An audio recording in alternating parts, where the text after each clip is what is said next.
Chapter 1. It was normally one of the safest places on Earth. But not today. The J. Edgar Hoover Building was the world headquarters of the FBI. It opened in 1975 and had not aged well. A blocks-long chunk of badly dilapidated concrete with honeycomb windows and fire alarms and toilets that didn't work. There was even safety netting strung around the top of the building to catch chunks of crumbling concrete before they could fall to the street below and kill someone. The Bureau was trying to build a new facility to house 11,000 employees, but a new location hadn't even been chosen. So the opening of a new headquarters was about $2 billion and 7 years away. For now, this was home. The tall man striding down the tree-lined sidewalk was Walter Dabney. He had taken an Uber to a coffee shop down the street, ordered some food, and was now walking the rest of the way. He was in his 60s, with thinning salt and pepper hair parted on the side. It looked recently cut, with a bit of cowlick in the back. His suit was expensive and fit his portly frame with a touch of a tailored hand. A colorful pocket square adorned the front of his dark suit. He wore a lanyard around his neck, loaded with clearances sufficient to allow him access into the inner sanctums of the Hoover Building, with an escort along for the ride. His green eyes were alert.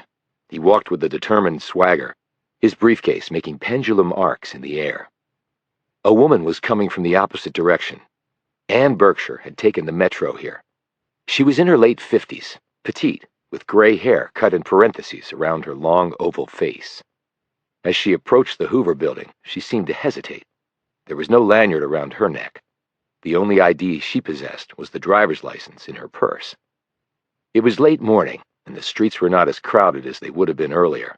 Still, there were a great many pedestrians, and the street hummed with activity as cars passed up and down, with some vehicles making their way into an underground parking garage at the Hoover Building. Dabney picked up his pace a bit, his Alan Edmonds wingtips striking the stained pavement with purpose. He started to whistle a cheery tune. The man seemed not to have a care in the world. Berkshire was now walking faster, too. Her gaze went to the left and then swung right. She seemed to take in everything with that one sweeping glance. About 20 yards behind Dabney, Amos Decker trudged along alone. He was 6'5" and built like the football player he had once been. He'd been on a diet for several months now and had dropped a chunk of weight, but he could stand to lose quite a bit more. He was dressed in khaki pants, stained at the cuff, and a long, rumpled Ohio State Buckeyes pullover that concealed both his belly and the Glock 41 Gen 4 pistol riding in a belt holster on his waistband. Fully loaded with its standard 13-round mag, it weighed 36 ounces. His size 14 shoes hit the pavement with noisy splats. His hair was, to put it kindly, disheveled. Decker worked at the FBI on a joint task force. He was on his way to a meeting at the Hoover Building. He was not looking forward to it. He sensed that a change was coming, and Decker did not like change. He'd experienced enough of it in the last 2 years to last him a lifetime. He had just settled into a new routine with the FBI, and he wanted to keep it that way. Yet apparently, that was out of his control. He stepped around a barricade that had been set up on the sidewalk and that stretched partway into the street. A manhole cover surrounded by an orange web barrier had been opened, and workers were congregated around the area. One man in a hard hat emerged at the opening of the manhole and was passed a tool by another man. Most of the other workers stood around, some drinking coffee and others chatting. Nice work if you can get it, thought Decker. He saw Dabney up ahead but didn't focus on him. Decker didn't see Berkshire because he wasn't looking that far up the street. He passed by the garage entrance and nodded at the uniformed FBI security officer in a small windowed guard shack situated on the sidewalk. The ramrod-straight man nodded back, his eyes covered by sunglasses as his gaze dutifully swept the street. His right hand was perched on top of his holstered service weapon. It was a 9mm chambered, with Speer Gold Dot G2 rounds that the FBI used because of their penetration capability. One shot, one down could have been the ammo's motto. Then again, most ammo would do that, so long as it hit the intended target in the right place. A bird zipped across in front of Decker, perched on a lamppost, and looked down curiously at the passers-by. The air was chilly, and Decker shivered a bit, even in his thick pullover. The sun was hidden behind cloud cover that had materialized on the horizon about an hour before, passed over the Potomac, and settled upon Washington like a gray dome. Up ahead, Dabney was nearing the end of the block, where he would turn left. The FBI's business appointments entrance was located down there. Years ago, public tours were freely given, and people could view the famed FBI lab and watch special agents practicing their aim on the shooting range. In the modern era of terrorism, that was no more. After 9/11, the tours were canceled, but then restarted in 2008. The FBI had even put in an education center for visitors. But a request for a visit had to be filed at least a month ahead of time to allow the FBI to do a thorough background check. Most federal buildings were now simply fortresses, hard to get into and maybe harder to get out of. Dabney slowed as he approached the corner. Berkshire, by contrast, quickened her pace. Decker continued to lope along, his long strides eating up ground until he was only about 10 yards behind Dabney. Berkshire was about 5 yards on the other side of Dabney. Moments later, that distance was halved. A few clicks after that, they were barely 3 feet apart. Decker now saw Berkshire because she had drawn so close to Dabney. He was about 10 feet behind the pair when he started to make the turn, too. Berkshire glanced over at Dabney, seemingly noticing him for the first time. Dabney didn't look back at her, at least not initially. A few seconds later, he saw her gazing at him. He smiled, and if he'd been wearing a hat, he might have even doffed it to her in a show of courtesy. Berkshire didn't smile back. Her hand went to her purse clasp. Dabney slowed a bit more. Across the street, Decker spotted a vendor selling breakfast burritos from a food truck and wondered if he had time to buy one before his meeting. When he decided he didn't, and his waistline would be worse off for it, he looked back. Berkshire and Dabney were now beside each other. Decker didn't think anything of it. He just assumed they knew each other and were perhaps rendezvousing here. He looked at his watch to check the time. He didn't want to be late. If his life was going to change, he wanted to be on time for it. When he looked back up, he froze. Dabney had fallen 2 steps behind the woman. Unknown to Berkshire, he was aiming a compact Beretta at the back of her head. Decker reached for his weapon and was about to call out when Dabney pulled the trigger. Berkshire jerked forward as the round slammed into the back of her head at an upward angle. It blew out her medulla, pierced her brain pan, banged like a pinball off her skull, and exited through her nose, leaving a wound 3 times the size of the entry due to the bullet's built-up wall of kinetic energy. She fell forward onto the pavement, her face mostly obliterated, the concrete tatted with her blood. His pistol out, Decker ran forward as others on the street screamed and ran away. Dabney was still wielding his weapon.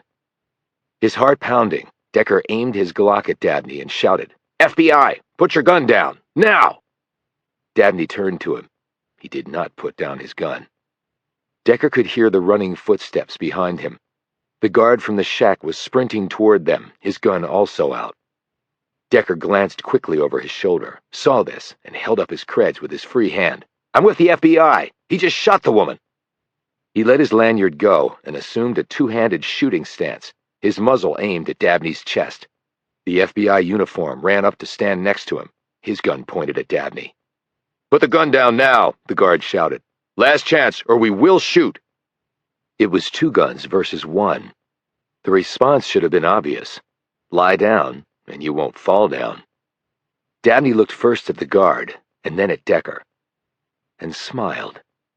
"Don't!" shouted Decker. Walter Dabney pressed the gun's muzzle to the bottom of his chin and pulled the trigger for a second and final time. Chapter 2. Darkness. It awaited us all, individually, in our final moments. Amos Decker was thinking that as he sat in the chair and studied the body. Anne Berkshire lay on a metal table in the FBI's morgue. All her clothes had been removed and placed in evidence bags to be later analyzed. Her naked body was under a sheet. Her destroyed face was covered as well, although the fabric was stained with her blood and destroyed tissue. A post-mortem was legally required, even though there was no doubt whatsoever as to what had caused the woman's death. Walter Dabney, by an extraordinary twist, was not dead. Not yet, anyway. The doctors at the hospital to which he'd been rushed held no hope that he would recover or even regain consciousness. The bullet had tunneled right through his brain. It was a miracle he had not died instantly. Alex Jamison, Ross Bogart, two of Decker's colleagues on a joint task force composed of civilians and FBI agents, were with Dabney at the hospital right now. If he regained consciousness, they would want to capture anything he might utter that would explain why he had murdered Ann Berkshire on a public street and then attempted to take his own life. Dabney's recovering to the point of being questioned was simply not going to happen, the doctors had told them. So for now, Decker simply sat in the darkness and stared at the covered body. Although the room was not actually dark for him. For Decker, it was an ethereally bright blue. A near-fatal hit he'd received on the football field had commingled his sensory pathways, a condition known as synesthesia. For him, death was represented by the color blue. He had seen it on the street when Dabney had killed Berkshire, and he was seeing it now. Decker had given statements to the D.C. police and the FBI, as had the security guard who had joined him at the scene. There hadn't been much to say. Dabney had pulled a gun and shot Berkshire and then himself. That was crystal clear. What wasn't clear was why he had done it. The overhead lights came on, and a woman in a white lab coat walked in. The medical examiner introduced herself as Lynn Wainwright. She was in her 40s, with the compressed, slightly haunted features of a person who had seen every sort of violence one human could wreak on another. Decker rose, showed her his ID, and said he was with an FBI task force, and also that he had witnessed the murder. Decker glanced over as Todd Milligan, the fourth member of the joint task force, entered the room. A fifth member, Lisa Davenport, a psychologist by training, had not returned to the group, opting instead to go back to private practice in Chicago. Milligan was in his mid-30s, 6 feet tall, with close-cropped hair and a physique that appeared chiseled out of granite. He and Decker had initially butted heads, but now the two men got along as well as Decker could with anyone. Decker had trouble relating to people. That had not always been the case, because he was not the same person he had once been. In addition to the synesthesia, Decker also had hyperthymesia, or perfect recall, after suffering a brain trauma on the same vicious hit in his very short career in the NFL. It had altered his personality, changing him from gregarious and fun-loving to aloof and lacking the ability to recognize social cues, a skill most people took for granted. People first meeting him would assume he was somewhere on the autism spectrum, and they might not be far off in that assumption. "How you doing, Decker?" said Milligan. He was dressed like always, in a dark suit with a spotless crisp white shirt and striped tie. Next to him, the shabbily attired Decker looked borderline homeless. "Better than she is," said Decker, indicating Berkshire's body. "What do we know about her so far?" Milligan took out a small electronic notebook from his inside coat pocket and scrolled down the screen. While he was doing that, Decker watched as Wainwright removed the sheet from Berkshire's body and prepared the instruments necessary to perform the autopsy. "Ann Meredith Berkshire, 59, unmarried, substitute school teacher at a Catholic school in Fairfax County. She lives, or rather lived, in Reston. No relatives have come forward, but we're still checking." "Why was she down at the Hoover building?" "We don't know. We don't know if she was even going there, and she wasn't scheduled to teach at the school today." "Walter Dabney?" 61, married, with 4 grown daughters, has a successful government contracting business, does work with the Bureau and other agencies. Before that, he worked at NSA for 10 years, lives in McLean in a big house. He's done very well for himself." "Did very well for himself," corrected Decker. "His wife and kids?" "We spoke with his wife. She's hysterical. The kids are spread all over the place. One lives in France. They're all coming here." "Any of them have any idea why he would do this?" "We haven't spoken to them all, but nothing pops so far. They're apparently still in shock." Decker next asked the most obvious question. "Any connection between Berkshire and Dabney?" "We're just starting out, but nothing as yet. You think he was just looking to shoot someone before he killed himself, and she was the closest?" "She was definitely the closest," said Decker. "But if you're going to kill yourself, why take an innocent person along? What would be the point?" "Maybe the guy went nuts. We might find something in his background to explain his going off the deep end. He had a briefcase and an ID. It seems he was heading to the Hoover building. Was he going to a meeting? Yes. We confirmed that he was meeting to go over a project his firm was handling for the Bureau. All routine. So he goes off the deep end, but he could still put on a suit and come downtown for a routine meeting? Milligan nodded. I see the inconsistency, but it's still possible. Anything's possible, until it's not, Decker replied. Decker walked over to stand next to Wainwright. Murder weapon was a Beretta 9mm, contact wound at the base of the neck with an upward trajectory. She died on impact. Wainwright was readying a striker saw that she would use to cut open Berkshire's skull. She said, Definitely jibes with the external injuries. If Dabney dies, will you be doing the post? She nodded. The Bureau is taking the lead on this, since Dabney was a contractor for them and it happened on their doorstep, so I'm your girl. Decker turned away from her and said to Milligan, Has the FBI assigned a team to the case yet? Milligan nodded. Who's the team? Do you know them?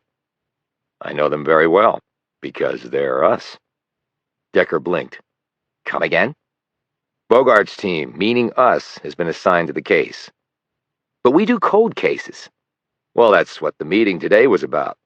They were changing our assignment, cold to hot cases, and since you were on the scene of this one, it made sense to let us work it. So we're a go.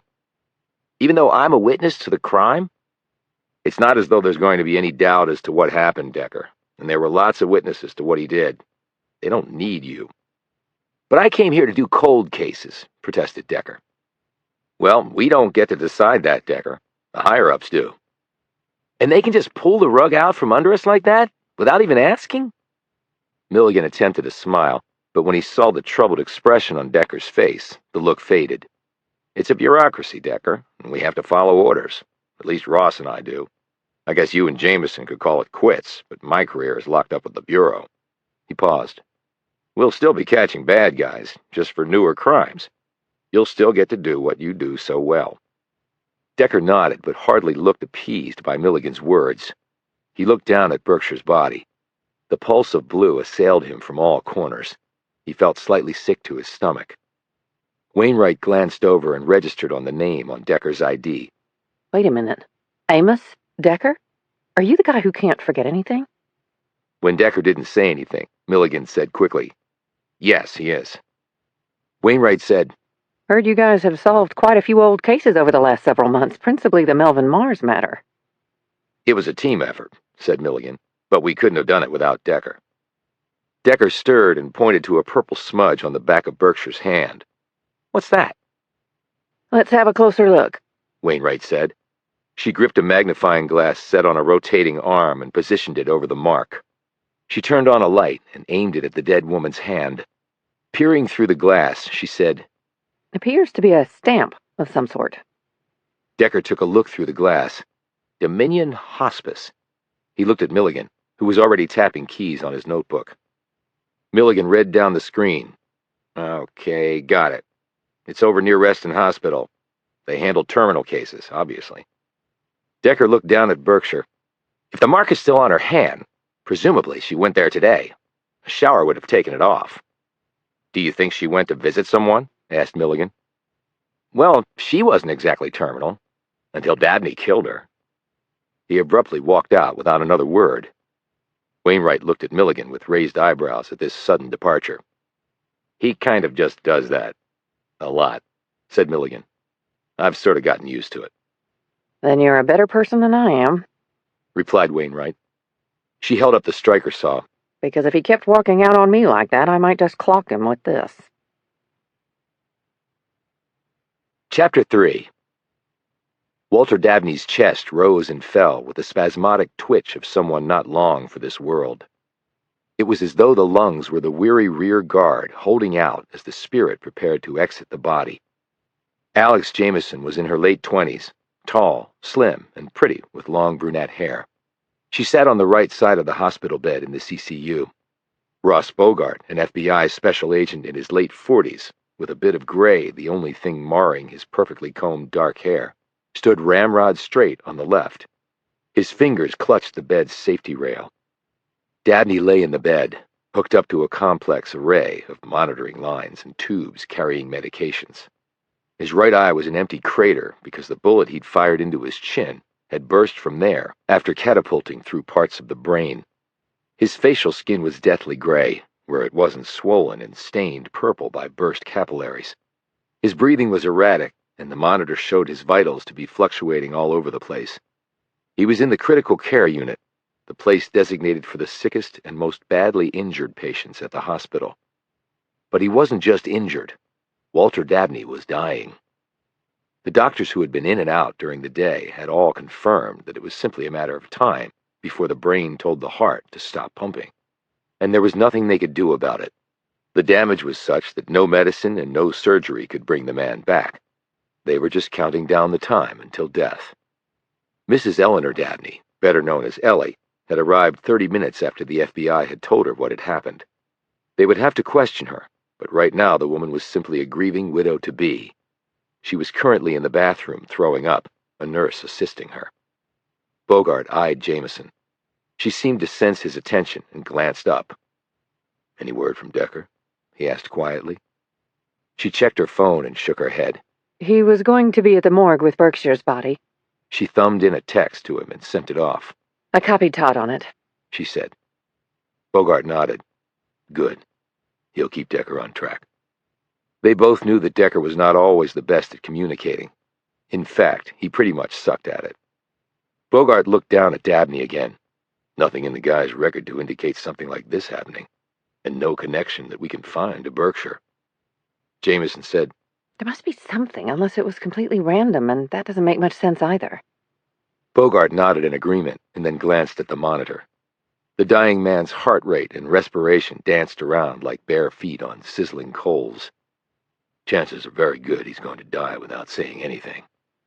But if he does say something, we'll be here, replied Jamison. The bathroom door opened, and out came the nurse and Ellie Dabney. She was tall and broad-shouldered, with long legs and a slender waist and narrow hips. Her features were quite attractive, the jaw elegantly structured, the cheekbones high and firm, the eyes large and a pleasing light blue. Her hair was long, and she had let it go naturally silver. She looked like she might have been quite the athlete in her youth. Now, in her early 60s, the mother of 4 grown children with 3 grandchildren and 1 mortally wounded husband, the stricken woman appeared about as close to death as one could get without actually being dead. Bogart placed a chair next to the bed for her as Jamison rose and helped the nurse guide Ellie over to the chair, into which she fell rather than sat. The nurse checked the monitor, gave Bogart an ominous look, and left, closing the door behind her. Ellie had reached through the rails and gripped her husband's hand, her forehead resting against the top of the bed rail. Bogart stepped back, and Jamison resumed her seat. They exchanged glances while listening to the woman's quiet sobs. "Mrs. Dabney, we can arrange to have your children brought here when they get into town," he said after a few moments. She didn't respond to this at first, but finally nodded. "Do you have that information, or is there someone else we can—" She lifted her head, and without looking at him said, My daughter, Jules, she'll know that. She pulled a phone from her pocket, tapped some keys, and passed it to him. Bogart wrote the phone number down, handed Ellie her phone back, and walked out of the room. Jamison put a hand on the older woman's shoulder and said, I'm so very sorry, Mrs. Dabney. Did Walt really hurt someone? The FBI, they said... We don't have to talk about that now.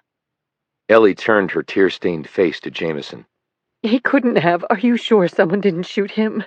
You see, Walt wouldn't hurt anything. He... Her voice trailed off, and she placed her forehead back on the rail. The monitor started to beep, and they both glanced at it, but the device quieted down. We are sure, Mrs. Dabney. I wish I could tell you otherwise. There were a lot of witnesses. Ellie blew her nose on a tissue and said in a firmer voice, He's not going to recover, is he? The doctors aren't hopeful, no. I didn't even know he owned a gun. After studying the woman for a few seconds, Jamison asked, Did you notice a change in your husband recently? In what way? Ellie said absently. Mood, concerns at work, appetite changed. Maybe he drank more than normal. Any signs of depression? Ellie sat back in her chair, wadded the tissue up in her hand, and stared down at her lap. Outside the door, footsteps could be heard, along with occasional running feet, the sounds of a monitor alarm, voices over a PA, and equipment and patients being rolled up and down the corridor. The air smelled like hospitals always did, antiseptic, and the air was perpetually chilly. There was also an ominous tenseness present in the CCU, as though only a monitor's sudden warning screech separated the living from the dead. Walt didn't talk about business at home. He didn't really drink at home either, although I know that he did at business dinners and industry events, that sort of thing. I attended some with him, but he only drank enough to socialize, to get deals done, build contacts, that sort of thing. I understand. Were there any financial worries? Not that I knew of, but Walter handled all that. We never had any bill collectors show up at the house, if that's what you mean. Did his mood change? She dabbed at her eyes and shot a glance at her husband before quickly looking away, as though she was uncomfortable conveying information about him to a stranger. He had a variety of moods. He worked very hard, and when business was good, he was happy. When it was down, he got depressed, just like anybody would. So nothing out of the ordinary. Ellie balled up the tissue even more and then tossed it into the trash can. With finality. She turned to Jamison, who waited patiently. If being around Amos Decker had taught her anything, it was patience, for both positive and negative reasons. He went on a trip recently. Where? That was the unusual thing. He didn't tell me where. He had never done that before. How long was he gone? Jamison asked. I think about 4 days. It could have been longer. He was on another trip in New York and left from there. He called me and said something unexpected had come up and that he had to attend to it and wasn't sure how long he'd be gone. Plane, train, another country? I don't know. He did tell me it had to do with a potential client. He had to smooth over something. The way he described it, the matter didn't seem too significant. I suppose his office would have handled the travel arrangements. Okay. And he mentioned nothing to you about it when he got home? Nothing. I just assumed it was business. But from that day on, there was something, I don't know, off. And when was this? About a month ago. And your husband has his own government contracting firm? Ellie nodded. Walter Dabney and Associates. It's located in Reston. Everything they work on is pretty much classified. It started out with just my husband, but now about 70 people work there. He has partners at the firm, but Walter is president and owns a controlling interest. Her eyes widened. Oh my God! I guess I'll own it now. She looked in alarm at Jamison. Does that mean I'll have to run it? I don't know anything about his business. I don't even have a security clearance. Jamison gripped her hand. I don't think you need to worry about those details right now, Mrs. Dabney. Ellie relaxed and looked back at her husband. What was the person's name again? That Walter... They told me, but I can't remember. Everything is just a blur right now. Anne Berkshire. She was a substitute teacher at a Catholic high school in Fairfax. Do you know her? Ellie shook her head. I never heard of her. And I don't know why Walt would know her either, high school teacher. Walt and I had our children fairly early. Jules, our oldest, is 37, and our oldest grandkid is only in first grade. And they don't even live in Virginia anyway. And we're not Catholic, we're Presbyterian. Right, well, thank you for the information. You've been very helpful. Will I need to get a lawyer? Ellie blurted out. Jamison looked uncomfortable. I'm really not the one to advise you about that. If you or your husband used a lawyer or no one, you should check with that person. Ellie nodded dumbly and then reached through the rails and gripped her husband's hand once more. A minute later, Bogart came back in. It's all taken care of, Mrs. Dabney, he said. According to your daughter, everyone except Natalie will be in by tonight. Natalie lives in Paris. I tried to phone her, but no one answered, and it wasn't something I could leave on a voicemail or tell her by email. Your daughter Jules reached her and told her the situation. She's trying to get a flight here as soon as possible. I really can't believe this is happening, said Ellie. When Walt left this morning, everything was perfect. And now... She looked up at them. It's all gone. Just like that. Just like that, thought Jamison. Chapter 4. They had traveled from a place filled with dead bodies to a place filled with dying people. After making inquiries at the front desk, Decker and Milligan had been given over to the director of Dominion Hospice, Sally Palmer. The woman was shocked to hear of Anne Berkshire's death. "She was just here this morning," she said as she faced them from across the desk in her small, cramped office. "That's what we understand," said Decker, "and it's why we're here. We saw that her hand was stamped with the name of the hospice." "Yes, we do that as part of our security procedure." "Does this place need much security?" asked Milligan. Palmer looked at him sternly. "Our patients are weak and on heavy medications. They can hardly protect themselves. It falls to us to do that, and we take that matter very seriously. All visitors are checked in through the front entrance. The hand stamp is easily seen, and we change the color every day. That way, at a glance, our staff knows if a visitor has been properly cleared through or not." Decker asked, "Did Berkshire have a family member who's a patient here? Is that why she was here this morning?" "Oh, no, Anne was a volunteer. She would come and spend time with certain patients. Oftentimes, the patient's family may not live in the immediate area, and visits aren't so frequent. We have volunteers, carefully vetted, of course, who come in and talk to the patients, read to them, or just sit with them. It's not easy dying, and it's even harder dying alone." "Did Berkshire talk to anyone in particular today?" asked Milligan. "I can certainly find out. Excuse me for a minute."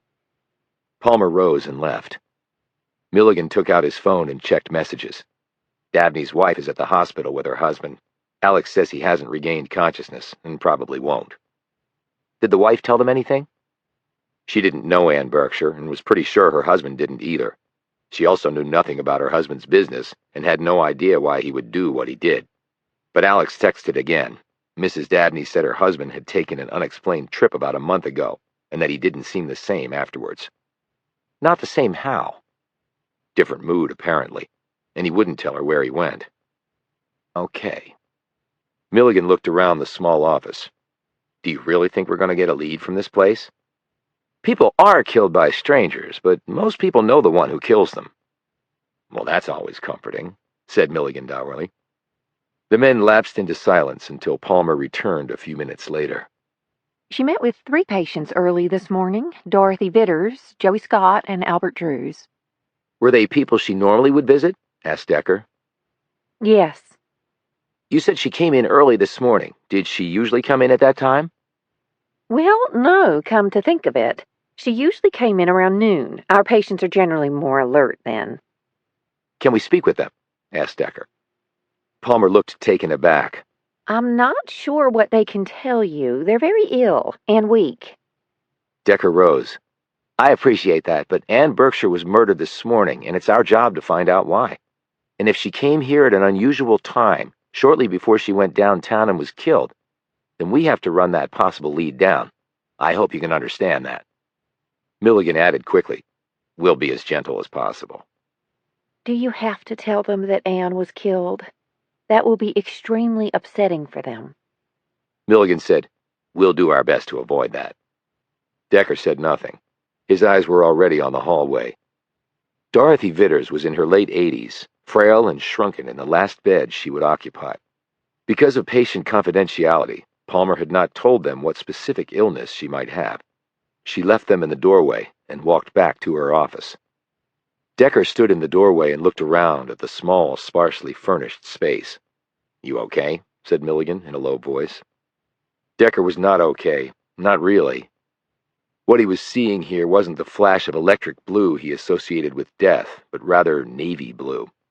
That was a first for him, but when he looked at the terminally ill Vitters, he could understand why.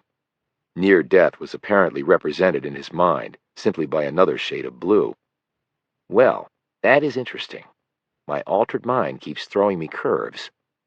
He didn't want to be here when Vitters died, because he didn't want the Navy to abruptly change to electric blue.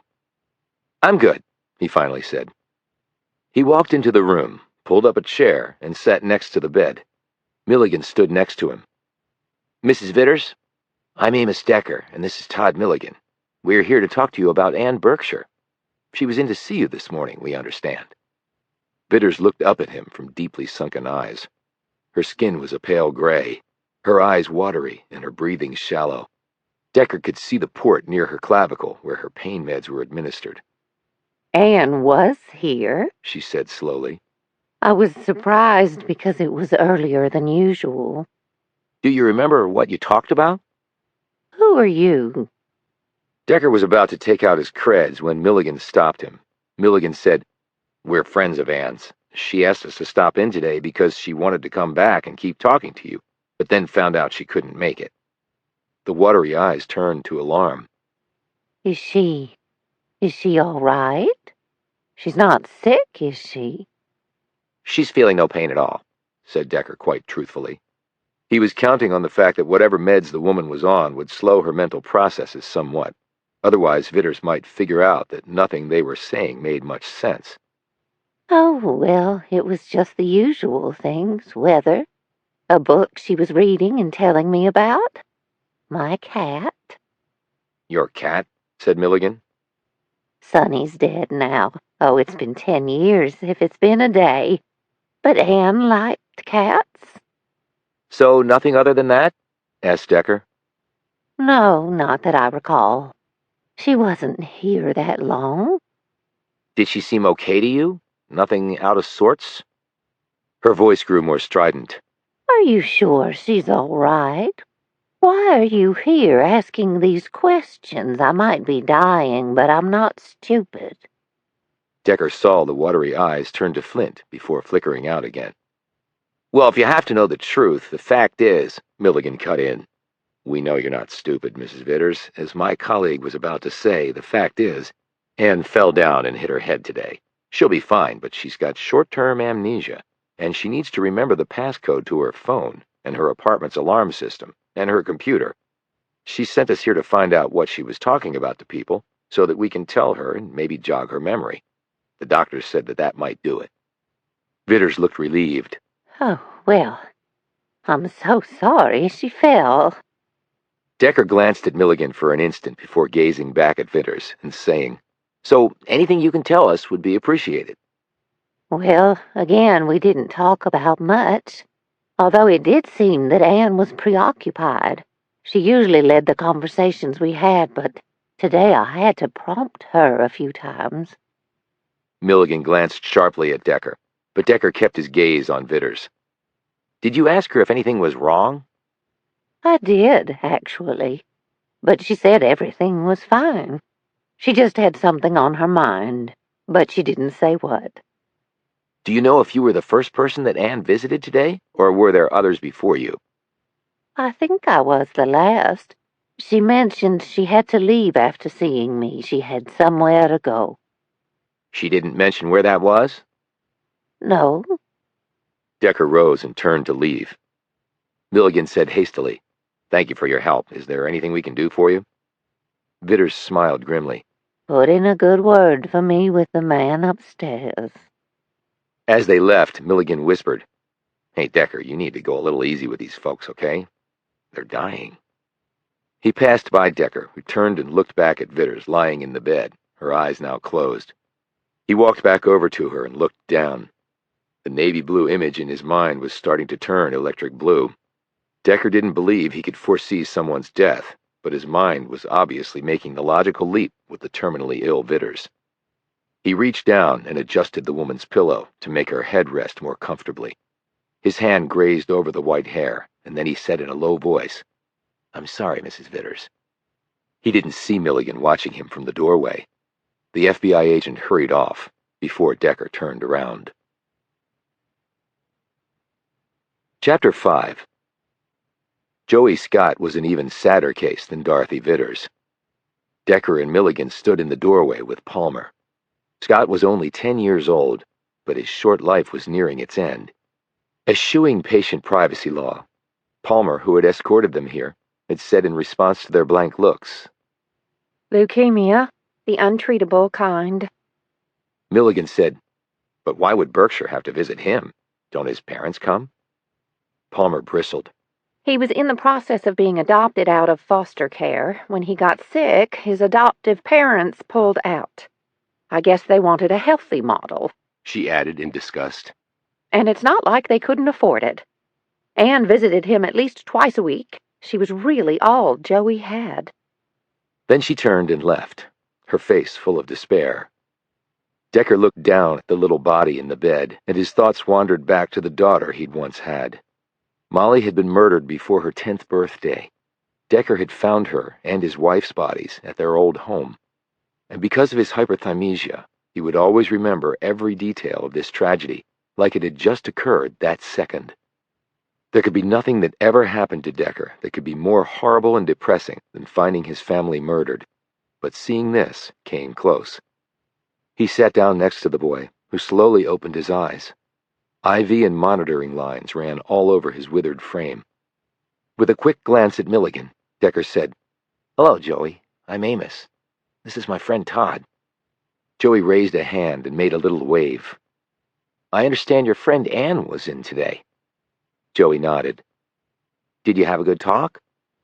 She read to me, Joey said in a small voice. "A book?"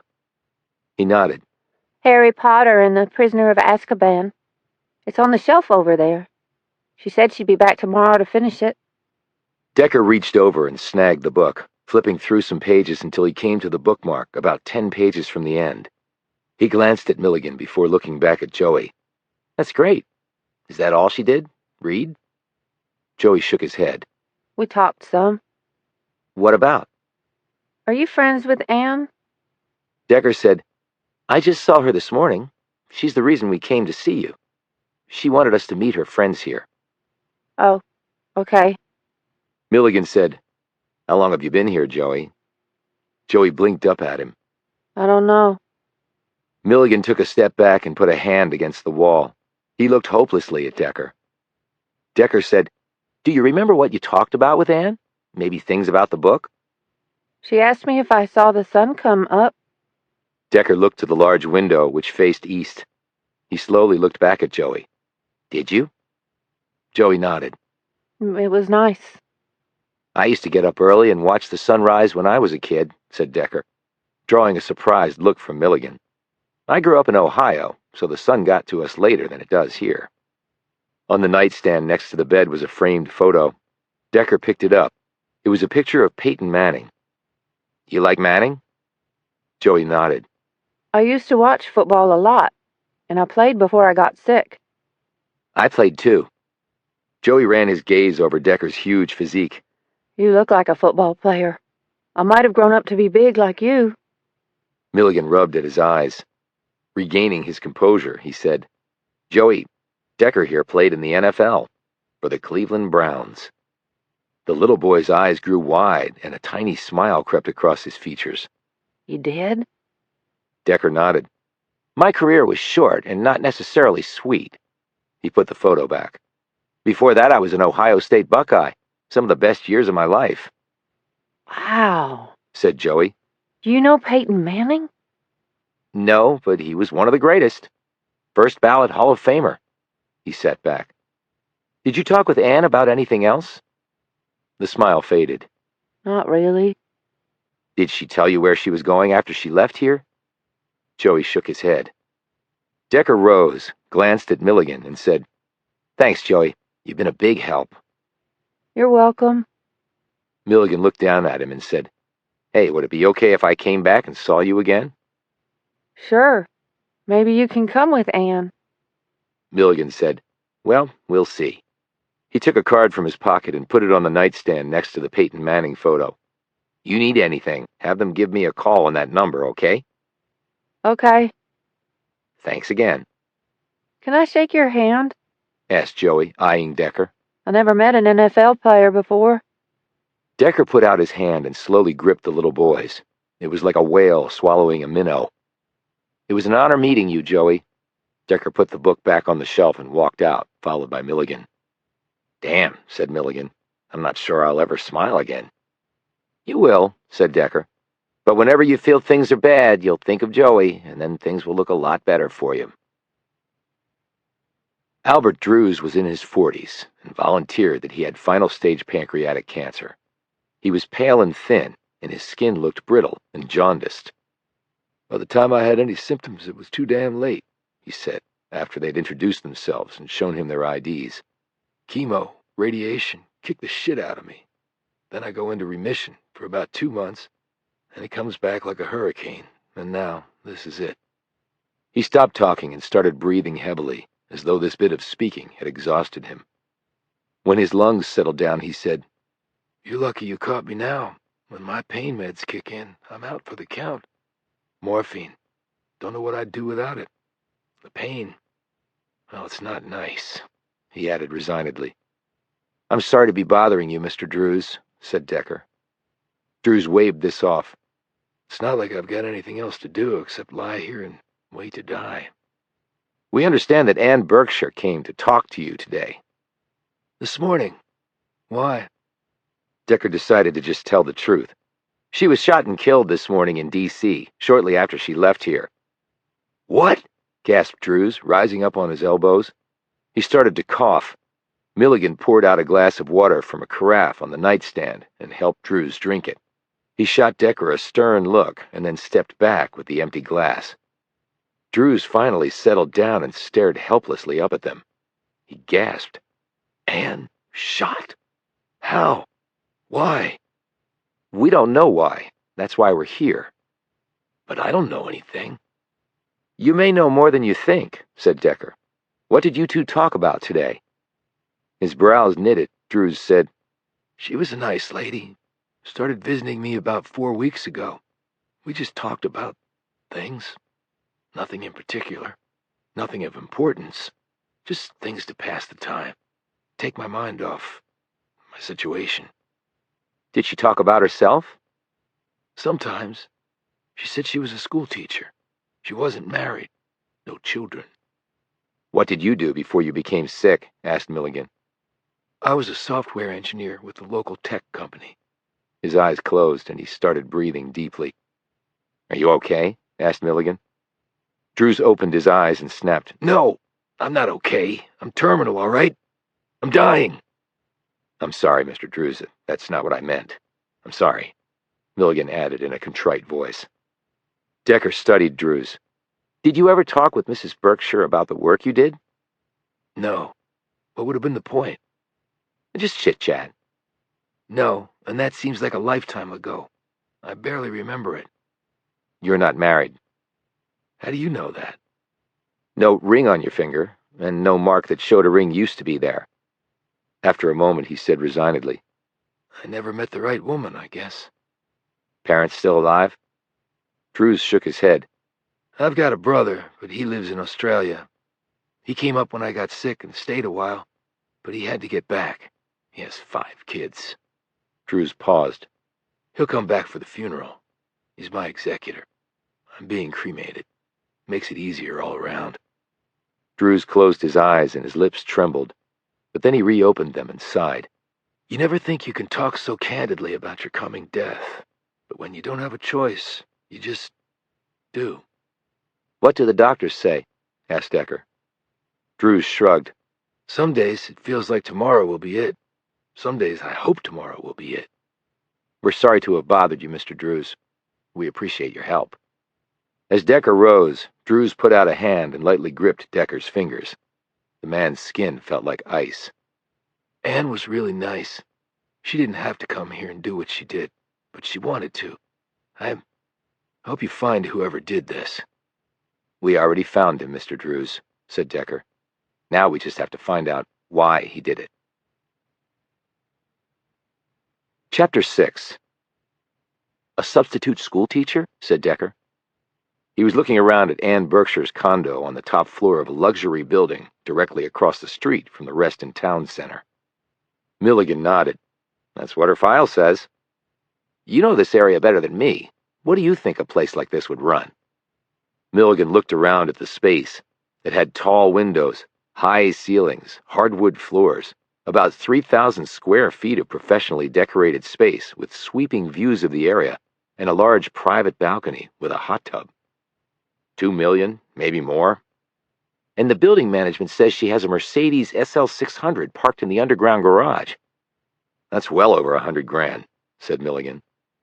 "Did she inherit?" "I don't know. We'll have to dig on that." "How long has she been a teacher?" "She's been substitute teaching for 4 years. Before that? She lived in Atlanta for 3 years. Doing what? We don't have an occupation, just an address. Before that? Seattle. So no job there either? Not that we could find. Before that? We didn't find anything else on her. How far does her file go back? When you add it all up, about 10 years. But she was nearly 60, so that takes us back to her late 40s. What about before then? We couldn't find anything, but we haven't had much time to dig yet. Something else will turn up, and it'll probably explain the money angle.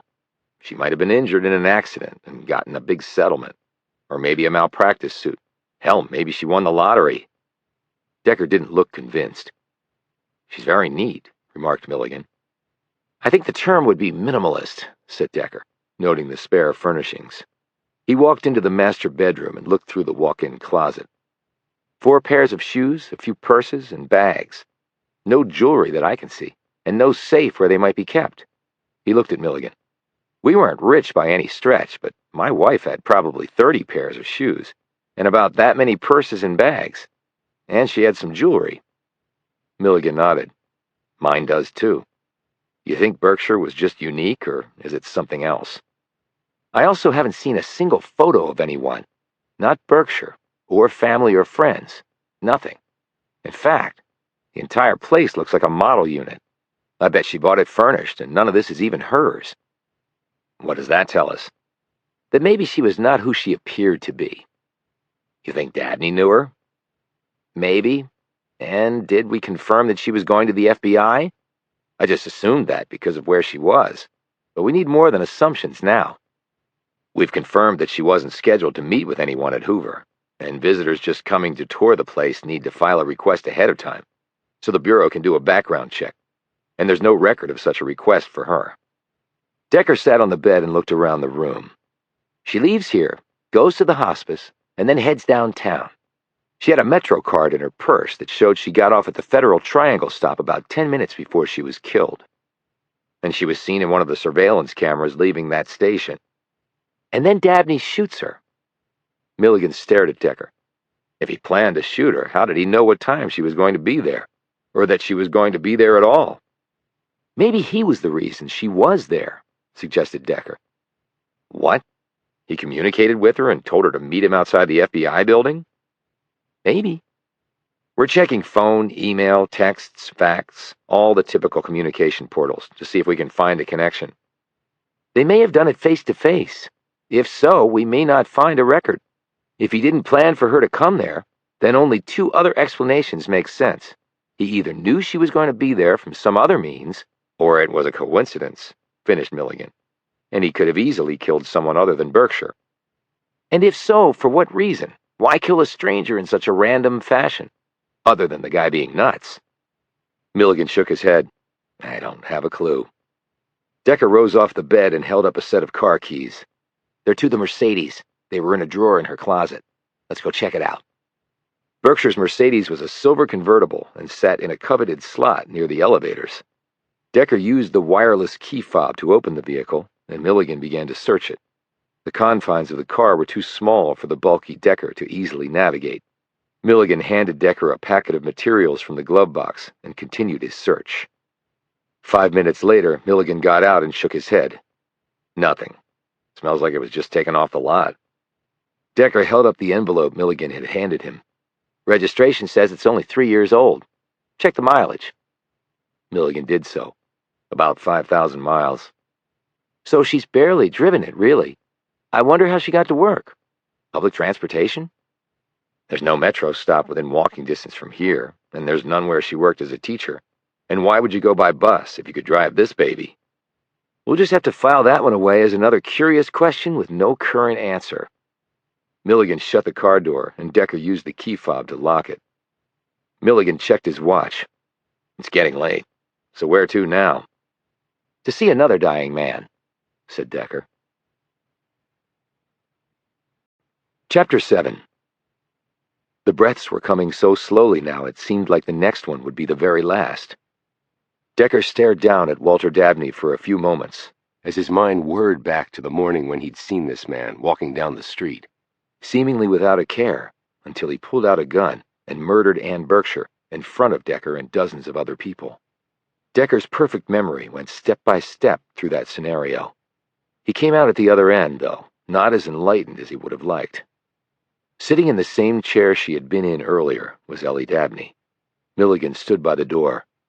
Bogart and Jamison were on the other side of the bed. Ellie still clasped her husband's hand. Decker had learned that the critically injured man had said nothing. He had never even regained consciousness.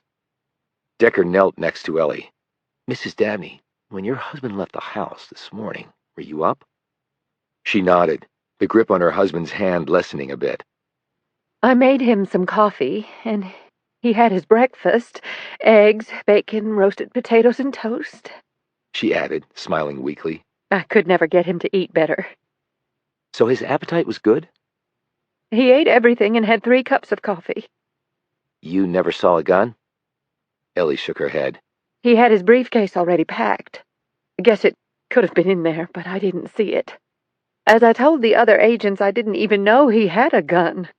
As far as I knew, he didn't even like them. I certainly didn't. When our kids were small, we had a neighbor who had one. Our kids went over there to play one day. He left his loaded gun out, and one of his children accidentally shot his sister. She died. Walter and I were stunned. All we could think was that it could have been our child. I understand. Now, I'm sure you've been asked this, but this morning, your husband didn't appear upset or anything to indicate something was wrong? No, he had a meeting to go to, I suppose at the FBI. I know he was working on something for them. He kissed me goodbye. So nothing out of the ordinary, then, Decker persisted. Ellie stiffened a bit. Well, come to think of it, he didn't say he'd see me for dinner. She looked at Decker. He always would tell me he'd see me for dinner. I mean, when he was in town and didn't have a previous engagement, which I knew he didn't today. So he didn't say he'd see you tonight, then, said Decker. No. She shook her head wearily. It's such a small thing, but it always made me feel good. I don't know why I didn't think of it until now. You've had a lot to deal with, Mrs. Dabney. So he must have known he wasn't coming home. She said blankly. And I didn't pick up on it. She suddenly jerked upright. Oh my God, maybe if I had. She looked like she might start sobbing. Bogart went over, put a hand on her arm, and said, "There was absolutely nothing you could have done to prevent this." Decker rose and looked at Bogart. The FBI agent said, "Mrs. Dabney, I know the timing couldn't be worse, but we're going to have to send a team of people to your home to do a search. We're doing the same for your husband's office, too." Ellie didn't object. She simply nodded, squeezed her husband's hand, and said, Do you know when Jules will be here? "Her flight gets in another hour. We're sending people to bring her directly here." Thank you, she said dully. Decker walked over to a corner of the room and motioned for Bogart to join him there. In a low voice, he said, "I'd like to be there when they go through the home and office." Bogart nodded. "Todd can stay here with me for now. You can take Alex with you. Anything of interest with Berkshire?" "She spent time with dying people. Everyone has nice things to say about her. She lives in a place that it doesn't seem she can afford on a substitute teacher's salary. And it looks like no one has even really lived there. And we can find nothing on her past 10 years ago. So odd, to say the least." "Different, anyway," noted Decker. "Does that mean you think she was specifically targeted by Dabney?" Decker shrugged. "Too early to tell, but a random victim with some weird shit in their lives? I don't know. Could be a coincidence, or it could be a clue as to why she was killed in the first place. Which would entail Dabney having some connection with her." Decker shrugged again. "If her money came through some lawsuit or inheritance, then maybe the connection lies there. Though I can't see what that might be. It could be personal between the two. Mrs. Dabney is certain that her husband didn't know Berkshire. But you also told me she said she knows nothing of her husband's business. So if it was a professional relationship, she might not know about it." "But maybe someone at his office would," pointed out Bogart. "We can only hope." Decker looked at Jamison and said, "Let's go." Walter Dabney and Associates was located off the Fairfax County Parkway in Reston, Virginia. The area was home to lots of government contractors, from massive ones like Lockheed Martin to one-person shops. Dabney's business wasn't a Fortune 500 behemoth, but as Decker and Jamison walked into the bright, open, and fashionably furnished reception area on the top floor of a modern glass and steel 6-story building, it was apparent that Dabney had built a very successful enterprise. Though the hour was late, the news had reached the local and national pipelines, and people who worked here had not gone home as normal. They were out in the hallways looking pale, confused, and distraught. After showing their IDs, Decker and Jamison were escorted to a small conference room by a young woman. A minute later, a woman in her late 30s opened the door and stepped in. She was about 5'5", with a runner's trim build, shoulder-length reddish blonde hair, and square-rimmed glasses perched on her freckled face. I'm Faye Thompson. I'm a partner here. Is it really true? Decker said, "I'm afraid so," Is Walter? He's still alive, but the prognosis is not good, said Jamison. Decker said, "We'd like to ask some questions." Of course, please have a seat. Would you like anything? Coffee? Water? Jamison opted for water and Decker for black coffee. Thompson ordered a hot tea. When the drinks arrived and the door closed behind the assistant, Decker took a sip of his coffee and said, "Tell us about Walter Dabney." Jamison took a small recorder out of her pocket and put it on the table. Do you mind if I record this? Thompson shook her head and sat back. I'm not sure where to begin. Walter is a great guy. I joined the firm a year out of college. I've been here 15 years, made partner 8 years ago. He was a wonderful mentor and friend, and also one of the nicest men I've ever met. I can't believe what happened. "So nothing you observed to explain what he did?" asked Decker. That Walter would shoot and kill someone on the street? No. No way. It's unthinkable. "We know he went downtown this morning for a meeting at the FBI. Were you aware of that?" Yes, we're consulting with the Bureau on some projects. We partner with some major contractors, lending our expertise to give the Bureau the best possible resources so they can do their job at optimal levels. Decker said, "That's the official pitch, anyway." Thompson stared defiantly at him. And it's also the truth. We're very highly ranked in our space. Our reputation is stellar. "So he didn't come into the office today?" asked Decker. Not that I'm aware of. We officially open at 8:30, but those with a key card can come and go when they want. "But if he did come here, the security system would have a record of that." Yes, I can check. "Thanks. Was he in the office yesterday?" asked Decker. Yes, I met with him. I had just come back from overseas and was filling him in on what had taken place. I'm still jet-lagged. And now this. "Where overseas?" Her lips pursed. What does that have to do with what happened? "Maybe nothing, but I like to get a full picture." Thompson kept looking at him as she took a sip of tea. The Middle East. That's about as specific as I can be. "Any projects that he was working on that might explain what happened this morning?" I highly doubt it. And I can't really get into that. Most of the projects we work on are classified. And most of the people who work here and all of the partners have the highest security clearances. What security clearances do you have? "I don't even have a security system where I live." Thompson's eyebrows hiked and she glanced at Jamison. So what else would you like to know? Jamison said, How did he appear yesterday? Normal? Worried? Normal. Nothing that would have raised your suspicions. Like what? Decker said, "Unusual phrases, agitation, lack of focus." No, nothing like that. "Might he have been on drugs?" Her complexion changed. Walter? Most assuredly not. I've only seen him drink the occasional glass of wine. "Was he the only one from your firm attending the meeting today?" asked Decker. Yes, Walter knew the technical side of our business as well as anyone, but the meeting today was high-level strategic. Walter often did those solo, particularly when he was meeting with the top people at a client. Anything in his behavior out of the ordinary in the last month or so? asked Jamison. Not really. I mean, nothing that jumped out. His wife said that Dabney took an unexplained trip about a month ago, and that when he got back, he didn't tell her where he'd been, and to her, he seemed different ever since that point. Thompson looked surprised by this. A month ago? I don't know where he went. If our travel people handled it, they would have a record of that. We'd appreciate if you would check. Said Jamison.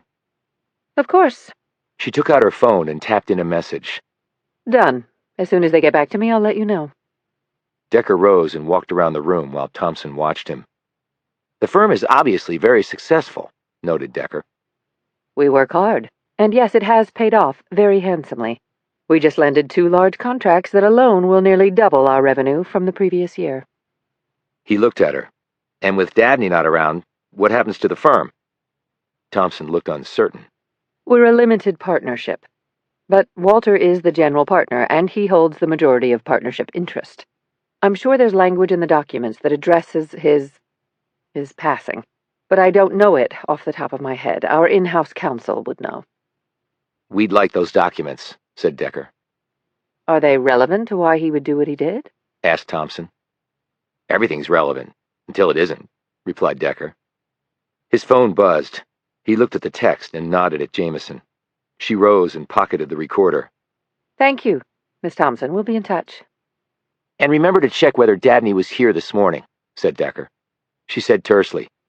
I have an excellent memory, Agent Decker. So do I, replied Decker, so I'll hold you to it. They walked out and over to the elevator bank. What's up? Asked Jamison. Dabney just died. Oh, my God. Well, I guess it's not unexpected. But he regained consciousness before he did. Did he say anything? She asked excitedly. Yes. What was it? Jamison asked eagerly. Apparently a string of words that made absolutely no sense to any of the people there. So gibberish because of the brain injury? Well, having suffered a brain injury myself, I can tell you that one person's gibberish is another person's revelation. Chapter 8. 12 times. Decker had listened to the recording of Dabney's last words a dozen times, and still nothing had struck him. No revelations, not even a glimmer of one. He was sitting in an office at the Hoover Building, staring at the recorder. Across from him were Jamison and Milligan.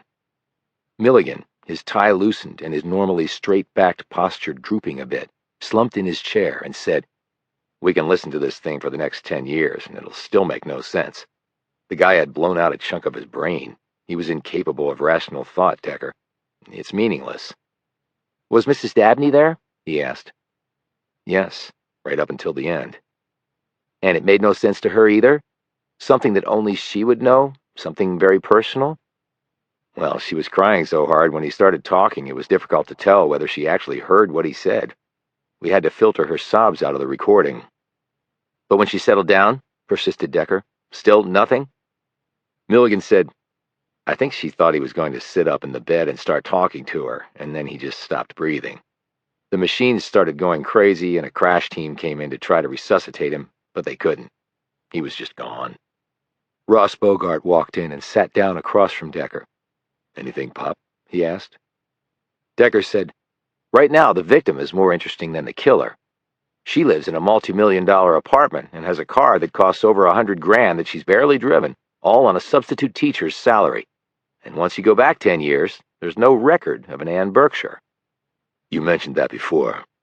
A big coincidence, as you said, if she was a random victim." And she might have changed her name, suggested Jamison. That might be why we can't find anything on her going back more than 10 years. "I think she clearly did change her name," said Decker. "The important question becomes, why?" Bogart said, "You thought Melvin Mars's parents were in witness protection. Maybe Berkshire was." "Well, we need to find that out. If she had another previous identity, then the person she was might have had a connection to Dabney, which would explain why he targeted her." "I'll get some people on it," said Bogart. He rose and left the room. Jamison said to Milligan, "So I understand that the task force is officially being transferred from Quantico to the Washington field office in D.C. "That's right." Decker broke off staring at the recorder and glanced at him. "Transferred to the WFO?" Milligan said, "Since we're no longer doing cold cases, we're being shipped from Quantico to the WFO. It's actually an upgrade. The higher-ups have appreciated the work we've done." Decker said, "Wait a minute, does that mean we can't live at Quantico anymore?" "You don't want to make that commute every day," said Milligan. "It's a killer up Interstate 95. I was in luck because I live in Springfield. I was going against traffic every day. Now I'll be slogging along with all the traffic heading north. Ross is in D.C., so his commute will be easy. Decker said, I don't have another place to live. Jamison spoke up. Funny you mention that. Why is it funny? Asked Decker sharply. I was going to tell you about this at some point when the timing seemed right, but then again, this might work out very fortuitously. What the hell are you talking about, Alex? Asked a clearly irritated Decker. Okay, don't get upset. I'm already upset. I've actually been doing what amounts to another job on the side. Milligan cracked a smile and said, What, working for the FBI isn't fulfilling enough for you? Another job? Said Decker. There's a building in Anacostia. A building? Exclaimed Decker. Yes, well, to make a clean breast of it, I've been hunting for a fixer-upper building for the last couple of months, and I found the perfect one. You've been looking for a building? Said Decker dully. I don't need a building. I just need a room, a small one. And why have you been looking for a building in the first place? As an investment and a way to do some good. And you're just mentioning this now? Well, I was going to tell you very soon. We recently closed on the place. We closed on a building? Who's we? Well, he actually closed on it. Who are you talking about? Asked Milligan. Wait a minute, said Decker. You don't have any money to invest in a building. You keep complaining that you can't afford gas for your car.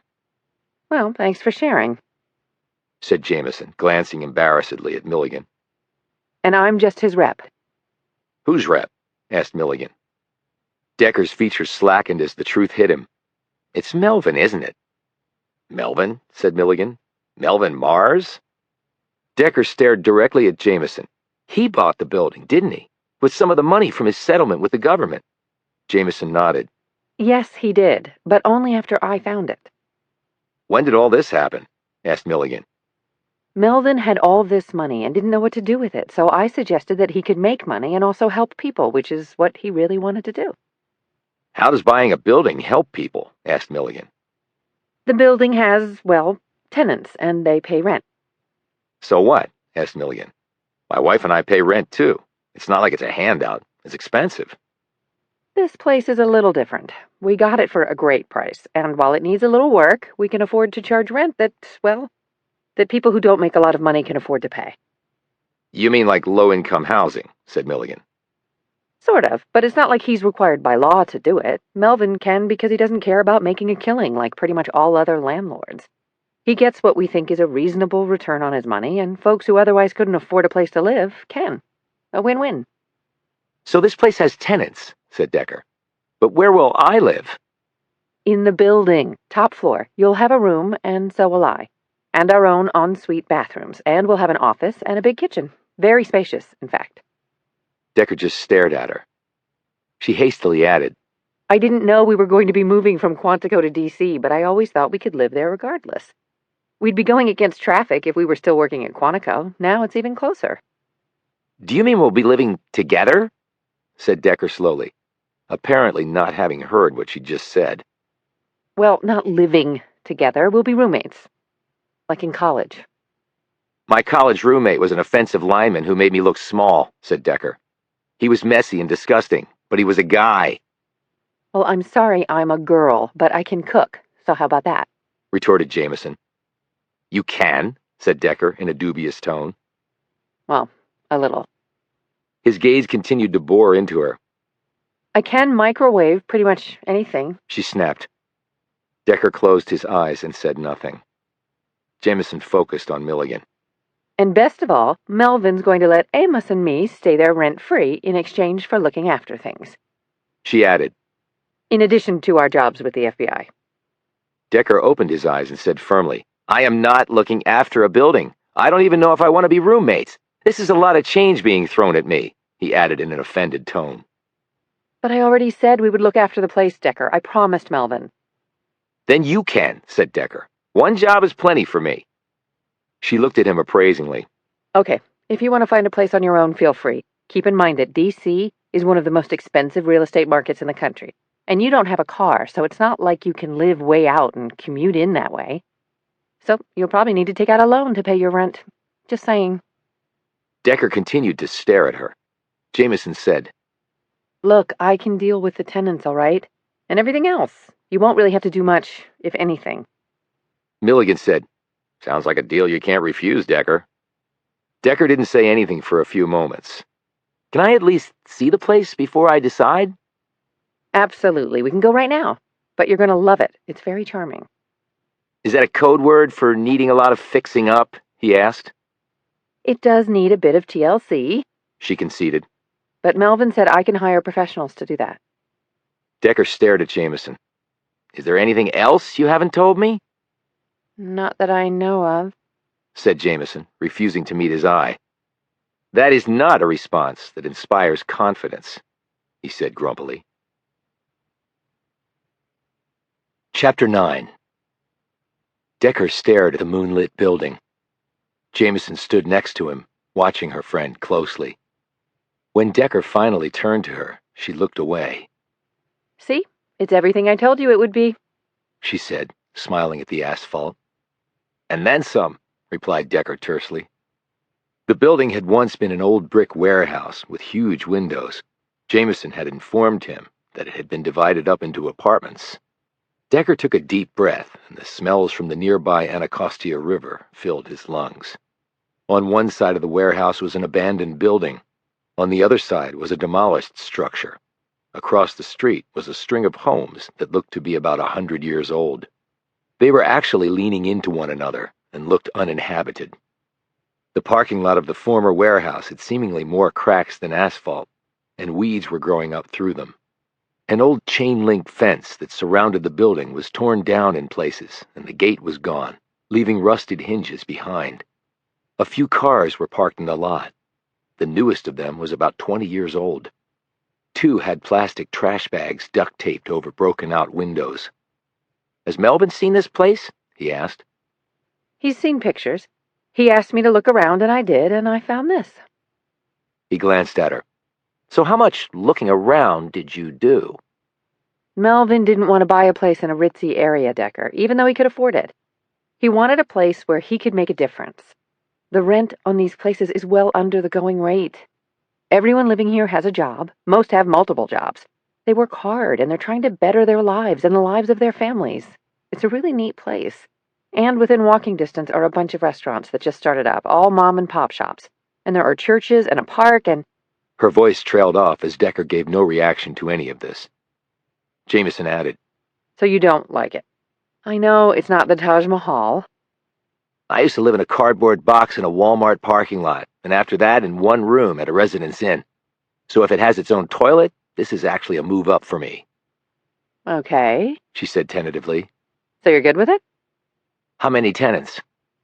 15 units are rented. 2 residents are single. The rest have families. "So you've met them?" Yes, I wasn't going to give Melvin a recommendation without doing proper due diligence. He wants to do good things with his money, but I would never put him in a situation where he would lose his investment. And it's got good bones. Once the rest of the improvements are done, it'll be great. And the area around here, while I know it doesn't look like much, is really starting to come around. Like I said, the restaurants are coming in, and buildings like this one are being renovated. All good stuff.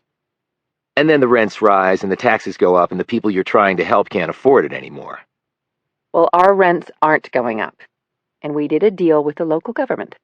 They've given Melvin some tax abatements and other incentives so he can afford to keep helping those who need it. "Abatements and incentives? When exactly did you do all this?" In my spare time. I know I was a journalist when we first met, Decker, but my heart has always been about doing stuff like this. Decker nodded and looked back at the building. "And where will we be living?" Like I said, on the top floor. It's got great views.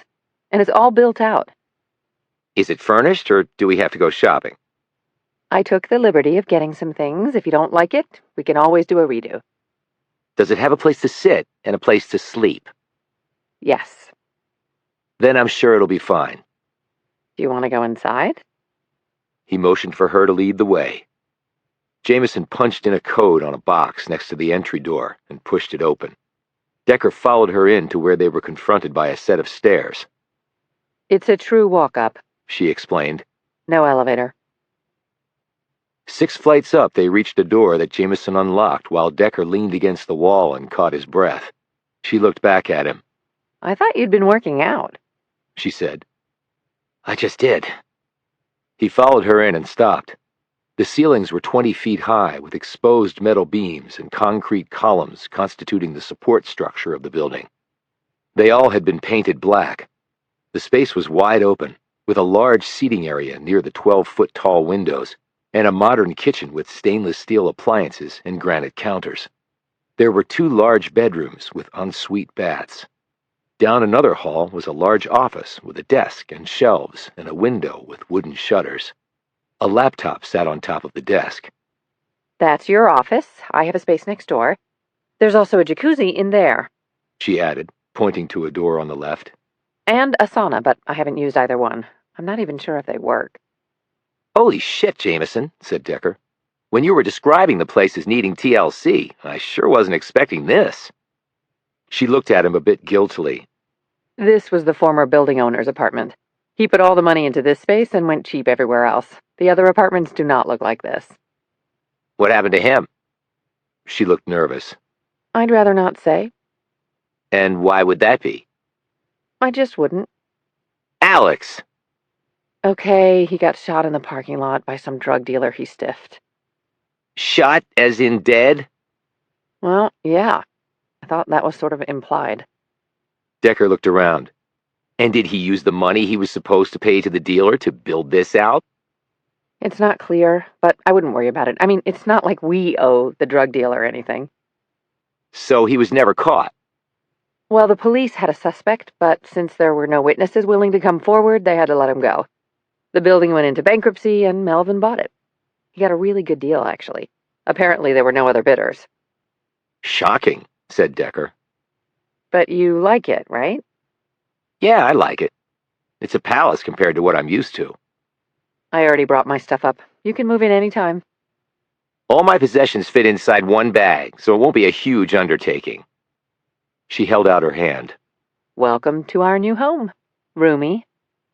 Before shaking her hand, Decker said, "Let's get a few more locks on the door." Chapter 10. The next morning, Decker blinked himself awake and looked around at the unfamiliar surroundings. But they weren't unfamiliar. They were the new digs. Big place, not a cardboard box, but with tenants, and maybe a pissed-off drug dealer lurking. The FBI had delivered his few personal belongings from his place in Quantico late last night.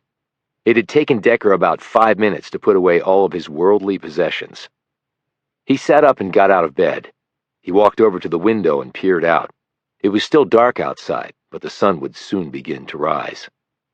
As he continued to peer out, Decker saw a short, wiry man and a little boy walk outside and get into the car with the plastic bags taped over the rear side windows.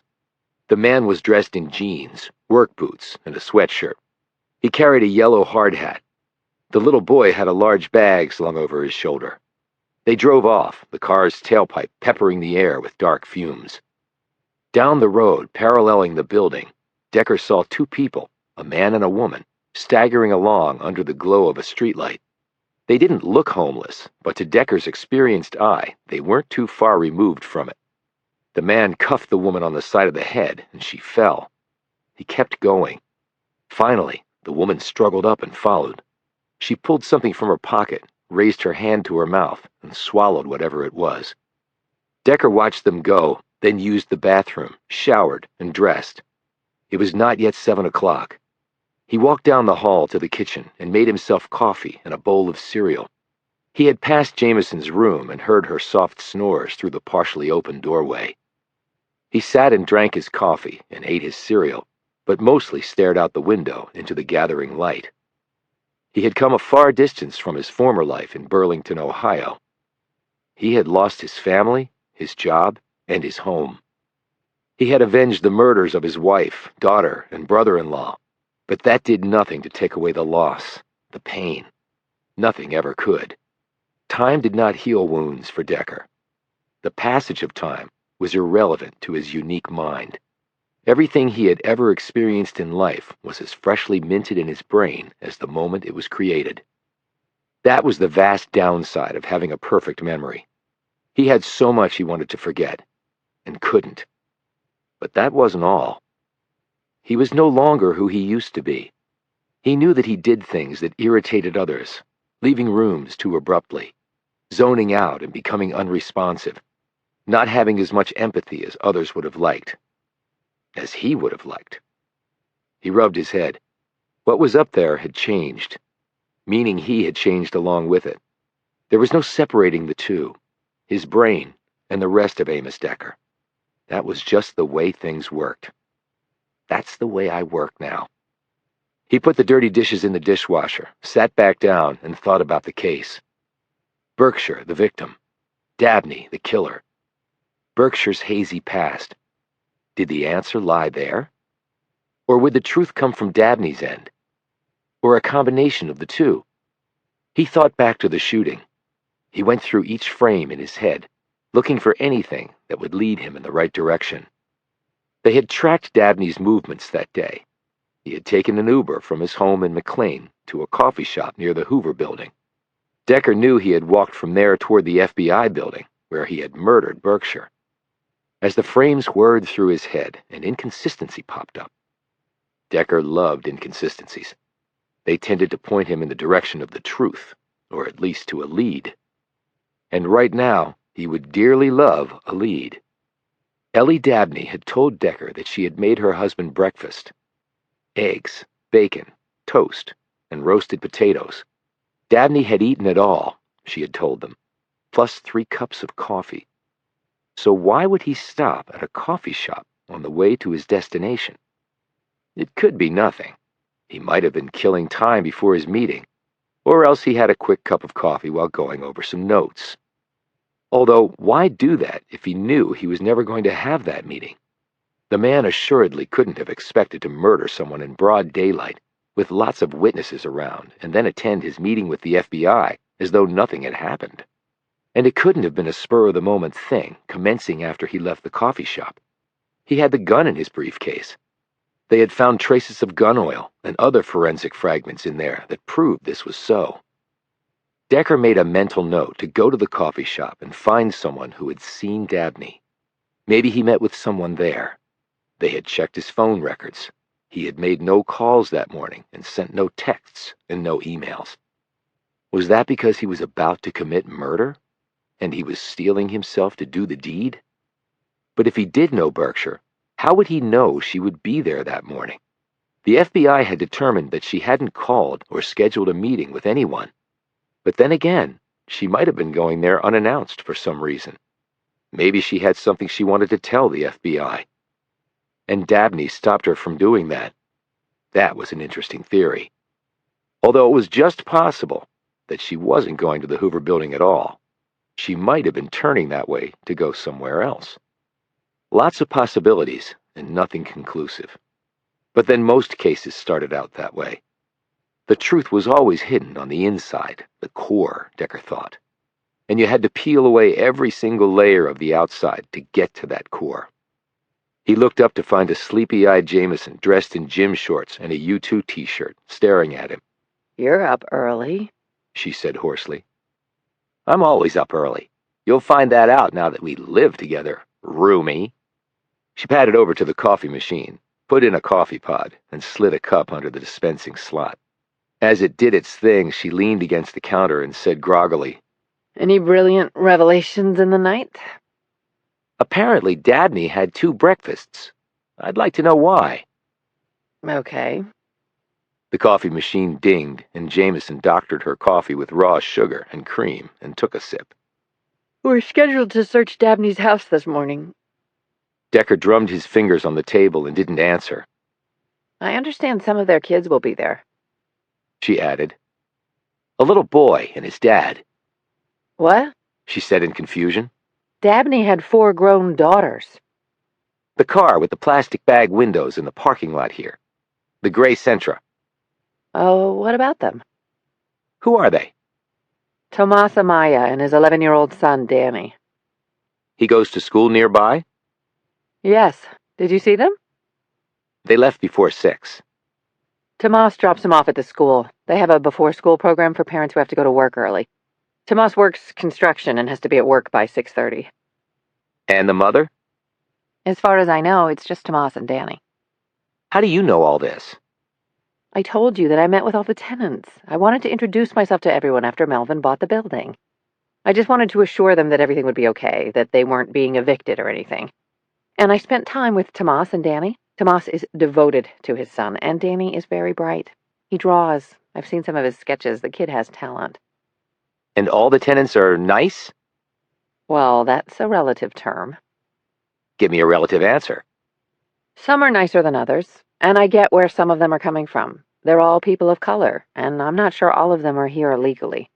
And I'm this white woman knocking on their door and telling them that an unknown investor has bought the building and I'll be their landlord? I'd be suspicious, too. Decker sighed. It's 2017, but it doesn't feel like it. When I was a kid, they had those TV shows on about what the future would look like. Robots cleaning houses and people flying their cars to work. And instead, we've got this. Preaching to the choir, Decker. Hey, Melvin said he would come in soon to meet the people here and look over the property. Decker perked up. It'll be good to see him again. I know you two really hit it off. He's my best friend. Jamison frowned slightly at this comment, but didn't respond. Decker's phone buzzed. It was Bogart. Decker listened for a few moments and then clicked off. Change of plan. Bogart wants us at the morgue. Why? They just completed the autopsy on Dabney. Okay, but we know what he died of. A self-inflicted gunshot wound. Yeah, but there's something else. What? The man was apparently already dead when he shot himself. Chapter 11. The same medical examiner, Lynn Wainwright, looked at Decker as he stared at the cut-up body of Walter Dabney, the standard V incision stapled shut over his torso. Bogart stood next to him, and Jamison behind them, her eyes averted from the butchered body. Not too long ago, the man was a successful businessman with a loving family. Now, he was a lifeless and violated sack of flesh and bone on a metal table. "And you're sure?" said Bogart. Wainwright picked up an X-ray and slapped it against the light box on one wall. She pointed to a dark area. A massive brain tumor, inoperable because of where it's located, and how far it had invaded vital regions. I had already taken X-rays and knew something was there, but when I pulled the brain out, I couldn't believe how bad it was. How long would he have had to live? Asked Decker. The M.E. considered this. You'll want to get a second opinion, but my rough estimate would be 6 months or less. Probably less, because he also had a ready-to-burst aneurysm right there. She added, pointing at another spot on the X-ray. I'm surprised he was able to still fully function, actually. Maybe he had something left to live for, said Decker. Like killing Ann Berkshire. Bogart said sharply, "You really believe that?" "I don't disbelieve it." Do you think his wife knew? Asked Jamison. About the tumor? Doubtful, answered Bogart. I mean, you would think she would have mentioned it. Maybe that was the unexpected trip he took a month ago, said Decker. To get the diagnosis. He turned to the M.E. Was it possible he didn't know about the tumor? Anything's possible, Wainwright said cautiously. but there would have been outward symptoms, some slightly impaired motor functions, disruption in thought processes. I think a person in his position, educated, well-off, good health insurance, presumably, he would have seen a doctor. A simple MRI would have confirmed the tumor's presence. Other tests would have confirmed its true malignancy. Bogart said, I wonder why none of his business associates noticed anything amiss. They would have been with him a great deal. For that matter, why wouldn't his wife? Noted Jamison.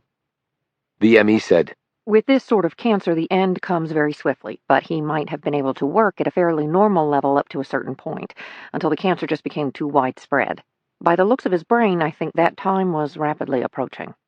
So he might have been able to disguise his illness from his family, friends, and co-workers, asked Decker. Again, anything's possible. He also could have been taking some medications that would help him. And the blood work will show any present in his system? Asked Bogart. I've already sent the samples out for processing, said Wainwright. Decker looked back down at the body.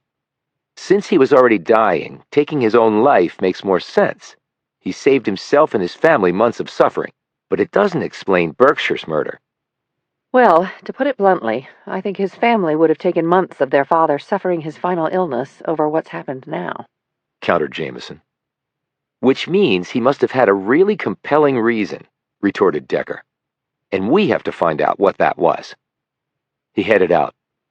Where are you going, Decker? Jamison called after him. "To get a cup of coffee." The coffee shop that Dabney had visited before killing Berkshire was just down the street from the FBI building. It was part of a chain, and the interior was open, light-filled, and furnished with comfy chairs and tables where people could work. Power charging stations were dotted along the walls. Decker and Jamison walked up to the counter. Bogart had stayed behind to talk to the medical examiner and to make some phone calls, and Decker flashed his FBI creds to the young woman working there.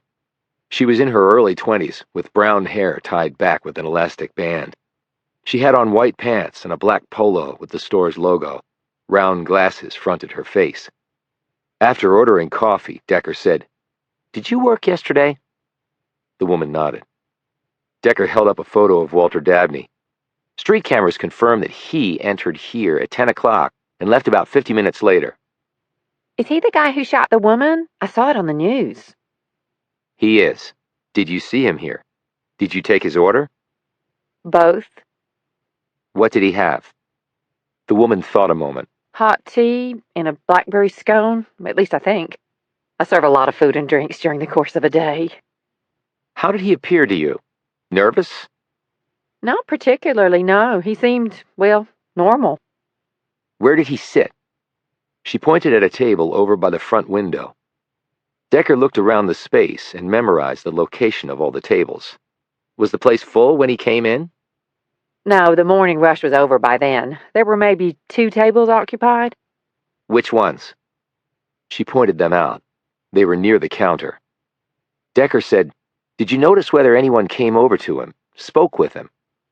I was fairly busy with some inventory work, so I can't say for sure. I remember I looked over once, and he was just sitting there alone, staring out the window.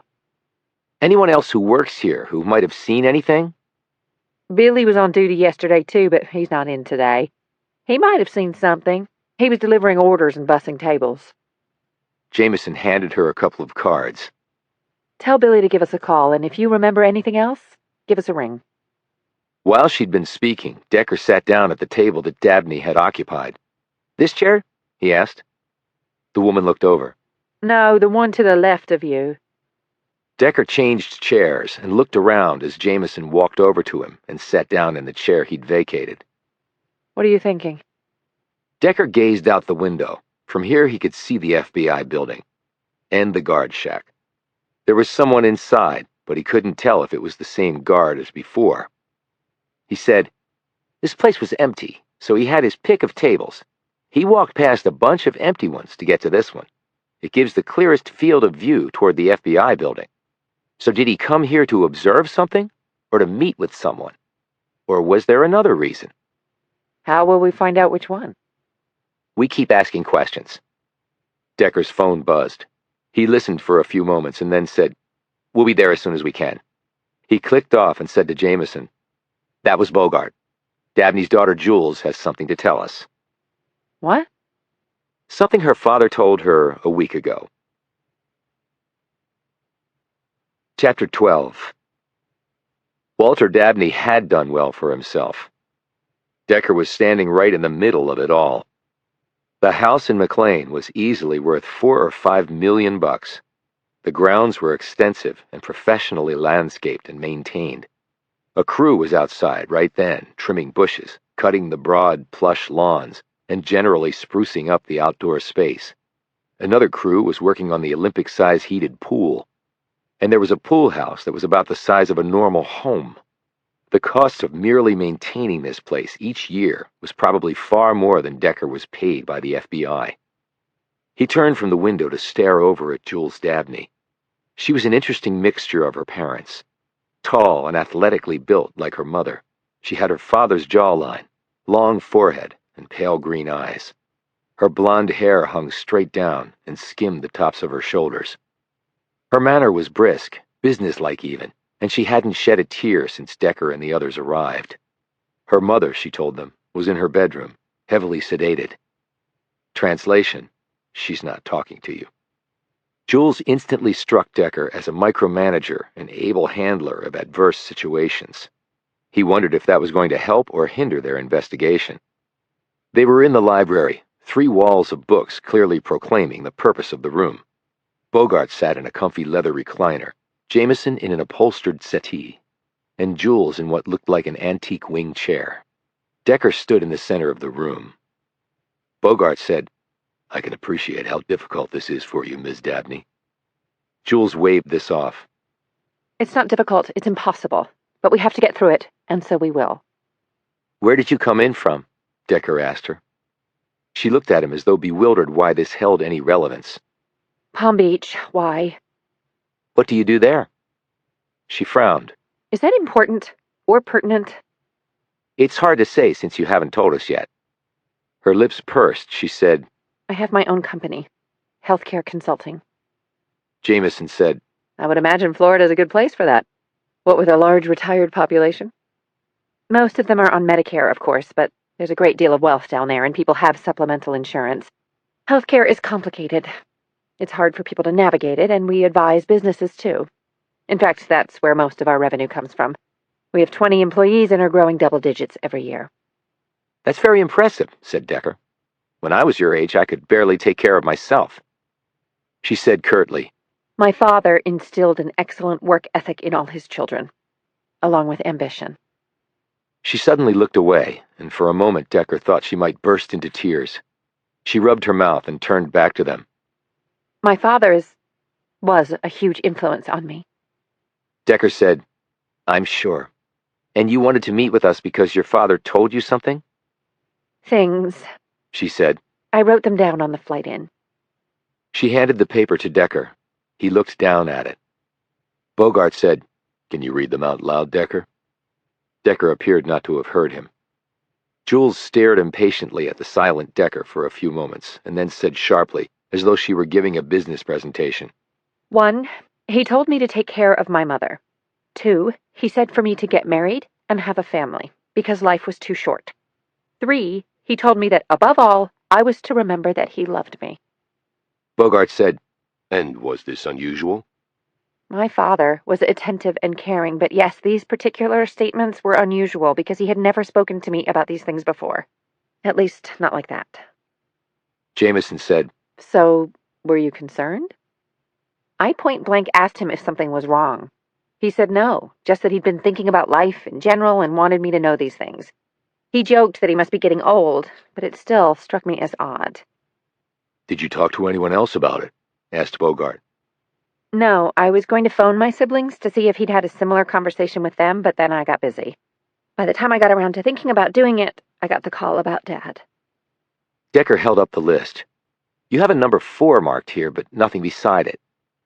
Jules reached in her pocket and pulled out a key. He sent me this the next day. Decker took the key and looked it over. "Appears to be a safe deposit box key," he said, handing it across to Bogart. It is, Said Jules. He has a box at a bank in downtown McLean. He's had it for years. "Do you know what's in it?" I assumed it was just things one puts in a safe deposit box. I've never seen inside it. "Why would he send you the key?" I don't know. I was going to call him, but then, like I said, I got distracted with business. I assumed I would have plenty of time to talk to him about it. I just thought it might have something to do with his estate planning. It would make sense that he would involve me. He'd named me executrix a couple of years ago. She added in an explanatory note. I'm the oldest. That stuff sort of fell to me by virtue of birth order. But your father obviously had confidence in you, too. Said Jamison. I hoped he did. Decker looked at Bogart. "Can we look inside it?" Bogart glanced at Jules. "If your mother is a signatory on the box, we'll need her permission. Otherwise, we'll have to get a warrant." Get the warrant because I'm not disturbing my mom right now. She needs to rest, not worry about signing papers. Bogart pulled out his phone and stepped from the room. Jules looked around the space and her expression changed from flint to despair.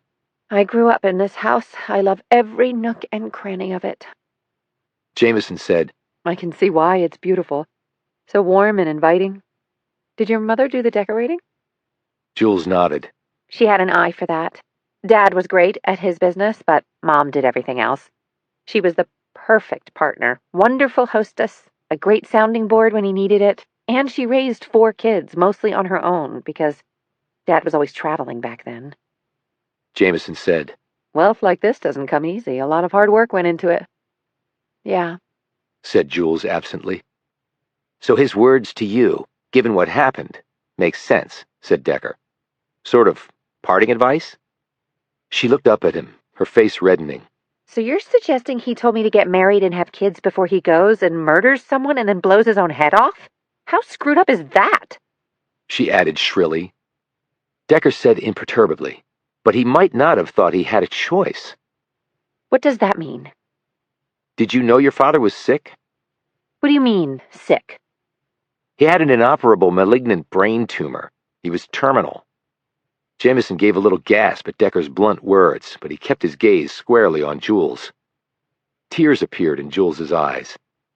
What? She stammered. Decker sat down across from her. The autopsy revealed the tumor and an aneurysm. He had maybe a few months left to live. You're saying you didn't know? She shook her head as the tears suddenly spilled down her cheeks. Jamison pulled some clean tissues from a pack in her purse and handed them to Decker, who passed them to Jules. She wiped her eyes. Do you think your mother knew? Asked Decker. She shook her head. Impossible. If Mom knew, we all would have known.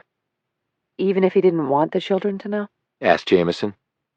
She took a few moments to compose herself. Wouldn't have mattered. My mother is incapable of keeping something like that secret. Decker nodded. Understood. Is there any reason you can think of for your father having done something like this? She barked. You might as well ask me why the sun won't be coming up tomorrow. This can't be happening. The next instant, she bent over and started to sob uncontrollably. Decker looked at Jamison with an awkward expression. Jamison rose and knelt down next to Jules, wrapping an arm around her shoulders and offering more tissues. Decker, go get her some water, she hissed. Decker left the room and found the kitchen, a large, airy space that looked like it should be in the pages of an architectural design magazine. He opened some cupboards. In one, he saw some medicine bottles. He quickly looked at the labels. One was for increasing bone density. Another was Zoloft. He found the glasses in another cupboard, filled one at the tap, and walked back to the library. He handed it to Jamison, who helped Jules to drink it. They heard a car drive up to the front door. Decker left the room again and walked down the hall in time to see the front door fly open. A woman stormed in and threw her coat and bag down on the hardwood floor. Behind her, Decker could see an airport taxi gliding back down the paved driveway. The woman was in her early 30s, with brown hair cut short, glasses, and the same tall, lean build as Jules. Who the hell are you? She demanded. Decker held out his FBI credential. I take it you're one of the daughters. Samantha, where is my mother? Sedated. Your sister Jules is in the library. Samantha Dabney brushed past Decker and hurried down the hall. Decker followed. He got there in time to see her kneel down and hug her still weeping sibling.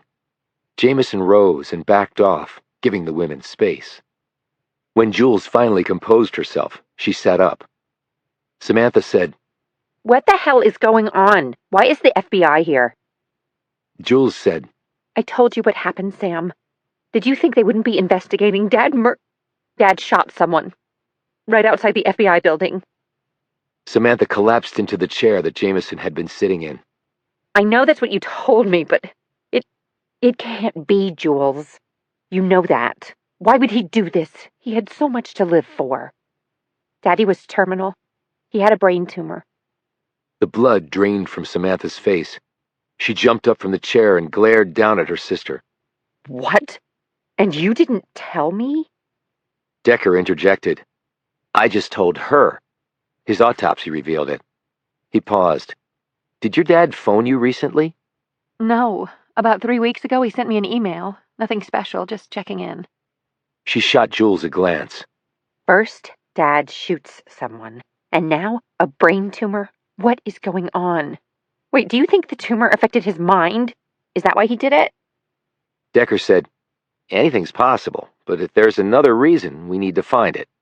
Have either of you ever heard your father mention the name Anne Berkshire? They both shook their heads. Samantha said, Is that the woman he shot? Decker nodded. Samantha looked at her sister. Jules, you kept in touch with Dad more than me. You sure it doesn't ring a bell?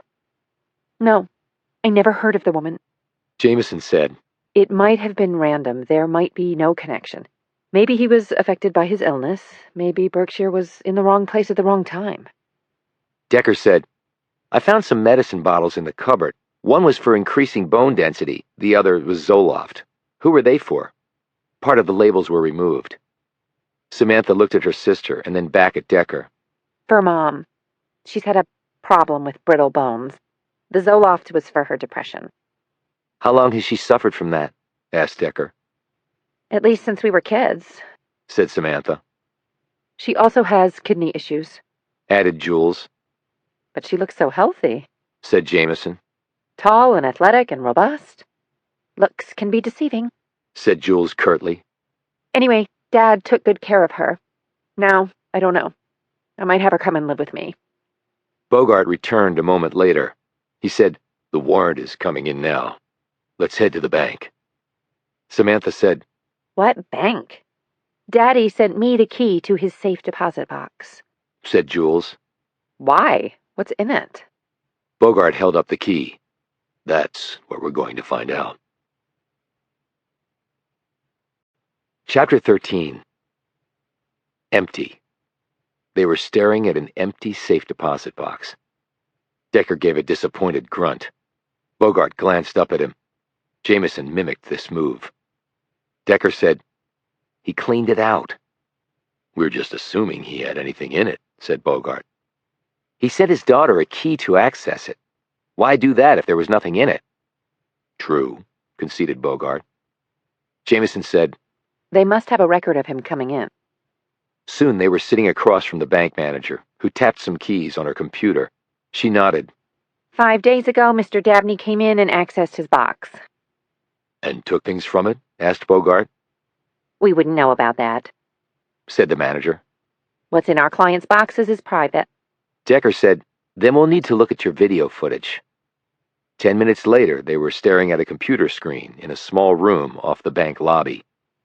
There he is, Said Jamison, pointing at Dabney walking into the bank on the day he'd emptied his safe deposit box. And he's not alone, said Decker.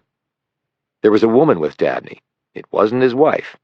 She was shorter and stout with dark hair. They couldn't get a good look at her face because she had on glasses and kept her gaze pointed down. The hair looks like a wig, noted Bogart. A minute later, she entered the room next to the vault with Dabney and his safe deposit box. After a few minutes, they came out. The woman was carrying a small bag that clearly had something in it. From the bulge in the side of the bag that they could see when the manager magnified it, it looked to be rectangular in shape, about 6 inches long and half that wide. Decker said, Is there any other angle on this video we can look at? That's it, I'm afraid, Said the bank manager. We'll need a copy of it, said Bogart. They left the bank with a copy of the video, dozens of questions, and not a single answer to any of them. They returned to the Dabneys' house. Another daughter, Amanda Riley, had arrived just a few minutes earlier. She was shorter than her sisters and rounder, lacking their athletic build. And she had a physical disability, her left arm ending at her elbow. Riley told them she was married with 2 young children. They were surprised to see Ellie Dabney sitting with her daughters in the light-filled kitchen. She was dressed, her hair and makeup done, but the haunted look in her eyes made it clear that the normalcy of her appearance was only skin deep. They showed the video to her and her daughters. None of them recognized the woman. Why was she even there? Asked Jules. I mean, it was Daddy's safe deposit box. Decker answered. She was there to make sure he emptied it. Jules and Samantha stared at him. What exactly does that mean? Asked Jules. That exactly means that your father was involved with some people who sweat the details very seriously. This is cloak and dagger stuff, Said Samantha. I mean, it's like a TV show. Bogart said, Your father dealt with highly classified matters. So it could very well be that he was involved with some folks in that world. Decker added, and the fact that they sent someone with him to the bank shows that they didn't trust him to do it alone. You'll note on the video that the woman was carrying the bag, not your father. So they were making him do this? Jules said accusingly. Then maybe they made him kill that woman, Added Samantha. Amanda spoke up. You can't make anyone kill someone else, Sam, not really. Dad was the one who pulled the trigger. Amanda's features were calm and her eyes intelligent. After she spoke, she looked at her mother, whose gaze was pointed at her lap. Amanda? Snapped Jules, who glanced quickly at her mother. Samantha said, That is so out of line. No, said Ellie Dabney. your sister's right. Your father did pull the trigger. He made that choice. No one else. Jules and Samantha stared at their mother as though they didn't recognize her. Ellie looked over at Decker. I don't know that woman. And I don't know what Walt had in that safe deposit box. To Decker, the woman's demeanor had changed dramatically from the day before. Maybe it was the sight of another woman accompanying her husband to access a safe deposit box, the contents of which were unknown to her. She now seemed resigned, confused, and angry, perhaps even betrayed. Decker said, Could that woman be someone your husband works with? Does she resemble anyone from his office? He looked at all the Dabney women. Not anyone that I recognize. Volunteered Jules. But I'm not really that familiar with the people that work there. Samantha and Amanda simply shook their heads. Decker next looked at Ellie. She cleared her throat and spoke in the slow, halting manner of someone coming off powerful sedatives. I would only see some of his colleagues at the holidays. I rarely went to his office, and not in the last 5 years. She added wistfully. I guess I had really lost touch with that part of his life. She glanced around at the opulent interior of her home. Decker could read the thought in her mind. I just enjoyed the fruits of his labors. Samantha said, Could the woman in the video be this Anne Berkshire? Decker shook his head. Not even close. So this video didn't help at all, Said Jules. You're back at square one. No, it did help, said Decker. How? Jules demanded. It shows us a possible reason for why your father did what he did. But you don't even know if what's shown in the video is even connected to the shooting, Said Jules. We actually do know that it is, said Decker. Your father sent you the key to the box before this bank video was taken. I think he wanted you to know what was in it. But this woman, and/or whoever else is connected to this, didn't want that to happen. So they made him empty the box before you ever had the chance to access it. And that means they knew about the box somehow, and they knew or perhaps suspected that he had sent a key to someone. He paused. And there's something else. He clicked some keys on the laptop they had used to show the video. He moved it forward until they could see Walter Dabney looking directly at the camera. Ellie glanced away, apparently unable to take her late husband staring at her. Okay, why is that important? Asked Jules. Because I was there when your dad killed Berkshire, and when I ordered him to put the gun down, he turned around and looked at me. He pointed at the screen, and he had the exact same look on his face. All 4 Dabney women now glanced back at the screen. And what does that look show? Asked Ellie breathlessly. Not to be overly dramatic, but it shows that he was resigned to his fate, replied Decker. Chapter 14. She was very good, quiet, but everyone respected her, and she was an excellent teacher. Decker and Jamison were sitting across from Virginia Cole, the principal of the Catholic school where Berkshire had been a substitute teacher. It was in Fairfax County, in an old brick building, but Decker had noted the new-looking surveillance cameras as they pulled into the parking lot. They had signed in at the front office, gotten visitor badges, and been escorted to the principal's office. Cole was in her 50s, with glasses on a chain and bleached blonde hair. She sat back and looked out the window of her office. I really can't believe she's dead. And Berkshire had worked here 4 years? Asked Jamison. Yes, that's right. Replied Cole. I assume she needed to have a background check and possess a teacher's certificate, said Decker. Of course. The diocese is very strict on that. We ran a background check, that's standard, and she had a teacher's certificate. Her resume was all in order. She had excellent credentials. We were lucky to have her. So her resume went back farther than 10 years? Asked Decker. Cole looked at him confusedly. What? Well, of course, we needed to see that she had graduated from college and had the requisite teaching experience. Decker glanced at Jamison. We'll need to see all that, he said. I'll get you a copy of the file. Did you know Berkshire well? I wouldn't say well. I never saw her outside of school, but I've talked to her a number of times within these walls. Did you know that she was rich? Asked Decker. Rich? Cole once more looked confused. She lived in a penthouse in Reston, worth $2 million. Cole looked stunned. No, I never knew that. I've never been to her home. I saw her driving to work one day. I think it was a rather beat-up Honda. Did she ever talk about her past? Where she came from? What she did? No, but as I said, her background checked out fine. Nothing of interest, no red flags. Did she have any friends here? Someone she might have confided in? I'm not sure. I can check. She might have socialized with some of the other teachers. Jamison said. That would be great. Here's a number you can reach us at. She handed across a card. Cole took it and glanced at Decker. If you had asked me before all this happened, I would have said that Anne Berkshire was the last person on Earth to be involved in something like this.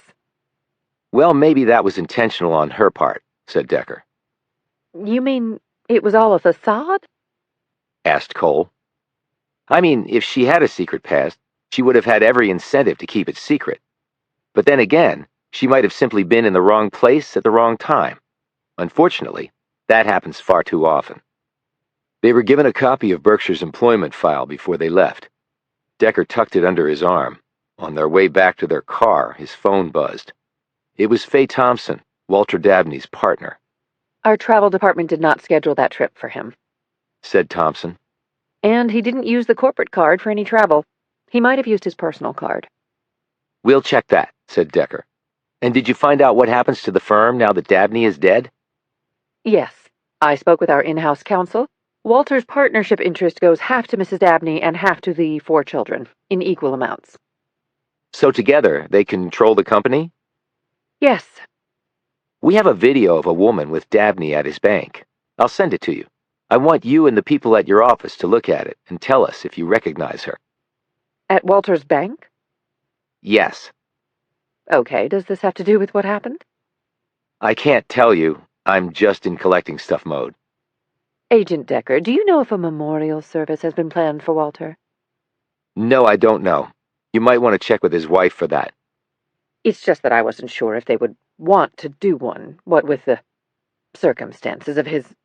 You know, the papers are going to have a field day as it is. We've already gotten calls from the Post, CNN, the Wall Street Journal, and a slew of others. I don't know what to tell them. Then don't return their calls. But then they'll write the story anyway, and without our input it might be pretty bad. We have tons of government contracts. With Walter doing what he did, there's the possibility the feds might terminate some or all of them. Sorry, that's not my department. He clicked off and looked at Jamison. Anything? She asked. Other than her worrying far more about the firm's ass than her really good friend shooting someone and then killing himself, not really. Dabney booked this mysterious trip on his own, and his wife and kids share his partnership interest, so they control the company. That would be a good motive to kill him if he hadn't killed himself, said Jamison.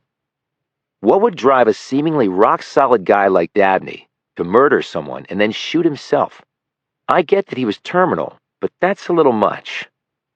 Someone must have been holding a sword over his head. The woman on the video probably indicates that. Maybe, said Decker, though he didn't look convinced. What are we going to do now? He held up the file. You're going to drive to someplace we can get some food, and I'm going to read. Decker wedged himself into the front seat of Jamison's subcompact. He had to push the seat as far back as it would go, but his knees were still uncomfortably close to the dash. As she drove off, he opened the file and started to read. Every word he took in was permanently imprinted onto his memory. The file wasn't long, but it was instructive. She had passed a background check, which meant there was no criminal history for the woman. He shuffled through some pages. Okay, we couldn't find anything for her from over 10 years ago, but the file says she has her teacher's certificate. And it also showed that she held undergraduate and master's degrees from Virginia Tech. So we know she has a past, then. Well, yeah, but why couldn't Bogart find it when he did his search? I have to believe the FBI has a few more resources than a Catholic high school. Wait a minute. What? He held up a page. The file lists her name as Anne Berkshire. Okay. Her driver's license, which was used to run her background check, lists her as Anne with an E on the end. Wouldn't someone have noticed that? Apparently they didn't. Lots of people wouldn't, in fact. Her social security number is on here. We'll have to check it with the one that Bogart came up with. Since he couldn't find her educational history on his search, I have to assume that something's off. Driver's licenses in Virginia don't use the social security number as the ID number anymore. Probably no state does. Yet it should have brought up all the stuff in this file from some database, but it didn't. So is the background in that file even hers, then, or someone else's? I don't know, but the degrees listed are in engineering. Computer engineering. Is that important? I have no idea. It also says she worked for 12 years at Ravens Consulting. He got on his phone and did a quick search. Okay, Ravens is now defunct. 10 years back. Lots of companies go belly up. And why do I think if we try to check on that, we'll find no one from Ravens Consulting who will confirm that she worked there? This is so weird.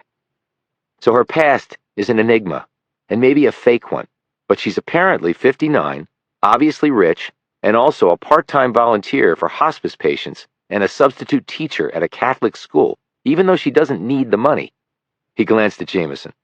What does that suggest to you? That she lucked out somewhere, maybe in her business career, and is now giving back? Close, but not quite how I see it, said Decker thoughtfully. Well, then how do you see it? But Decker had gone back to reading and didn't answer her. They pulled into the parking lot of a restaurant. Decker kept reading the file as he and Jamison walked into the place. They sat at a table near a window. While Jamison gazed out, Decker closed his eyes and began whirring through frames in his memory vault. When he opened them, Jamison was tapping keys on her phone. Something from Bogart? Asked Decker, glancing at her phone. She shook her head. The apartment building. What apartment building? The one we live in, Decker. I do manage it. Do you really think you can do that and work at the FBI, too? Yes, I can, and I want to very much, so I'm going to make it work.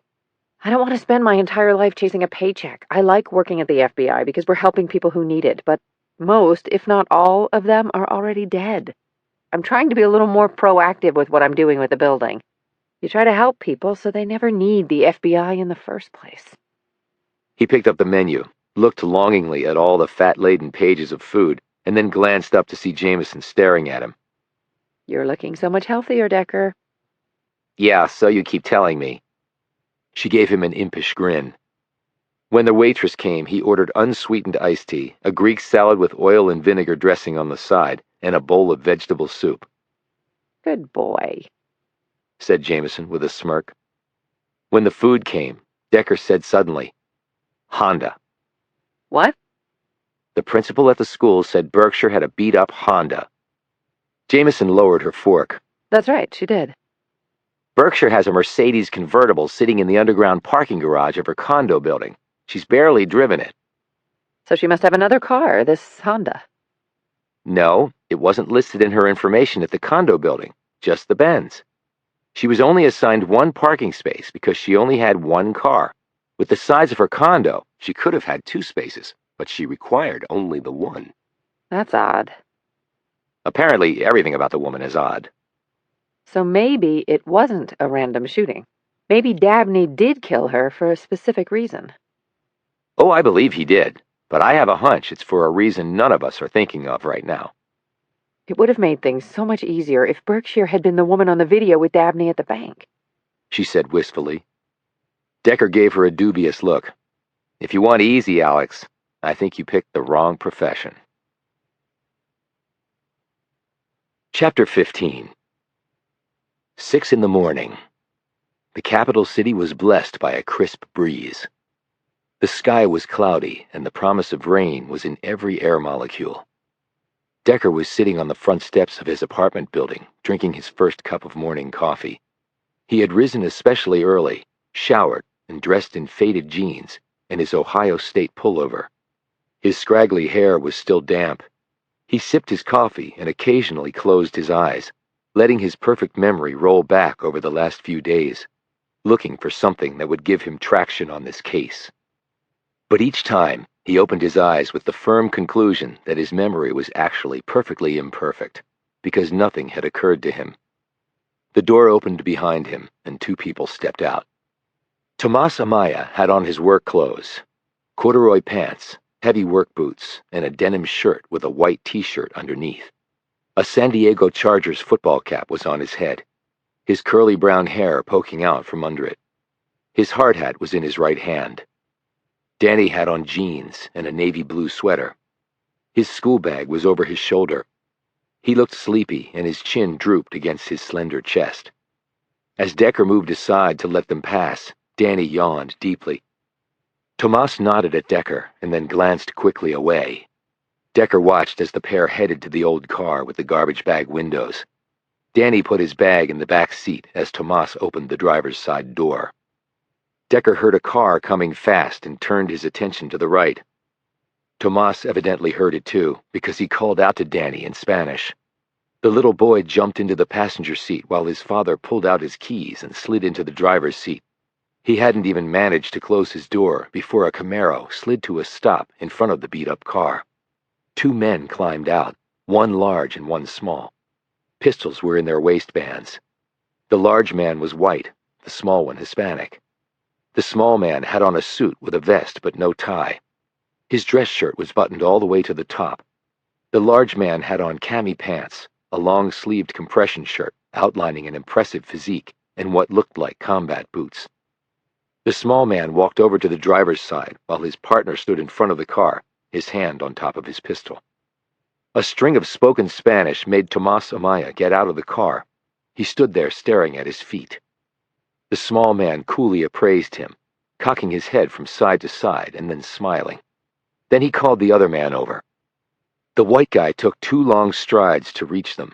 Then, without warning, he clocked Tomas so hard that he flew backward and landed on the hood of the car. The guy stepped forward and cocked his fist back to deliver another blow. "Hold it right there!" The 2 men looked over at an advancing Decker. His pistol was out and aimed at them, and his FBI creds were held up in his other hand. "FBI, guns down, on the pavement, hands interlocked behind your heads. Now!" Instead, the 2 men ran for their car, jumped in, and tattooed rubber on the pavement as their smoking tires gained traction, and they hurtled backwards out of the parking lot, hit a sharp J-turn, and then the driver floored it. Within a few seconds, they were out of sight. Decker raced over to Tomas, who was still slumped on the hood. "Dad!" called out Danny as he jumped out of the car and ran to his father. Decker holstered his weapon and helped Tomas to sit up. "You okay?" he asked. Tomas nodded and rubbed the blood off his mouth. When he looked up at Decker, his features hardened. "I'm fine." "You sure? He hit you pretty hard. You might have a concussion." "I'm fine." Tomas pushed off the hood, staggered momentarily, and then regained his balance. He barked at his son. "Entrar en el coche." "Wait a minute," said Decker. "Who were those guys?" Tomas glanced at him. "It is nothing to do with you. I will deal with it." "But I can help you. I'm with the... No necesito ayuda." Tomas got in the car and started it up. Decker had to jump back as he slammed the car into gear and screeched out of the parking lot, leaving Decker to stare after them. He caught a glimpse of Danny looking back at him, and then the car turned the corner and, like the Camaro, disappeared. Decker walked back over to the front steps, picked up his cup of coffee, and walked back inside. "So much for a relaxing morning," he muttered. As he stepped inside his apartment, Jamison was leaning against the kitchen sink, yawning and rubbing her hair. She was still in her sleepwear, shorts and a t-shirt. Decker could hear the Keurig machine doing its thing. Jamison yawned again. Did you hear like a car racing by or something? Or something, said Decker as he rinsed his cup and put it in the dishwasher. So you know anything else about Tomas and Danny? He asked. Like what? Like, is he in a gang or something? She shot him a startled look. What? Why do you ask that? Because two guys with guns just tried to shake him down. One of them nearly knocked his head off. What? Is that what I heard? Decker nodded. I intervened with my gun and creds, but the assholes didn't stick around to get read their rights. When I tried to help Tomas, he told me to mind my own business. Did you get the license plate of the car? Gee, why didn't I think of that? Decker said dryly. Well, we can run it and find out who those guys are. They seem to have a problem with Tomas, and the fact that he wants no help might mean he doesn't have clean hands. That's a big leap of logic, Decker. Not that big, he retorted. The fact that two guys he obviously knows showed up with guns and tried to beat his brains out might suggest there is an issue there. Jamison made her coffee before answering. She took a sip and said, I'm not awake enough to intelligently discuss this. Okay, when you are, let's talk about it. And you might want to let Melvin know. Why Melvin? I'm the manager. And it's his money and building. She sighed. I'll call him. Are you going to run the plate? I will. But I'm not sure what else I can do. It's not my case. We can pass it on to the local cops. But if Tomas is involved in something bad... What do you want me to do, Alex? I don't have a magic wand to make the world all perfect. Why don't you run the plate, but don't tell the local cops? Maybe we'll have time to run something down, and I can talk to Tomas and see if he'll open up to me. From the look on the guy's face this morning, you'd have a better shot at flying out that window. I can try. Alex, these guys are dangerous. You don't want to get mixed up in this. Oh, because my day job is so full of peace and quiet? She shot back. He sighed and leaned against the counter. You don't want to bring trouble to where you live. I know that better than most. Her features softened. I know what happened to your family, Amos. But you can't blame yourself for that. All I'm saying is tread lightly and don't do anything dangerous. And if you're thinking of treading close to that line, make sure I'm with you, okay? Okay. He gave her a long look and then said, I'll always have your back, Alex. Before she could answer, he turned and walked away. Chapter 16. Harper Brown. That's what the visitor's name tag said. Decker and Jamison had walked into a small conference room at the Hoover Building and found Brown sitting next to Bogart and across from Milligan. Brown was about 5'7", lean and fit, with blonde hair down to her shoulders. She wore a black pleated skirt, a white blouse, and high heels. Decker put her age at late 30s. The face was mostly unlined except for a trio of creases in the middle of her forehead, which made Decker think that she either frowned a lot or thought deeply a great deal, or frowned when she thought deeply. She smiled when she saw Decker, rose and held out her hand. Amos Decker, your reputation precedes you. There was a southern twang to her words that Decker placed somewhere between Tennessee and Mississippi. Decker shook her hand and glanced questioningly at Bogart. Agent Brown is with a sister agency. She called last night and asked for this meeting. Decker and Jamison sat down after Brown shook hands with her, too. What sister agency? Asked Decker. DIA? Defense Intelligence Agency, replied Decker. That's right, said Brown. Decker said, You're like the military's CIA, only your global reach is arguably bigger. And how did you come by that knowledge? Asked Brown, her smile not quite reaching her eyes. I like to Google as much as the next person. Are you with the clandestine service, the attaché systems, or the cover office? I doubt you have the security clearances to hear the answer. There's no doubt about it. I don't have the security clearances to hear it. Amazing what's on the internet these days, interjected Milligan, glancing nervously between the two as they stared stonily across the table at each other. Bogart cleared his throat and said, Agent Brown has some things to share on the Dabney Berkshire matter. Things that we apparently are cleared for. Decker sat back and looked expectantly at her. That would be helpful. All we have right now are lots of unanswered questions. Brown said, I can't promise to answer all of them, but I think I can give some clarity to certain pieces. She put her elbows on the table and assumed a more businesslike look. Walter Dabney has been involved in a lot of high-level government contracting work. We know that, said Milligan. But you don't know of the work I'm going to tell you about. She pursed her lips, took a few moments to marshal her thoughts, and plunged ahead. Walter Dabney was apparently not the patriotic citizen that people believed he was. What does that mean? Asked Bogart. That means that he was selling secrets to our enemies. Jamison glanced at Decker, whose gaze held steadfastly on Brown. She continued, We don't believe that he was a true spy in the sense that he wanted to bring America down. Then what was his motivation? Asked Milligan. Gambling debts. They were enormous. We don't have any record of him being a gambler, said Bogart. Trips to Vegas, or... Brown cut in. There are many ways to gamble, Agent Bogart. Nowadays, you don't have to get on a plane and fly to Vegas or go out to the racetrack. All you need is an internet connection. And the losses can be staggering. And he had to pay them off. By selling secrets, Said Jamison. yes. What sorts of secrets? Asked Decker. She looked at him. Classified secrets. But I can tell you that they involve multiple contracts that his firm was working on across a half-dozen DoD and civilian agency platforms. So serious matters, said Bogart. Very serious. Did anyone else at his firm know about this? Asked Bogart. We don't believe so, but we're still looking into it. So why kill himself? Asked Jamison. We were closing in. She replied. He saw it coming. You took a while to come forward on this, said Decker. This has been a very sensitive and long-running investigation, but after assessing the situation, the decision was made to send me here to convey certain information. We didn't want you to be spinning your wheels unnecessarily.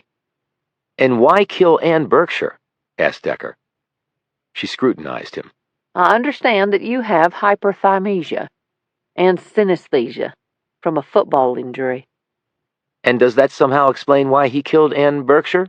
Decker said impassively. No, just making an observation. As to Berkshire, we believe that she was in the wrong place at the wrong time. And so why kill her if he was going to kill himself? Asked Decker. What was she in the wrong place for? Him going nuts? It's difficult to fully understand what's going through the mind of a person who's about to lose everything. Dabney was under enormous pressure. It's highly possible that he just snapped. Or he thought she might be with the FBI since they were right outside the Hoover building. He may have been paranoid at that point.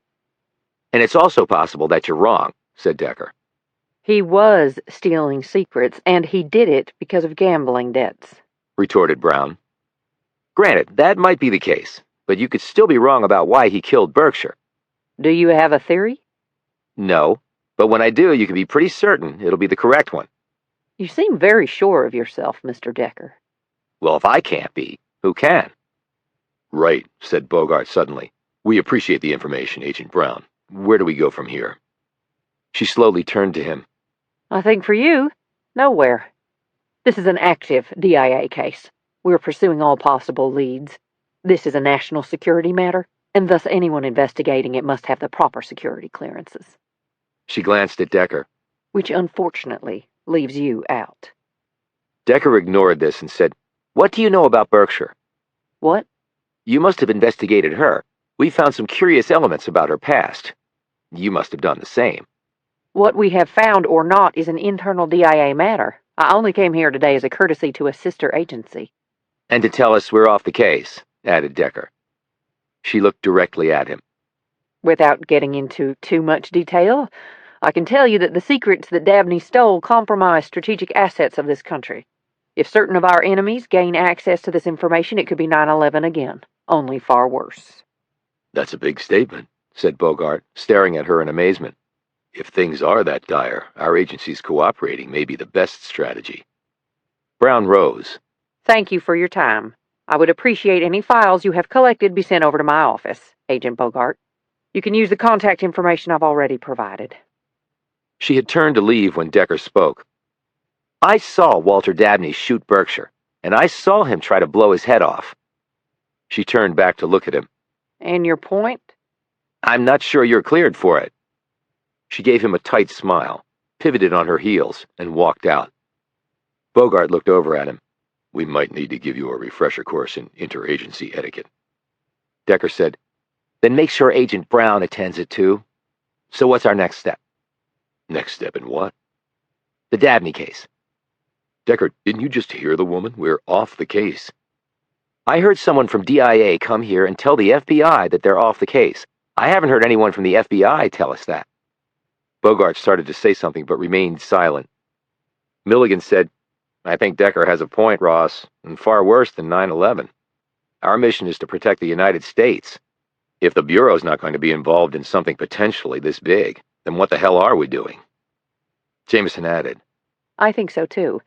And can I just say that I do not like that woman one teeny little bit. Bogart stirred.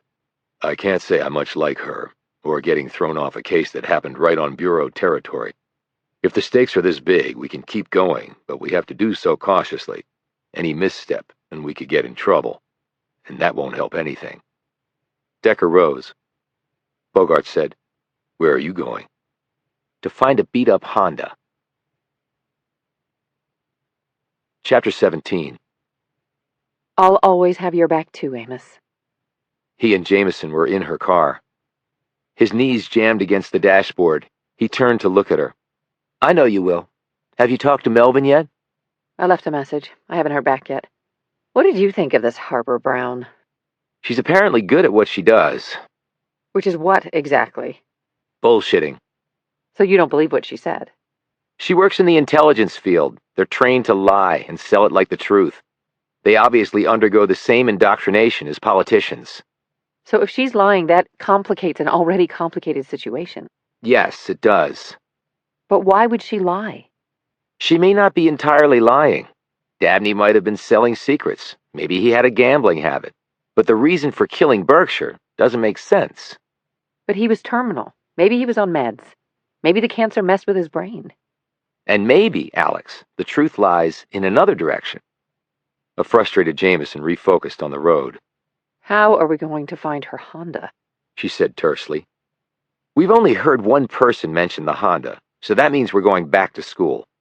You mean Virginia Cole, the principal? "Yes." But she basically just saw her drive in one day, she said. Do you really think she got the license plate number? "I doubt she did." Okay, then what's your idea? "I plan to consult an eyewitness." Jamison continued to pepper him with questions. What eyewitness? What was he thinking? But Decker only closed his eyes and said nothing. When they got to the school, Decker pointed at the doors to the office, where surveillance cameras were aimed at the parking lot. Crap, said Jamison. I didn't notice them before. "Most schools have them now," said Decker. "Some schools have metal detectors and armed guards and armed teachers and armed students. Welcome to education in the 21st century." They spoke with Cole, and she led them back to the office where her technical support staff worked. One of the techs pulled the recorded feeds from the surveillance cameras and put them up on a computer screen. Decker asked Cole, "Do you remember the date when you saw her drive the Honda in? Just ballpark?" Cole thought for a few moments. Within the last 2 weeks. It would have been in the morning, around 7:30. The tech hit some keys and said, "I put those time parameters in. You can use these keys to move through the frames." Thanks, said Jamison, as Decker settled himself in front of the computer. Cole asked, Do you know if there have been any funeral arrangements made for Anne? Decker didn't answer. Jamison said quickly, I'm afraid we don't know that information. The thing is, we haven't been able to locate any family members. Do you know of any? No, she never talked about her family. On our employment form, we have a section for a point of contact in case of emergency. She left it blank. She never really talked about her past, actually. At least not to me. I do have the name of one teacher who might be able to tell you more. She's not in today, but I can have her contact you. Great. Thank you. Absolutely. Anything that will help us get to the bottom of all this. Cole and the tech then left them alone. Jamison pulled up a chair and sat next to Decker as he used the keys to fast forward through the frames of video. She eyed him curiously. Is that how your memory works, Decker? Flashing frames like that? Pretty much, he said absently. Only mine are in color. He stopped advancing the video and pointed at the screen. There she is. It was indeed Anne Berkshire in her dark Honda Accord. As Cole had earlier told them, it was beat up. A front fender was knocked in.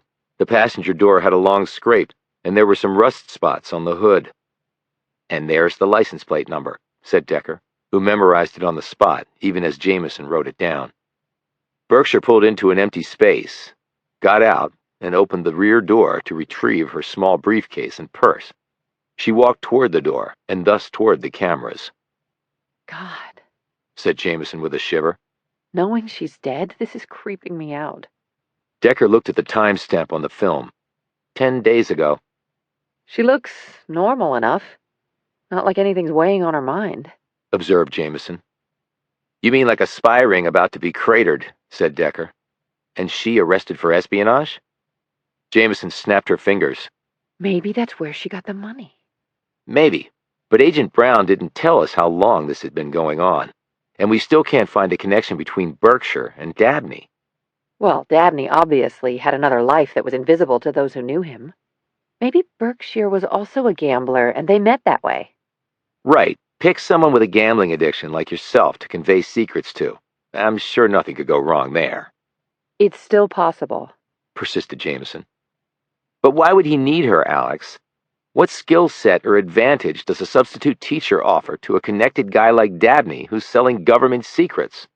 Maybe teaching is a cover. Maybe she's an actual spy. That's why we can't find anything on her going back past 10 years. That might be, said Decker, though his tone evidenced he was not convinced of this. We need to run the plate. You think it's registered to someone else? No, I don't. I think it's registered to Anne Berkshire, just under another address, and maybe another name. So you do think she's a spy or something? Or something, replied Decker. When she looked at him, he added, Brown said that critical secrets were stolen by Dabney. He had to pass them along to someone. If they were working together, you're right. Berkshire had to be part of some spy ring. If she didn't pass the secrets on yet, we might be able to stop the apocalypse that Brown was describing. But if she was a spy, why wouldn't she have passed on the secrets by now? There could be any number of reasons. Jamison added, And pray that our enemies don't have them already, or else we're in deep shit. She paused. You don't think Brown was talking nukes, do you?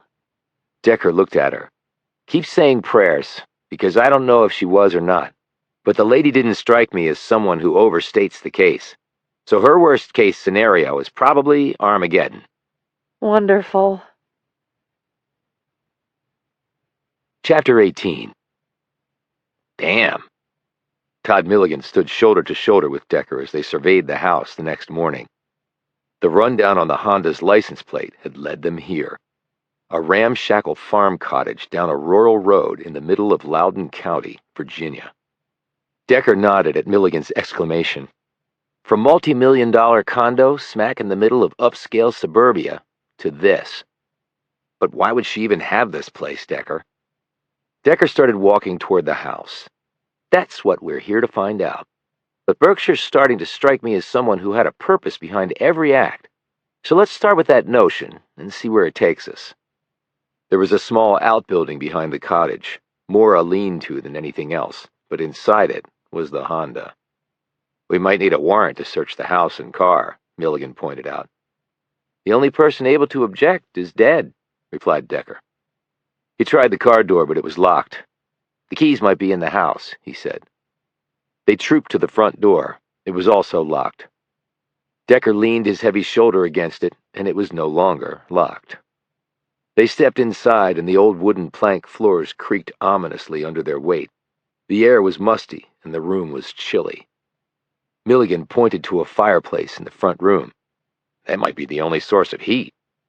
No, there was an above-ground oil tank at the rear, and there's a radiator against the wall over there, though none of that may be working.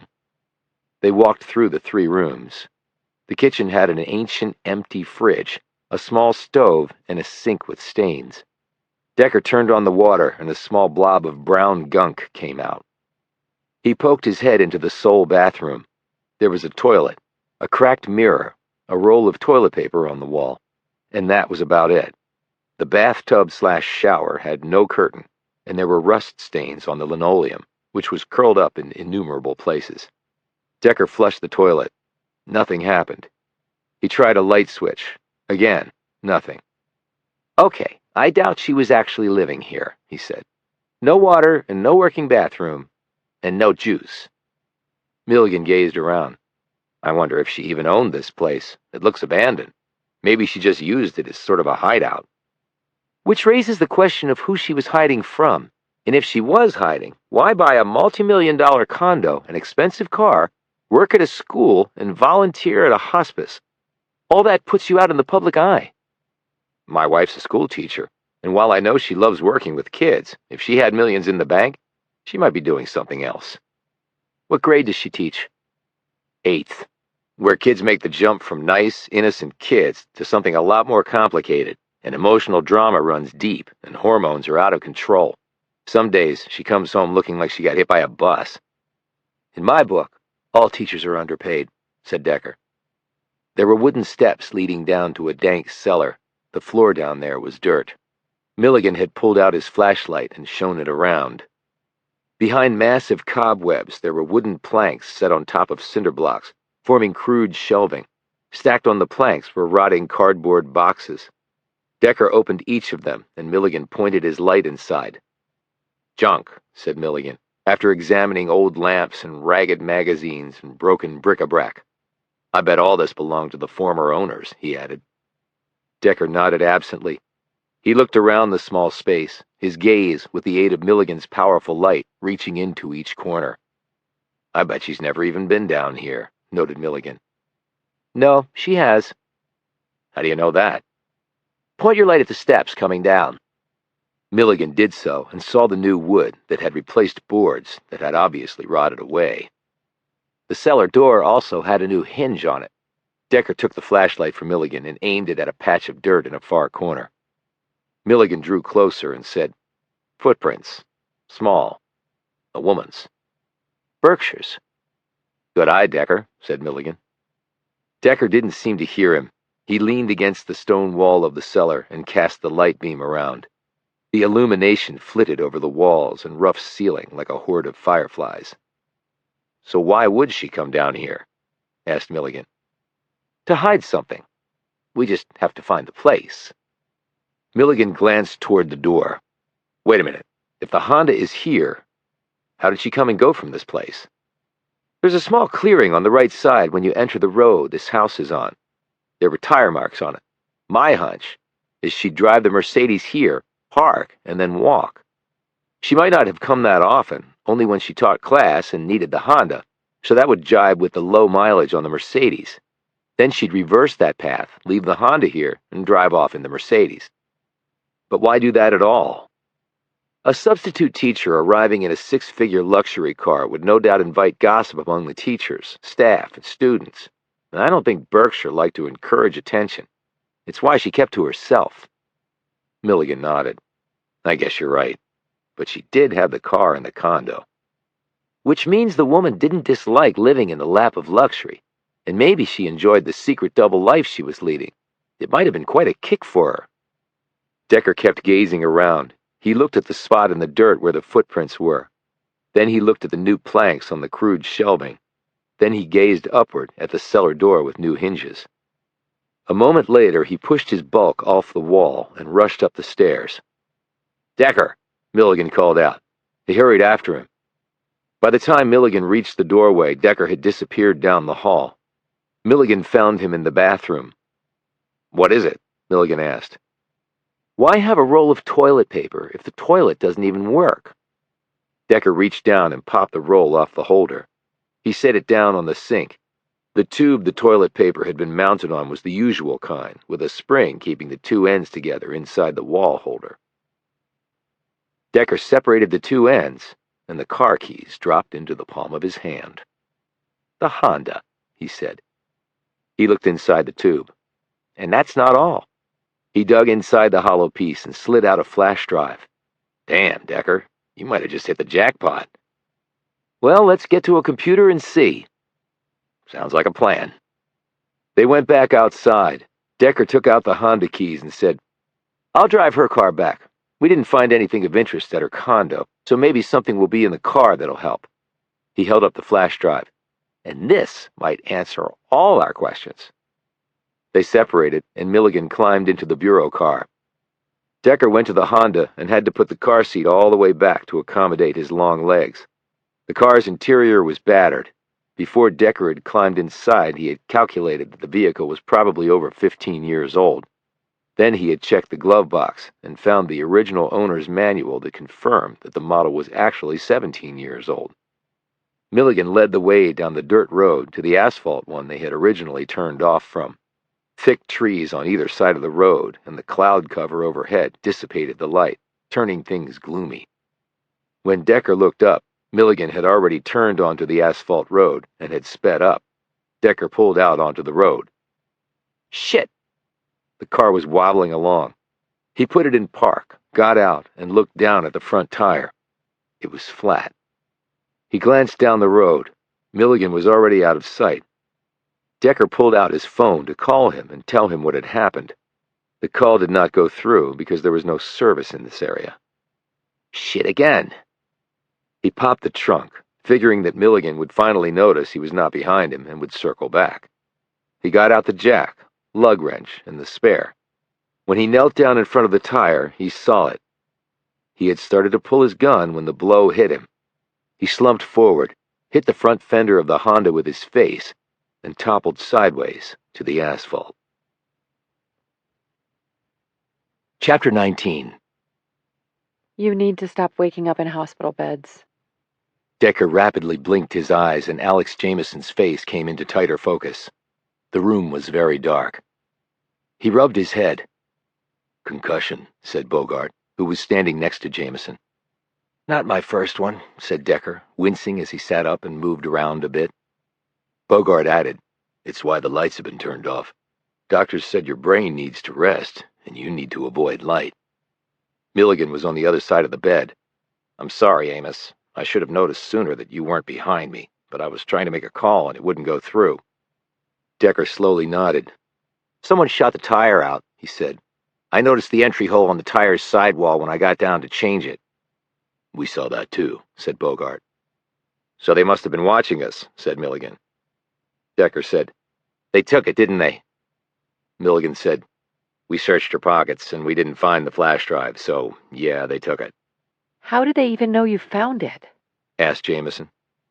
"They either had the place bugged or they had some sort of long-range surveillance pointed at us," said Milligan. "Or they may have just searched you as a matter of course and found it." Decker sat up more. "I held the flash drive up when we got out of the house. If they were watching, they'd know that I had it, and not you." He paused. "When can I get out of here?" Milligan said, "The doctors said you're good to go. You just have to take it easy for a few days. You have quite a knot on the back of your head, and you have some bruises on your face where you hit the car fender. But they did x-rays and other tests. There was no significant damage." Jamison added with a smile, The attending physician said you had a very hard head. "That makes me feel so much better," growled Decker. "So you saw nothing?" asked Bogart. "No, they attacked from behind. I was down for the count. Whoever it was, they were good and fast."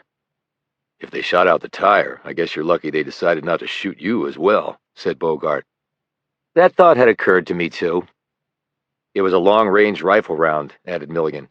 "I don't know how far away the shot came from, but I didn't see anyone around when I drove down that road. If they fired from the woods, it was a hell of a shot. If they fired from the road, it was still a tough target." "I didn't hear the shot," said Decker. "Suppressed round, in all likelihood," said Milligan, knowledgeably. "With the noise that old Honda was making, it would have been a miracle for you to hear the shot. I'm guessing the shooter was hundreds of yards away." So that means a professional. Said Jamison. Bogart added, "And it also means that there was more than one person. A shooter that far away couldn't have reached you that quickly and knocked you out, not without making noise." Decker climbed out of the bed and stood a bit shakily, holding on to the bedside rail for support. Bogart said, "I want you to go home and rest, Amos, and stay in a dark room." "I can't sit out days on this, Ross. Worse than 9/11, remember?" "Okay, so as long as you have no other complications, you can hit the trail again tomorrow. But for today, We're shutting you down. Decker started to protest, but Jamison gripped his arm. Let's go, she said in a voice that brooked no opposition.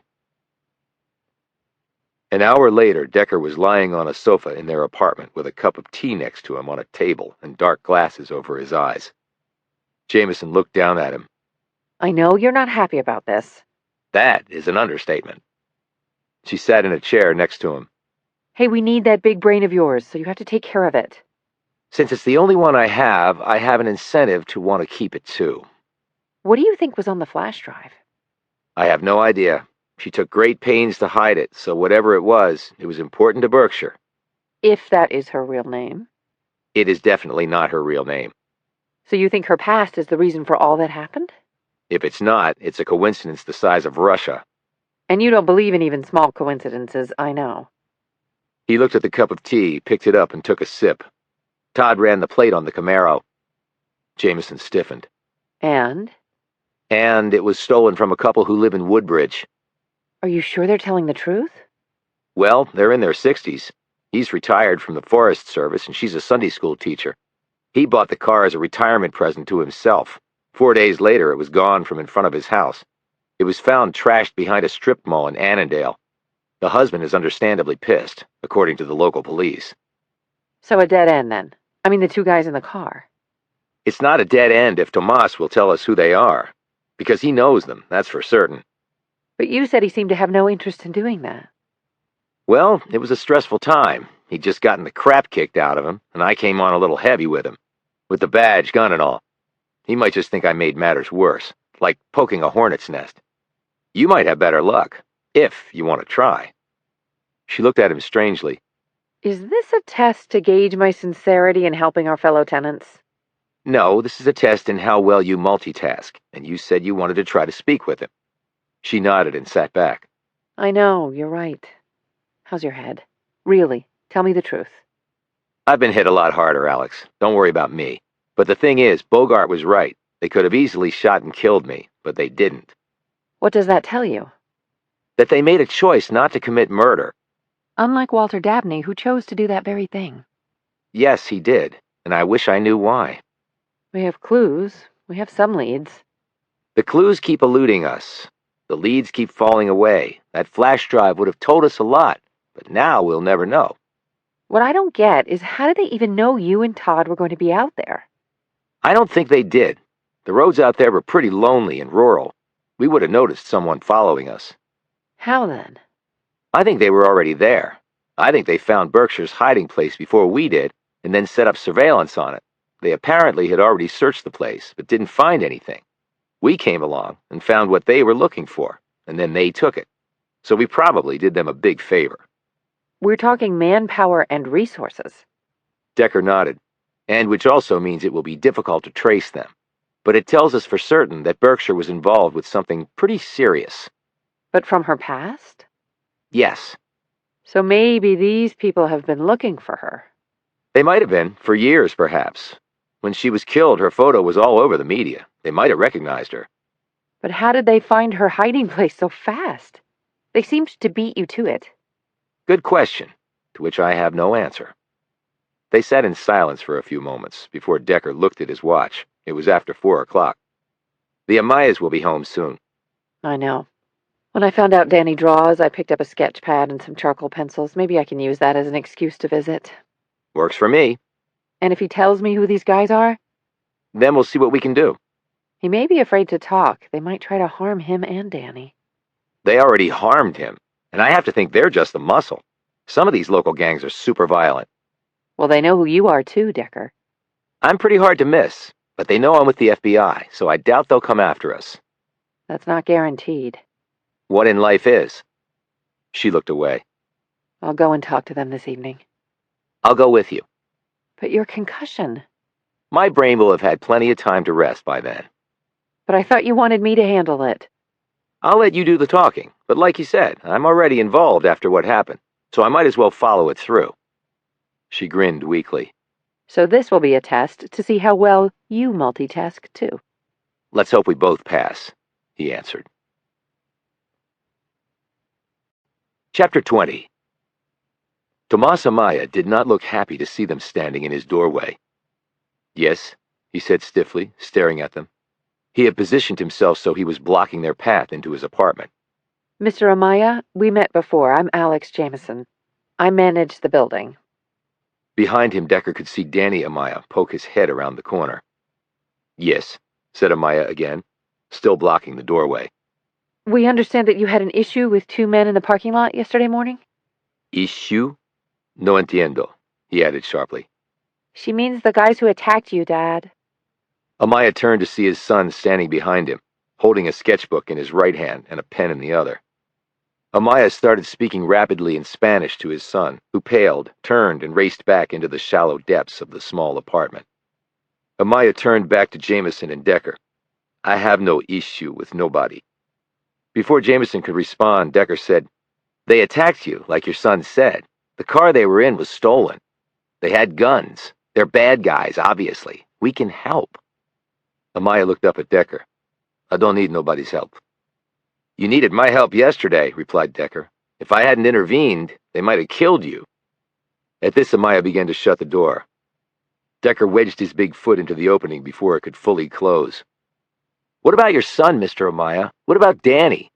What if they attack him next? You're going to wait and let that happen?" Amaya screamed, "Vete ahora! Ahora!" Decker removed his foot and the door slammed shut. Jamison scowled up at Decker. Thanks for letting me do the talking. "He's one scared and angry man," said Decker as they walked back up to their apartment. They turned when they heard footsteps behind them. At first, Decker thought it was Tomas Amaya, but it was Danny. He had on faded jeans, a white t-shirt that accentuated how thin he was, and ripped and dirty sneakers that were too large for his feet. Danny, are you okay? Asked Jamison. He nodded. I'm sorry for how my dad was. No need to be. He's obviously in a difficult situation. "Do you know who those men were?" asked Decker.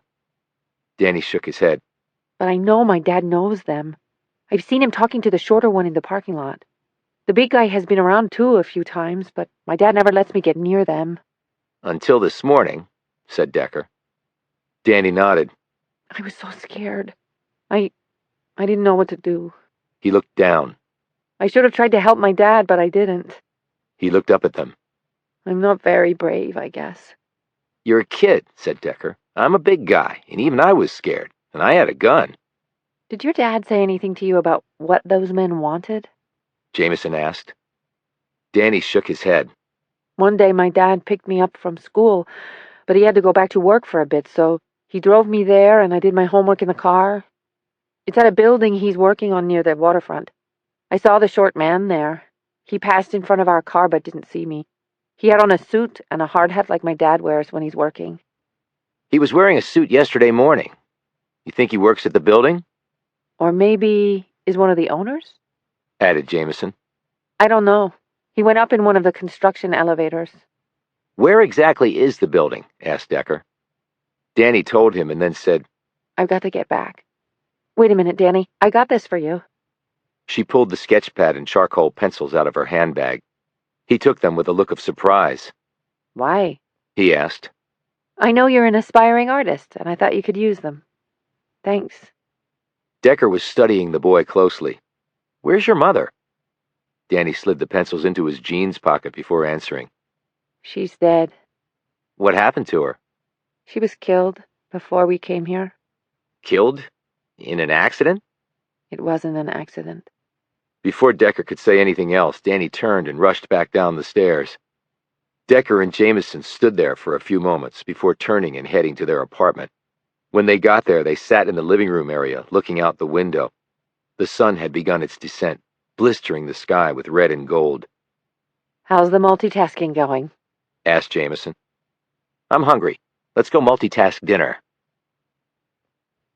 Walking, they reached a hole-in-the-wall place about a half-mile from their apartment. It was a seat-yourself establishment, and they took a table near a window facing the street. The place was only a quarter full. The menu was written on a chalkboard. When the waitress came over, Decker said, "Cheeseburger, medium, with the works, steak fries and onion rings, and a Budweiser, full strength." He looked almost defiantly at Jamison. Make it 2. Said Jamison, staring right back at him. When their beers came, they each took a long drink before settling back in their chairs. "No salad tonight?" asked Decker. There's lettuce and tomato on the burger, Decker. So what about the Amayas? He shrugged. "If the guy in the suit works at the construction site, we can have him checked out." I wonder what his beef is with Tomas. "It could be lots of things." So we're going to try to help them, right? "I think the answer to that is pretty obvious, don't you? But we also can't let that distract us from our day job, Alex." I know. And I can run some of the stuff down on the Amayas, but I won't do anything dangerous. She quickly added. She took another drink of her beer and set the bottle down on a coaster. What do you really think was on that flash drive? She asked. "Answers to a lot of our questions about Ann Berkshire. Answers that now we don't have," he added grimly. We can find them another way, hopefully. Decker did not look encouraged by that comment. When their food came, they ate in silence. As Jamison finished her last French fry, she moaned and said, I'm going to need to work out all week to compensate. Decker eyed her. Ann Berkshire had a stock and bond portfolio worth north of $20 million, he said. Todd checked. Damn, said Jamison, licking salt off her fingers. The thing with financial accounts is you need social security numbers and valid personal information, and all of her is seemingly checked out, at least well enough for her to open an account with a management firm. Did she ever meet with anyone there?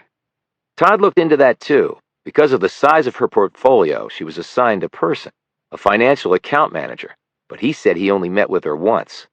The office she opened it with is on the West Coast, and the interest and dividends from her portfolio poured directly into her checking account, and she'd pay her bills from that. She paid cash for the condo and the car, so her monthly bills weren't that much. The cash flow from the portfolio easily covered everything, with a lot left over. Must be nice, said Jamison ruefully. Like I told you before, when I look at my account at the end of the month, all I see are zeros. I don't know where my money goes. I really don't. Well, we know where Berkshire's went. She opened her current portfolio about 8 years ago with $10 million. There were no other cash infusions by her, so it's more than doubled over that time, even with the outlays for the condo and car. Todd said that's entirely possible because the stock market's been on a tear the last 7 or 8 years. Apparently, she put her money in companies like Amazon and Apple and Google and more recently Facebook. They're all up huge during that time period. Well, lucky her, said Jamison. Not so lucky, since she's dead. The point is, her initial wealth seemed to come in a lump sum. I know there are laws in place that you have to show where money came from. If someone walked into, say, Merrill Lynch with $10 million and wanted to open an account, there would have to be questions answered and a record of where the money came from. You mean because of the possibility of money laundering? Decker nodded. So she presumably passed the smell test with her current management firm, at least according to Todd. All of her records seemed to be in order, but when he checked into the background of those records, her old address, for instance, it didn't pan out. And the financial management firm didn't discover that? I don't think they looked as hard as the FBI did. I mean, come on, it's not like they were going to work very hard to turn down a $10 million account. Right. But did they say where she told them the money came from? Yes. Savings, investments, and a small inheritance. Okay. She bought the condo in Reston 4 years ago. The car was purchased a year after that. She lived in Atlanta previously, and Seattle before that. At least we think she did. But we only have her past going back 10 years. Before that, nothing. It's like she didn't exist. But then she has a resume stretching back to college that passed the muster of the school's background check. The dinner bill came and Decker paid it, refusing Jamison's offer to chip in. I corrupted you tonight, he said. Let me pay for the privilege. She smiled, a smile that faded as someone approached their table. Harper Brown looked directly at Decker. She was dressed in jeans, a leather jacket, and a white blouse. Narrow-toed boots raised her height a few inches. Mr. Decker, I wonder if I could speak with you? She glanced at Jamison for an instant, before staring back at Decker. Alone? I can wait outside, said Jamison, not looking very happy. You can head on, Miss Jamison. I can drive your friend home. I don't mind. Decker said, I'm sure that'll be fine, and I probably won't even have to give you directions, since I'm pretty sure you know exactly where I live. Brown took a step back, smiled, and gestured to the door. Shall we then? She glanced at Jamison. Don't worry, I'll take exceptional care of your colleague. You better, said Jamison grimly. Chapter 21. They drove in silence for 5 minutes. She glanced at him. You don't talk much, do you? You said you wanted to talk to me. I'm waiting. She smiled and looked ahead. Brown's ride was a late model BMW 7 Series sedan. He looked at the car's interior. Nice car. This would be like almost 2 years' salary for me. I lease. It's a lot less financially onerous. I guess. And I tend to get tired of things after a few years. Then never get married. Are you still working the Dabney Berkshire case? You mean you haven't cracked it yet? What's taking DIA so long? She pulled to the curb and put the car in park. She turned to look at him. One of my assignments was to liaison with the Bureau. I'm trying my best to do that. I was under the impression that being a liaison involved more than kicking a sister agency off a case. Is that what Agent Bogart thinks? I don't know, because I haven't asked him. I'm just telling you what I think. These are very delicate matters, Decker. We all must tread extremely carefully. Well, according to you, we can't tread any longer. I was speaking generally. Then let me speak specifically. Does DIA use guys who can shoot long distance? She looked puzzled. Out of all the possible questions I thought I might get from you, that was not one of them. Why in the world would you want to know that? Let's chalk it up to my being a very curious guy. So, does it? We're a military support organization. So I'll take that as a yes. She gazed at him curiously for a few moments. I've read your file. I didn't know I had one. The moment you step on the federal playing field, you have a file. You have a fascinating background. What with the hyperthymesia and synesthesia. Some might call it fascinating. I wouldn't. What would you call it? Different. Painfully different. Brown's features lost some of their cocksure manner. I know about your family. I'm very sorry. I've never been married or had children, so I could only imagine how devastating that had to have been for you. Decker looked out the window. All of this is pretty far afield from the matter at hand. Granted, but you still haven't answered my question about working on the case or not. And if I refuse to answer, which I guess I'm entitled to do, then I may take that as an answer in the affirmative. I wasn't aware that the DIA could tell the FBI to stop work on a case. Maybe I'm wrong. No, I doubt that you are wrong, at least technically. But other channels could be employed to make the directive more authoritative. You're speaking a different language. What the hell does that mean? SecDef is cabinet level. He makes a call to someone, and that party leans hard on the FBI director. So that's how it works in D.C. Pretty much. You're from Ohio? I know I am. The flyover land between the coasts. The land of deep mistrust in government.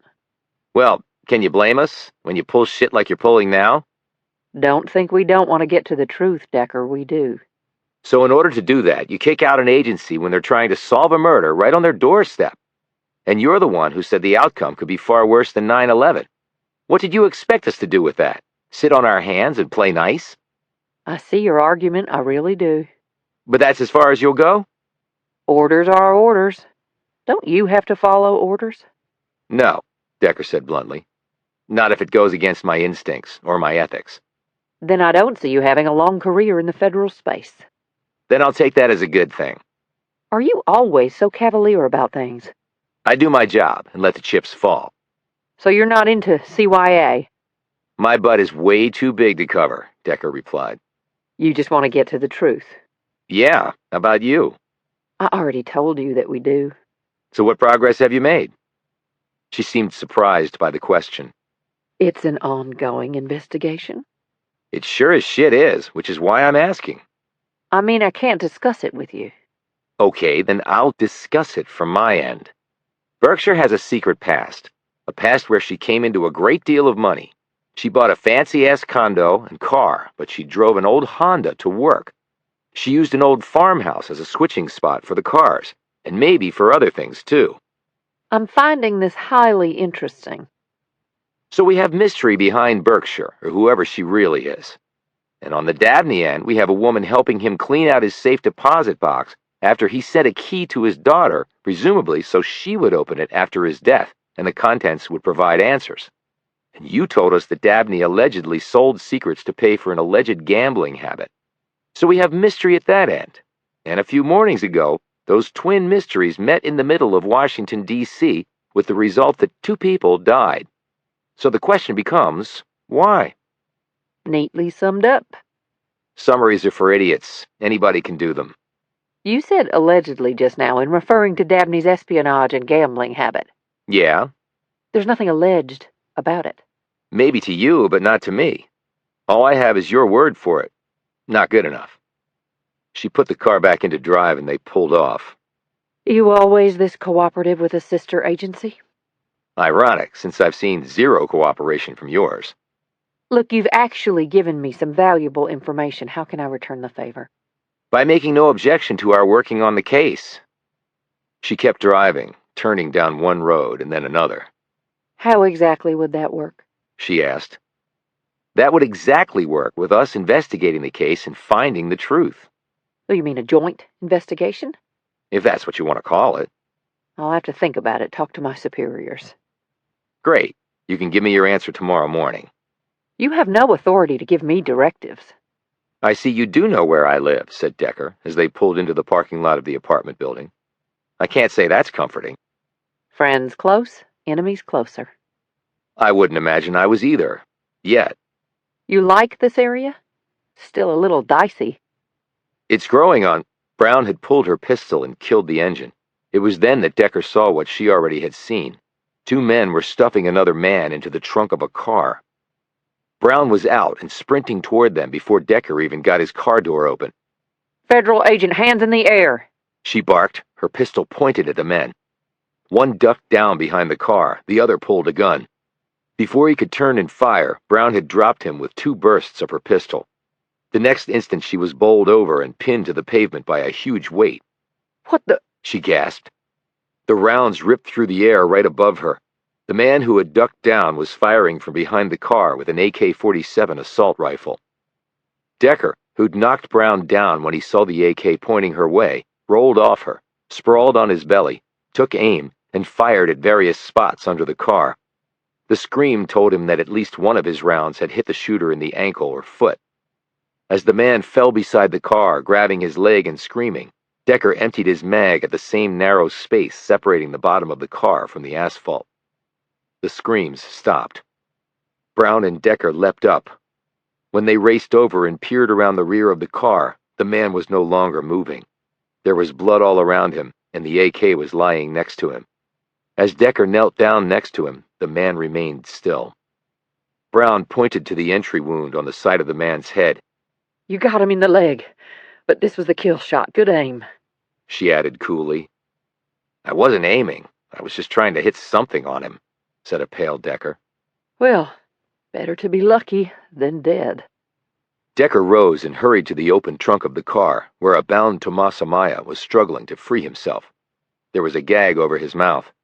Decker untied him and helped him out of the trunk. Amaya, breathing hard, swayed on his feet. Decker observed the purplish knot on the man's forehead and said, "Sit down before you pass out." At first, Amaya seemed about to protest, but then he followed Decker's instruction and sat down on the asphalt. Then something occurred to Decker. "Danny! Where's Danny?" "He's at a friend's casa," murmured Amaya. "He is... My hijo is okay." Who's Danny? Asked Brown. "His 11-year-old son." Brown nodded and said, You want to call this in? Decker pulled out his phone and called Bogart. In one efficient minute, he conveyed what had happened. "Can you call the locals in?" Bogart said, "Doing it right now. I'll see you in 30 minutes. You sure you're okay?" "We're fine." "We? You mean Jamison?" "No, Agent Brown is here with me." "Right," said a clearly puzzled Bogart.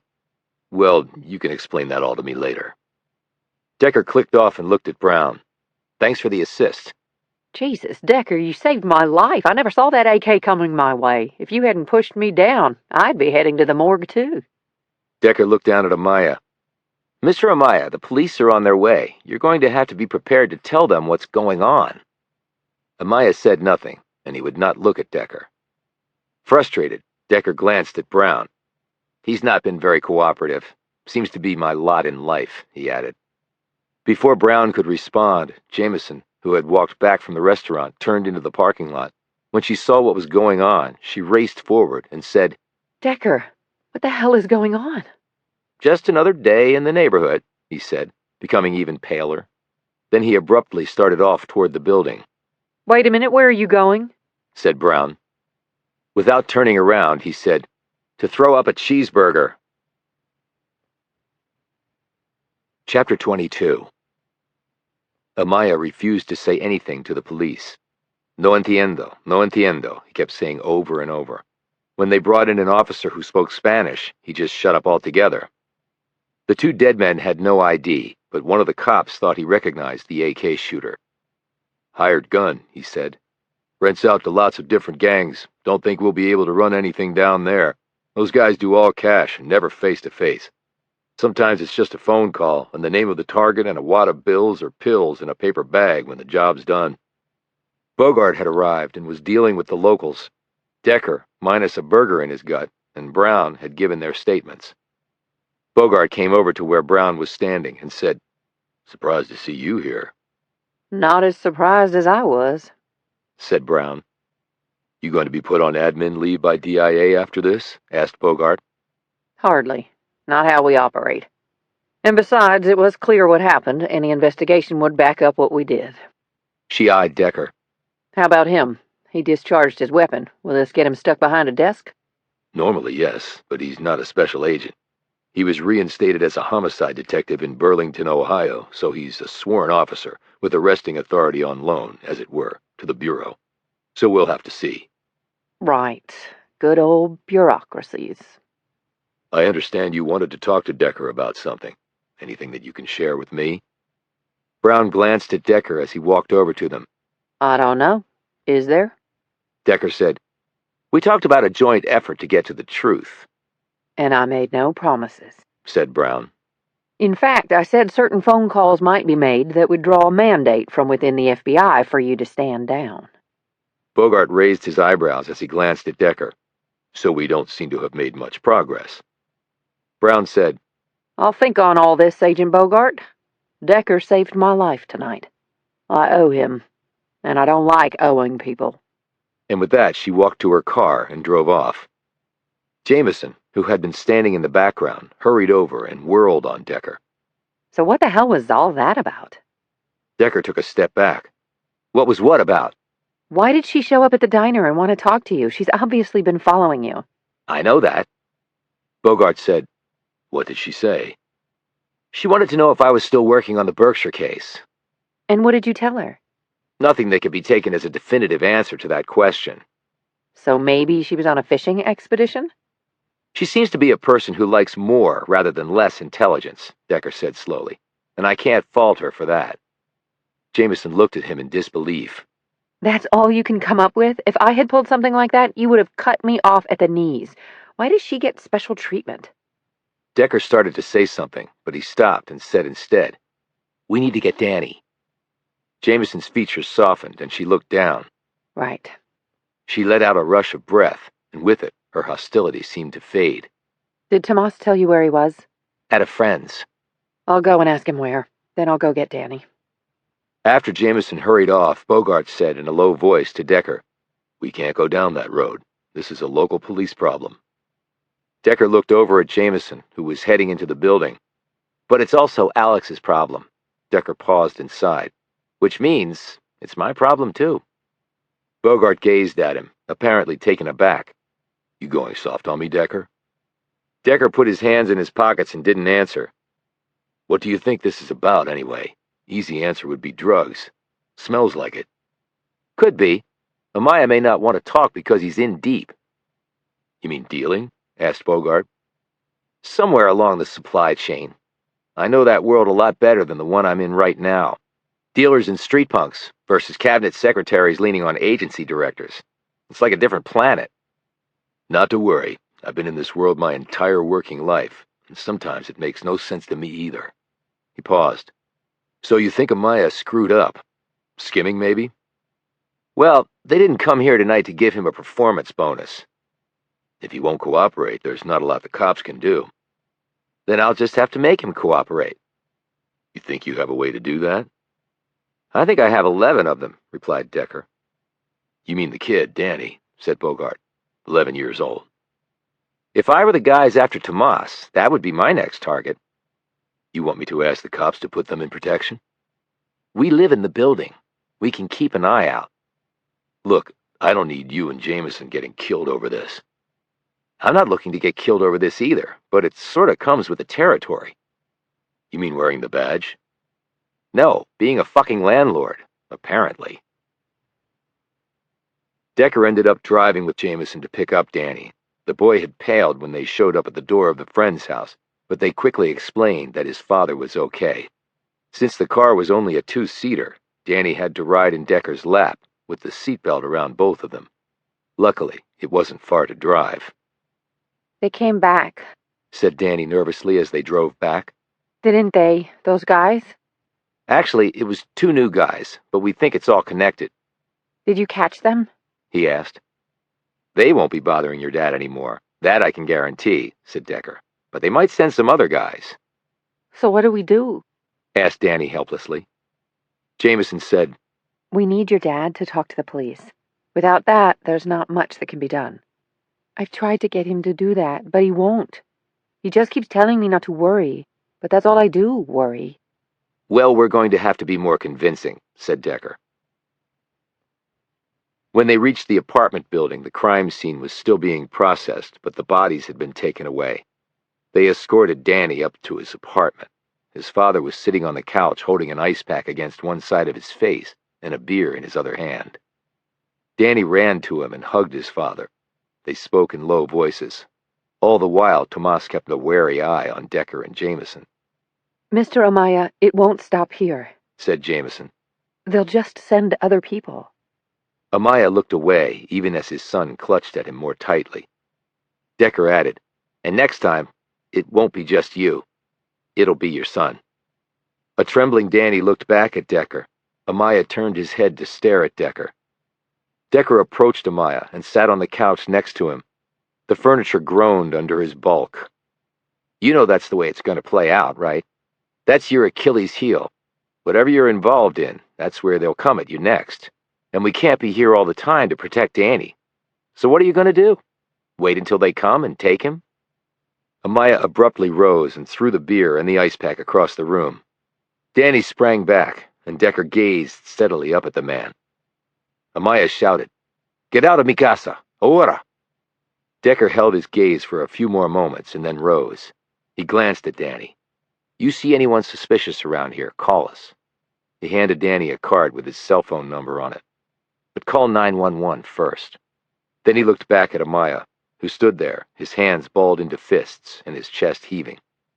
I hope you know what you're doing, Mr. Amaya, because you only have one hijo.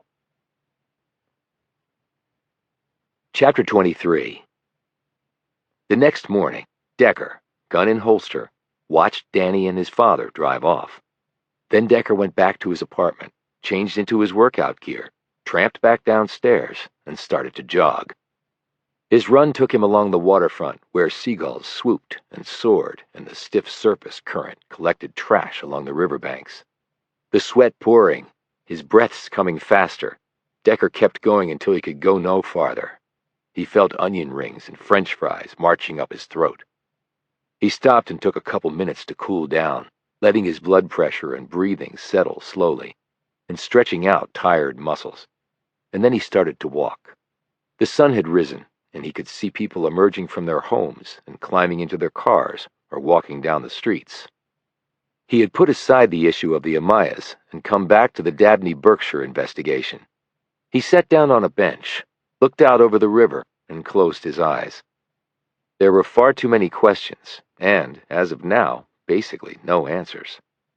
Harper Brown had told them that Dabney was selling secrets to cover gambling debts. That may or may not have been true. But what DIA couldn't tell them was why he had targeted and killed Berkshire. Berkshire's history was full of holes and shadows and contradictions. A murder victim with that sort of past? They had to be connected. Whatever had led Dabney to kill her had to have something to do with the woman's past. And if that was the case, then Dabney had to have some connection to that past. Now, they just had to find out what Berkshire's past really was. Decker stood, his tired legs quivering a bit. He fast walked back to the apartment and found Jamison sitting at the kitchen table, drinking a cup of coffee and peering out the window. He grabbed a bottle of water from the fridge and sat down across from her. Good workout? She asked, without looking at him. Any workout I have that doesn't involve a coronary is a good workout for me. She smiled weakly and then looked down at her cup. Something on your mind? Asked Decker. I don't think you'd understand. Thanks for giving me the benefit of the doubt. She gazed up at him. I'm always giving you the benefit of the doubt. He studied her. And coming away disappointed with the results, you mean? She shrugged. I know, it's the way you're wired. You can't help. Her voice trailed off. I can't help being oblivious to most things? If that's how you want to describe it. He sat back and fingered his bottle. Last night I remembered something I had forgotten. I thought you never forgot anything. I'm not a computer, Alex. A long moment of silence passed before she said, I know you're not. I'm sorry. I didn't mean it that way. Decker rubbed his head and didn't respond. What did you remember? She prompted. That my daughter loved orange popsicles. Jamison looked taken aback. I thought you were referring to something about the case. He eyed her steadily. I'm not a computer, and I don't only think about cases, Alex. She looked stricken by his comment and then sighed. I just keep putting my foot in it, don't I? She paused. I'm sorry, Amos. She added earnestly. I loved popsicles when I was a kid, too. Tell me more about Molly. He looked away. When I came home from work, she'd be out on the front steps with one, and then she'd take one from behind her back and hand it to me. She had obviously been waiting for me to come home. Why do you think you forgot that? Asked Jamison, looking quite interested in his story. He took a sip of water before answering. Maybe because I'm so focused on figuring out why people want to kill each other. My brain doesn't have the bandwidth for personal stuff. Jamison reached out and gripped his hand. It also might mean that a little bit of who you were is coming back. I'm not sure that's possible. But you don't know that it's impossible. She paused. Todd told me about the hospice. You mean how I made a mess of things? No, how you went back to Dorothy Vitters and adjusted her pillow and told her you were sorry. I didn't know he saw or heard that. Well, he did. It didn't matter to her. She was asleep. It does matter, Decker. It should matter to you. I checked back with the hospice yesterday. Dorothy Vitters died an hour after we left her. Jamison withdrew her hand. I guess it was only a matter of time. The thing is, I saw her as navy blue when I first went in, but when I was leaving, he stopped. What? Asked Jamison. When I was leaving, I saw her changing to electric blue, which I associate with death. And an hour later, she was dead. She was dying, Decker. Your mind knew that and responded accordingly. It's not like you can predict death. I know, but it was still weird. I can understand that, she said sympathetically. He glanced at her. I know I'm not normal, Alex. Not that any of us are, she said. Right, but I'm more not normal than most. But because of that, you're great at what you do. Yeah, but is that a fair trade-off? Some would think it is. They sat there in silence for a few moments. Finally, he said, I sometimes remember who I used to be, Alex. Only I can't be that person again. I know that. Before she could reply, he rose. I'm going to shower and change. She looked up at him. Okay, I'll do the same.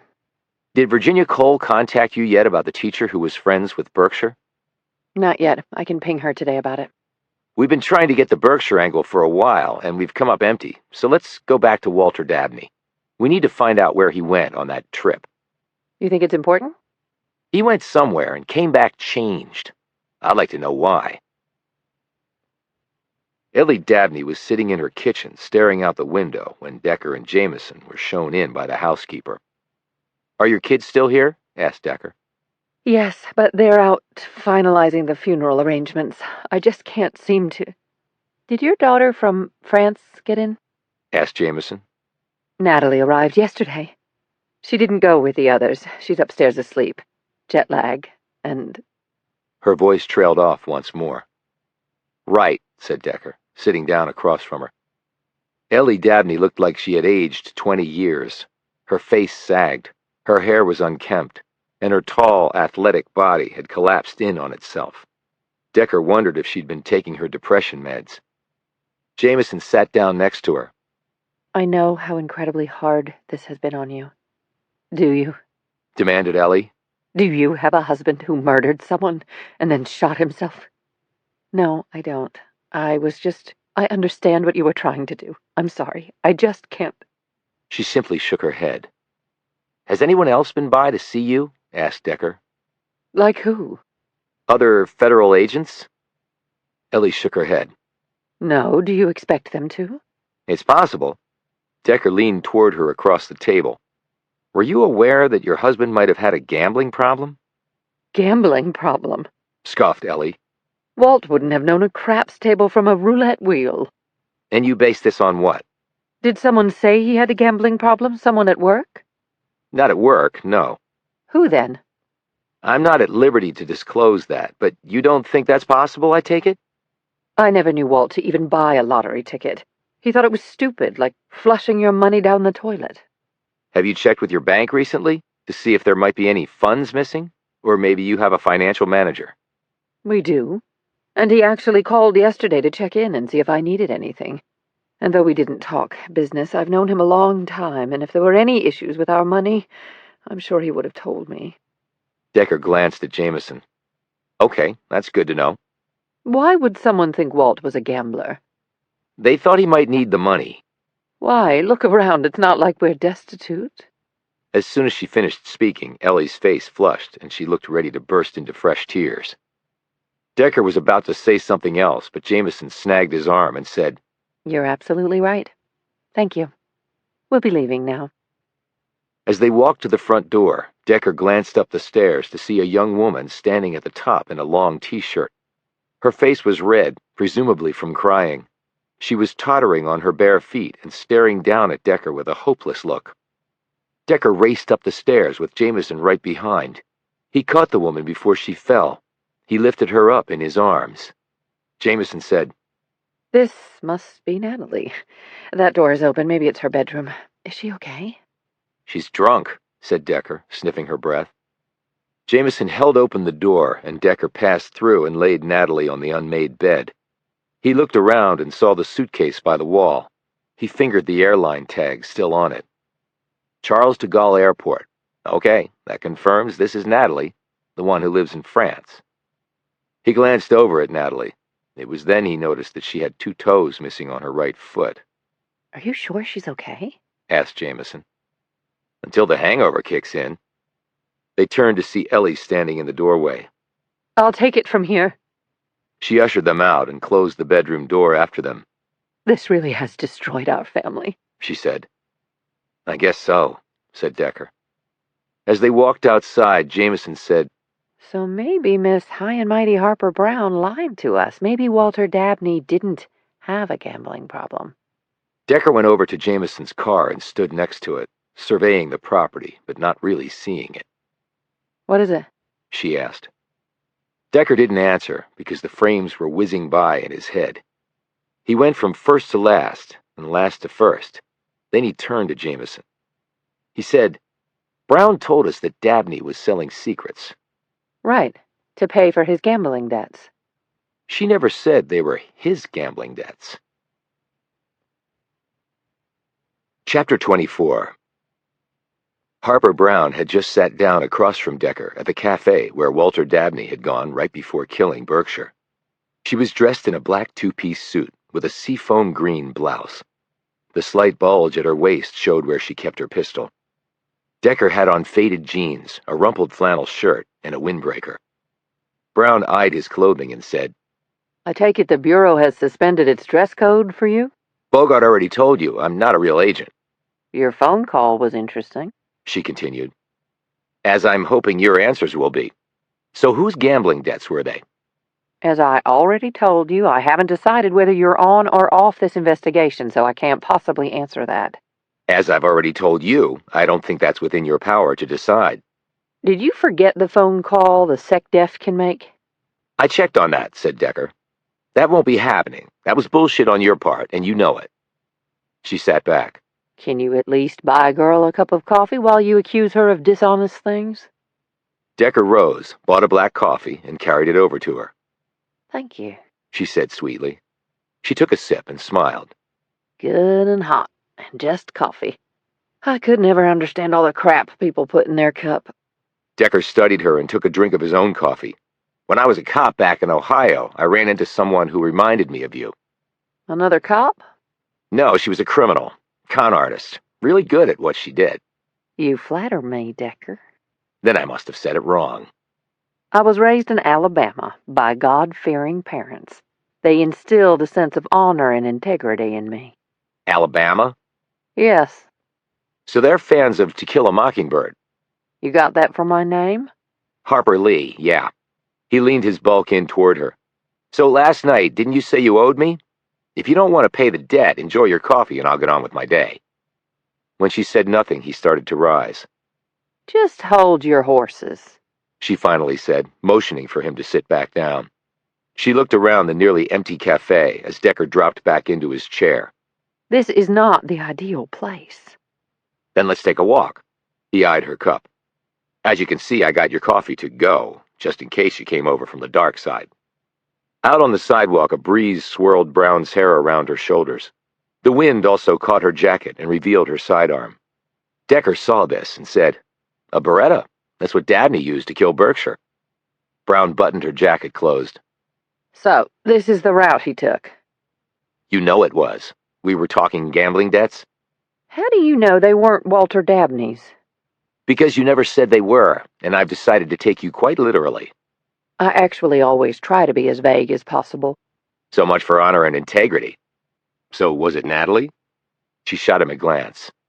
What makes you say that? Have you met her? You could say that, although we never actually spoke, principally because she was in an alcoholic stupor.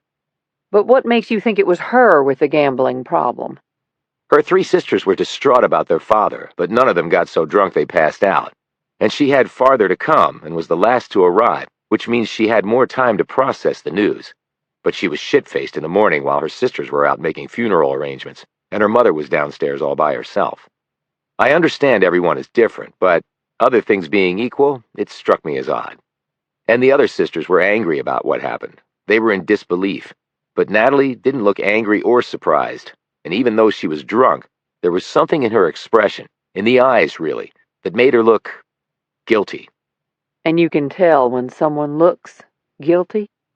I was a cop for 20 years, so I had a lot of practice, he shot back. They walked along for another minute in silence. They passed by the guard shack, and Decker nodded at the uniformed man inside. He was the same security officer from the morning Dabney had shot Berkshire. Across the street, workers were hauling construction materials through the open doorway of a building that was being renovated. Taped to the front window was a building permit. D.C., like New York, was constantly being stripped down and rebuilt. Decker had traveled to New York once, where a cab driver had told him that there were only 2 seasons in the Big Apple, winter and construction. Brown said, We don't think it was Natalie. We believe it was her husband, Corbett. "He had the gambling debts?" She nodded. And they were enormous. Apparently some very bad people loaned him the money, and they wanted to get paid back. We're talking Russian mobsters. So they were threatened. It was more than a threat. If the debt wasn't paid, Corbett, Natalie, and their 4-year-old daughter were dead. So she called her dad. Last hope. He had money, but not nearly enough in liquid assets, apparently. So he sold secrets to raise the money? That's the way we see it. So Natalie blames herself. Looks like it. But that doesn't explain why he killed Berkshire. No, we haven't gotten there yet. How did you find all this out? Legwork, asking questions, doing follow-up. We got a tip on Corbett's end and ran it down from there. We got on to Dabney after we found out about his son-in-law's gambling debts. Dabney's firm is well known to DIA. Any connection to him that would lead to possible national security issues raises a red flag for us. It was connect-the-dots field work. So Natalie knew what her father was doing. Unsure. We traced some of the calls after the fact with an assist from another agency. Decker looked at her curiously. She explained. Natalie used a couple of words that triggered an NSA algorithm, so it got recorded and dumped in a data box that we accessed later on. I didn't think NSA eavesdropped on U.S. citizens. Yeah, and I'd like to sell you the deed to the White House. Anyway, one end of the call was from overseas, so there you are. Loophole of all loopholes. Dabney pretty much told Natalie he'd take care of the problem. There was a tight timeline, but he didn't say how he'd do it. We learned about this after the fact, of course, or else we would have stopped it. But he got the money and paid the debt? Natalie and her family wouldn't be here if he hadn't. They'd be in little pieces at the bottom of a river somewhere in Europe. When did the payment go through? The electronic trail wasn't totally clear. Rough guess, 6 weeks ago, maybe longer. Have you talked to Natalie? I haven't, no. We're actually not that interested in her. The gambling and the Russian mob connection is not our jurisdiction. We turned that over to international authorities. What secrets were sold? You said they were critical enough to trigger something worse than 9/11. I was not exaggerating when I made that comparison with 9/11. So if the stakes are that high, why wouldn't you want the FBI helping? Need to know is not some bullshit line you hear in the movies, Decker. It does have real purpose. Meaning what? If you want it straight, it means we don't really know who to trust on this. The fewer people looped in, the better. And in doing so, you might cut out the very people who could help you solve this and save us from another 9/11. He shot back. She looked uncomfortable at this, but didn't argue the point. Do you know who the buyers are? We're working on it. Are you sure it wasn't the Russian mob? Maybe he just gave them the secrets in exchange for forgiving the debts. She shook her head. The fact is, these mobsters wouldn't know how to monetize stuff like that, nor would they even want to try. You don't want to bring the U.S. military down on your head if you don't have to. No, they got their cash from Dabney, and Dabney got that cash by selling secrets to someone else. Another government? Very likely. Why? Couple of reasons. Only another government would be willing to take this sort of risky operation. It takes resources and deep pockets, and only another government would be so wired into the intelligence world that they would know what secrets they wanted Dabney to get them. So he didn't pick what he stole. They did? Almost certainly. You're not going to run an op like this and not get what you want as a prize. The people behind this, I'm certain, told Dabney exactly what they wanted and to which they knew he had access. This was very well planned out, which makes me believe they had some inside help, which is why we want to keep as many people out of the loop as possible. If we've been compromised, we could be doubly screwed if we read in the wrong people on this. Did you trace the money? On the back end, $10 million. Decker's jaw went slack. $10 million? Did this Corbett guy gamble 24/7? He played for high stakes, and when your creditor is charging 1,000% interest a day, it adds up pretty quickly. But if the buyer has the secrets, isn't it already too late? Not how the game is played, Decker. If we find out who did it, and it is a foreign government, that's a chit we can play later. Perfectly accepted diplomatic blackmail played out every day among allies and enemies. But what if it's a terrorist organization? To execute on the information that Dabney sold takes infrastructure and lots of capital. Dabney worked on large-scale military projects, ships, tanks, and planes. That's why we think it might be another government. ISIL is not shelling out billions to build a Zumwalt-class destroyer. So you're going to keep looking for the buyer? Of course. That's my job.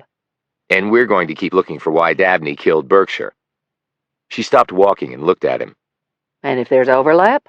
She asked. Then we have a joint investigation, and we'd welcome the cooperation. How sweet.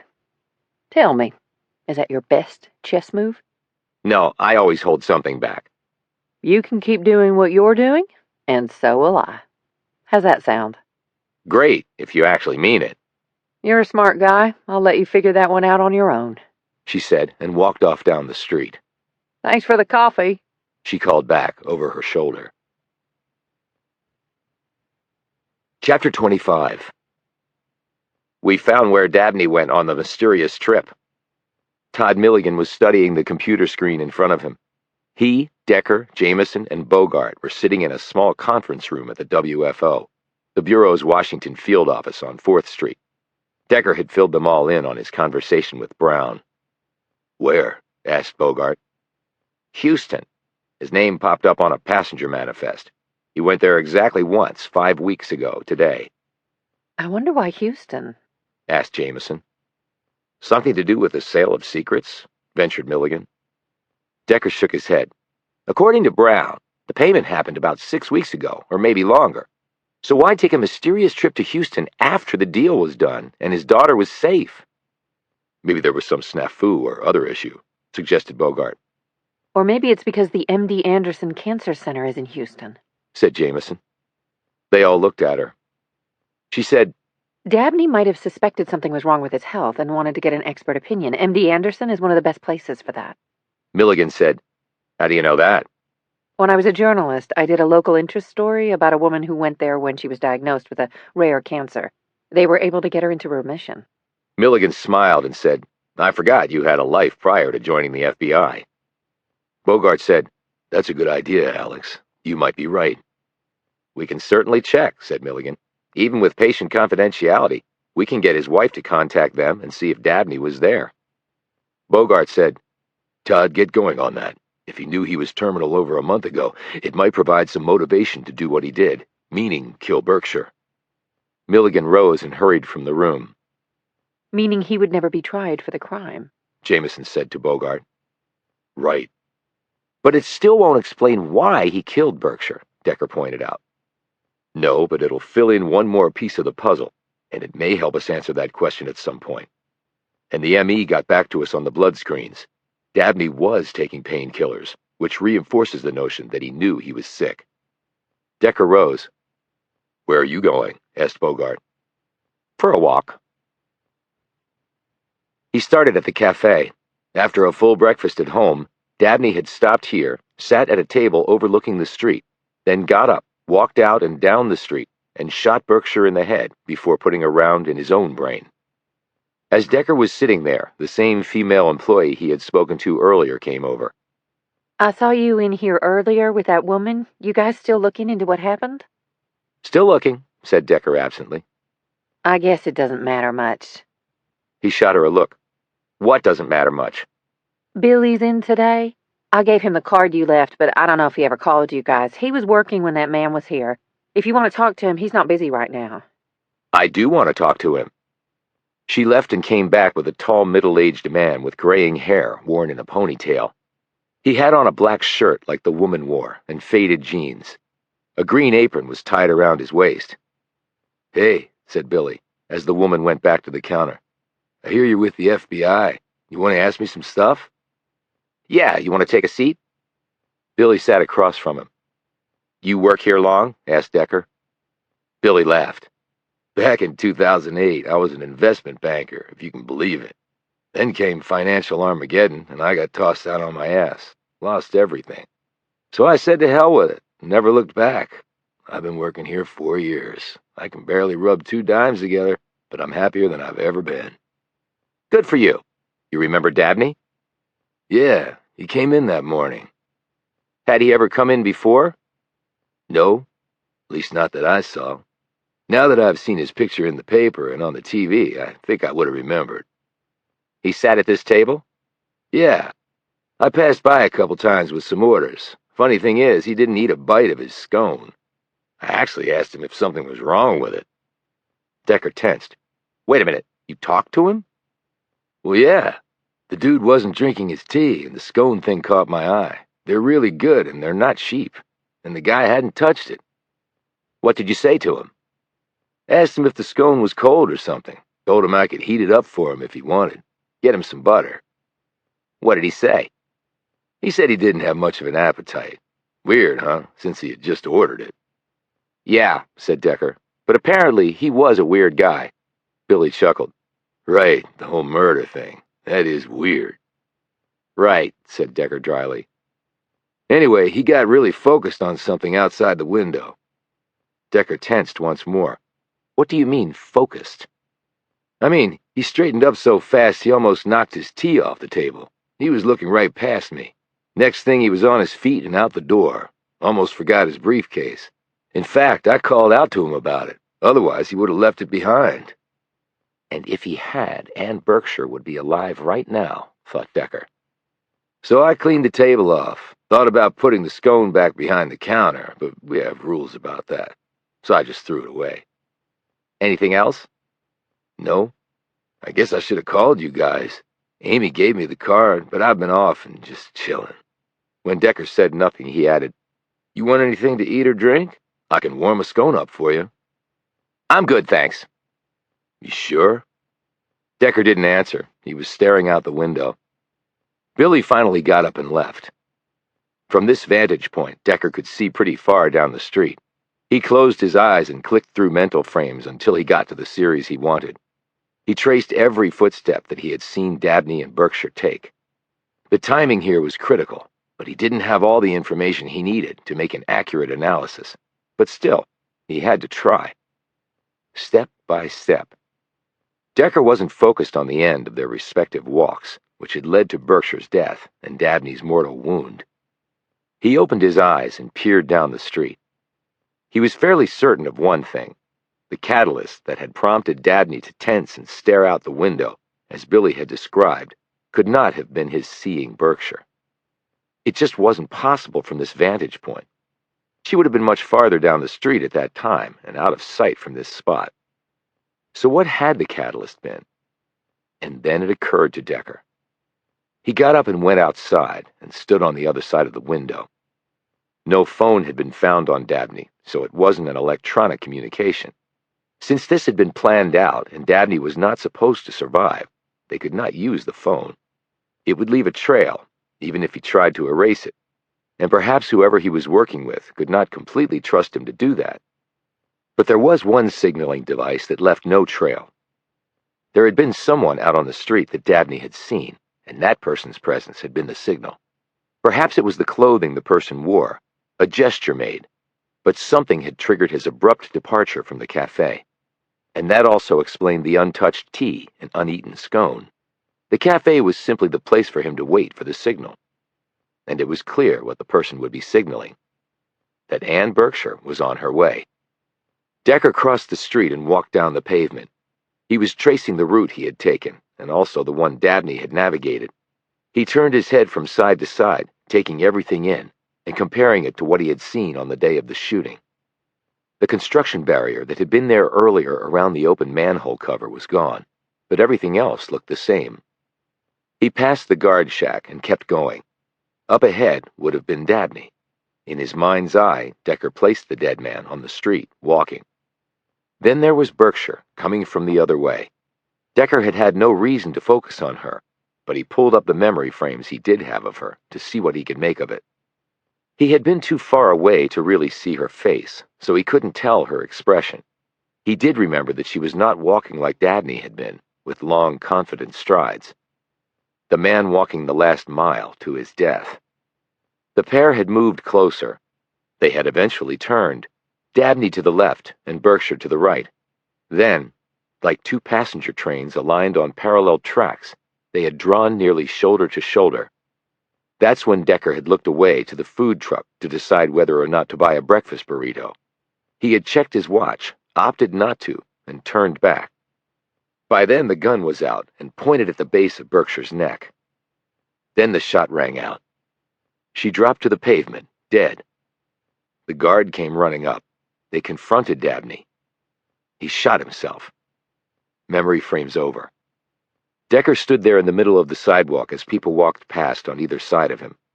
He stared down where there were still minute traces of blood from the two dead people.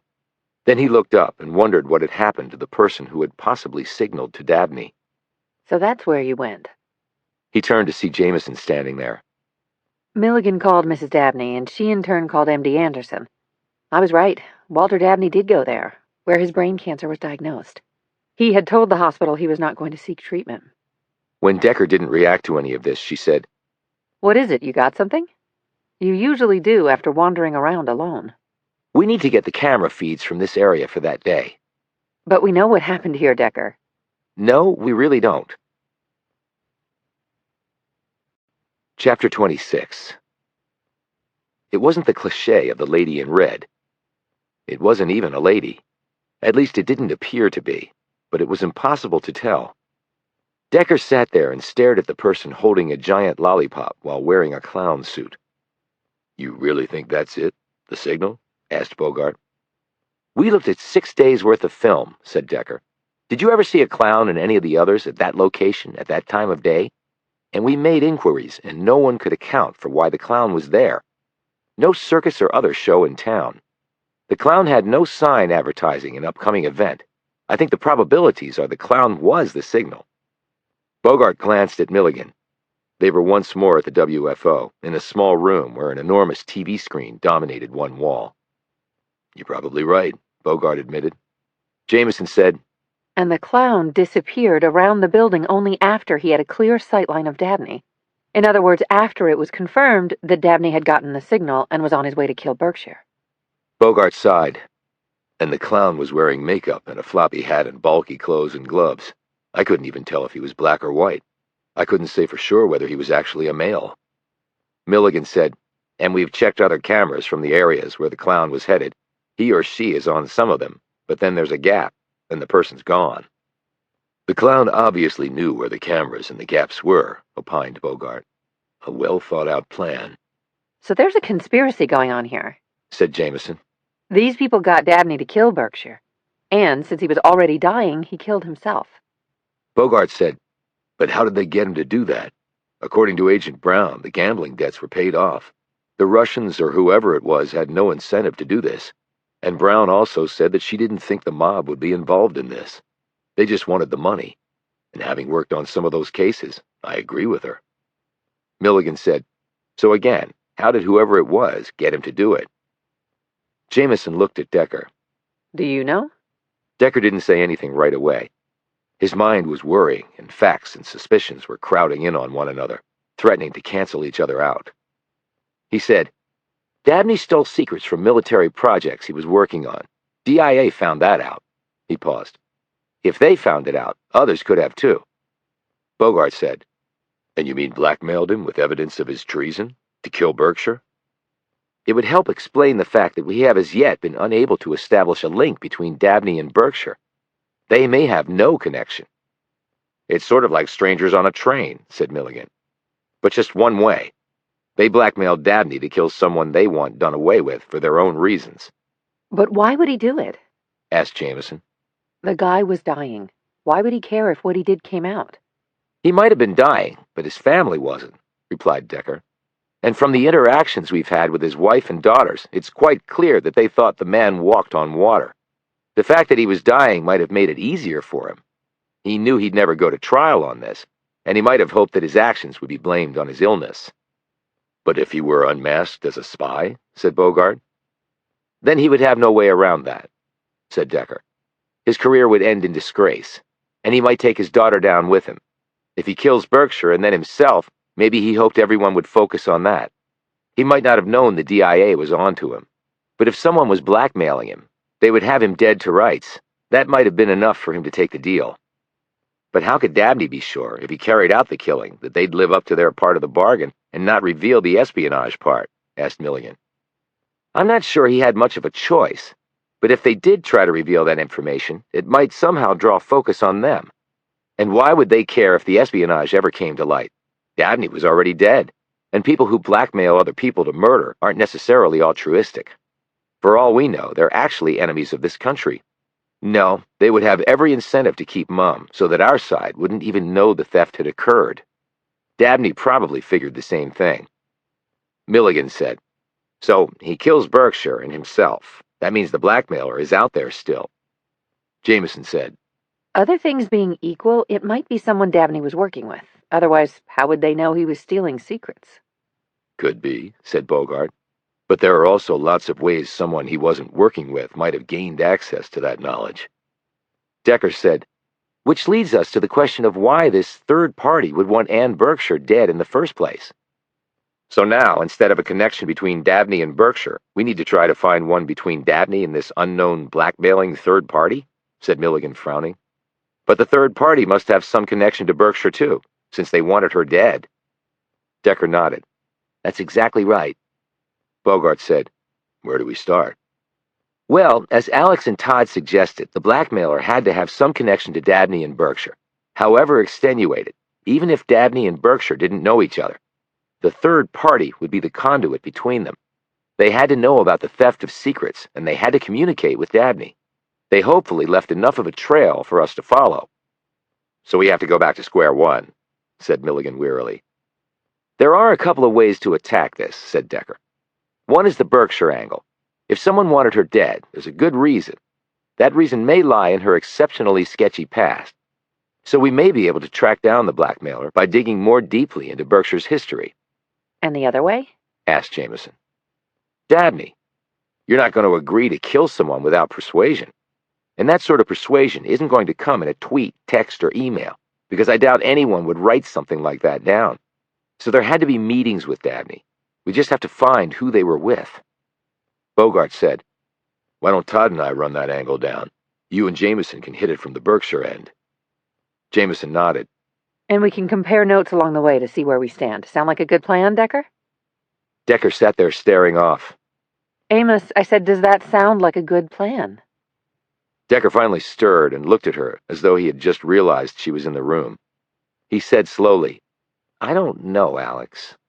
I don't know if anything sounds like a good plan right now. Chapter 27. When Decker and Jamison got home that night, someone was waiting for them. Danny Amaya looked pale and nervous. Jamison said, Danny, what's wrong? It's my dad. He didn't pick me up from school today. How did you get home? A friend's mom drove me here. Have you called the police? No, I didn't know what to do. I was scared. It'll be okay, Danny. We'll come up with something. Jamison took his hand and led him up to their apartment. Are you hungry? She said. He nodded, glancing anxiously at Decker. I'll make you something to eat. Now, Danny, tell us anything you can that might help us find out where your dad is. Jamison got busy in the kitchen, and Danny sat at the bar watching her while Decker stood behind him. He dropped me at school today, like always. Did he say anything to you then that might explain why he didn't show up to get you later? Asked Decker. No, not that I can think of. I go to aftercare, and Dad is always there by 6. But when he didn't show up, I didn't know what to do. Do you have a phone? Asked Jamison. Danny shook his head. My dad has one, but it's too expensive for me to have one too. But couldn't you use a friend's phone to call your dad? I did. I borrowed a phone and called, but no one answered. Jamison said. Okay. For now, we're going to call the police, and they can start looking for your father. Decker said, I can go over to the construction site where he works. You told us where it is, near the waterfront.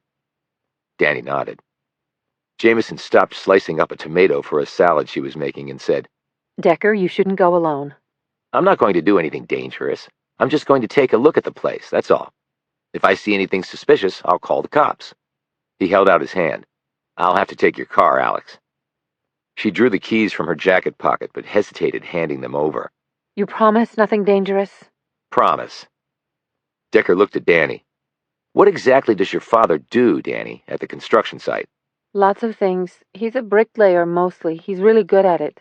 I'll be back shortly. A minute later, Decker wedged himself into Jamison's car and drove off. It only took about 15 minutes to reach the construction site. It was well dark now, and Decker couldn't see anyone around. The buildings on either side of his destination looked to be in the process of being torn down. This whole area was undergoing a vast renovation. A chilly wind whistled in between buildings. Decker parked on the street across from the site and drew up the collar of his jacket. He took a minute to look all around. He still didn't see anyone, and he also didn't see Amaya's Sentra parked anywhere. He jogged across the street and stood in front of the unfinished building. The exterior walls were up, and the concrete floors had been poured. Decker counted 12 floors. Construction elevators were grafted to the concrete skeleton like tendons on bone. He maneuvered through some barriers, stepped through an opening, and stared around at the empty first floor. He was very surprised there were no security guards on site here. He put one hand on his pistol and pulled a flashlight from his other pocket.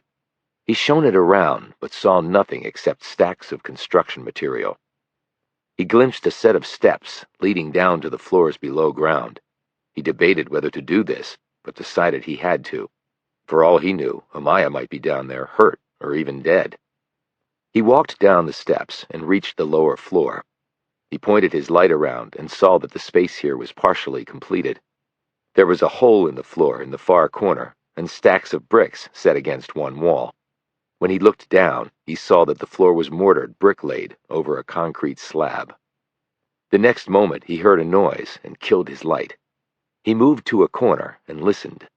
He thought he heard voices, but he couldn't make out any words. Then came footsteps. Then came a light. Decker moved back farther into the shadows. 4 men appeared on the stairs. They were carrying something. When Decker saw what it was, his hand went to his phone. It was clearly a body. They carried it over next to the hole and set it down. Then a light one of the men was holding flicked around the space. That's when Decker saw a very nervous-looking Tomas Amaya. His face was bruised and bloody. 2 of the men had guns out. They pointed them at Amaya, and he and the 4th man lifted the body and placed it into the hole. Preparar el hormigón. Decker's Spanish wasn't that good, but he didn't need it to be. Amaya lifted up a bag of cement mix, cut it open, and poured it into a portable mixer.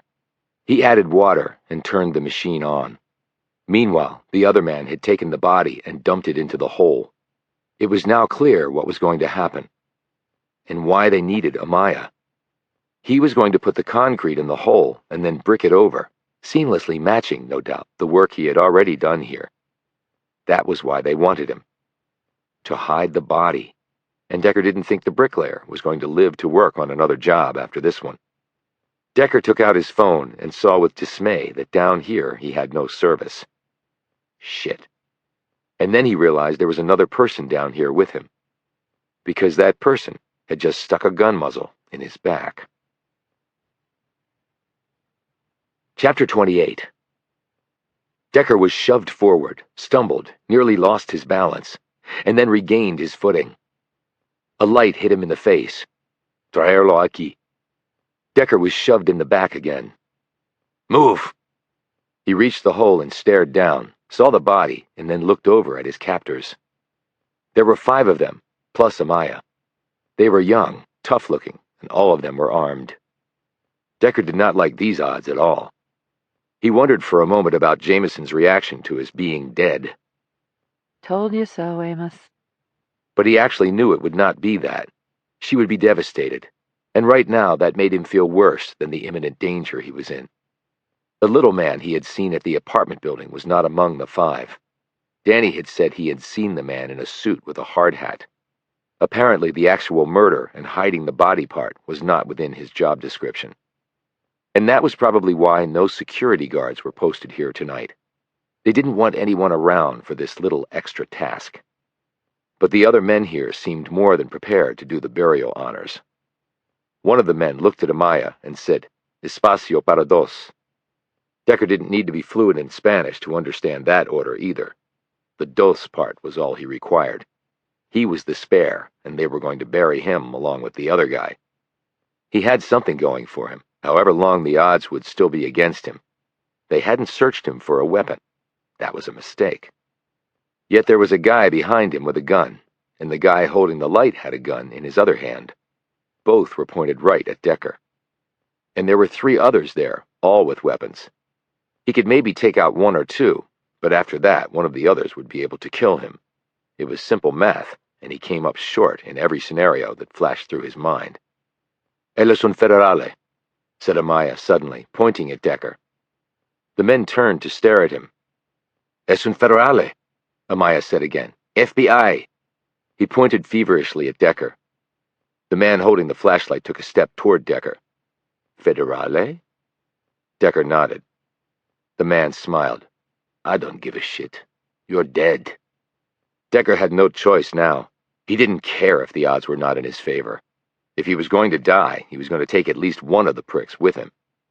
He lowered his shoulder, dropped into a squat, and exploded out of it.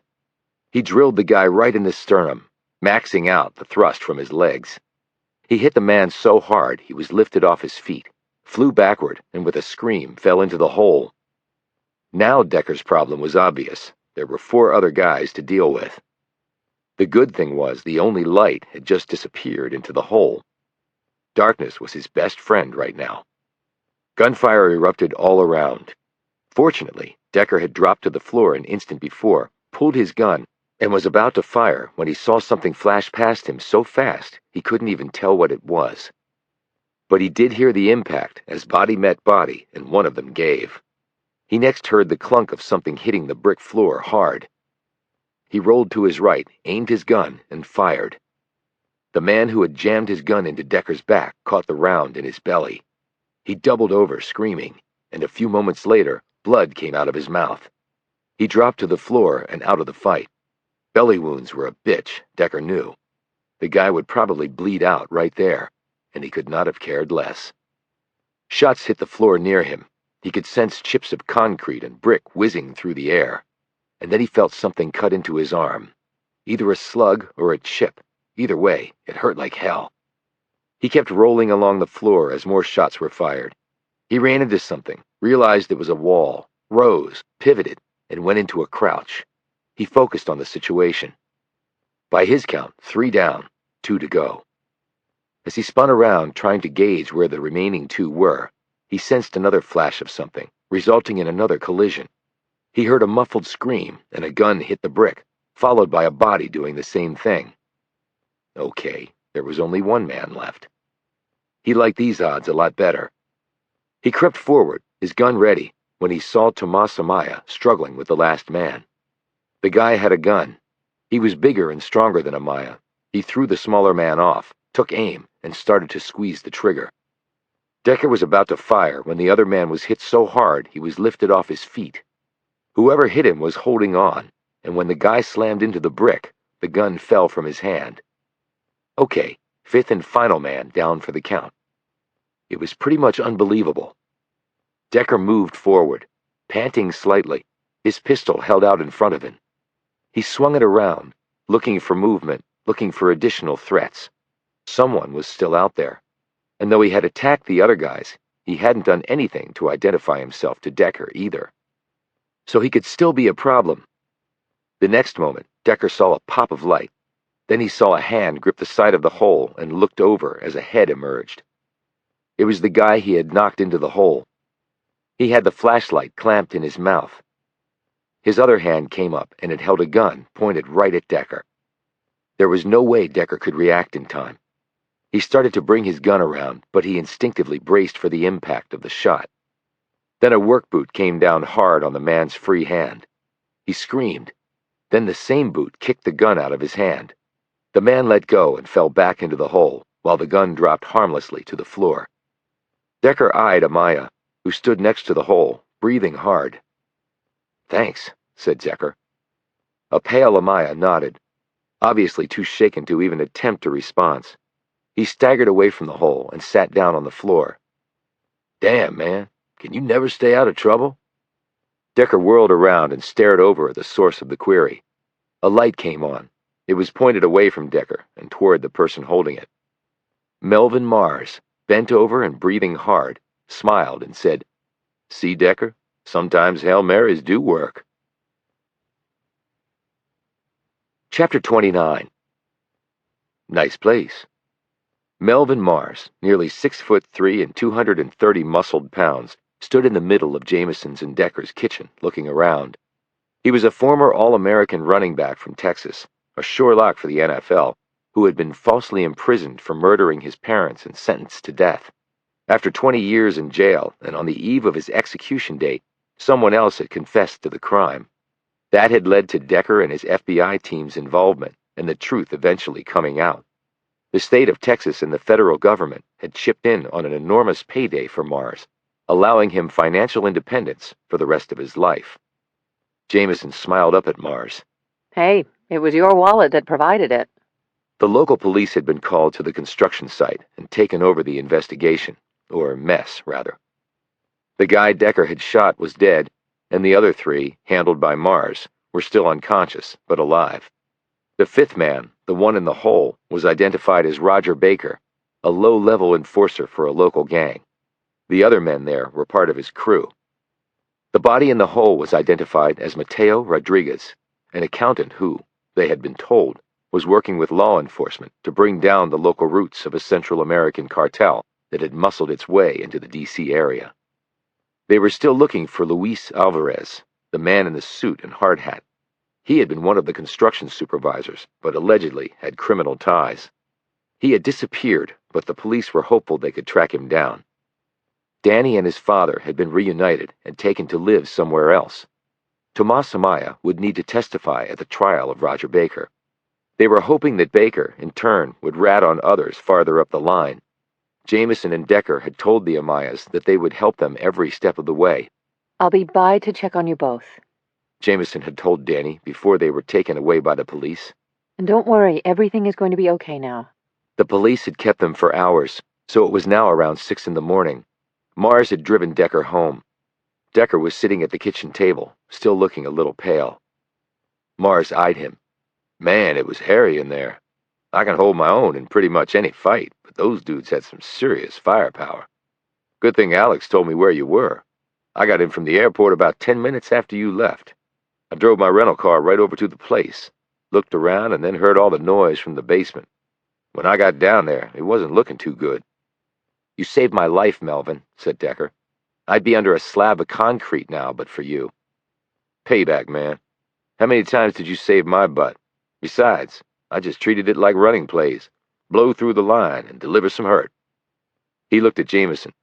You're doing good work with him, Alex. He's even skinnier than when I saw him last time. Jamison did not appear to be listening. Amos, you told me you weren't going to do anything dangerous. You almost got yourself and Melvin killed. Look, I'm sorry, but something was obviously going down in there. Then you should have called the police, like you told me you were going to. Well, you shouldn't have given Melvin the address. Then he wouldn't have come. Hey, man, don't get mad at her. I made her do it. Had to make sure you were okay. Decker looked at Jamison, who was still scowling at him. Because he's your friend, Amos. Friends don't put other friends' lives in jeopardy. Okay, Alex. Message delivered, loud and clear. Has it been really? What, until next time you ignore it? No one said anything for a long moment. Finally, Decker turned to Mars and said, How are things in Alabama? Mars sat down on one of the bar stools and Jamison poured him out a cup of coffee, though it was easy to see that she was still upset at Decker. Not bad. I did my thing with the high school football team and then decided to take some time off. Are you living down there? Jamison asked tersely. Had a short-term rental. I'm looking around now to find a permanent place, maybe somewhere up here. He glanced at Decker. How about that, Decker? Me living up here. You can live wherever you want, Melvin, Decker answered. You can buy a mansion if you want. Grinning, Mars said, I spent 20 years in a little box. What would I do with a mansion? I'd get lost. There are a lot of nice places around here, said Jamison. and it's a fun area, lots to do. Mars sipped his coffee. So you guys working on something? I mean, besides what happened last night? If Decker doesn't go off and get killed, yeah, we are working on something. Said Jamison, with one more glare at Decker. And it's pretty complicated. We haven't made a lot of headway. Mars motioned to Decker. That dude's middle name is complicated. What he can't figure out can't be figured out. Well, this might be the one, said Decker, heaving himself to his feet and plopping down on a stool next to Mars. Want to tell me about it? Asked Mars. You heard about the guy who shot the woman outside the FBI headquarters? Asked Jamison. Yeah, saw the story a few days ago on CNN when I was having lunch. Saw some more stuff when I was waiting at the airport. Well, that's the case. We know part of what happened, said Decker, but we don't know why Walter Dabney shot Ann Berkshire. We think he was blackmailed by someone to do it. Blackmailed? How? This is confidential, Melvin, said Jamison. He chuckled. Hey, who do you think I'm going to tell? Hell, I don't know anybody to tell. Decker said, apparently Dabney was stealing secrets from a military project he was working on. He sold those secrets to raise money to help his daughter. Her husband was into some bad guys for gambling debts. Russians. It was either pay or get slaughtered. Damn, so this Dabney guy was caught between a rock and a hard place? He committed treason, Melvin, said Jamison. Yeah, but it was his family, Alex. Tough to turn your back on that.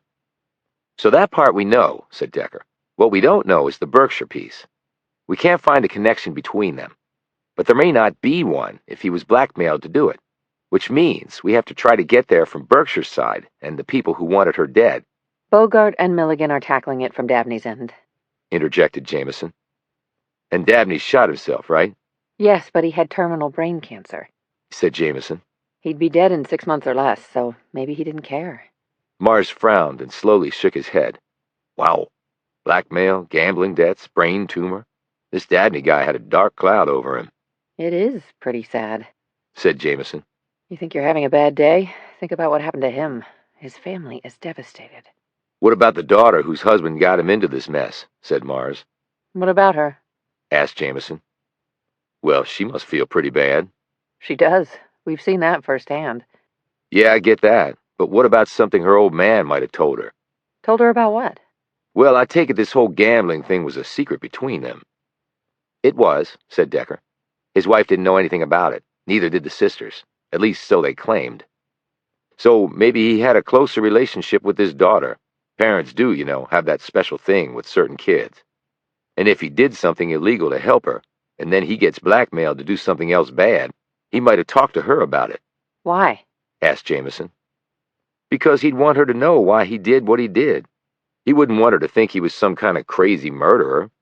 If they were blackmailing him for stealing secrets that he stole and sold to help her, I think he'd want her to know. Mars looked between Decker and Jamison. Hey, just my 2 cents. Jamison stared at Decker.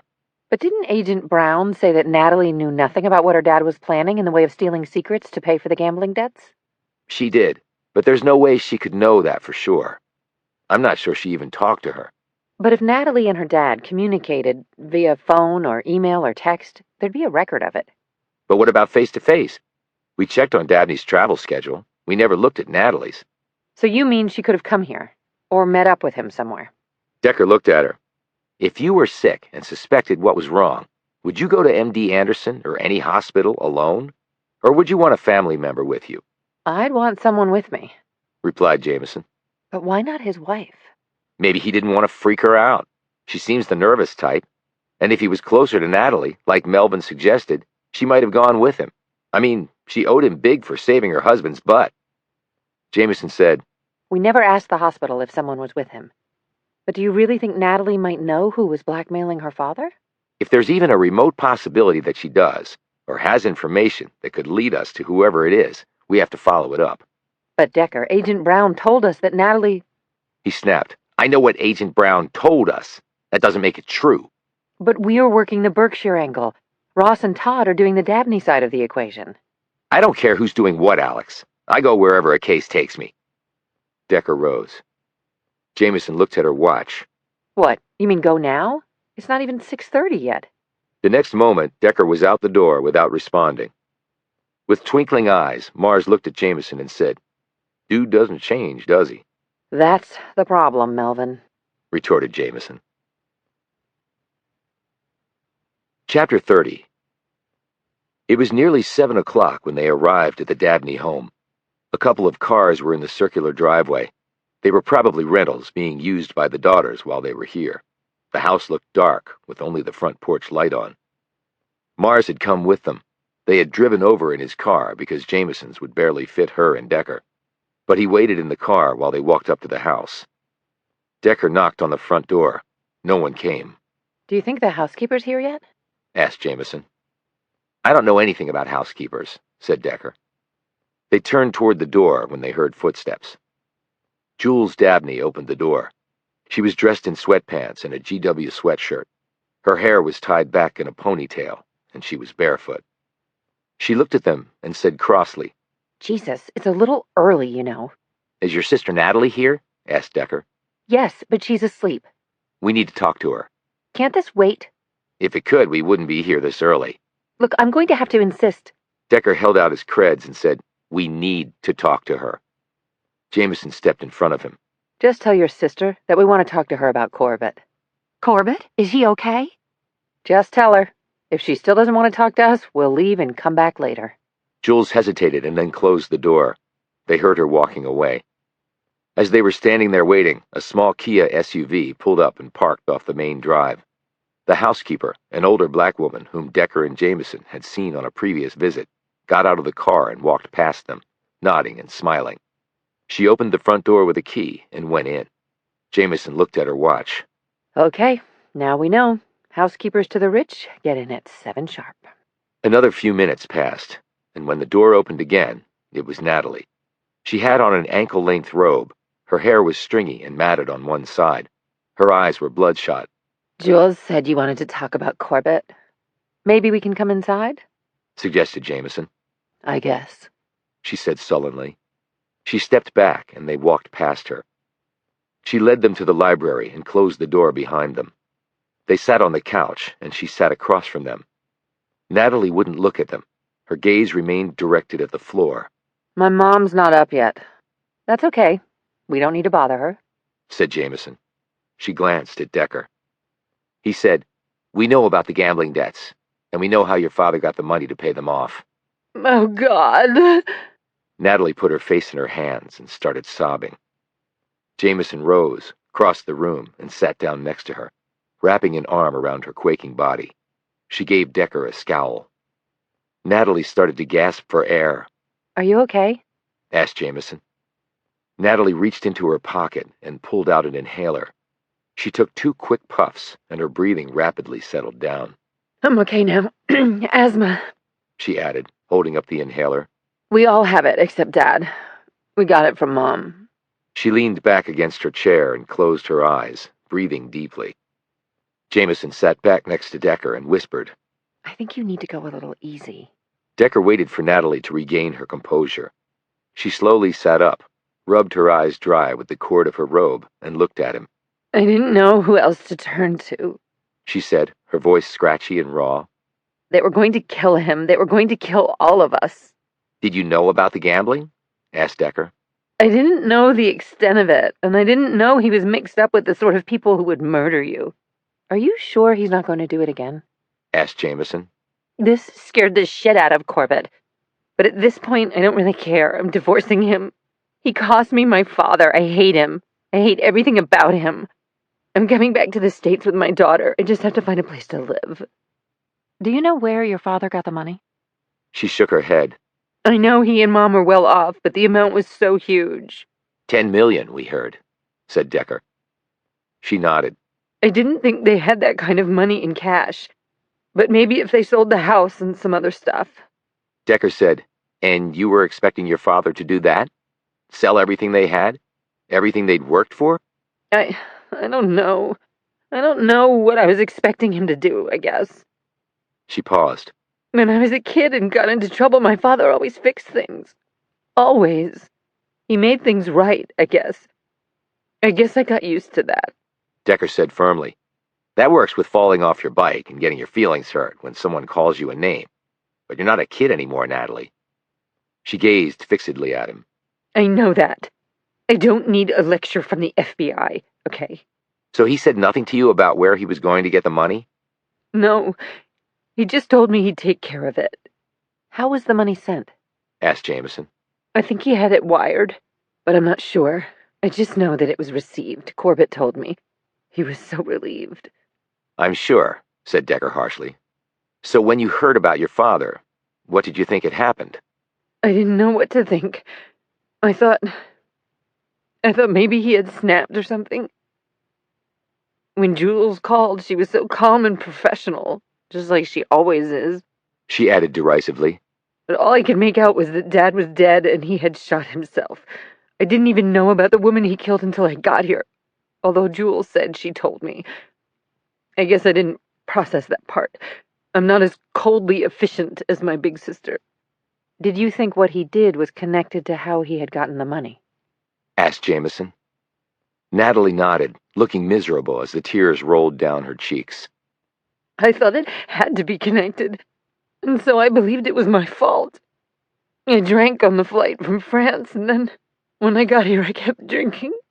I don't remember much before or after. I'm sure that was a big help to your family, said Decker sternly. Hey, she snapped. I'm not proud of what I did, okay? So you can leave the high and mighty attitude for someone else. And if you keep it up, I won't do anything to help you. Decker leaned forward. Let me lay this out so that you see clearly what's at stake here, lady. I'm not here begging for favors. Your father committed treason to get the money to pay Corbett's damn gambling debts. Natalie went white and her mouth hung open. She looked like she might throw up. Decker ignored her expression and continued. So that makes you, at minimum, an accessory to treason, and you didn't come forward with any of this information that might have explained, in part, why your father did what he did. That's obstruction of justice. You combine the two with assorted other felonies, which any competent U.S. attorney would be able to come up with, and you won't have to worry about finding a place to live after you divorce Corbett. Your housing will be provided by the federal prison system for the rest of your life. Oh, my God. Before she became hysterical, Decker said, "But if you cooperate, maybe that doesn't happen." What do you want me to do? She blurted out. "Someone I greatly respect thinks your father may have told you something that might help us." Like what? Decker said, "I'm guessing you're the youngest." I am. How did you know? "You said your dad took care of everything for you, and you said Jules was all professional-like. She's the oldest, the take-charge one." Natalie nodded. "So you and your dad had a special relationship." We did. "You flew over here and went with him to the doctor's, didn't you?" Natalie said, He called me and told me he thought he was sick. I mean, really sick. He said he hadn't told anyone else. He wanted me. She broke off and fought back a sob. He wanted me to go with him to get a definitive diagnosis. He sent the money for the plane ticket. So you went? Said Jamison. She rubbed her eyes, took a tissue from her robe pocket, and blew her nose. Yes, and they confirmed that he had stage 4 inoperable brain cancer. They said that before long he wouldn't be able to function normally. And what did your dad say about that? That he wasn't going to do any treatments. They would give him an extra couple of weeks or maybe a month, but he didn't want that. He was planning to tell Mom, and we talked about how he was going to break the news. "And did he talk to you about anything else he was planning to do?" asked Decker. Natalie looked at each of them before settling her gaze on Decker. If you're asking, did he tell me that he was planning on shooting someone a month or so later and then taking his own life, that would be a no. I would never have kept quiet about that. "But did he say anything that might have hinted at what he was planning to do? It might have made no sense to you, but it could still be important." Natalie thought for a few moments. She rubbed at her eyes and said, We were talking one night. He had called me in France out of the blue. "When was this?" About a week ago. "Go on," said Decker. Well, he said he hadn't told Mom or the others yet, but he was still planning to. And then he said, you think you know someone for a long time, and then it turns out you don't know them at all. And then before you know it, it's too late. Did you ask him what he meant by that? Asked Jamison. I did. At least I tried to. I thought he might be on some pain meds and was a little incoherent, but then before I could say anything, he told me he loved me, and then he hung up. That was the last time I ever heard from him. She bowed her head and began to quietly sob. After a few moments, she lifted her head and said, Will all this have to come out? Will my mom and sisters have to know? "Right now, I don't see any way to keep this secret," said Decker. As they walked out, Jamison looked at Decker. What do you make of that? "I think Walter Dabney was being quite literal." Chapter 31. They left the stricken house, and Mars drove them to the WFO. On the way, Jamison said, What did you mean that Dabney was being literal? "That someone he trusted had screwed him. I just don't know who that is." Mars shot him a glance. "You mean like my old man? Or who I thought was my old man?" "Yeah, like him," You were sort of hard on Natalie, Decker. said Jamison. Decker looked at her. "How?" She just lost her dad, and you were busting her chops. "If she was feeling guilty, she should have been. She was the reason her father stole secrets," But her husband... began Jamison. "You make choices," interrupted Decker. "Walter Dabney would never have done what he did but for Corbett not being able to control his gambling. So the result is, the guy who should have had consequences gets off without a scratch. And the guy who should have been left to deal with his terminal cancer and die with dignity is lying on a slab at the morgue. After decades of busting his ass to give his family a great life, he'll be remembered as a traitor and a murderer." Well, he made choices too. Countered Jamison. "I don't see it the same way," said Decker. "Natalie was his baby girl. What was he supposed to do?" "He could have said no," answered Mars, "but he didn't. I'm not saying it was an easy choice, because it wasn't. Maybe he should have called in the police or helped Natalie and her family go into hiding. Dabney obviously had connections. He could have maybe helped another way." Decker shook his head and said, "Neither one of you have had a kid. I did. You'd do anything to help them. Anything." And that was all Decker would say on the drive back. Once they got to the WFO, they needed a temporary visitor's badge for Mars, but they had called ahead to Bogart, and he had taken care of it, meeting them at the front entrance. Damn, Melvin, you look good, said Bogart. Then he glared at Decker. And Alex phoned me to let me know what happened last night. Decker, you took a big risk, a stupid risk. What the hell were you thinking? Oh, excuse me, it was obvious that you weren't thinking. You're lucky Melvin was there to save your butt. I always count on a little help from my friends, said Decker. You and the Beatles, retorted Bogart. But lightning usually doesn't strike twice. Alex already gave me hell for it. No reason not to pile on, said Jamison tightly. Then the message might actually sink in. Bogart escorted them back to his office. When they were settled, Decker said, based on a hunch from Melvin, we spoke with Natalie, Dabney's youngest sister.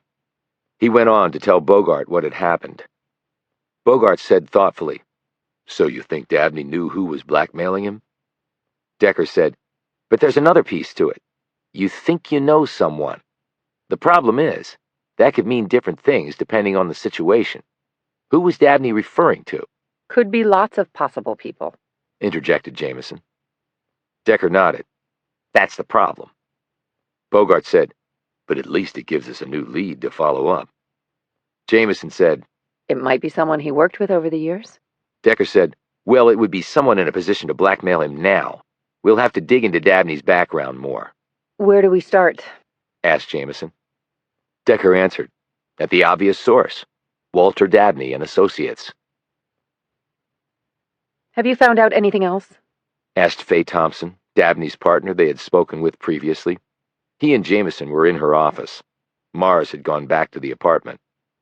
Before he could answer, she said, by the way, I sent the photo of the woman in the video with Walter around the office. No one recognized her. Decker said, okay, thanks. We were hoping you could help us on a line of inquiry. Me? How? We'll need a list of all your employees and partners with particular focus on ones who have been here long term. And we'll need the same for your clients. Same focus. Long term. Thompson sat back, looking both flustered and suspicious. Where is all this leading? Hopefully to the truth. Sounds more like a scattergun approach. Investigations like this have to look at everything, said Decker. And we can't discount the possibility that whatever drove Walter Dabney to do what he did originated here. I think that's extremely unlikely. Nevertheless. Do you have a warrant? Do we need one? He cocked his head. I would have thought you'd want us to find out the truth behind all this. Of course I do. But I'm also running a business, and this sort of thing can be very disruptive. And you very well know that most of what we do is classified. We can't just start breaching confidences.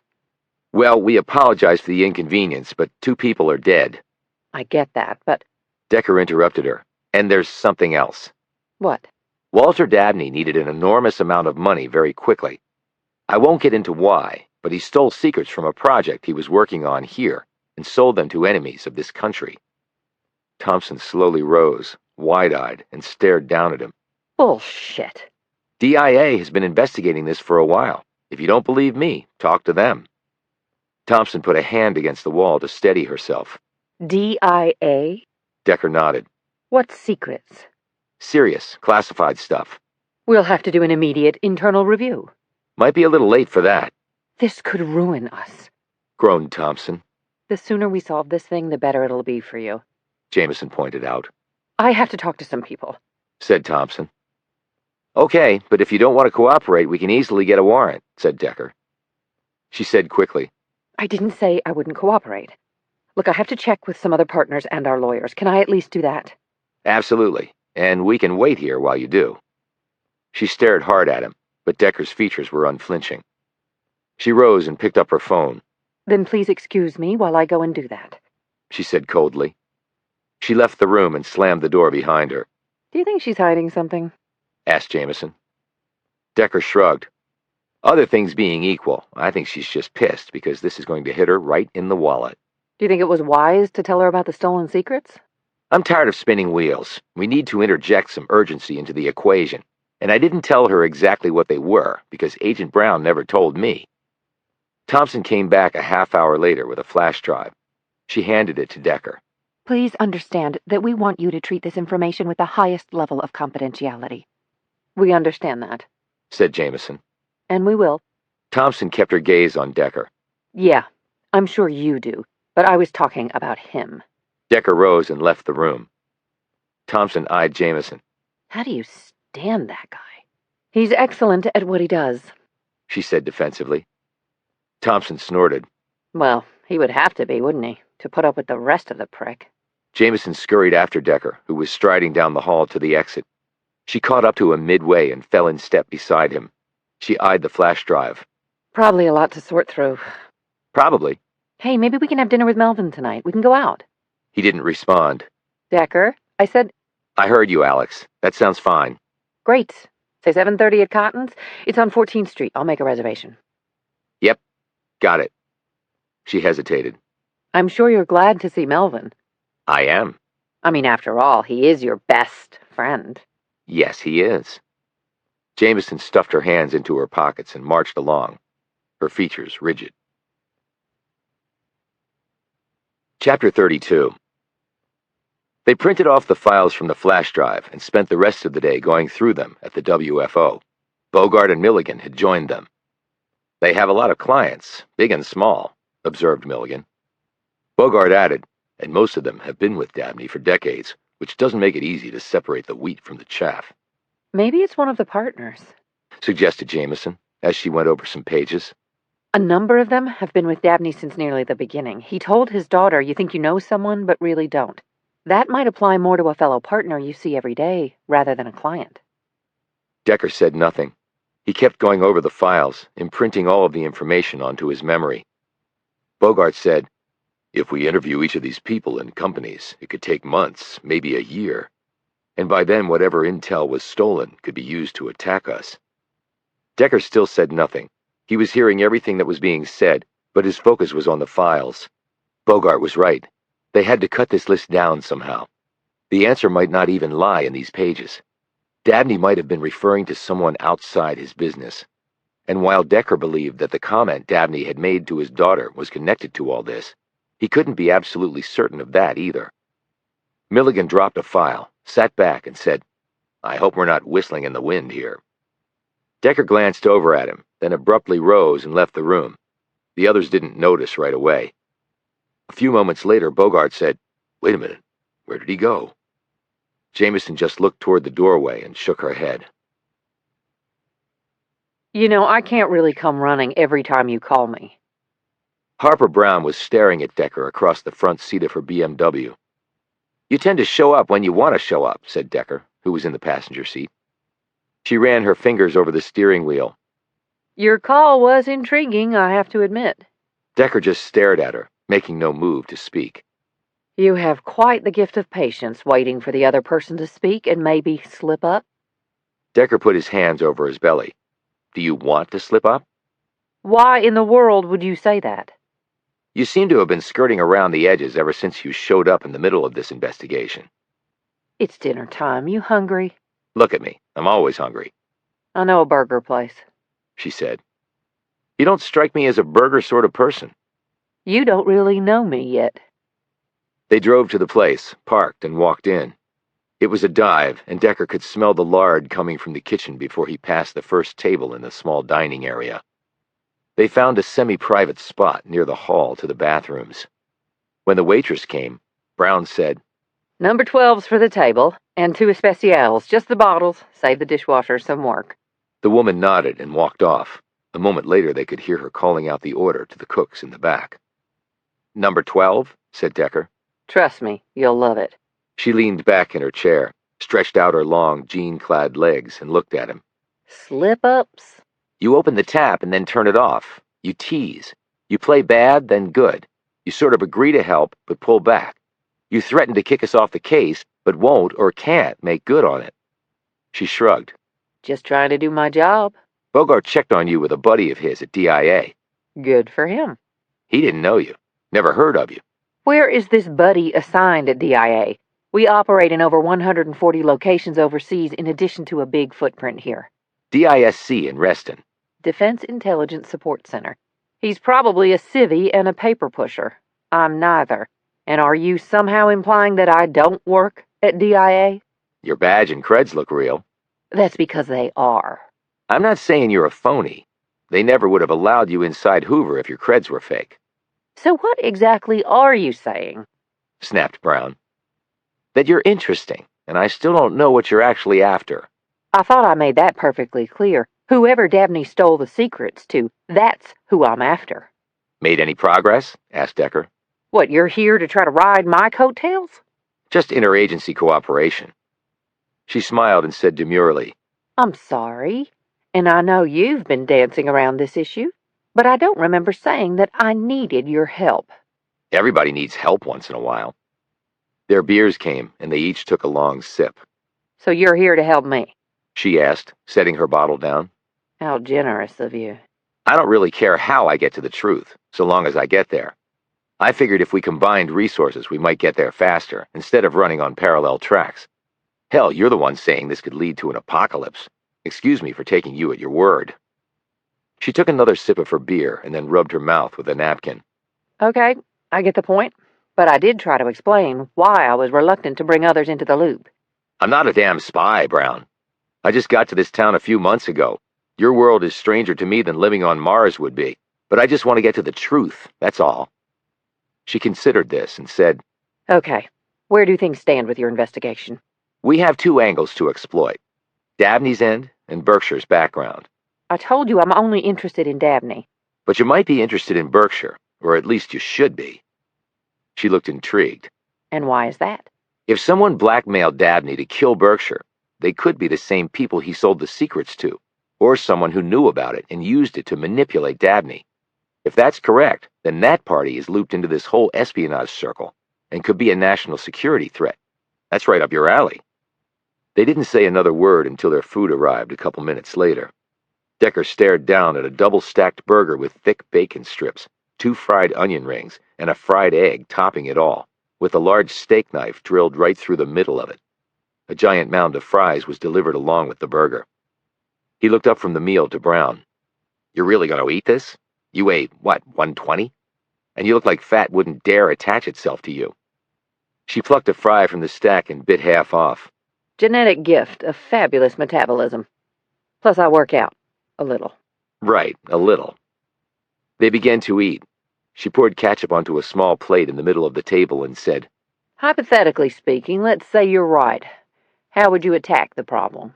Dig on both ends. We met today and discussed going at it from the 2 angles, like I said. Maybe we get lucky and end up meeting in the middle. She took a bite of her burger, while Decker chewed on an onion ring. She said, Dabney's End has a lot of potential suspects. Guy's had a long career in the industry. It was suggested that it might be somewhat like strangers on a train. The third party who has a beef against Berkshire gets Dabney to kill their enemy in exchange for their not revealing what he's done. Dabney may have no connection to Berkshire at all. He obviously had no idea we were already on to him. Said Brown thoughtfully. Or he would have known that the game was over. If he had known that, he might not have bothered to kill Berkshire. Or you could be totally wrong and he did have a connection with Berkshire, only you haven't found it yet. Perfectly true, said Decker, taking a huge bite of his burger. He dipped a fry into the ketchup, ate it, then wiped his fingers on his paper napkin. But we have to start somewhere. And if that is the case, we should turn that up when we look into their backgrounds, especially Berkshire's. But you have no leads right now, she said. We have a clown, said Decker. She had taken a sip of beer and almost spit it out. Come again? He told her about the possibility of the clown being the signal for Dabney. Let's finish up here and go someplace we can talk in private. She said. Like where? Like my place. After they finished their meals and she paid, Harper drove them to a street full of old high-dollar row houses that looked newly renovated. It was a couple blocks off Capitol Hill. She pulled into a space and cut the engine. Decker looked out the car window. Nice area. Yeah, it is. She got out and led him to the front steps of a 3-story house with a facade of white painted brick with another wing fronted by stone. The door was solid wood and looked about a century old. There was a gas lamp post in the small front yard, which was enclosed by a 3-foot-high wrought iron fence. She opened the door and turned off the alarm. Decker followed her inside. The interior was warm and inviting, the furnishings tastefully selected, the rugs thick and subtly patterned and colorful. The walls were brick in some places, stone in others, and solid plaster in still others. What looked like original oil paintings hung on several walls. Brown led Decker into a small study off a kitchen that was outfitted with stainless steel appliances, granite counters, a pot filler over the Viking range, and cabinets that looked straight out of a Tuscan villa. She poured herself a scotch from a small bar set against one wall and asked Decker if he wanted one. Scotch isn't really my thing. She sat down across from him in a leather wing chair. She picked up a remote on a side table, pressed a button, and a fire burst forth in the stone fireplace situated in the center of one wall. She took off her holster and set her gun down on the table next to her. She slipped off her shoes, curled her legs up under her, and cradled her drink. You must be wondering how a federal agent can afford a place like this, she said. And the BMW. Never crossed my mind. She smiled. Ever heard of Hewlett-Packard? Me and a few billion other people. My great-grandfather was one of the earliest investors in HP, and about 6 other, now Fortune 500 companies. He set up a trust fund. I also inherited money from him. When my parents died, I inherited still more. This house actually belonged to my grandfather. Must be nice. It is nice. I feel very fortunate. He eyed the Beretta. But you obviously didn't take the path of living off of your money and doing nothing else with your life. I came by that naturally.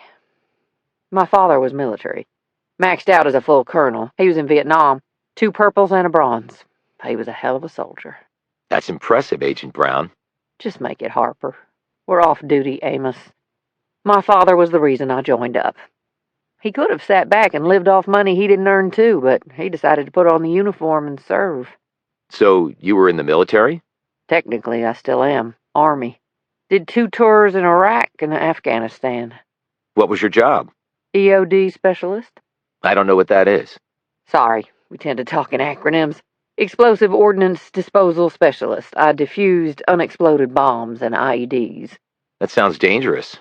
Everything over there was dangerous. It was dangerous waking up, and it was dangerous going to sleep, and it was dangerous for everything in between.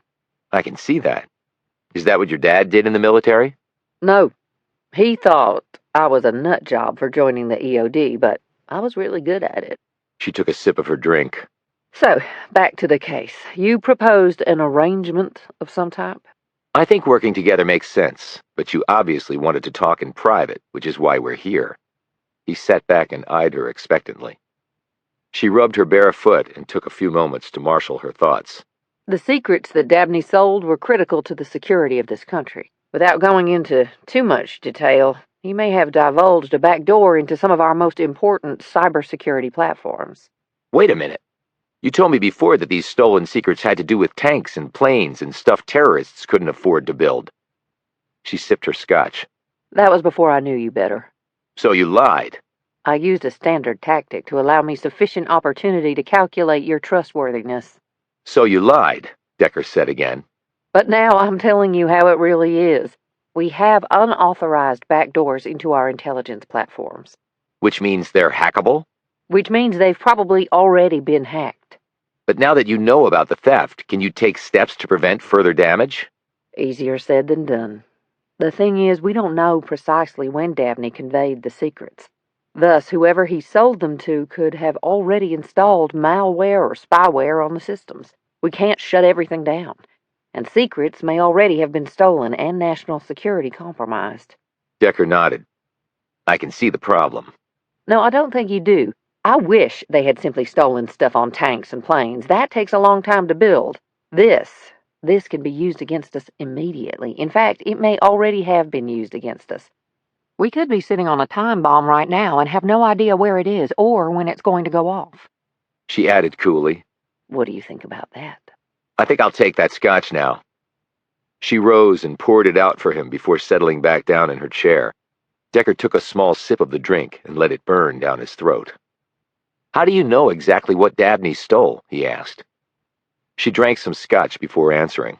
I have a DIA top secret clearance with an SCI, or Sensitive Compartmented Information, access kicker. Anyone at CIA or NSA with those security clearances from their agencies would not be allowed to know that information because that's just how our world works. There's no reciprocity on that score. Which is your polite way of telling me you can't answer my question. She held up her glass in affirmation of his statement. But what I can tell you is that we are satisfied that we're correct in what was stolen. We just don't know who has it, or how long they've had it, or what they've done with it. So how do we work this together? Can you really remember everything? More or less. Emphasis on the more. How many people were in the restaurant tonight? Decker clicked through his frames. 14, not counting us or the staff. There was a guy sitting on the right side of the bar. What was he wearing? Decker told her, down to his sock color. Then he added, "Your odometer reading on the BMW is 24137. Do you want to know your BIN? I saw it the first time you gave me a ride, so I've got that too." He recited it for her. She grabbed her purse, took out her wallet, slipped out her insurance card, and read out the VIN. Her expression said it all. Decker had been perfect. She sat back. That's remarkable. So again, how do we work this? Together. As I said before, Dabney interests me more than Berkshire. Do you agree? Decker shook his head. Whoever got Dabney to kill Berkshire blackmailed him to do it. That means they know about the secrets he sold. And I'm betting that they know who he sold them to. It actually might have been one and the same party. We figure out the Berkshire end, then we solve your problem too. She put down her scotch. That actually makes a lot of sense. So you'll work with us on Berkshire? She nodded. Yes, I will. Good. I might have some information that will help. Like what? Like maybe what Ann Berkshire used to be. Chapter 33. Brown's features froze for an instant. What she used to be? You care to explain that statement? It's the reason I called you tonight. She has no past further back than 10 years. But she had a resume showing she graduated from Virginia Tech, only her first name was spelled differently, and she's rich, and we don't know how she came by the money. Okay, what does that tell you? I was speculating that she might be a spy, maybe the one that Dabney passed the secrets to. But then why kill her? And we can find no connection between them. So we considered the witness protection angle, but I don't think any of the people in that program are rich. And she volunteered and worked as a school teacher. That really put her out there in the public eye some. I don't think the U.S. Marshals encourage that. They have their protectees keep low profiles. Which leaves what? She did something on her own that caused her to put together a new identity, and whatever she did in the recent past gave her great wealth. Don't keep me in suspense, Decker. It stands to reason that the people who blackmailed Dabney might be in the military arena. Defense contracting, more specifically. That allowed Dabney to have the access to get the secrets, and them to buy the secrets, or at least know he committed treason. And that is all speculation on your part, Pointed out Brown. Without facts, that's all we can do at this point, but I'm trying to deal in probabilities. Okay, go on. I think she could have been a whistleblower. Brown put her feet on the floor and stared at him. Keep going. If she was the whistleblower on some defense contract that went sideways, she might have gotten a reward. Sometimes they're tied to a percentage of the amounts saved by the government because of the person's actions. That would explain Berkshire's wealth. She might have gotten some of the people she informed on sent to prison.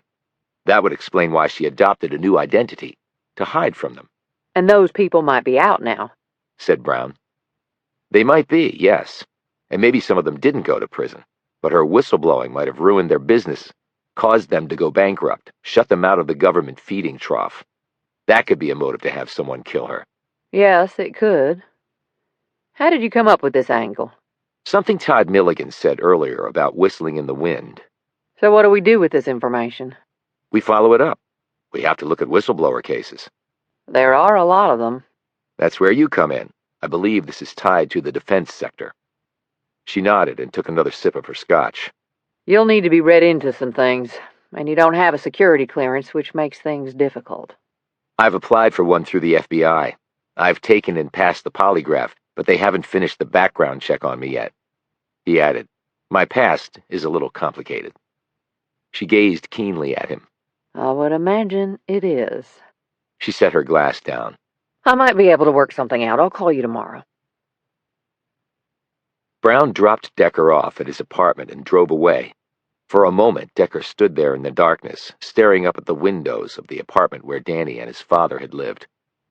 Danny Amaya was a year older than Decker's daughter was when she'd been killed. She'd never actually reached her 10th birthday. Her murderer had gotten to her before that could happen. Molly Decker would have turned 12 this year. His wife, Cassie, would have turned 42. They were dead and buried back in Ohio. He was 500 miles from them, farther than he ever thought he would be. 500 miles farther than he thought he ever could be. He sat down on the front steps of the building and stared down at his feet. Though his memory was near perfect, there were many emotional tethers that Decker struggled to recall or even reform in his head. He had once been someone very different, and that was difficult, if not impossible, for most people to come close to understanding. There were many days when even Decker didn't understand it. He knew that he irritated people with his behavior. He knew that he drove Alex Jamison and the others to distractions sometimes. There was a part of him that wanted to do something about this, to let her and others see the person he used to be. But a larger part of him seemed to crush any attempt to enable himself to do this. If it was frustrating for others, it was maddening for Amos Decker. What they failed to fully comprehend was that the hit on the football field had done far more than give him perfect recall and the ability to see things in color. It had forced him into being a different person, as though a stranger's personality and attendant quirks had been superimposed over his own. But now the stranger's footprint was Decker. I am now the stranger. I'm a stranger in my own body. He would sometimes wake up in the middle of the night and wonder not where he was, as many people, confused and muddled by weariness, did, but rather who he was. And sometimes the answer was not all that easy. He stood, turned, and headed inside. It was after 11 now, and he expected that Jamison would be asleep. So when he opened the door to their apartment, he was surprised to see her sitting at the kitchen table, fully dressed. He closed the door behind him. Where have you been, Decker? She said quietly. I'm sorry, Alex. I was with Agent Brown. I came up with a theory, and we're going to work together to run it down. That's great, Decker. Really wonderful. Decker did not appear to catch the edge to her voice. It had to do with... The man who forgets nothing, she said. He looked at her strangely. What? She stood. But that's not entirely right. What's not entirely right? He said in a perplexed tone. That you don't forget anything. He drew closer. I'm not following where this is going. Well, then let me enlighten you. She paused, drew a long breath that seemed to swell her body, and said in a strident tone, You forgot that we were supposed to have dinner with Melvin tonight. Cotton's on 14th Street, 7:30. The color drained from Decker's face. Oh, shit, Alex, She pushed on, her voice starting to crack now. We waited at the restaurant for 2 hours for you. 2 fucking hours, Decker. I called Bogart, I called 911, I called everybody I could think of. But why didn't you call me? I did 12 times. He reached into his pocket and pulled out his phone. He turned even paler. I forgot I turned it to silent. Forgot something else, huh? Wow, that perfect memory of yours is just going to hell in a handbasket. Alex, Tears crept into her eyes. You can listen to my frantic voicemails later. You'll probably get a real chuckle out of them, you asshole. Before he could say anything else, she had turned and stormed down the hall to her room. He heard the door slam behind her. Decker looked down at his phone and saw all the missed calls. He sat down at the kitchen table and listened to the increasingly panicked voicemails. Jamison sounded like she was going out of her mind with worry, and with the fact that he had been nearly killed twice recently and had enemies still out there, he could hardly blame her. The old Decker would have gone to her door, knocked, and profusely apologized. The new Decker just sat there, staring out the window at the darkness that was not so nearly as opaque as the one currently residing squarely in his head. Chapter 34. Bleary-eyed, Jamison got up the next morning, washed her face, and walked down the hall to the kitchen to make coffee. She stopped dead when she got to the kitchen. Have you been sitting there all night? Decker looked up from his chair. She said, Decker, it's 7 in the morning. Have you even been to bed? In answer, he held up his phone. I listened to the messages. All of them. She frowned and leaned against the wall, wrapping the folds of her robe around her because the apartment was chilly. Okay, She said slowly. I screwed up, Alex. I'm sorry. I'm sorry you were so worried. And I'm sorry I missed dinner. She came and sat down next to him. She rubbed her eyes and looked at him. Knowing you, I probably shouldn't have overreacted when you didn't show up. I mean, it's not like it's the first time you've stood me up. She played with the cord on her robe and added, But with all that's taken place recently with the Amayas and everything, I just thought something terrible had happened to you. "If you ever call again, I will answer it, and if I don't, then you probably will need to call 911. She gave him a grudging smile, squeezed his arm, and rose to go make coffee. I called Melvin last night and told him you were okay. Decker flinched because it had never occurred to him to do this. What the hell is wrong with me? Thanks for doing that, Maybe we can grab dinner tonight? she said cautiously. Yes, we can. Don't be too quick to agree. You might live to regret it. She brought 2 cups of coffee over and set one down in front of him before retaking her seat. Now, talk to me about this theory you came up with. Decker went through it step by step. Jamison looked impressed. A whistleblower, huh? That would explain a lot of the questions we've got. The problem will be finding out which whistleblowing case. There have been a lot of them over the years. But it shouldn't be that hard. We can circulate Berkshire's picture all over. Someone will have to recognize her. The thing is, Alex, her picture has been all over the place. After the murder, it was on all the news cycles and still is in some places. She took a sip of coffee and looked perplexed. That's true. I wonder why no one has come forward then. She changed her name, obviously. She could have changed her appearance, too. You mean plastic surgery? There are lots of ways to change your appearance other than going under the knife. She could have lost weight, changed her hairstyle and color, started wearing glasses, or used tinted contacts to change her eye color. It all adds up.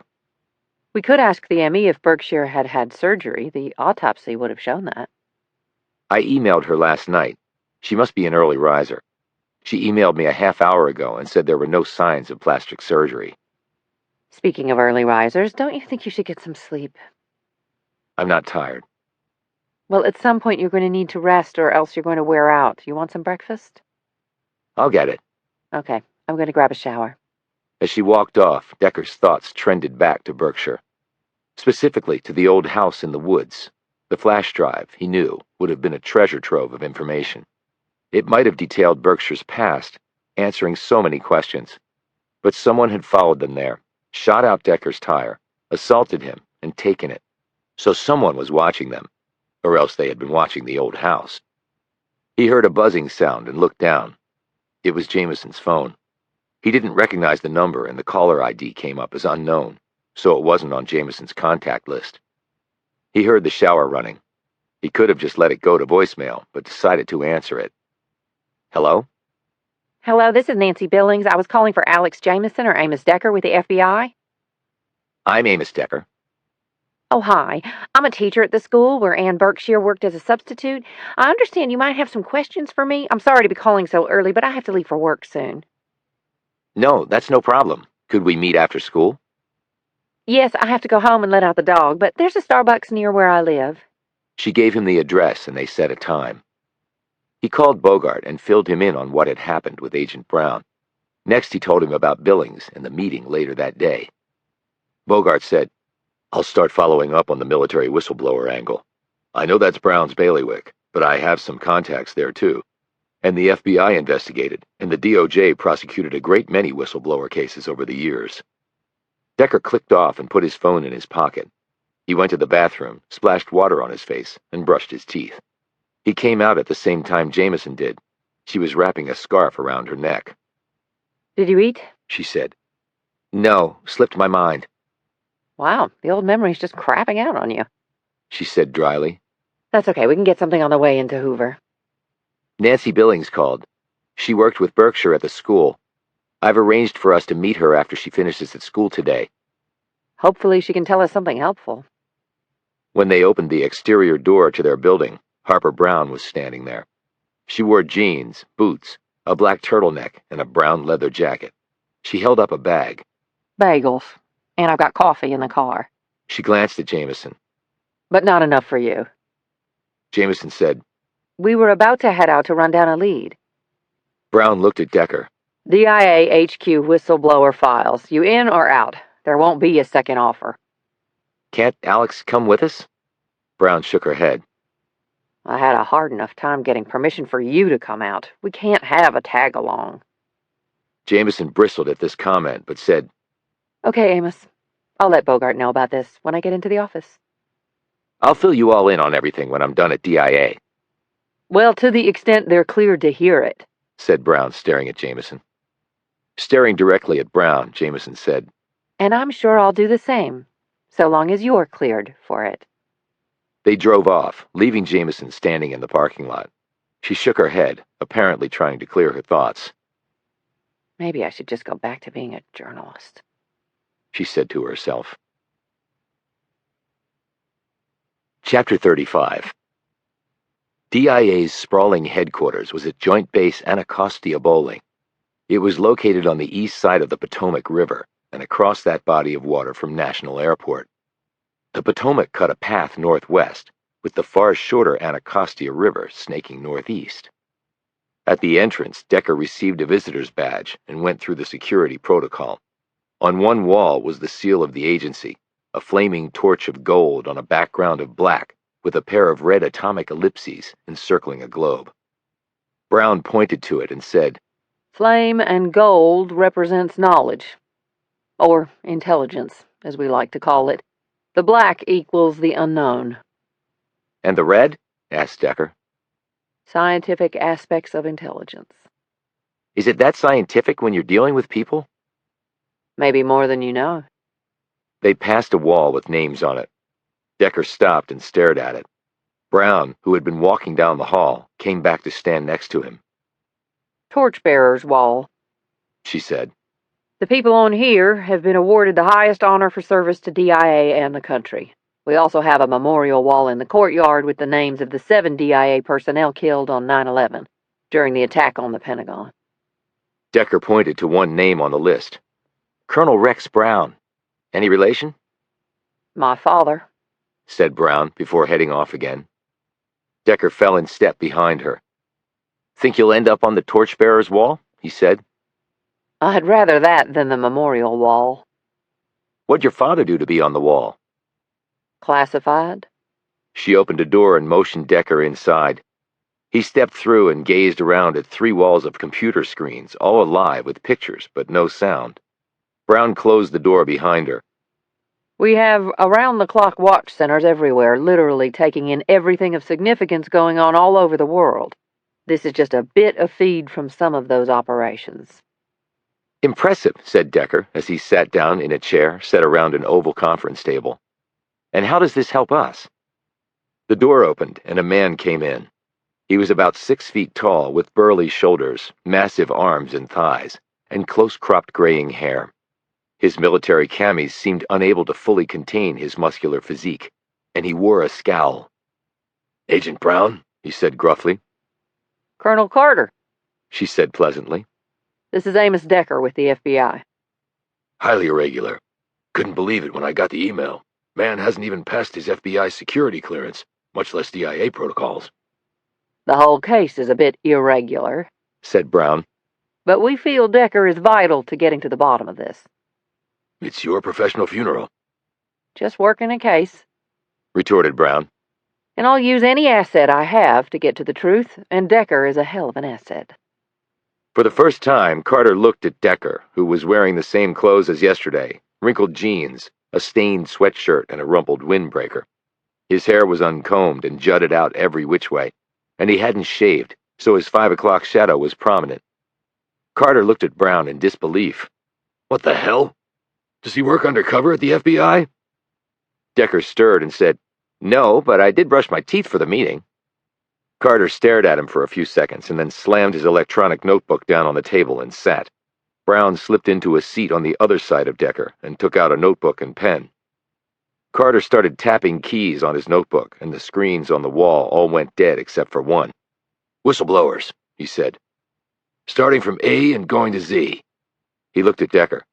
There's a lot, so try to keep up. Do my best, mumbled Decker, staring at the live screen.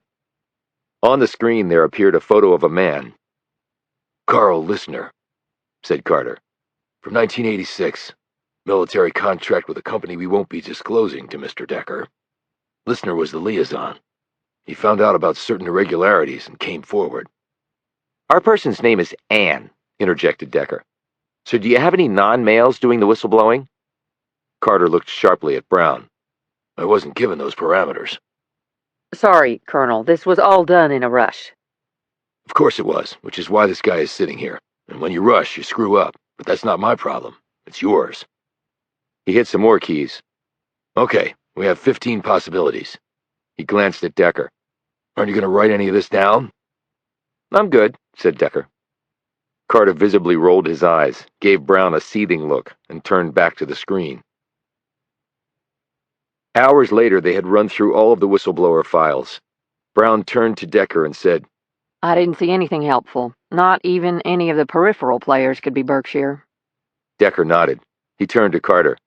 There's a mistake in your files. Impossible, barked Carter. Frame 64 and frame 217. 64 says Denise Turner was stationed in Islamabad in July 2003. Frame 217 says it was Faisalabad. You might want to pick one. Decker got up and walked out. Carter hit some keys and brought up the frames in question. He was right, said Brown thoughtfully as she looked at the screen. Son of a bitch got lucky, Carter shot back.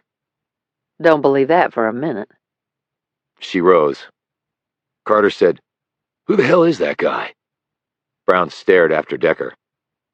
Still trying to figure that out myself, Colonel. Chapter 36. Decker was waiting for her outside the room. He leaned against the wall, his hands shoved into his pants pockets. She said, I think you shook up the good Colonel. Yeah, look, could there be any other whistleblower cases out there? Maybe that no one knows about? I don't see how. The whole point of being a whistleblower is that you blow the whistle and come forward, so we would have a record of it. Decker sighed and closed his eyes. Brown said, By the way, did you spot any other mistakes in there? 9. Nothing substantive, so I decided to let the good Colonel find them. You're a real piece of work. But Carter is also an asshole, so it's no skin off my nose. So not a whistleblower then, said Decker, opening his eyes. Apparently not, unless she did something unrelated to the defense sector or DIA. That's possible. Bogart is looking into that. So where do we go from here? Decker looked around. How about you talk to me about your world? Why? Why not? She considered this and said, Okay, follow me. She led him down the hall and into her office. It was small, utilitarian, and had no windows. And there wasn't a scrap of paper on the desk, just a small laptop. By way of explanation, she said, We don't like paper much. And we don't like windows. Surveillance issues, you know. She pointed to a chair, which Decker took. She sat behind her desk. What do you want to know? What can you tell me? How about the very beginning? Robert McNamara created DIA when he was SecDef under the Kennedy administration. McNamara, right. And later he did such a great job managing Vietnam. I'm just giving you the facts. I'm not providing commentary. What's your principal role here? Intelligence gathering. We use HUMINT, H-U-M-I-N-T, to get there, unlike some other agencies. Human intelligence, you mean? She nodded. Do you operate only internationally? Why would that make sense when so much of what's going on now happens domestically? So you operate in this country? It's no secret. Have there been changes in how you do things? Where is this going, Decker? In the direction of the truth, one would hope. Whose truth? Any truth works for me right now. You saying you don't think I'm telling the truth? In answer, he pointed to a small poster tacked to the wall behind her. It was a DIA recruitment poster. Decker read off the words printed on it. You speak the language and live the culture. You could be anybody, anywhere. He dropped his gaze to look at her. Are you anybody, anywhere? I could just say it comes with the territory. Yeah, you could, or you could go farther than that.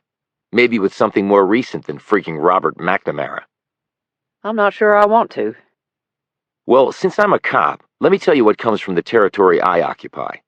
People commit crimes, and the cops track them down and arrest them.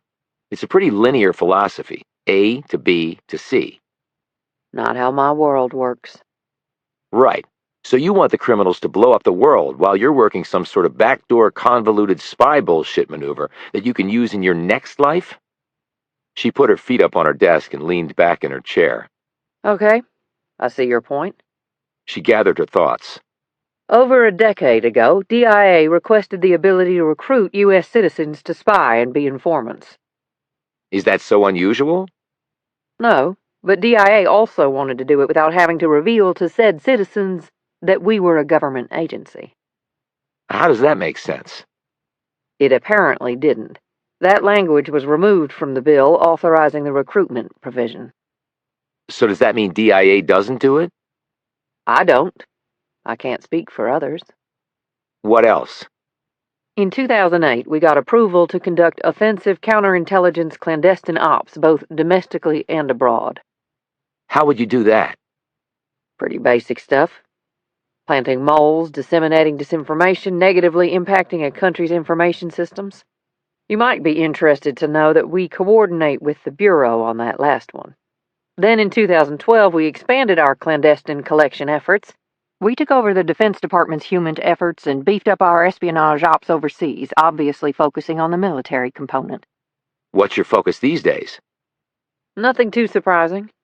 Islamic terrorists, including ISIL and Al-Qaeda, North Korea, Iran, particularly weapon and nuclear technology transfers, and the Chinese and Russians beefing up their military capabilities. How about the Russians hacking us to try to influence our politics? That would be a yes, Decker. Strikes right at the fundamentals of our democracy. So a lot of ground to cover. Which is why we have about 17,000 people working on it. You talked about planting moles. You guys ever have spies in your ranks? She nodded, and her features turned grim. All intelligence agencies have. The worst for us was probably Anna Boleyn Mont. Very high-ranking analyst here and very well respected. It was before my time.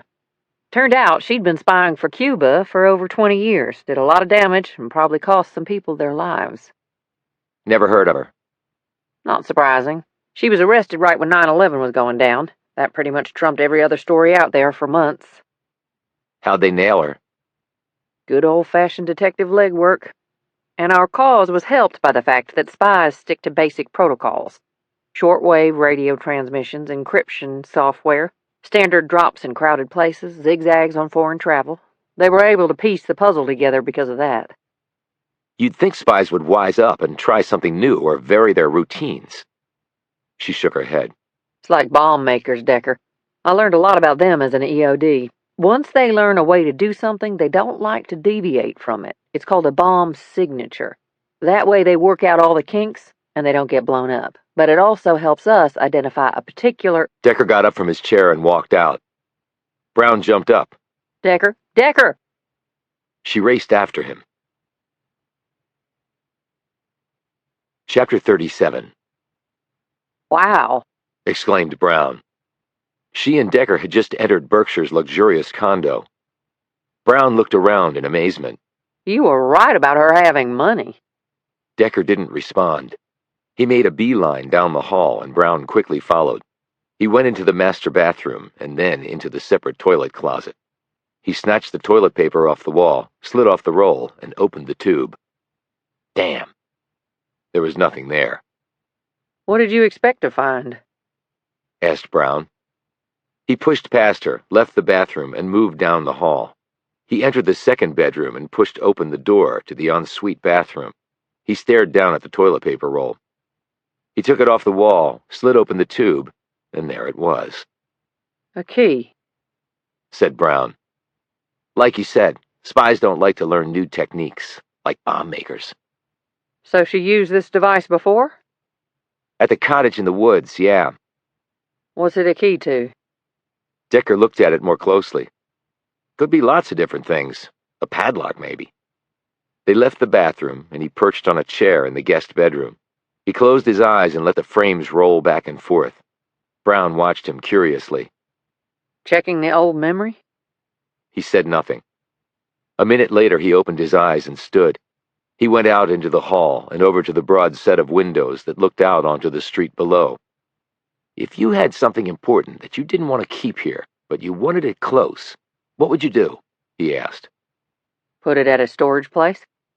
There aren't any around here, said Decker, looking out the window. This is too high rent a district for it to make economic sense. But like you said, she'd want it reasonably accessible. Yes, she would. Let's go. 20 minutes later, they passed the Catholic school where Berkshire had worked. Decker pointed across the street. Brown looked where he was pointing. A to Z storage? And hopefully everything in between. They drove into the parking lot and climbed out of the car. Inside, they showed the woman behind the counter their official creds. She looked up Berkshire's name on the database. She paid for 1 year in advance, still has a few months to go. Don't count on her renewing, said Decker. He held up the key. Which unit? I'm not sure I can allow that without a warrant. Brown said, We have reason to believe that Miss Berkshire has been storing explosives in that unit. Oh, my holy Lord! exclaimed the woman. So before we call the bomb squad, we need to check it out. Or we can wait for the warrant and just hope you and this business don't get blown into the sky. It's Unit 2213. Blurted the woman. Out that door and to the right. Do you think I should leave the premises? I don't want to die for minimum wage. I think now would be a great time for you to take a break. Yeah, said Brown. The woman fled out the door, got into her car, and drove off with a screeching of tires. Decker glanced at Brown. I'm beginning to see you in a whole new light. She smiled but said nothing as they walked to Unit 2213. It was a single unit with a roll-up door. Decker used the key to unlock the thick padlock, then bent down, gripped the door's handle, and pulled the door up. Inside was a single shelf with a solitary box on it. looks promising, said Brown. They walked over and examined the box. It was plain cardboard with no writing on the sides or top. Decker pulled out his pocket knife and slit the tape, unsealing the box.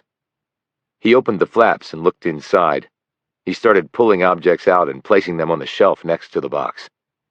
What looked like a security badge. A typewritten paper in Cyrillic. An old floppy disk. And a doll. While Brown looked at the paper, Decker examined the doll. Brown said, This is dated May 1985. It looks to be some sort of official communication from Moscow, the KGB. You can read Russian? Along with Chinese and Arabic, and I can hold my own with Korean. Impressive. It's part of my job, Decker. He had been probing the doll with his fingers until something gave and a compartment popped open. Decker looked inside, but it was empty. You can see that there's where the batteries would go. Okay. He used the blade of his pocket knife to probe around inside the battery compartment. There was a tiny pop, and the whole battery compartment slid out, revealing a space just behind it. She said, I'm betting that was not put there by the toy manufacturer.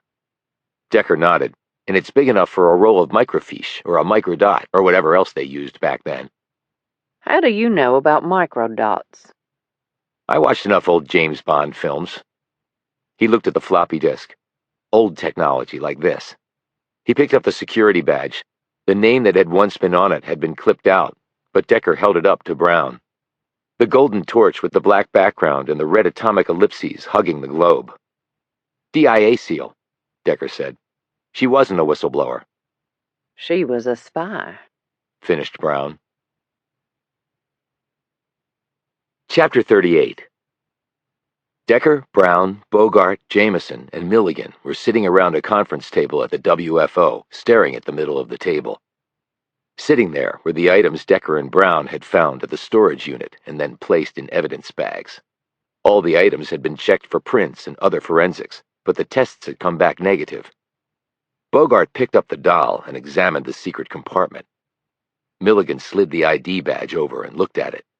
You said you checked and Berkshire, or whatever her name really is, never worked at DIA?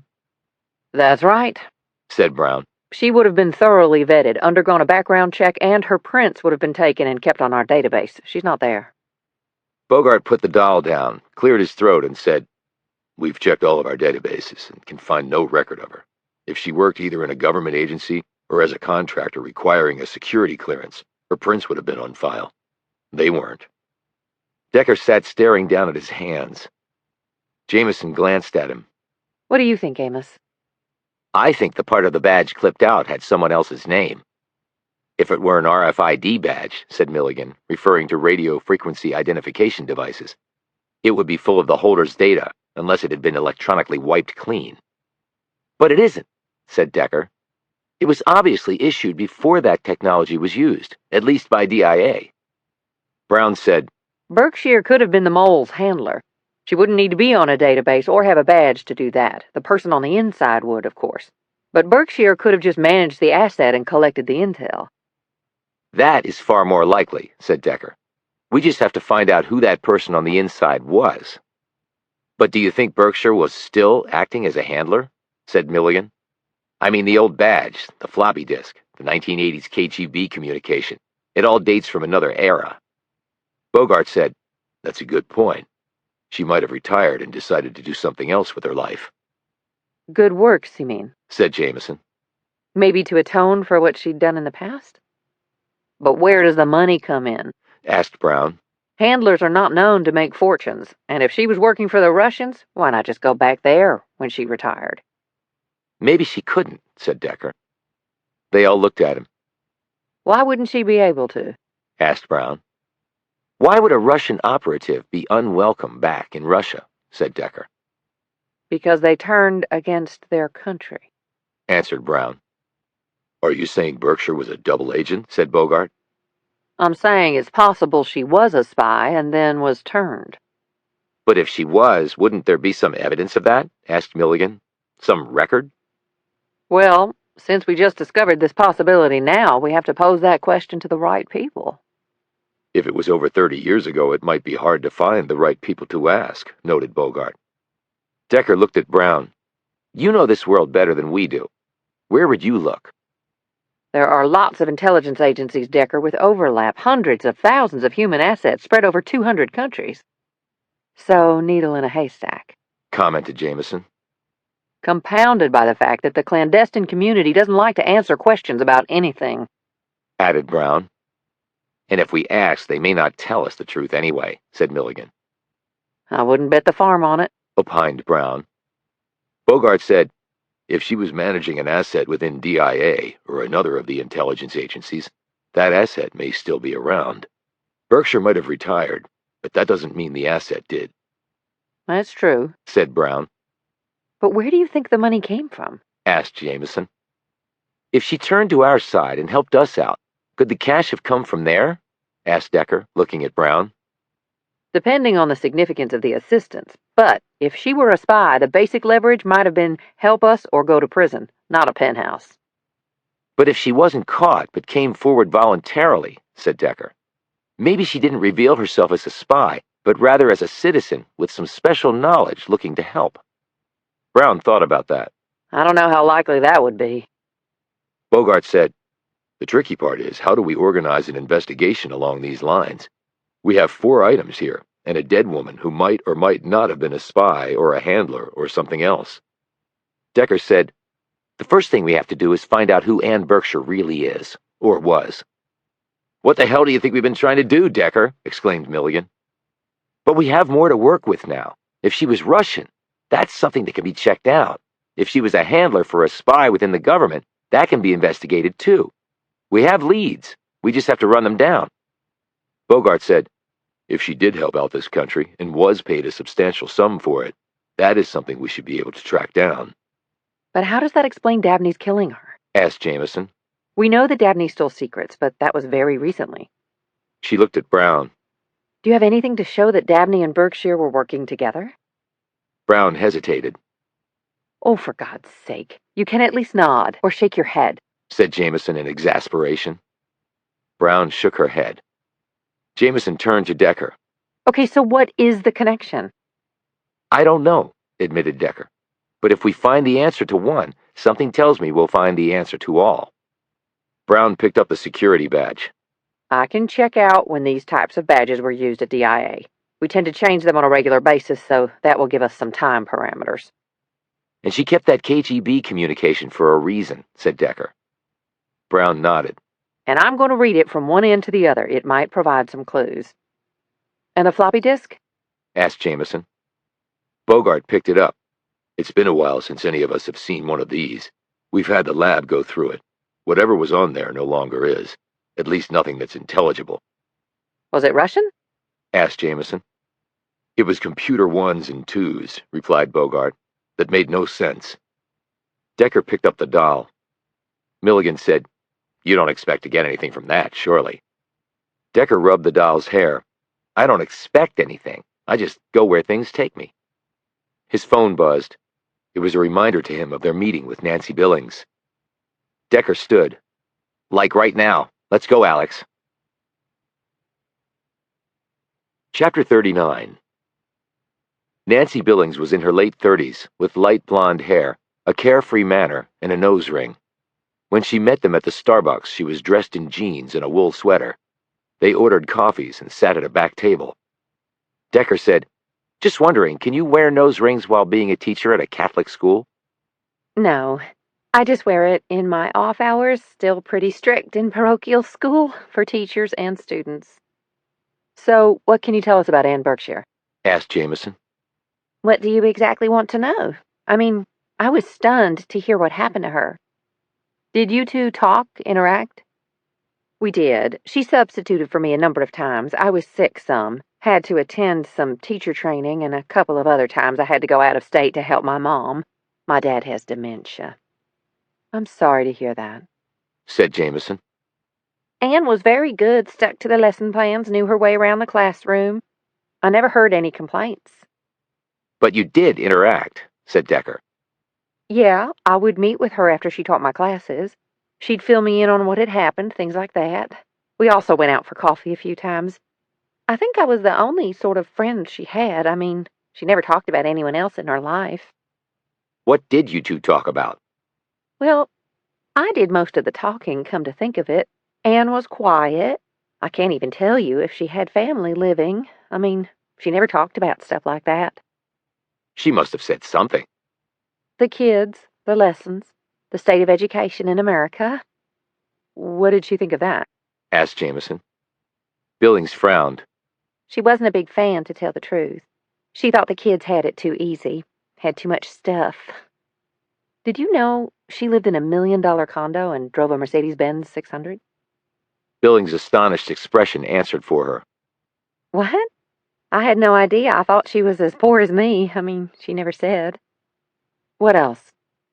My kids would tell me that she was very strict and wouldn't tolerate any horseplay. I mean, that's not a bad thing in a high school. The kids can get out of hand pretty quickly if you let them take advantage, but Anne seemed to have a way about her that commanded respect. What would she teach? Math. She had a really good grasp of it. I teach algebra and calculus, too, and I think I'm pretty good. That was my degree in college, but I have to admit that Anne was far superior to me in the field. The kids would tell me that she could easily work out problems on the board that she'd never even seen before. And she was never stumped for an answer for any question they might have. In fact, Anne had helped me on some lesson plans and shown me a few shortcuts with some of the formulas. I just assumed that she was a math major, too. Jamison said, "We're not sure. Her resume said computers, but that may not be true." What do you mean, may not be true? asked Billings. Decker said, "She may not be who she said she was. In fact, it's pretty clear she wasn't." I don't understand. Then who was she? "That's the $64,000 question," said Decker. "Did she ever speak a foreign language in front of you?" Billings looked alarmed. A foreign language? Like what language? "Let's leave it at anything other than English." No. Although sometimes it seemed that I could detect a little bit of an accent that I couldn't place. My boyfriend was raised in Germany, and he has an accent. That's probably why I picked up on it. Are you saying Anne wasn't American? We're not sure, said Jamison. "Anything you can remember that seemed out of the ordinary?" asked Decker. Billings looked confused. Compared to what? Just anything she said that seemed out of character. Billings drank her coffee and thought about it. Well, I'm sure it's not important. It could be.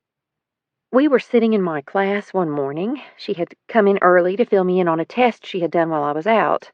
The kids weren't in yet. Okay.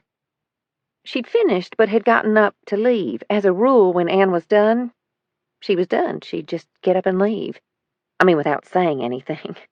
Not just with me, but with other teachers, too. I don't think she meant to be rude. That was just a quirk she had. Really? said Jamison, staring dead at Decker. Wow, who would have thought? Decker ignored her look and said, "But this time, she didn't leave?" No, she was sitting there just staring off into space. I asked her if anything was the matter. She said no. Then I started telling her about my old boyfriend. I don't know why, but I'd gotten an email from him after not hearing a word from the idiot for 2 years. I was complaining about him to Anne, but really just talking to myself. I remember saying that I really thought he was the one, the guy I'd walk down the aisle with, right? Decker didn't react to this, but Jamison said, Yeah, I know exactly what you're talking about. So then I said that after 4 years together, I thought I really knew Phil, but turns out I didn't know him at all. After Billings stopped talking, Decker said, "And then what?" Oh, and that's when she said it. Said what? Billings looked at each of them before answering. She said that the exact same thing had happened to her. Decker said, "That she thought she knew someone, but turns out she didn't?" Yes, and that's when she got up and left, without a word, like usual. "When was this?" asked Decker sharply. 2 weeks ago today, I remember because the test was the final one for the quarter. Billings looked at Decker. Is that important? She asked. When Decker didn't answer, Jamison said, Yes, it's very important. Decker got up and walked out without a word. Billings looked at Jamison and said, I guess you have one of those on your hands, too. Jamison smiled, stood, and said, Good with the bad. If we need anything else, we'll be in touch. Thanks. Chapter 40. She had one like this. Decker and Jamison were driving to meet Melvin Mars for dinner. Decker was holding the doll they'd found at Berkshire's storage unit. Who? Your daughter? Asked Jamison, glancing over. Decker nodded and then put the doll down next to him. You don't really talk about your family much, said Jamison cautiously. What am I supposed to say? Replied Decker, not looking at her. It takes time, Decker. We all process differently, and you process in a way that is totally unique. Time doesn't heal my wounds, Alex. For me, there is no such thing as time, at least when it comes to memories. Don't you have a way of, I don't know, walling things off? If I did, I think I would have tried. They drove in silence for a few moments. What are the odds that two different people, Dabney and Berkshire, would use pretty much the exact same phrase? Asked Decker. Who could they be referring to? The same person? Different people? Each other, maybe? Decker shook his head. I don't know. If each other, then they must have known each other. So apparently she was good at math and had a slight accent. Does that tell us anything? Yeah, that she was good at math and had a slight accent. Jamison sighed and changed the subject. So, how was it, working with Harper Brown? Decker shrugged. She keeps things close to the vest, but I think she wants to solve this case as much as we do. Maybe more, since now it's turned into a spy case involving her agency. He paused. Her father worked at DIA. He's on their torchbearer's wall for extraordinary service. Huh, maybe that explains things. Explains what? Why she's so damn driven. She's wealthy, too. Lives in a big house near Capitol Hill. Her great-grandfather was some fat cat investor way back. Invested in blue chips long before they were blue chips. Wow, just what I wanted to hear. He glanced at her. You okay? Sure, why wouldn't I be? She's a knockout, has this cool career, and she's loaded. Yay! Good for her. Decker rubbed at his knees, which were crammed against the dashboard. I have to admit, her BMW has a lot more room than your car. Do you want to walk the rest of the way? Jamison said between gritted teeth. When they entered the restaurant, they saw that Mars was already seated in the back.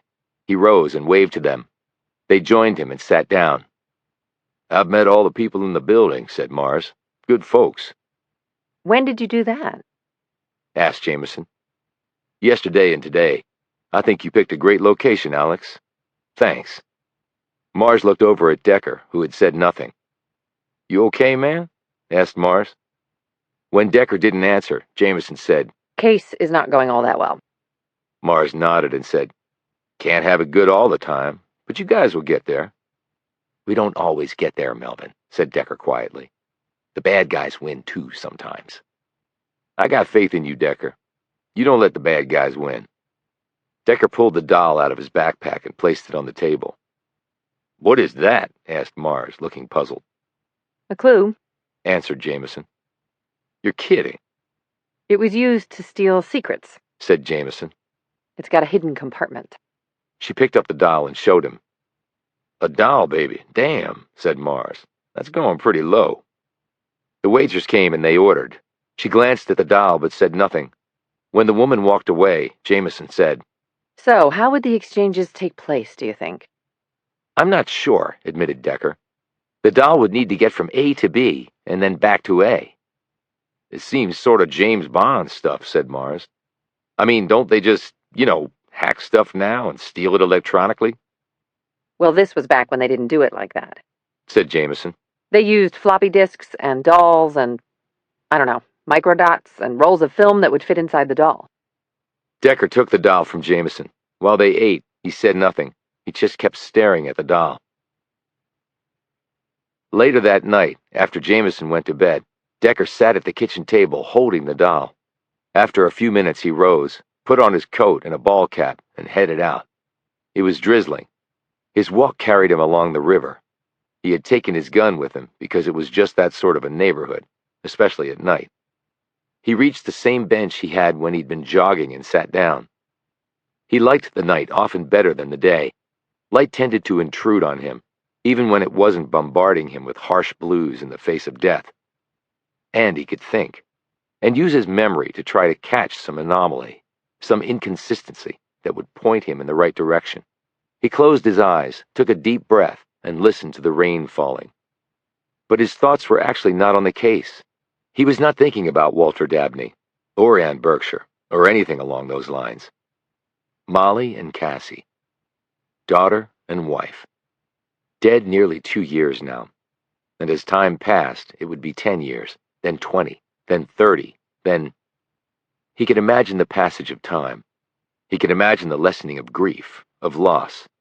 But he could not imagine that lessening happening to him. All he had to do was reach back into his perfect memory, and there it would all be. The discovery of the bodies, in their full hellish glory, with not a single impression or observation subtracted from the equation or diminished by the passage of time. He opened his eyes, and there she was. I don't like being followed, he said crossly. Harper Brown sat down next to him. I'm not too keen on having to follow you. So why do it? Protecting assets, Decker, and DIA considers you a prime one. I work for the FBI. For now you do, but there's always tomorrow. Before he could respond, she said, What were you thinking about just now? Nothing. She laughed lightly. As if. Why are you here? I already said. They could have sent a flunky to follow me. I see this as a waste of your time. You have bigger fish to fry. She took something out of her coat pocket. It was a piece of laminated paper. I finished reading the Russian communication. And I might have found something. she handed him the laminated paper. This is a translation. Decker read through it. It says someone named Aha Sarizamak was presented with an award for services rendered, Espionage services. added Brown. So who is this Aha Sarizamak? I think the answer lies in how the name translates to English. How? Aha is Anna. She'd be called Anna in Russia, too. Remember Anna Karenina? But the different alphabet, you know. I didn't translate the name fully because I wanted to keep you in suspense. He glared at her. I'm in enough suspense as it is. Touché. And Sarizamak? It means Greylock. Okay, Anna I get, but how does Greylock help? Greylock is a mountain in Massachusetts. Still not getting the connection. It's the highest mountain in the Berkshires. Decker stared down at the paper. Ann Berkshire. Chapter 41.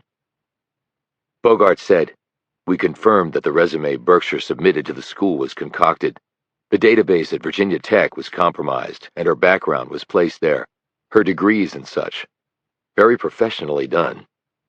And the fingerprints used to do the background check? Asked Jamison. She and Decker sat next to Milligan at the WFO. Someone apparently created a database profile for Berkshire, complete with prints showing no criminal background. And her references looked legit, but were also faked. All that's not easy to do, said Milligan. It might be if you have a foreign government behind you, said Bogart. Milligan said, okay, based on what Brown found in that Russian communication, it seems that Berkshire was a Russian spy going way back. She came to this country perhaps in the 80s and started acting as a handler for some mole, maybe at DIA. Then she surfaced decades later, finally ending up in Reston with a multi-million-dollar condo and luxury car, and being a substitute teacher and a hospice volunteer in her spare time. And dying at the hands of Walter Dabney, who also recently stole secrets to pay off his son-in-law's gambling debts. Finished Jamison. Bogart said, but do we really know that it was just recently? What do you mean? Asked Milligan. What if Dabney was the mole way back when? Don't forget he worked at the NSA before starting his own company. The stuff that was found in that storage unit didn't say that Berkshire was a handler for a spy at DIA. Despite the DIA visitor's badge, the spy could have been at NSA. The timeline works because Dabney was there in the 1980s. But we couldn't establish any connection between Dabney and Berkshire, pointed out Milligan. Well, if they were spies, they would go to great pains to make sure there were no connections, or at least no obvious ones. And we've learned from Nancy Billings that Berkshire used the same phrase as Dabney did. You think you know someone. That either shows a connection, or it's a hell of a coincidence.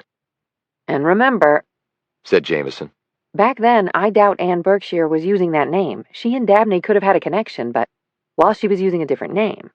Her current name might have been suggested to her by what we saw in that document. Anna Saraizamuk became Anne Berkshire. Bogart sat back. So how do we trace a connection between them from the 1980s if we have no idea what her name was back then? We would just have to do it from visual evidence. Show her picture to the folks from back then and see if they recognize her. People change a lot over the years, noted Milligan. I doubt we'll be able to find anyone who recognizes her, and we don't have a single picture of her from then. Bogart said, we can have our technical people reverse the aging process and show what she might have looked like as a younger person. He paused and looked at Decker. Amos, you've been unusually quiet. Do you have any thoughts on the matter? Why would she stop spying? What? Said Bogart. Decker held up the translated KGB communication. She kept this. She was obviously proud of it. Along with the floppy disk and the doll, tools of her spycraft. She was clearly proud of what she did, so why give it up?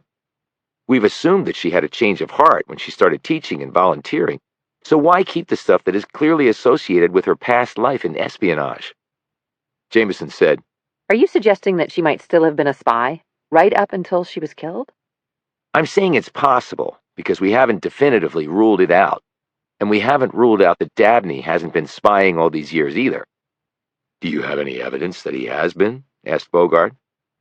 Before Decker could answer, Jamison said, How about the fact that he was able, in a short period of time, to sell secrets for $10 million to enemies of this country in order to pay off his son-in-law's gambling debts? Now, if he was honest and above board, where did he find a buyer for that much money so quickly? One answer is he could have easily, if he'd been spying all along, and had knowledge of people willing to pay for secrets. Milligan and Bogart exchanged a glance. Damn, said Milligan. I never thought about it that way. Decker gazed at Jamison. That was a good insight, Alex. She smiled and said modestly, I have one, occasionally. The devil is in the details, the small details, added Bogart. So do we go back to his days at the NSA and see what we can find out, and then move forward up until the present? I'm not sure I see another path, said Decker.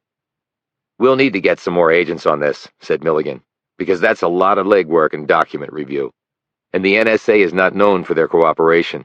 And on top of that, they're definitely not going to be pleased that we're alleging they might have had a spy in their ranks 30-some years ago. Jamison said, How does this reconcile with what Agent Brown told us? She said Walter Dabney stole secrets from DIA and sold them to an enemy of this country. If he were spying all this time, from NSA up until today, are you saying that he was working with Anne Berkshire the whole time? And that the gambling debt spying was just a one-off? They paid him money to save his kid as a favor for years of service? And if they did so, why kill Berkshire? Like we said before, to silence her if she was indeed his handler, said Milligan. He was trying to tie up loose ends before he killed himself. Berkshire may not have known that he was terminal with cancer. Decker stirred. But if they were working together, why pick a rendezvous spot on a public street next to the Hoover building? Why make the murder public? He could have killed Berkshire in private. They could have met at some place like her farm cottage. If they were spy and handler, they probably met there regularly anyway.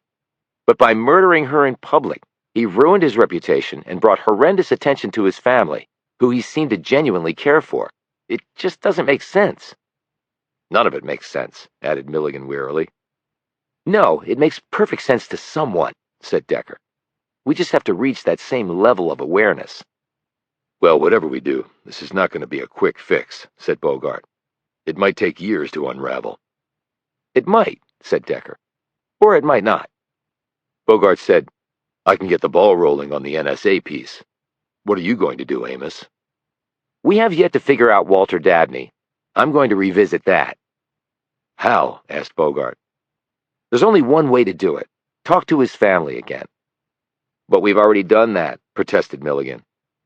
Not with the mindset that he was a long-term spy. You're not going to come out and accuse the man of being a spy to his family, are you? Said Bogart, looking alarmed. That's not a great recipe to get them to cooperate. Decker rose.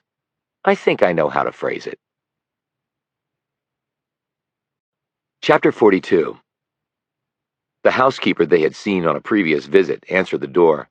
She was in her 60s, with gray hair pulled back in a bun. She had on the same garb that Decker had seen her in before, black slacks, a white smock, and black rubber-soled shoes. Whether she was required to wear this or not, he wasn't sure. They're not here, she said in reply to Jamison's query about the Dabneys. Do you know when they'll be back? Asked Jamison. Oh, in about a half hour. They're at the viewing service for Mr. Dabney. The funeral is tomorrow. She shook her head sadly. My God, what a damn shame. He was such a good man. Can't believe what happened. And your name is? Asked Decker. Cecilia. Cecilia Randall, but folks just call me Sissy.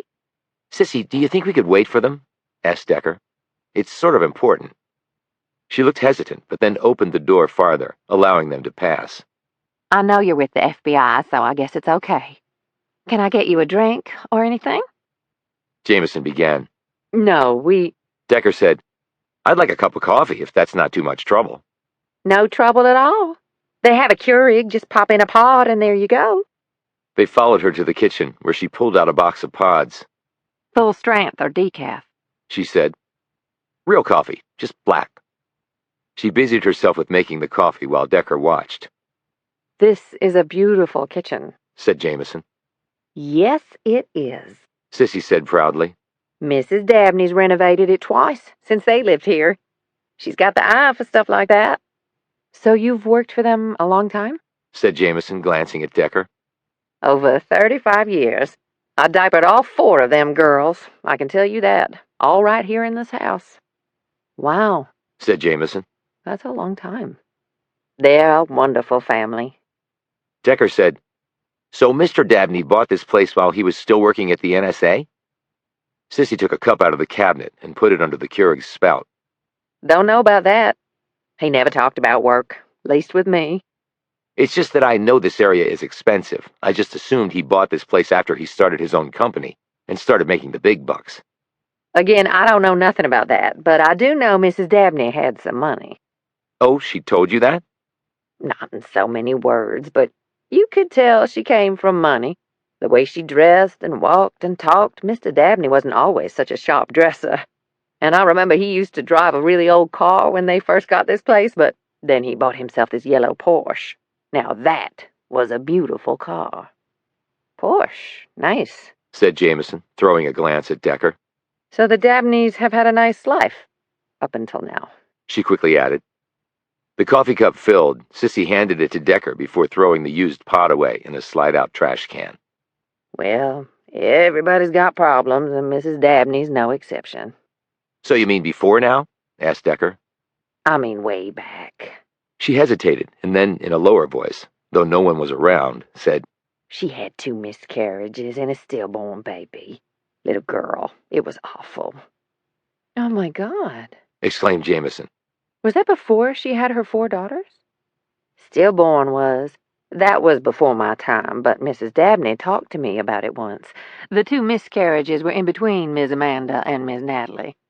Sissy wiped up around the Keurig machine with a cloth. But they have problems, too. I noted Amanda's arm and Natalie's toes, said Decker. Right. Had those since birth. Plus, they all got the asthma pretty bad. But they're all smart, and Miss Amanda, Miss Natalie have kids. And the other girls? Her voice dropped lower. To tell the truth, I've heard Miss Jules and Miss Samantha got problems in that department. I mean, having babies. Might be why they're not married yet. Jamison looked around. Do you think Mrs. Dabney will stay here? Don't know. Have to tell you, I'm worried about that. I've worked here a long time, and they've taken real good care of me. But if she moves in with one of her daughters, she won't need me. Well, let's hope it doesn't come to that. She might want to stay. Maybe. Sissy said doubtfully. Now I've got work to do, so... Decker and Jamison thanked her and retreated to the library to wait for the Dabneys to arrive home. Wow. I had no idea the Dabneys had been through all that, said Jamison. Makes it even sadder. Decker said nothing. He just sat there staring around the room. Then his eye caught on something. It was a black bag strap sticking out of the drawer of the desk that was situated against one wall of the room. He walked over, opened the drawer, and pulled out the bag. What is that? asked Jamison. Decker unzipped the bag and pulled the device out. A really old video recorder. Uses VHS tapes. Anything in it? No, but there's a tape still in the wrapper. He felt around inside the bag and pulled out remnants of a wrapper from another tape. He looked down at the plastic with the 3M logo on it. Next, he opened up all the desk drawers and looked through them. Anything? asked Jamison. Walter Dabney was a very tidy and organized man. Even the rubber bands are neatly arranged, pencils and pens divided. Not a stray scrap of paper. He looked around the library at the books. We searched this place before, and you know what we found? What? That all the books are alphabetized by the last name of the author. Organized, like you said? Decker held up the odd scraps of plastic. So why not throw this away? There's a wastebasket right next to the desk. I don't know. Decker held up the tape. And we've seen something shaped like this before. We have? Where? In the bag the woman was carrying when she and Dabney were leaving the bank after cleaning out his safe deposit box. You could see the rectangular outline through the bag. Wait a minute. You think he used that camera to do a videotape? And that was what was in the safe deposit box? Yeah, I do. And by that time, Dabney probably didn't care about being neat and tidy, so the plastic wrapper just got left there. It was right then that they heard a car drive up. Decker quickly put the camera bag back, looked out the window, and saw the 5 women get out of an SUV. A few moments later, they could hear them coming into the home. A minute later, Ellie Dabney came into the library. I didn't expect you to be back, she said, her expression weary. Jules appeared behind her. What's going on, Mom? Decker said, We just have a few more questions. Have you found out anything? Said Jules. About Dad? We're working on it, said Decker. Ellie sat down, and a moment later Sissy came in carrying a cup of steaming tea. She handed it to Ellie, glanced surreptitiously at Decker, and then hurried out of the room. Jules sat down next to her mother. Ellie said absently, What questions?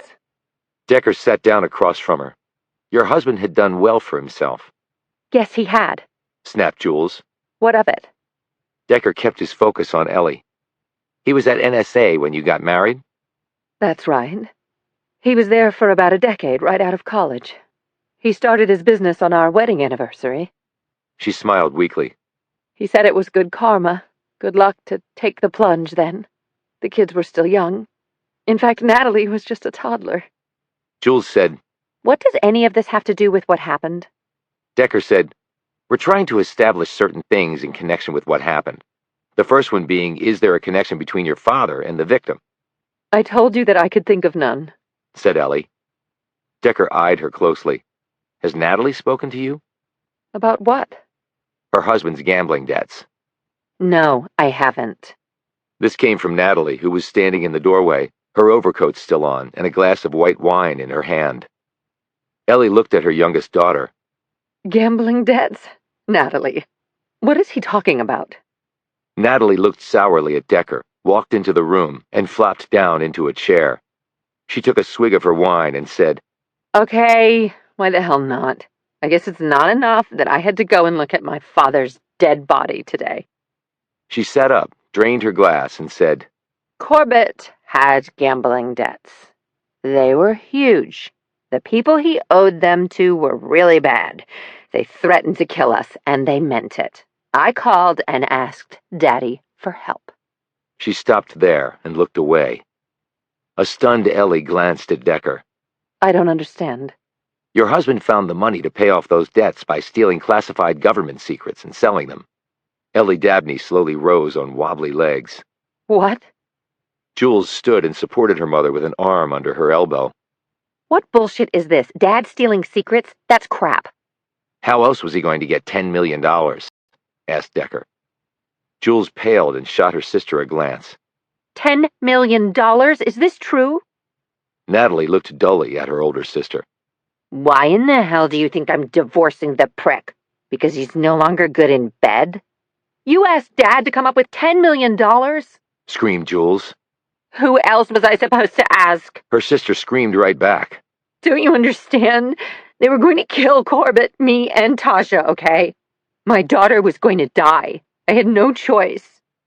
The noise of the confrontation brought the two other sisters rushing into the room. Samantha exclaimed, What the hell is going on? Your bitch of a little sister made our father commit treason to pay the gambling debts of her dickless husband. That's what. shouted Jules. The blood drained from Amanda's and Samantha's faces. What? Said Amanda in a quavering voice. How could you, Nat? Said Jules, tears now streaming down her cheeks. I didn't know he was going to steal government secrets. Said Natalie in a hollow voice. Look, I never thought. That's right, you never thought. Accused Jules. You never did think, except about yourself. And now we know why Dad killed himself. Because he was ashamed of what he did, of what you drove him to do. During all this, Ellie had just stood there staring at the floor. Decker was watching her. He said, Mrs. Dabney, can we talk privately? He eyed the sisters. I think this might be more productive without the histrionics. Histrionics, Exclaimed Jules. you son of a bitch. What the hell gives you the right? Ellie turned and slapped her daughter across the cheek. Shut up. Jules fell back, holding her cheek and looking stunned. But Mom, Began Natalie. all of you, not another word. Said Ellie. Leave. Just get out. Go somewhere. Get drunk. I don't care, but just leave this room. Now. Looking hurt and offended, the sisters, shooting dark glances at Decker and Jamison, slowly filed out of the room. When the door closed behind them, Ellie sank into her chair. Decker waited a few more moments before saying, The question becomes, was this a one-off or not? What does that even mean? Said Ellie, not looking at him. Your husband was able to find a buyer for the secrets relatively fast.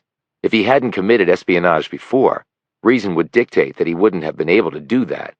But if he had sold secrets before, then he might have had a ready-made purchaser. You see the logic? She slowly nodded. I see the logic, but I can't believe it applies in this case. My husband was a patriot. He would never betray his country. But that's exactly what he did do, Decker pointed out. Only to save his daughter. She shot back. That would be the only reason, his family. It's still treason, and we have to find out if he had committed it before. I can't believe that he did. So you can't help us? Said Decker. I knew nothing of his business. I already told you that. If Walt were stealing secrets, I have to imagine that someone at work would have known about it. But they have checks and balances in place for just that reason. He told me that. Decker shot Jamison a glance. We should have followed that up before. Decker and Jamison stood. She said, We're sorry to be putting you through all of this. I didn't think this could possibly get worse. She paused. Only it just did. They left her there, staring at nothing, which was maybe all that the woman had left. Chapter 43. So we go back to Dabney and Associates? Asked Jamison. They climbed into the car. When Decker looked back at the house, he saw Natalie at a window, staring out at them. If looks could kill, thought Decker. He nodded and said, yes. They reached Dabney's office about 30 minutes later. The reception was not one they expected. The doors to Dabney and Associates were closed and chained shut. The interior of the offices was dark, and 2 guards in army uniforms stood out front. Decker and Jamison walked up to them. Decker held out his FBI creds. The 2 guards were not impressed. Where are the people who work here? Asked Jamison. Neither guard answered. We're investigating this case, said Decker, and we need to get inside this space. That won't be happening, sir, said one of the guards. His hand moved across the butt of his holstered M11 pistol. This is a federal investigation, pointed out Jamison. The guard leveled his gaze on her. And I've got my orders. Until those orders change, no one goes in, period. Jamison was about to say something else when Decker grabbed her arm. Let's go, we're wasting time here. They rode the elevator back down to the lobby and ran smack into Faye Thompson. She looked like she'd been crying. When she saw Decker, her features turned to a scowl. You bastard. Excuse me? Said Jamison defensively. Thompson got right in Decker's face. We were fully cooperating with you, and then you pull this shit? I didn't pull anything, Decker replied calmly. We just got kicked out too. Don't lie to me. This has FBI written all over it. In case you hadn't noticed, the FBI doesn't wear army uniforms. You people are all in this together. That's not how... Do you realize what you've done? Snapped Thompson, drawing attention from other people passing by in the lobby. You've ruined us. We're done. Shutting us down like this? We're guilty as charged without ever having due process. She pushed a finger into Decker's chest. You screwed us over, you prick. Actually, he had nothing to do with it, said a voice. They all turned to stare at Harper Brown. She was dressed in camis with a sidearm. She walked over to stand directly in front of Thompson. It wasn't the FBI. It was the DIA. If you have a problem with anything, you can take it up with me. You had no right to... We had every right. This is a national security issue. If you want to continue to discuss it, we can do so at DIA HQ. Just because one of our partners... Brown broke in. I won't tell you again, Miss Thompson. If you want to discuss this, it won't be here, in public. You know better than that. Thompson gazed around at the passers-by, staring at her. You're going to hear from our lawyer, she barked. Looking forward to it, said Brown. Hope you have a good one. You're going to need it. Thompson seemed about to hurl another comment, but then she turned and stalked off. Brown turned to Decker and Jamison. Well, that was pleasant. Decker eyed her clothing. Why the military duds? I'm officially wearing my army hat today. So you shut them down? Said Jamison.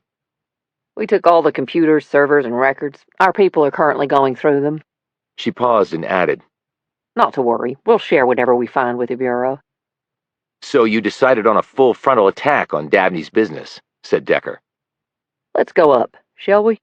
She led them onto an elevator car, and they rode back up to Dabney's floor.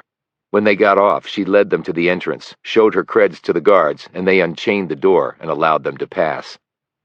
Once inside, Jamison said, Nice to have the golden key to get in here. Those guys out there wouldn't budge.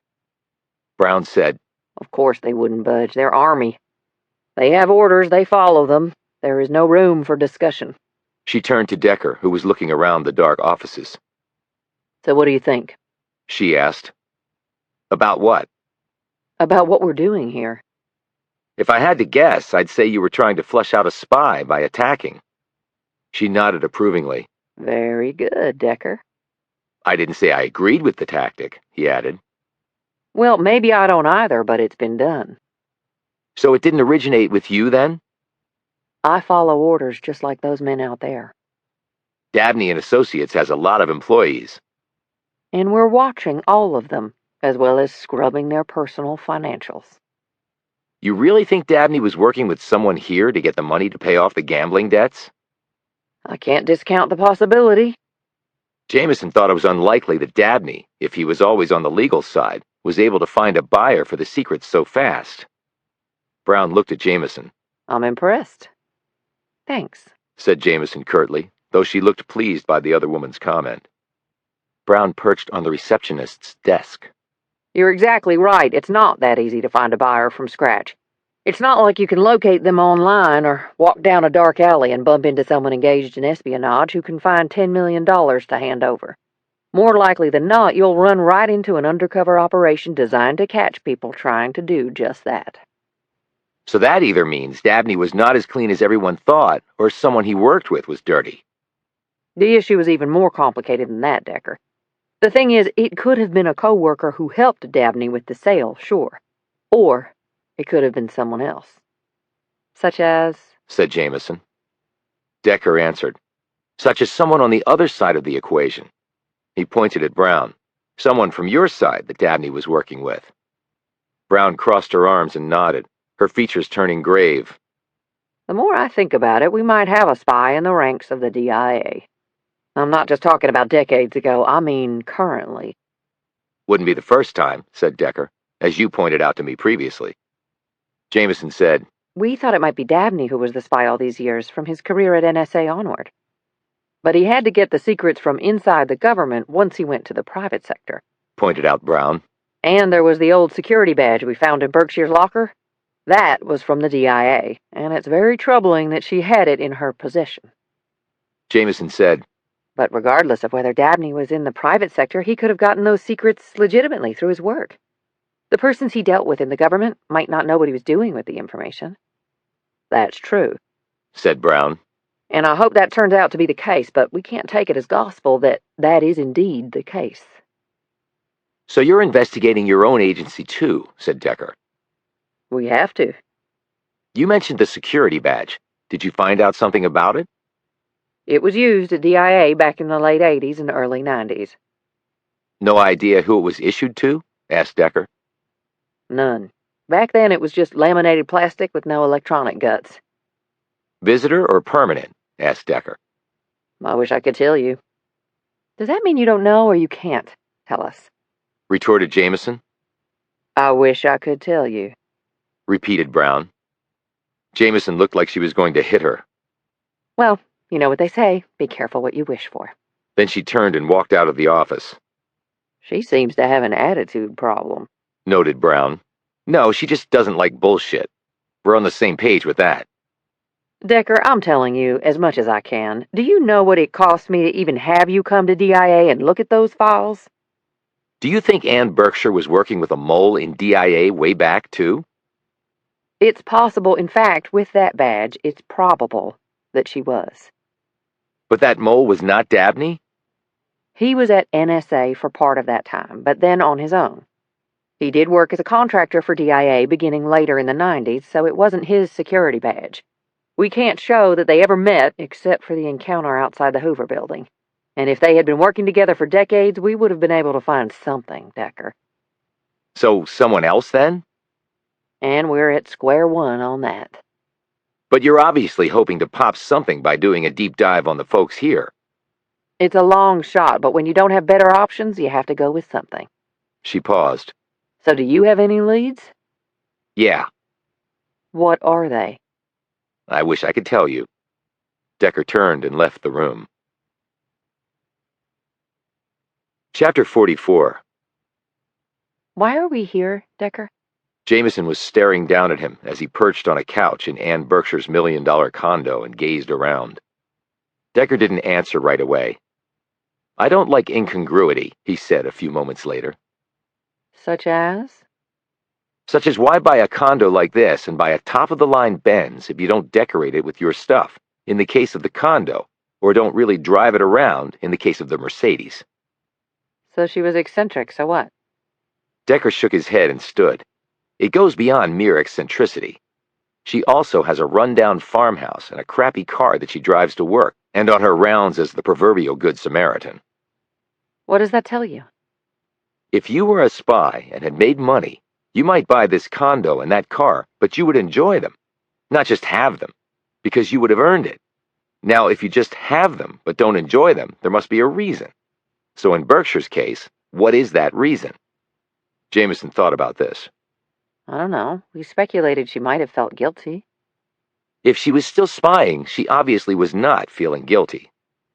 But there's no evidence that she was still spying. She was a substitute school teacher. And look at the stuff in the storage unit. It's old, floppy disk, and an outdated security badge. But at her farmhouse we found a flash drive. That's not old 1980s technology. And added to that, someone nearly killed me to get it. And why have the old farmhouse with a flash drive hidden in the toilet paper holder if you've long since retired from espionage? Jamison opened her mouth to say something, but then closed it. Good point. She finally managed to say. But if that's the case, then she must have been working with Dabney. I mean, otherwise it's quite a coincidence that he commits espionage and ends up gunning down someone who's also a spy? Maybe, said Decker doubtfully. Decker, it has to be. You don't believe in coincidences, not even small ones. You always say that. So if Berkshire was spying, it had to have been along with Walter Dabney. That would explain why he could find a buyer so fast for the secrets. Berkshire probably arranged it. And who tried to kill me at the farmhouse and stole the flash drive, and what was on it? More secrets. Berkshire probably wasn't working alone. She gets killed, and her associate goes there to get whatever materials she kept there. You saved them the trouble. They attacked you and found it. That all holds together. Jamison said, a note of triumph in her voice. Decker went over to stare out the window. You forgot to congratulate me on my brilliant theory? Said Jamison. When Decker said nothing, she walked over to him. You don't think I'm right? Let's put it this way, Alex. I don't know that you're wrong. Well, that's something. Do you have an alternative theory? Not right now, no. Jamison looked around the space. What happens to this place? And all our money? They haven't found any family to leave it to. Haven't given that any thought. How did you leave it with Agent Brown? Vague, said Decker. You mean like you're being with me right now? Let's go. Where to? To where it all started. Decker and Jamison walked the route that Decker had when he'd been unwittingly following Walter Dabney to the man's doom. They passed the guard shack, and Decker circled back. The guard inside was the same man who'd been on duty that morning. He recognized Decker and stepped out of the shack. Hell of a thing that morning, he said. Hell of a thing. Glad you were there to back me up. No problem. It's my job. I'm sure you've already been asked this, began Decker. But had you seen Dabney before? The guard nodded. A few times. I think the last time was a couple months before. They told me he was going to a meeting that day. And Ann Berkshire? The man shook his head. No, don't remember her. But man, lots of people pass along here during the course of a day. Faces get jumbled after a while. I hear you, said Decker. Do you remember seeing a clown that day? The person would have been up the street from you, closer to the cafe where Dabney was waiting. Give me a sec. A truck with GSA painted on the sides had turned toward the underground garage entrance, and the guard walked over to speak to the driver. As Decker watched, the driver showed his ID and paperwork, and then the guard pulled his walkie-talkie and spoke into it. Another guard came out a few seconds later with a bomb-sniffing dog. Another guard followed with a device that had a mirror used to look under vehicles. The two guards and the dog performed their tasks as the guard Decker had been talking to rejoined him. The man nodded. Yeah, I did see the clown. I was thinking it was a little early for Halloween. You didn't happen to see where the clown went? No, I keep my eyes roaming around, mostly looking for folks paying the Hoover building too much attention. Is that a problem? Asked Jamison. You get crazies for sure. Most are harmless, but it only takes one, and we've had problems. Decker looked around. Do you have exterior surveillance cameras? The guard stepped closer and his voice dropped. Dirty little secret is we used to. I mean, the cameras are still there and visible, but most aren't operational. One reason we're moving out of this space. The place is falling apart. Right, said Decker. Well, thanks. They continued on and reached the spot where Dabney had shot Berkshire. Decker stopped and looked down at the pavement. Are you seeing blue? Asked Jamison. He nodded absently, lifted his gaze and looked around. If Dabney and Berkshire were working together, why would they meet down here? Dabney had a meeting scheduled with the Bureau, and you wouldn't think he'd want his partner in espionage within 100 miles of the place. This comment took Jamison aback as they started walking along. Okay, I do not have an answer for that, she said. And it didn't seem to me that Dabney and Berkshire even knew each other. Forget the point that Dabney apparently needed the clown to signal him that Berkshire was coming. That doesn't necessarily mean that Dabney didn't know what Berkshire looked like. He might have been shown a picture of her, though none was found on his person. He might have been given a picture and just memorized her features. Right. The clown thing was just about timing, allowing Dabney to intercept Berkshire. But when I saw them together that morning, it did not seem to me that they knew each other. And then he shot her. And then he shot her, replied Decker. It seems like we take a step forward on this case and then we take 2 steps back. Sometimes it seems that way on every case, said Decker. But we are going to solve this sucker, right? Decker didn't answer. Chapter 45. Melvin Mars was waiting out front for them when they got back to their apartment that night. Why didn't you just go up, Melvin? Asked Jamison. You have a key and the passcode. It's your place, not mine, said Mars, smiling. I'm not looking to intrude on your space. We haven't had dinner yet. We could go out. That sounds great. They all turned to see Harper Brown striding over from her car. I've been waiting for you to get back, too, said Brown. She looked up at Mars. I didn't know you were doing the same. Melvin Mars, this is Agent Harper Brown with the DIA. Brown looked intrigued. Melvin Mars, the former football player. Mars smiled. That's not how most people would describe me. Usually it starts with, you mean Mars, Melvin, that dude on Texas's death row? And Decker got you off, noted Brown. We all got him off, said Decker, including Melvin. He was there at the very end when we nearly got blown up, and he's already saved my butt up here. Impressive, said Brown. I also read that you got a very sweet payoff from the government. No more than he deserved, said Jamison. In fact, money doesn't come close to compensating him for 20 years of his life. I'm not arguing with that. So let's go to dinner, and I can get to know your friend better. Why? Asked Decker.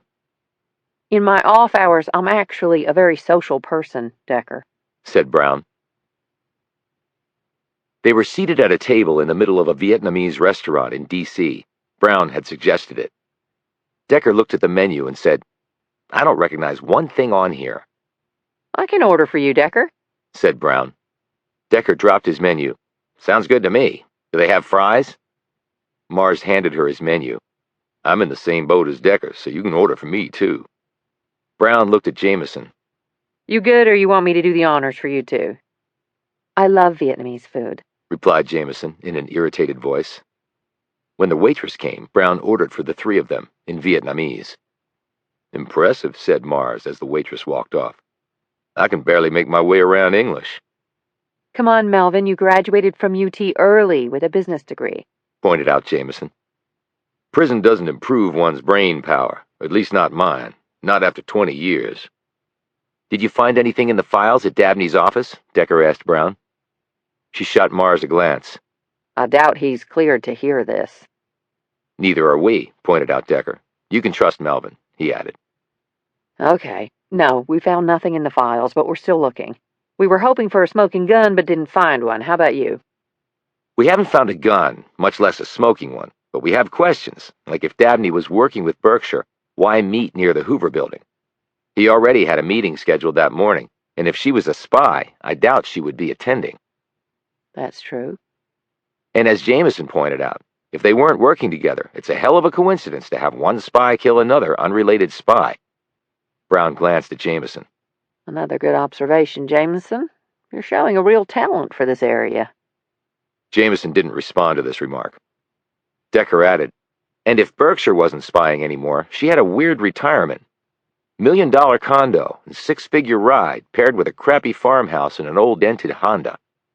I don't disagree, said Brown. It's all weird. And we still haven't accounted for the person who nearly killed me and stole the flash drive. Berkshire was dead, and Dabney was on his deathbed at the time, so there's a third party out there.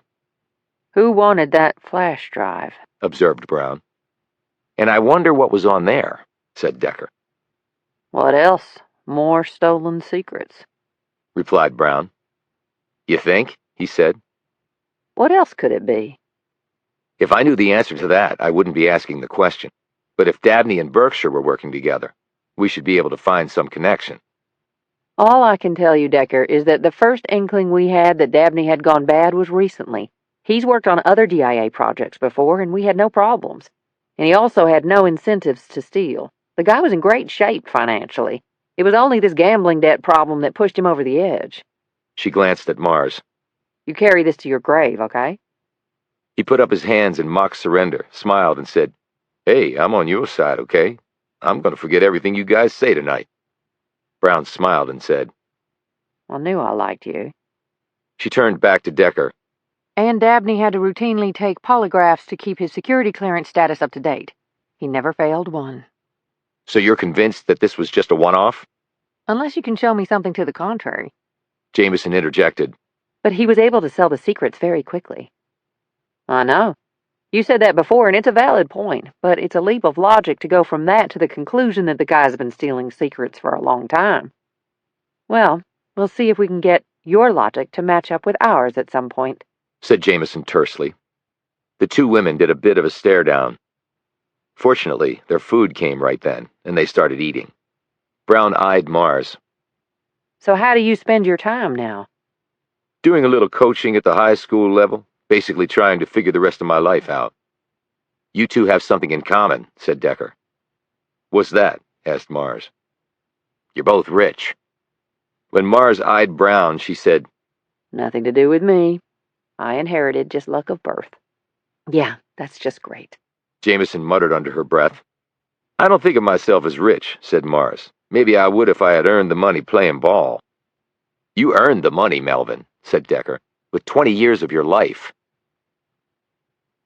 After they finished their meal and left the restaurant, Brown walked ahead, talking to Mars, while Jamison and Decker were paired up about 10 feet behind them. Brown has quite the family lineage, said Jamison. Well, at least she's not resting on all her dough and spending her time attending galas and soirees and shit like that. She's out there in uniform, fighting the good fight. Yeah, she's absolutely perfect. Decker glanced at her. You're sounding jealous again, Alex. It's not a good look on you. Jamison let out a long breath. Yeah, I know. But that woman has something about her that just rubs me raw just by looking at her. You ever have anyone like that in your life? Yeah, my 5th grade teacher, but I got over it. They watched as something Mars said made Brown laugh out loud. She bumped him lightly with her hip and then tucked her arm through his as they walked along. Jamison quickly eyed Decker. Okay, what's that about? What's what about? Said Decker, who'd been lost in his own thoughts. He wasn't even looking at the pair up ahead. Jamison sighed. Never mind. Chapter 46. Afterwards, they split up, with Mars and Brown driving off in their cars, and Decker and Jamison going up to their apartment. Decker opened the door to the apartment, and they stepped inside. Well, that didn't get us anywhere, said Jamison. Brown obviously really didn't want to share anything that would help us. When he didn't answer, she said wearily, You know, Decker, when a person is talking to you, they sort of expect a response. She hung up her coat on a peg by the door and turned around. And froze. The man had on a black hoodie, tightly closed so she couldn't see his face. He had a gun that was pointed at Decker's chest. Seems we have a visitor, said Decker. The man jerked his gun upward, and Decker and Jamison raised their hands over their heads. The man tossed a set of cuffs to Jamison. She quickly moved her hands to catch them. The man pointed at Decker. He wants you to cuff me. I get that. Who are you? The man, in response, pulled the hammer back on his gun. Just do it, Alex. No more questions. She cuffed Decker's hands behind his back. The man came over and inspected them. Then he pushed Decker and Jamison toward the door. Where are we going? Asked Jamison. The man rammed his elbow into Decker's kidney, causing him to collapse against the wall, his features screwed up in pain. Then he hit him across the face with his pistol. Okay, no more questions, cried out Jamison. She tried to help Decker, but the man pushed her back. Decker finally righted himself and, still listening to one side, moved slowly toward the door. The man opened it, and they all passed through. The man said in a low voice, We meet anyone along the way, you say nothing. You so much as cough, I'll shoot you both right here. Understand? Jamison said quickly. We understand. They walked down the stairs, and the man held the door open for them. He led them to a black sedan. Get in the driver's seat, he said to Jamison. He put Decker in the passenger seat and then climbed into the rear seat, his gun trained on Decker. He handed Jamison the car keys and then slipped on his seatbelt. Drive. I'll tell you where to go. They drove off. The man gave directions, and Jamison turned down one street after another. Left here, he said. She turned into an alley and drove to the end. There was no outlet. Decker peered out the window. The area was blighted, and the two buildings on either side of them looked burned out and abandoned. Out, said the man to Jamison. She climbed out of the car. Open his door, said the man. Jamison opened the passenger door and helped Decker out. The man used his pistol to point to the left. In there, through the doorway. Decker had to duck to avoid hitting his head on the low doorway. Inside it was dark, cold, and clammy. We can't see, said Jamison as she moved slowly forward, her hands out in front of her. A light came on. The man was holding a flashlight in his left hand. Down the steps over there. Decker turned and said, Look, your beef is with me, not her. She walks. I give you no trouble. The man shook his head and pointed his gun muzzle in Decker's face. Down the steps over there. Decker glanced at Jamison, turned, and led the way down the stairs. The room below was littered with debris, beer cans, used condoms, and animal feces. Jamison wrinkled her nose up at the sight of all this. She stepped forward until her path was blocked by a wall. She turned around and looked at the man. Decker came to stand in front of her, his big body between her and the gunman. The man shone his light on them, even as Decker turned around and his gaze dipped to Jamison's waist. He then looked up at her questioningly. She slowly nodded. Turn around, barked the man, and move away from her. Decker followed these instructions and stepped to the side, closest to the stair leading up out of the room. The man set the light down on a pile of boxes so that it was pointing outward and illuminating the room partially. It was then that he opened his hood and slipped it off his head. Luis Alvarez, the construction supervisor at the building where Tomas Amaya had worked, stared back at them. We were wondering where you got to, Senor Alvarez, said Decker. How's life been on the run? Alvarez's face was stone. You didn't think I was just walking away, did you? You really want to add the murders of 2 federales to your rap sheet? Said Decker. With the greatest of pleasure. The FBI is almost here. Bullshit. I saw our apartment door had been forced when I walked in.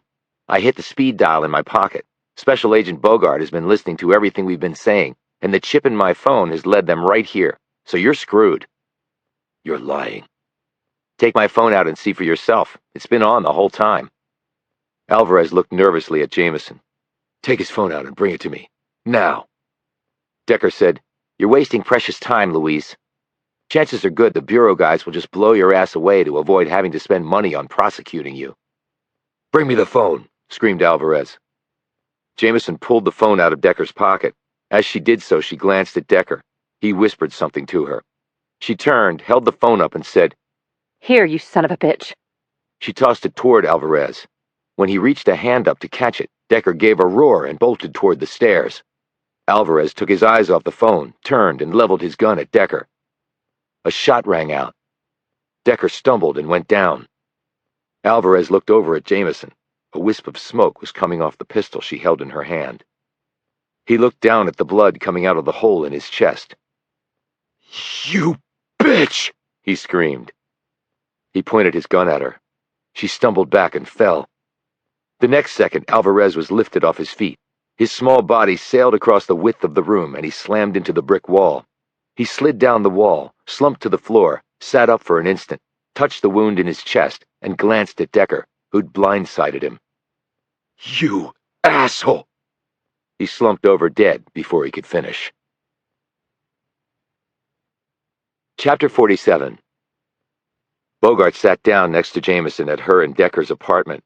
He put a hand on her shoulder. You sure you don't need anything? Jamison's eyes were closed and tears trickled out. She slowly nodded her head. Bogart looked up at Decker, who sat at the kitchen table holding an ice pack to his swollen cheek. You okay? I've got no complaints. Alex saved both our lives.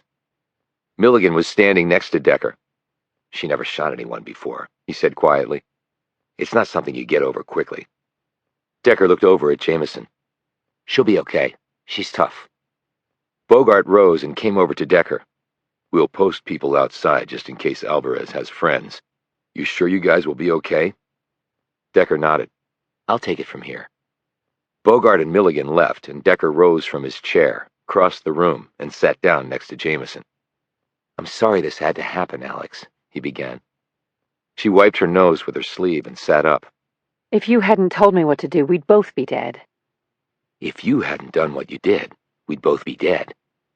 She sat back and stared at the ceiling. I killed someone, Amos. He looked at her awkwardly. There's no perfect formula to get over it. What did you do when it happened to you for the first time? Honestly? She nodded. I called Cassie and told her I wouldn't be home that night.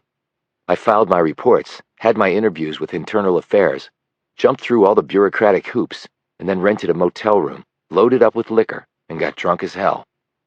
Did it help? No.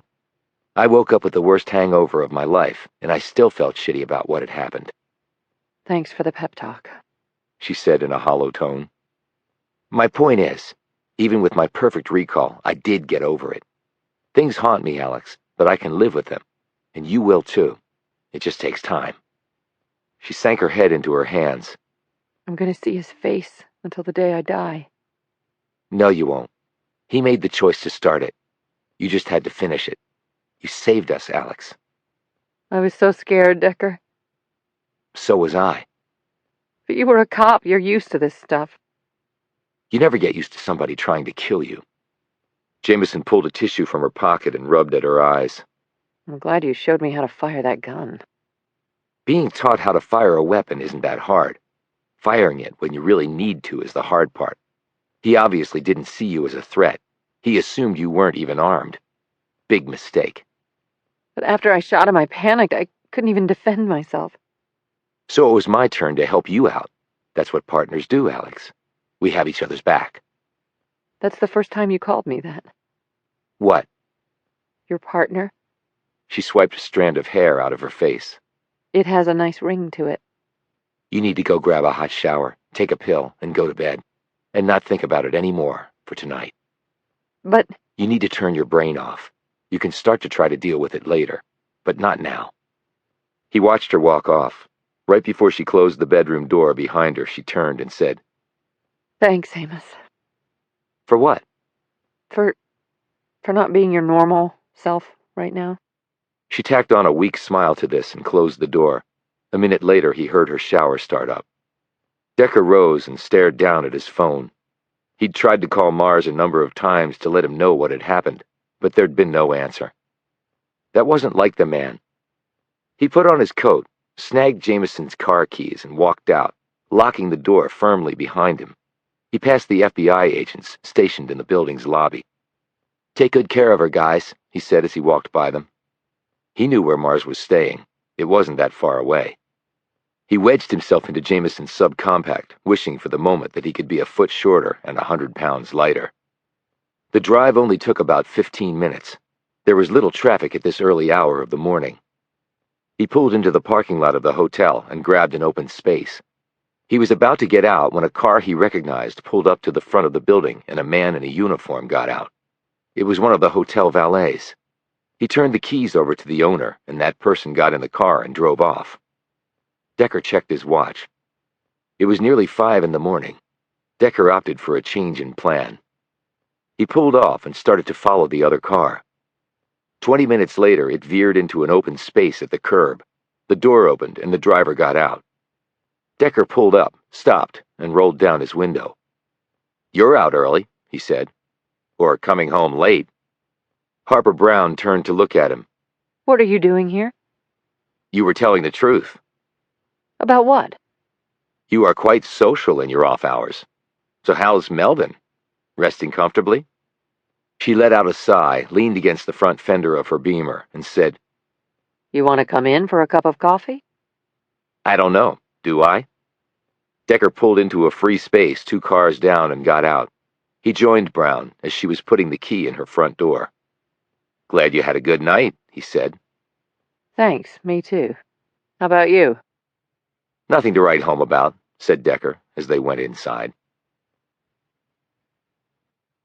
Chapter 48. Brown flipped on the lights in her kitchen, put her bag down, and busied herself making coffee. Decker sat at the table and watched her. She slipped off her jacket, revealing her shoulder holster and pistol. A couple minutes later, she carried 2 steaming cups over, leaned down, and handed Decker one of them. That's when she saw his bruised face in the wash of the overhead lights. What the hell happened to you? "Just a little altercation tonight, nothing too serious." Why do I think you're lying? "Whatever happened, it's over, and Alex and I are good." Jamison, she was involved? Decker took a sip of coffee. "Very. So let's move on to Melvin." She took a drink of her coffee. You disapprove, of course. Said Brown. "It's really none of my business, but Melvin is my friend, and I don't want to see him get hurt either." So I'm guessing you think this is all too sudden given we just met tonight. "I don't think anything. I don't judge anything, but I can tell you that Melvin's got a lot of stuff about his life to work out. It's complicated. That can make somebody vulnerable." She said heatedly, It's not like I do this all the time, because I don't. It was actually just sex, Decker. That does happen, when 2 people are immediately attracted to each other. "Just sex for you? Was it just sex for him?" Maybe it was. She set her cup down and stared at him. You really do care about him? "Why do you sound so surprised by that?" Unfairly or not, some view you as this machine without a lot of human touches. When he didn't respond, her features softened. I don't include myself in that group, Decker. I've seen you being human. You're being human right now with your concerns about Melvin. It's nice, actually. "If you 2 hit it off, great. He could use someone like you." Meaning what? "You may have to deceive as part of your job, but I see you as honorable, Agent Brown. Your father got on that wall because he served his country faithfully. I don't see the apple falling far from the tree, and Melvin is a very honorable person. So you 2 have that in common. I would say you both deserve nothing less." This was obviously not what Brown had been expecting. She took a sip of coffee and looked away. When she turned back, her eyes held a shimmer of moisture. Let me rephrase what I just said about you being human, Decker. I actually think you're one of the most human people I've ever met. And call me Harper, please. They both sat there in silence for another few seconds until Brown cleared her throat and said, Why were you at the hotel in the first place? "I'd called Melvin a few times and he never answered. I was worried." I think he turned his phone off. He was fine when I left him. "Good to know. Thanks." She fingered her cup, her gaze pointed at the tabletop. We did talk, some. Mostly about you. How amazing he thought you were. How, if not for you, he'd still be in prison. "That's a stretch." Not according to him. "It was nice of him to say," Decker said quietly, not looking at her either. What really happened to your face, I'll find out eventually. Decker took a few minutes to tell her what had happened. Brown's jaw sank lower with each sentence. Is Jamison okay? "Not now, but she will be. It's not easy, killing someone. You don't just get over it in a day." He looked over at her. "You know that feeling." She nodded. The guy in your parking lot was not my first. And, though I know I didn't show it that night, I went home, drank a bottle of wine, and didn't sleep a wink. I kept looking down at my hand and thinking that there was one less person alive that day because of me. "I figured as much." She smiled weakly. I guess I'm not as tough as you thought I was. "Actually, that makes you tougher than I thought you were." Every time I think I have you figured out, Mr. Decker, you throw me a curve. "Not my intention." I wonder. "How did you leave things with Melvin?" That I very much wanted to see him again. "We still have a case to work," he replied. I compartmentalize with the best of them. Speaking of the case, any revelations since we were last together? Berkshire was a spy or a spy's handler. Dabney may or may not have been her mole. We have no real record of her past 10 years ago. She might not have been in this area all that time, but Dabney has. Same house, same wife, big family. So you're saying there's an incongruity if we think Dabney and Berkshire were working together long term? You tell me. Do the spy and the handler need to be in the same place? Absolutely not. I mentioned Mont before. Her handlers were in Cuba. She'd meet with them sometimes. They'd either come here or she'd go to them, but only periodically. So Dabney, who undoubtedly traveled a lot for his business, would have had the means to go to her. Yes, and use the cover of his business to do so. And since we have no idea where Berkshire was 30 years ago, we can't trace that. But, Brown said, But we know where she was maybe 10 years ago. And we could match that up with Dabney's travel during that same period. if she met him in the places where she lived. If not, we might be able to check where she traveled, if she went by train or plane or bus. So you're leaning to the conclusion that these two have worked together before. Let's put it this way. I can't rule it out, replied Decker. But we haven't had any other instances of spying that we could connect to Dabney, other than the secrets sold to pay off the gambling debts. But Dabney didn't just work with DIA. He worked with the FBI, NSA, and at least a half-dozen other government agencies. Brown's features tightened. If he stole from all of them, it's a big problem. I always thought this was a big problem, retorted Decker. We can start checking out the travel angle to see if we can place these two in the same place at the same time. I'll have Bogart's people get on it. But Decker, if Dabney and Berkshire were working together all this time, why would he kill her on the street in front of the Hoover building? Regret? Some friction or falling out we don't know about? Well, if they were working together, her contacts got him the $10 million to pay off his son-in-law's gambling debt and save his daughter's and granddaughter's lives. You'd think he would have been grateful toward her, not homicidal. It's funny how the human mind works. It all depends on perspective. And the third party you mentioned? The one who almost killed you and stole the flash drive you discovered? They're clearly still out there. They're connected to this at a level I don't understand yet, but that connection is deep. And I have a feeling we're going to have to go face-to-face with them before we solve this thing. Brown took out her Beretta and laid it on the table. Well, let's hope they don't get us before we get them, she said. Chapter 49. Decker had come home from Brown's to find Jamison still asleep. He caught a few hours of sleep, showered and changed. By the time he was done, Jamison was up and dressed and sitting at the kitchen table. You need some food, said Decker, and so do I. Let's go. They drove to a nearby restaurant and ordered breakfast for lunch. 30 minutes later, Jamison put a last mouthful of scrambled eggs in her mouth, while Decker finished his third cup of coffee. He eyed her closely. How are you really doing? Better, actually, than I thought I would, which makes me feel guilty.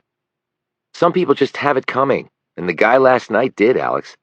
But then I'm biased, since you saved my life in the process. She looked despondently over at him. Maybe I'm just not cut out for this. I was thinking before that maybe I should just go do something else with my life. Maybe you don't need to think about that right now. But I do, Decker. I mean, I'm not getting any younger, and I have to make decisions about my life. You're a good investigator. Ross would not have brought you on if he didn't think that. Come on, Decker. Bogart brought me on because of you. Why would he have needed to do that? And you were the one who deduced that Dabney was maybe a long-time spy because of how quickly he found someone to buy his secrets. Even if it turns out not to be the case, I didn't think of that, and neither did Ross or Todd. I'm not saying I don't have my moments. You have more than moments, Alex. Look, if you want to bag it and go do something else, fine. But don't do it because you think you're not cut out for this, because you are. She looked at him hopefully. Do you really think that? You're not just saying that to make me feel better? As you know better than most, that's not how my mind works. But I did kill a man, she said, her expression turning dark again.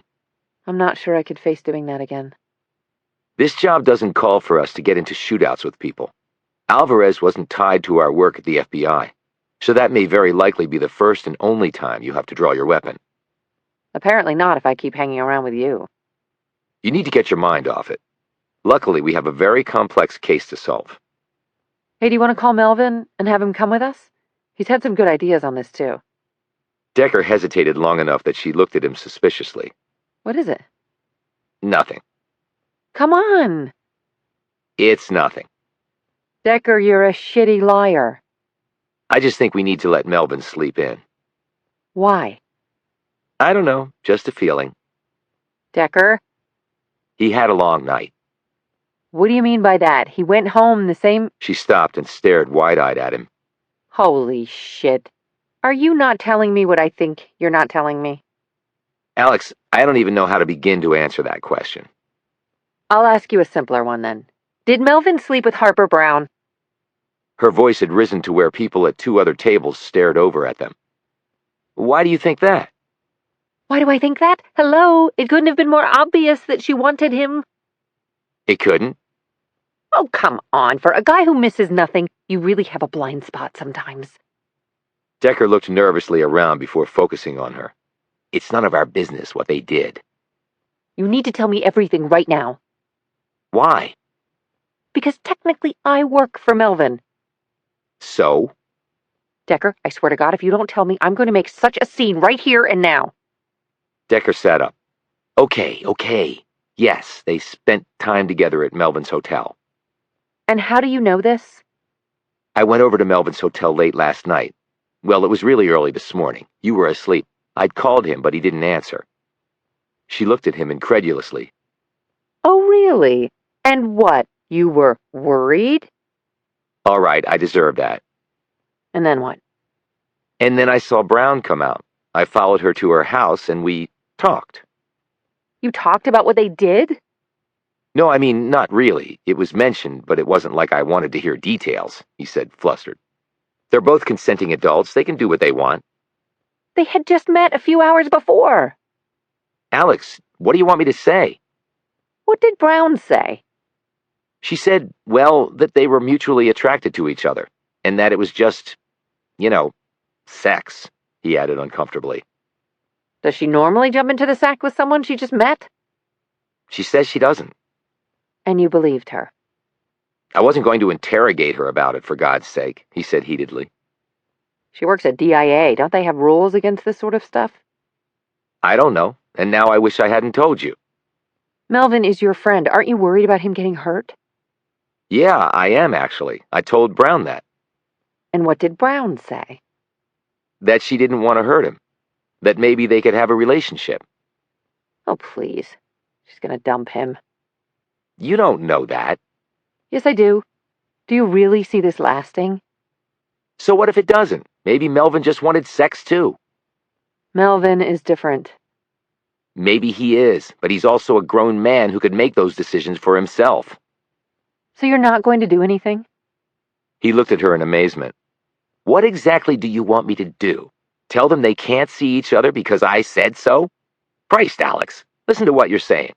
Next you'll be wanting me to pass notes to him like we're back in middle school. Jamison slumped back in her chair and stared off. This is all so wrong. Look, I know you have a problem with Agent Brown. And I'm surprised you don't, since she keeps lying to us. That's part of her job. Oh, great. So now you're defending her? Again?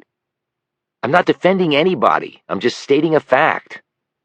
What do facts have to do with any of this? She snapped. An elderly man dressed in a suit and felt cap, who'd been sitting at the table next to theirs, came over on his way out. My dear late wife and I used to have arguments just like this. Every marriage has its ups and downs, but don't worry, you two will work things out. He tottered off, leaving Decker and Jamison staring open-mouthed at each other. Great. Now we apparently sound like an old married couple. Exclaimed Jamison in disbelief. Decker jumped up. I'll go pay the check. Chapter 50. Decker and Jamison said nothing to each other as they drove down the street after leaving the restaurant. After 5 minutes, Jamison finally spoke. I can't read your mind, Decker. Are we going somewhere, or am I just driving aimlessly around? Decker said, Sorry, let's head to Berkshire's place. I want to go over it again. The drive took about 40 minutes. The concierge let them into the condo and then returned to the lobby. Jamison, who had not been here before, looked around in awe. Wow, I guess espionage does pay. Yeah, only ordinarily it doesn't. Not for the people in the trenches. Well, she certainly disproved that. She's got this big stock and bond portfolio and the fancy car. But for what purpose? Look around at this place. None of this is her doing. I confirmed with the building manager that all this furniture, in fact everything in this place, came with the condo when she bought it from the previous owners. Apparently, they didn't want to sell it furnished, but she made them an offer they couldn't refuse. I wonder why she would do that. Good question, to which I'd dearly love to have the answer. Maybe we follow the money, said Jamison. What? Where did the money come from to pay for all this? Bogart was looking into that, but wasn't finding anything. The records hit a stone wall at a certain point, and he hasn't been able to get past that, he said. And we're sure the payments to Dabney didn't come from Berkshire? Nothing of consequence has been sold from her portfolio in the last year. Okay. Decker looked thoughtful for a moment, but there might have been a way. How do you mean? What if Berkshire did manage to get that money to Dabney after all? But you said nothing of consequence had been sold in her portfolio. But that doesn't mean she couldn't have used her portfolio as collateral for the money. What, you mean like a loan that you use other property to secure? Exactly. But who would loan her that much money? I don't know. And she would know if it was going to pay a gambling debt that she would never get it back. That means all of her money would go to pay off the loan. But what if she didn't know the money was going to pay a gambling debt? Maybe she thought it was for something else. Like what? Like a legitimate business thing. Maybe she thought it was a short-term loan that would be paid back, with interest. But we can't even show she knew Walter Dabney. Why would she loan him $10 million? She must have known him, or knew someone who knew him, and would vouch for his ability to pay back the loan. That seems really out there, Decker. I mean, $10 million. But what did Berkshire care about money? Yeah, she has this place and a car she hardly uses, so she wasn't about money. The clothes she had on when she died were from a discount store. Her closet was pretty bare. No jewelry, no expensive handbags. She didn't buy anything to outfit this place. She drove around in a crappy Honda, and she had millions sitting in an account. For what? Jamison nodded. Maybe for opportunities like this one. Decker cocked his head. Explain. Maybe it wasn't simply a loan, Decker. Maybe Dabney hadn't been spying all that time, but if Berkshire was still spying, maybe the money was a way for her to get Walter Dabney under her thumb. They'd know what he did for a living and all the valuable contacts and access to government agencies he'd have. Hell, the loan might have come from Russia for all we know. The point is, she might have known about the gambling debt. Maybe the Russians were the ones who got Dabney's son-in-law so in debt in the first place. Then Berkshire is there to save the day, and Dabney is her mole, bought and paid for. Decker mulled this over. So Dabney didn't go and find Berkshire. Berkshire found Dabney and helped him so she could blackmail him later into spying for her. Only he knew something that she didn't. He knew that he was dying, and he wasn't going to be her mole. So he killed her, and then himself. End of story. It makes sense, Alex. But we still have to show some connection between Walter Dabney and Berkshire. So far, we've been unable to do that. We may never be able to do that, she replied. They might have hidden it too well, or used intermediaries. Or maybe one intermediary, said Decker. You have someone in mind? Maybe the person he confided everything to? The one who had the problem in the first place? And then went with him to Texas to get his death sentence. Natalie? Natalie. But why would she be involved in that? Her husband was the gambler. She was just trying to get the money to pay off his debts. Decker didn't say anything. He was staring off. Decker, I said... I heard you. I know that's what we've been told, but right now I don't believe anything I've been told. But why not? I've got my reasons. 10 million of them, in fact, he added cryptically. He pulled out his phone and called the Dabneys' house. Cecilia Randall, the housekeeper, answered. Decker asked to speak to Natalie. She's on her way to the airport, Randall replied. The airport? Why? She's heading back to France. The funeral is over, and she said she had to get back. What time is her flight? I think they board around 5:30. She's on Air France. Decker looked at his watch. Thanks. He clicked off and looked at Jamison. I think she's making a run for it. Chapter 51. Natalie Bonfil handed over her passport and ticket as she prepared to board the Air France flight to Charles de Gaulle Airport. It was an A380, a full-length double-decker airliner that would ferry over 500 passengers across the Atlantic to the French capital, arriving about 7.5 hours after takeoff, given the prevailing tailwinds. She did not make it onto the jetway to the plane, Two men in suits held up their bureau shields and barred her way. What is going on? She demanded. This way, please, Miss Bonfils. I'm flying to Paris tonight. My luggage is already on the plane. We had it taken off. How dare you? She snapped. Why? This way, please. We don't want to make a scene. Natalie looked around at other passengers gaping at her. She spun around and walked away from the jetway entrance. Then she saw Decker and Jamison standing next to Bogart, and her face turned ugly. What the hell are you doing to me? She exclaimed. Bogart came forward. We need to talk to you, now. I've told you everything I know. And I also told you not to leave the area, retorted Bogart. I didn't know that still applied since we buried my father. One has nothing to do with the other. It applies until I tell you explicitly that it does not apply. She turned to Decker. This is your doing, isn't it? We've got a space here where we can talk privately, said Decker. They led her down an escalator into a room located across from one of the baggage claims. Milligan and Brown were already there. Thanks for the heads up, Decker, said Brown as they escorted Natalie in. Please, take a seat, Miss Bonfils, said Bogart. Natalie sat, folded her arms over her chest, and stared angrily at each of them. Should I have a lawyer? She snapped. I don't know, said Bogart. Do you think you need one? When the FBI pulls you off a plane, it makes you think you do, even if you've done nothing wrong. We're not arresting you, so we haven't Mirandized you yet. Therefore, you're not entitled to a lawyer being present while we question you. But you can call an attorney, and you can also refuse to answer our questions. Just ask your damn questions. Maybe I can still make my flight. That won't be happening, replied Bogart firmly, but we will start asking our questions. She scowled at him. Bogart glanced at Decker, who said, Why the rush to get back to France? I thought you said you were divorcing your husband. I am, but my kid happens to be there with him. I'm going to get her. And bring her back here? Asked Decker. I haven't decided that yet. I'm sort of in limbo right now. I might live with my mother, at least temporarily, but what does this have to do with why you pulled me off the damn plane? The gambling debts. Her features collapsed. Shit. Are you serious? I told you everything I know about them. You want to take a minute and think about that answer? She tensed and looked around the table. What is that supposed to mean? Bogart said, Based on a hunch from my colleague here, he indicated Decker. We spoke with the authorities in France. They've questioned your husband over this matter already, at our request. We asked them to question your husband again immediately. They did so, and we have his answers here. He pulled out an electronic notebook. Decker said, So, based on that, do you want to rethink your answer? Natalie glanced nervously at the notebook. Why? What did Corbett say? Bogart said, He told us the truth because he was informed that otherwise he could go to prison and lose custody of his daughter. Natalie paled but said nothing.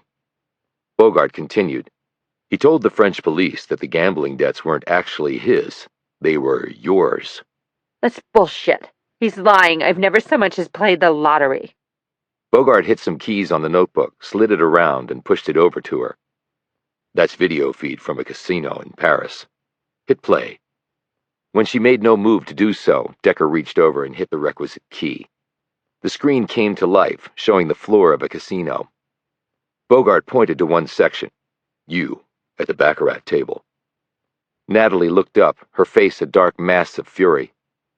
Bogart said, We also have you at 2 other casinos in Paris, another in Aix-les-Bains, 1 in Cannes, and 2 in Nice, over a 10-month period. Brown looked at Decker and said, We blew that one. We thought it was Corbett with the problem. Our sources sounded certain. Bogart said, He apparently is a much nicer guy than we've been led to believe. He was falling on the sword for his wife and her gambling problems. You don't know shit about me, exclaimed Natalie. Decker leaned forward. We know enough to put you away for the rest of your life. Natalie screamed. For what? It's not illegal to gamble in France. No, but it's illegal to be a co-conspirator in espionage, interjected Brown. I knew nothing about that. Bogart said, And I think we can prove otherwise. But once a jury sees what you did, do you really think they're going to be sympathetic to you? They're going to see a spoiled little rich girl who lied about everything and put her own daughter in danger because she couldn't stop rolling the dice. And to get out of this jam, she brought her poor, terminally ill father into this whole thing. And it cost him everything he had worked his whole life for. And drove him to suicide. You'll be lucky if you don't get the death penalty. Natalie stared at him wildly for a few seconds and then broke down in tears. Decker stared at her without a shred of sympathy. "You've done the tear duct dance already," he pointed out, "so don't waste our time. We want answers, and maybe, just maybe, you can cut a deal." Natalie immediately stopped crying and looked up at him. What do you want to know? "How did you run up $10 million in gambling debts so fast?" Bad luck. "No, it wasn't that," said Decker. He pulled the notebook back to him. "We got the Sute to check on that, too. It struck me as odd that someone like you, without any real money, could find her way into games of chance that would allow you to dig such a hole. You were never a high roller. You never went to the private areas of these casinos where the heavy hitters lose $100,000 on a single roll. And most casinos would have put the kibosh on your gambling long before you got to $10 million. Anyone runs up that much in losses, they already know that person's financials. Casinos are not stupid. They're in business to make money, not lose it. So there are letters of credit on file, methods of guaranteed repayment locked in to cover losses that large. You didn't have any of that, so they'd know you could never pay it back. But I just took it for granted that it was true, because that's what I was told." He shot a sidelong glance at Brown. "But we finally decided to question that conclusion, because it made no sense. And conclusions that make no sense are very often wrong." Decker sat back and looked at Natalie. "The French police haven't gotten back to us yet with the answers to that, but they will. And do you want to know what I think they'll find?" Natalie said nothing. "I think they'll find you had gambling debts all right, maybe hundreds of thousands, enough to sink you, enough to scare the shit out of you, but not millions." Brown said, But Decker, we know that $10 million was moved from one account to another. Decker held up his hand and looked back at Natalie. "And you were approached by someone who was probably watching you the whole time because of who your father was. And that person made a deal with you. It was your only way out, because I do think you'd borrowed money from some bad dudes to pay those gambling debts, and they would hurt you and your family if you didn't repay that loan." Natalie had turned very pale. Bogart took up the thread. "That person agreed to take care of your debts if you did something in return. You were to contact your father and sell him this story of millions in gambling debts run up by your French hubby, and you and your family's life on the line if it weren't paid. It couldn't be hundreds of thousands, because your father would probably be able to pay that off himself, but not $10 million. So what choice does he have? Where else could he get that kind of money so fast? He couldn't sell his house or liquidate his other assets in a day or two. There was really only one way. So that was the bait, and he had no choice but to take it. Now, if you want to dispute that and come up with an alternate scenario that makes sense, feel free. We've got no place else to be." Decker folded his arms over his chest, sat back, and stared at her expectantly. A minute of silence ticked by until Natalie said curtly, What kind of a deal can I get? Chapter 52. Boy, did I blow that, said Brown. She, Decker, and Jamison were sitting in a conference room at the WFO. Bogart, Milligan, and an attorney from the Justice Department were with Natalie in another part of the building, going over the preliminary terms of a deal because of her cooperation in the case. The woman had broken down in sobs when she'd been taken away from Dulles Airport, and even Decker could tell that this time the tears were real. We got that scenario totally screwed up. She set her own father up, said Brown. It never occurred to us. How did you figure that one? Alex here actually made me think it was possible because of something she said about Ann Berkshire getting Walter Dabney under her thumb. Plus, there was no way someone like Natalie would have been allowed to run up millions in gambling debts. They would have cut her off long before. Brown looked over at Jamison with new respect. I guess I just assumed that our intel on who was the gambler was true. Jamison said, Amos and I have a policy of not believing anything unless we know it to be true. And that's a high bar. She shot Decker a glance after she said this, but he was lost in thought. Brown said, So Natalie described the guy who approached her. He sounded Russian to her. He made the deal of paying off her debts. It wasn't like she could really ask her father. She said she owed about $300,000. He might have been able to pay that off, but then she'd have to explain what it was for, and she didn't want to do that. And she had borrowed the money she gambled with. from some not-so-nice people who would have hurt her and her family if she didn't repay. Jamison said. So she sets her own father up. Brown said. She says she didn't know anything about her dad stealing secrets. How could she not know? Retorted Jamison. Where else was he going to get $10 million? Brown said. He might have mortgaged their house, cleaned out his retirement, sold every stock and bond he had. I wonder how they would have reacted if he had done that instead of stealing secrets. Decker interjected. It was a chance they were willing to take, and if he did do all that, it would make him susceptible to selling secrets down the line.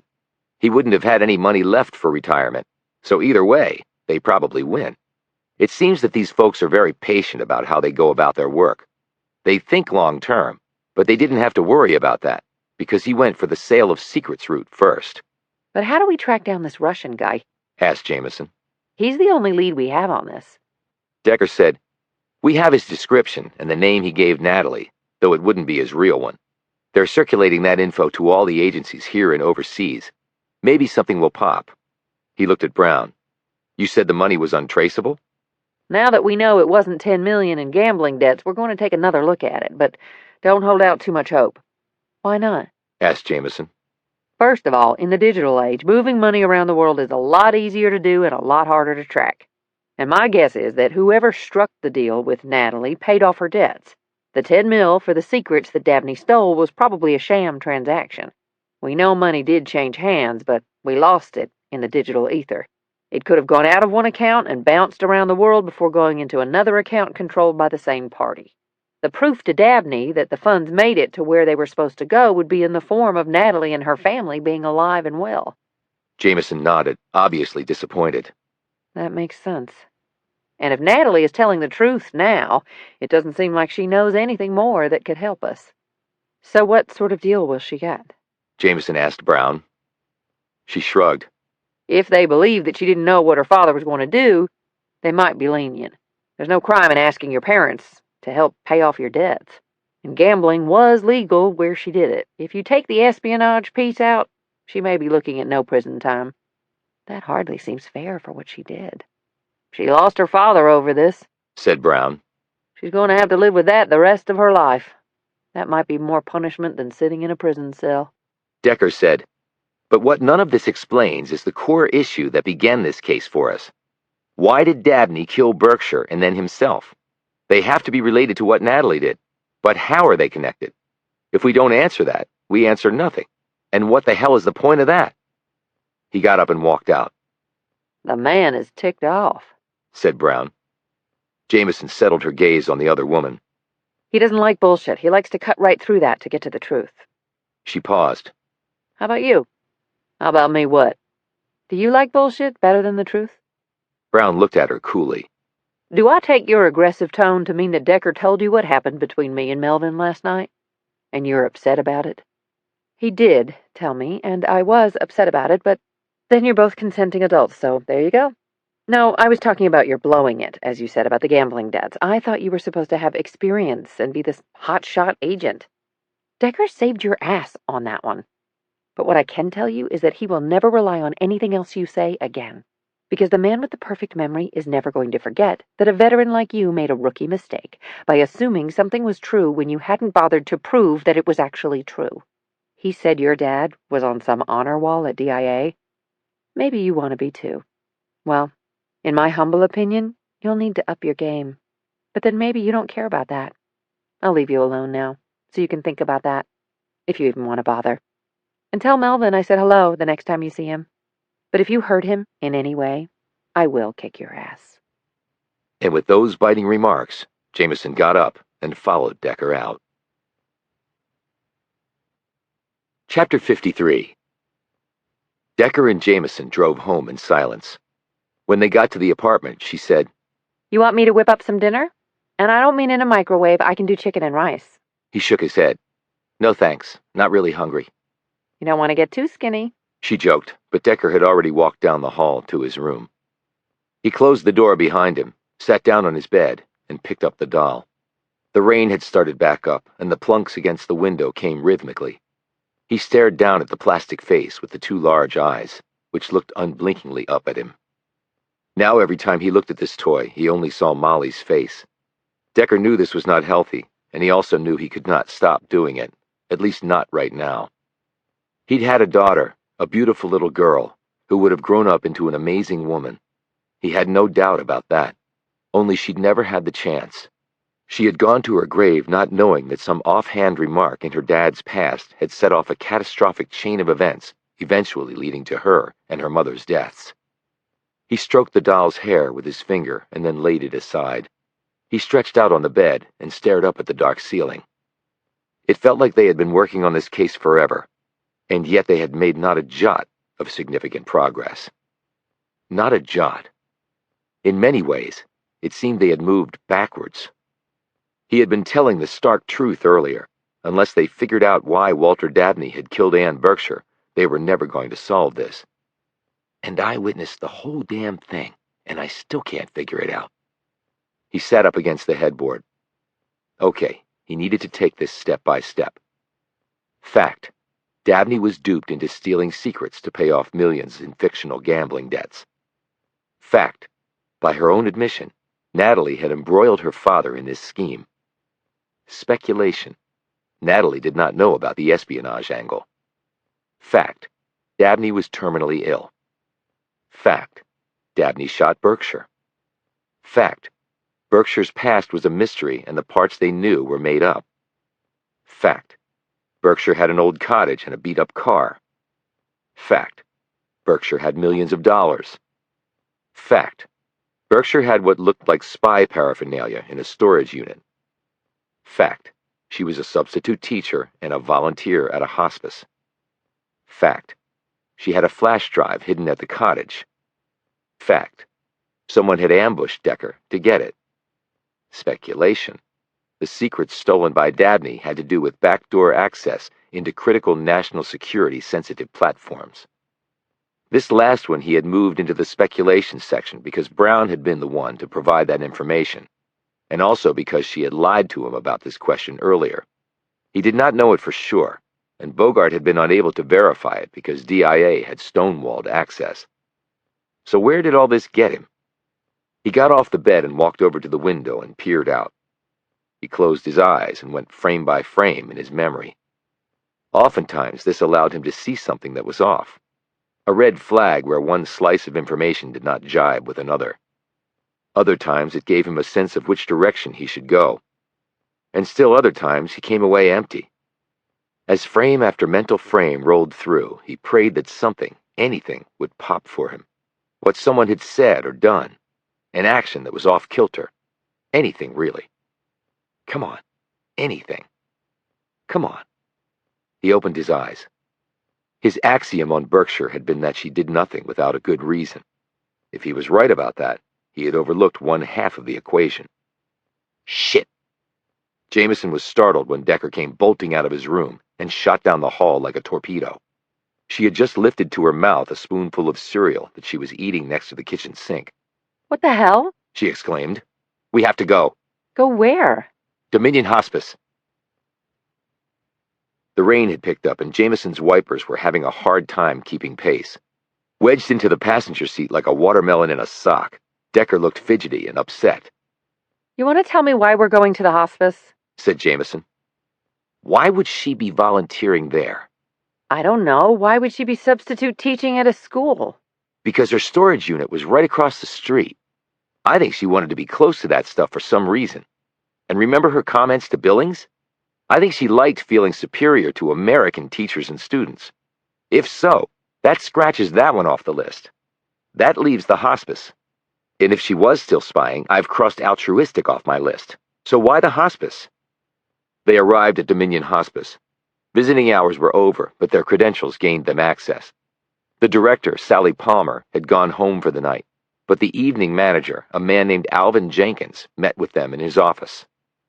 Jenkins was short and flabby, in his late 50s with glasses and a circle of graying hair surrounding a bald pate. In answer to their inquiries, he said, I never met Ann Berkshire, though I had heard the name. I work evenings and I understand that she would come in during the mornings. You have other volunteers? Said Decker. Oh yes, quite a few. Mostly older retired folks who have the time to come in and visit. Do you have a list of them? And one with all of your employees, nursing staff and admin, everybody? He turned to his computer and hit some keys. I can print them out for you, but what is all this about? Before Decker could answer, Jamison said, National security. Jenkins' jaw dropped. Oh my goodness, right. He handed them the printed pages. I have to go and make my nightly rounds, he said. Feel free to use my office as long as necessary. He left, and Decker and Jamison started going over the pages. What are we looking for, Decker? Anything that seems out of the ordinary. I'm not sure how we can tell that by looking at people's ages and pictures. I mean, what would she be doing here anyway? And we're not even sure if these people were here at the same time she was. I mean, if she wanted to talk to someone, they would have to be here, right? And she only visited with a few patients. Maybe we can ask Jenkins if he knows. Prisoner, exclaimed Decker. He had jumped up and raced out, leaving Jamison sitting holding sheets of paper and looking stunned. She slumped back in her seat for a few moments before getting up and hustling after him.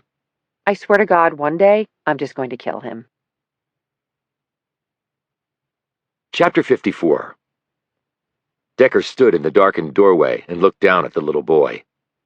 Joey Scott was sound asleep in his bed.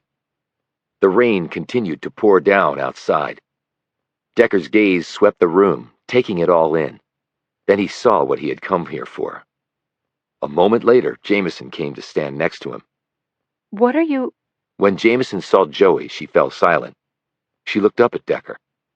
He said in a low voice, He has leukemia. The really bad kind. He's not going to make it. Jamison's mouth quivered. How old? She said in a crackling voice. 10. His name is Joey. Jamison's gaze ran along the lines running to his body from the IV stand. The monitor's greenish screen was filled with the boy's weak vitals. But why are you here? Because of that. He walked over and picked the book off the shelf next to the bed. He looked down at the cover. The Prisoner of Azkaban. Hello? Decker turned to see Joey staring up at him. Hello, Joey. You're the Cleveland Brown. That's right, Amos Decker. What are you doing here? Decker looked over his shoulder and said, I brought my friend Alex to meet you, Joey. He eyed Jamison, who still stood in the doorway, and inclined his head toward Joey. She slowly came into the room and drew close to the bed. Hi, Joey. Hi, Alex. He glanced at Decker's hand. Did you come to read to me? Is it morning yet? No, it's nighttime. We didn't mean to wake you. I'm sorry. That's okay. I wake up sometimes just because.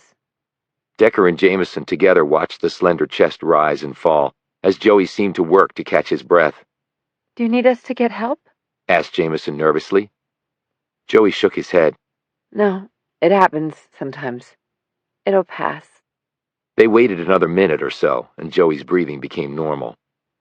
Decker sat down in the chair next to the bed and held up the book. Anne was reading this to you? Yeah. A spear of lightning lit the sky. It was followed by a boom of thunder that made Jamison jump. Did she read the first 2 in the series to you? Decker asked. The first 2? Yeah, this one is the 3rd one. There are 2 books before it and 4 that come after it. You learn where Harry Potter came from, and how he got to go to Hogwarts and meet his friends. Stuff like that. Joey looked confused. No, that was the only one she'd been reading to me. And she leaves it here? Well, sometimes, but other times she takes it with her. But then she always brings it back. We don't have too many pages left. I think I can make it to the end. He sucked in a huge breath. I hope I can anyway. At this, Jamison looked away, her eyes filling with tears. Decker looked very tense as he prepared to speak. Does anyone else come here and read this book to you, Joey? Jamison shot him a glance. No, just Anne. Nobody else. Decker said, You're sure? Yeah, just Anne. I think it's her book. Why? We were just wondering, Joey, said Jamison hastily when it didn't appear that Decker was going to answer. Do you like the story? The Harry Potter series is great. I started reading them when I was in elementary school. Yeah, it's good. I like Harry, but Hermione is my favorite. Why is that? She likes to read. I do too. I did anyway. Lots of books. He pointed at Decker. But I played football too, like him, before I got sick. I bet I would have been pretty good. I bet you would have been pretty great, said Jamison, trying very hard to keep her voice from cracking. Decker looked down at the book, as though it had somehow failed him. "Well, thanks, Joey," he said. "Maybe I'll come back and finish reading this book to you." And maybe I can come too, said Jamison suddenly, seeming to surprise even herself with the comment. That would be good, said Joey. Thanks. Maybe you can meet Anne. Yeah, maybe, said Decker. I used to do a lot of volunteer work, said Jamison. Maybe I can volunteer here. How about that, Joey? Sure, he said, but then his smile faded and all his energy seemed to disappear along with it. He closed his eyes and his breathing deepened a bit. This is beyond sad, whispered Jamison. He's just a little boy. Doesn't he have anybody? No. He was going to be adopted, but the people apparently pulled out when he got sick. What bastards. And the world is full of them, Alex. What were you hoping to prove with that book? Just trying to make sense out of something. I was pretty sure, but that goes to show that anybody can be wrong. Decker rose and was about to put the book back when Joey opened his eyes and turned his head to look at him. It's funny, though, said Joey. What is? Asked Decker quickly. I woke up tonight and saw you with the book. Decker glanced down at the book and then back up at Joey. Yeah? What's funny about that? Well, I've woken up a couple times, I guess, during the night, and I saw him with the book, too. That was what's funny. I mean, it's not like he reads to me. And then he walked out with it. But when I woke up the next morning, it was back on the shelf. Both times. Who? Asked Decker, his voice unusually tight. Who took the book? The guy with the glasses. I think his name is... He stopped to think for a moment. You know, like the chipmunk? You mean... began Jamison. Decker had already turned and rushed out of the room. Alvin. Finished Jamison before turning and running after Decker. Chapter 55. An irritated Decker hovered at the front entrance to Dominion Hospice. Bogart was talking to a police officer in the front parking lot. The man hurried off and Bogart turned and headed over to Decker. The reality was not a good one. Alvin Jenkins was nowhere to be found. He hadn't gone to make rounds. He had apparently fled the premises right after leaving Decker and Jamison in his office. Decker had called Bogart in immediately. The last several hours had been spent searching the building and finding nothing helpful. Bogart said, "We have a bolo out on him, and we have a team in his apartment, or at least at the address that was in his file. I bet the guy had an exit plan that he activated as soon as we came here asking questions. He's probably got a half-dozen passports that would pass any scrutiny. Hell, he might be on a private jet, heading back to wherever he came from." Decker groaned and looked miserable. "I was too slow, Ross. I missed the window." "I don't fully understand how you even came to suspect this place had anything to do with anything." "Berkshire would never have wasted time coming here unless it served her purpose." He held up the book. "Your lab guys need to check this book out. There's something in here that was important to both Berkshire and Jenkins. I'm surprised he didn't try to take it before now." "Will do." Bogart took the book and sealed it in a plastic evidence bag he pulled from his overcoat. "Harry Potter. What do you think is in here?" "Maybe a coded message using the words in there somehow." "So Alvin Jenkins was working with Anne Berkshire. Do you think he was the one who attacked you and stole the flash drive?" Decker shrugged. "I don't know. I know appearances can be deceiving, but he doesn't look the type to wield a long-range sniper rifle. And he's pretty small and in his 50s. Whoever walloped me, I just think he was a lot younger and a lot bigger. It takes a lot to knock me out." "So someone else is out there?" "Well, if it is a spy ring, they could have a lot of members. Or they could have called in reinforcements from whatever country they're spying for. And since we know Berkshire once worked for the Soviets, that list of possible suspects is pretty short. We'll dig into Jenkins's background. He had to undergo some background checks to get a job here, you would think." Decker just looked out into the darkness, lost in thought. "Something else bugging you?" asked Bogart. "The woman was reading a book to a dying kid just as a way to send stolen secrets," said Decker. Bogart shook his head. "Yeah, I was thinking about that too." He added, "I always thought I wanted kids. Didn't work out that way, and I'll soon be a divorced man. But I still think about it." Decker gazed over at him. "You can still marry again. Have kids, Ross." "I think raising kids is a younger man's game. I'm not far off the big 50. Decker shrugged. Just saying it's a possibility, but then what do I know? I had a kid. Now I don't. You were still a father, Amos. You had a daughter. You would still have a daughter if the world weren't so screwed up. Well, I don't, and it is. So why wish for something you can't ever have? Bogart looked uncomfortable. Where's Alex? I think she's still sitting with Joey Scott. With all the police activity, I think the patients here got woken up and rattled. She's calming him down. So the boy really has nobody? Apparently not. I don't know how much longer he has to live. I guess not long. Sometimes it's enough to make you want to put a gun against your head and pull the trigger. He looked at Bogart, just like Walter Dabney did. He had choices, Amos. Everybody has choices. Yeah, it's just that sometimes all those choices suck. Bogart said, I'm going to get this book down to the lab. Decker curtly nodded, and Bogart hurried out into the rain and then into his sedan. Decker watched him drive off. He turned and walked back down the corridor until he reached Joey Scott's room. Jamison was sitting on the edge of the bed. She looked up when Decker appeared in the doorway. He just fell asleep, she whispered, rising off the bed and joining Decker in the doorway.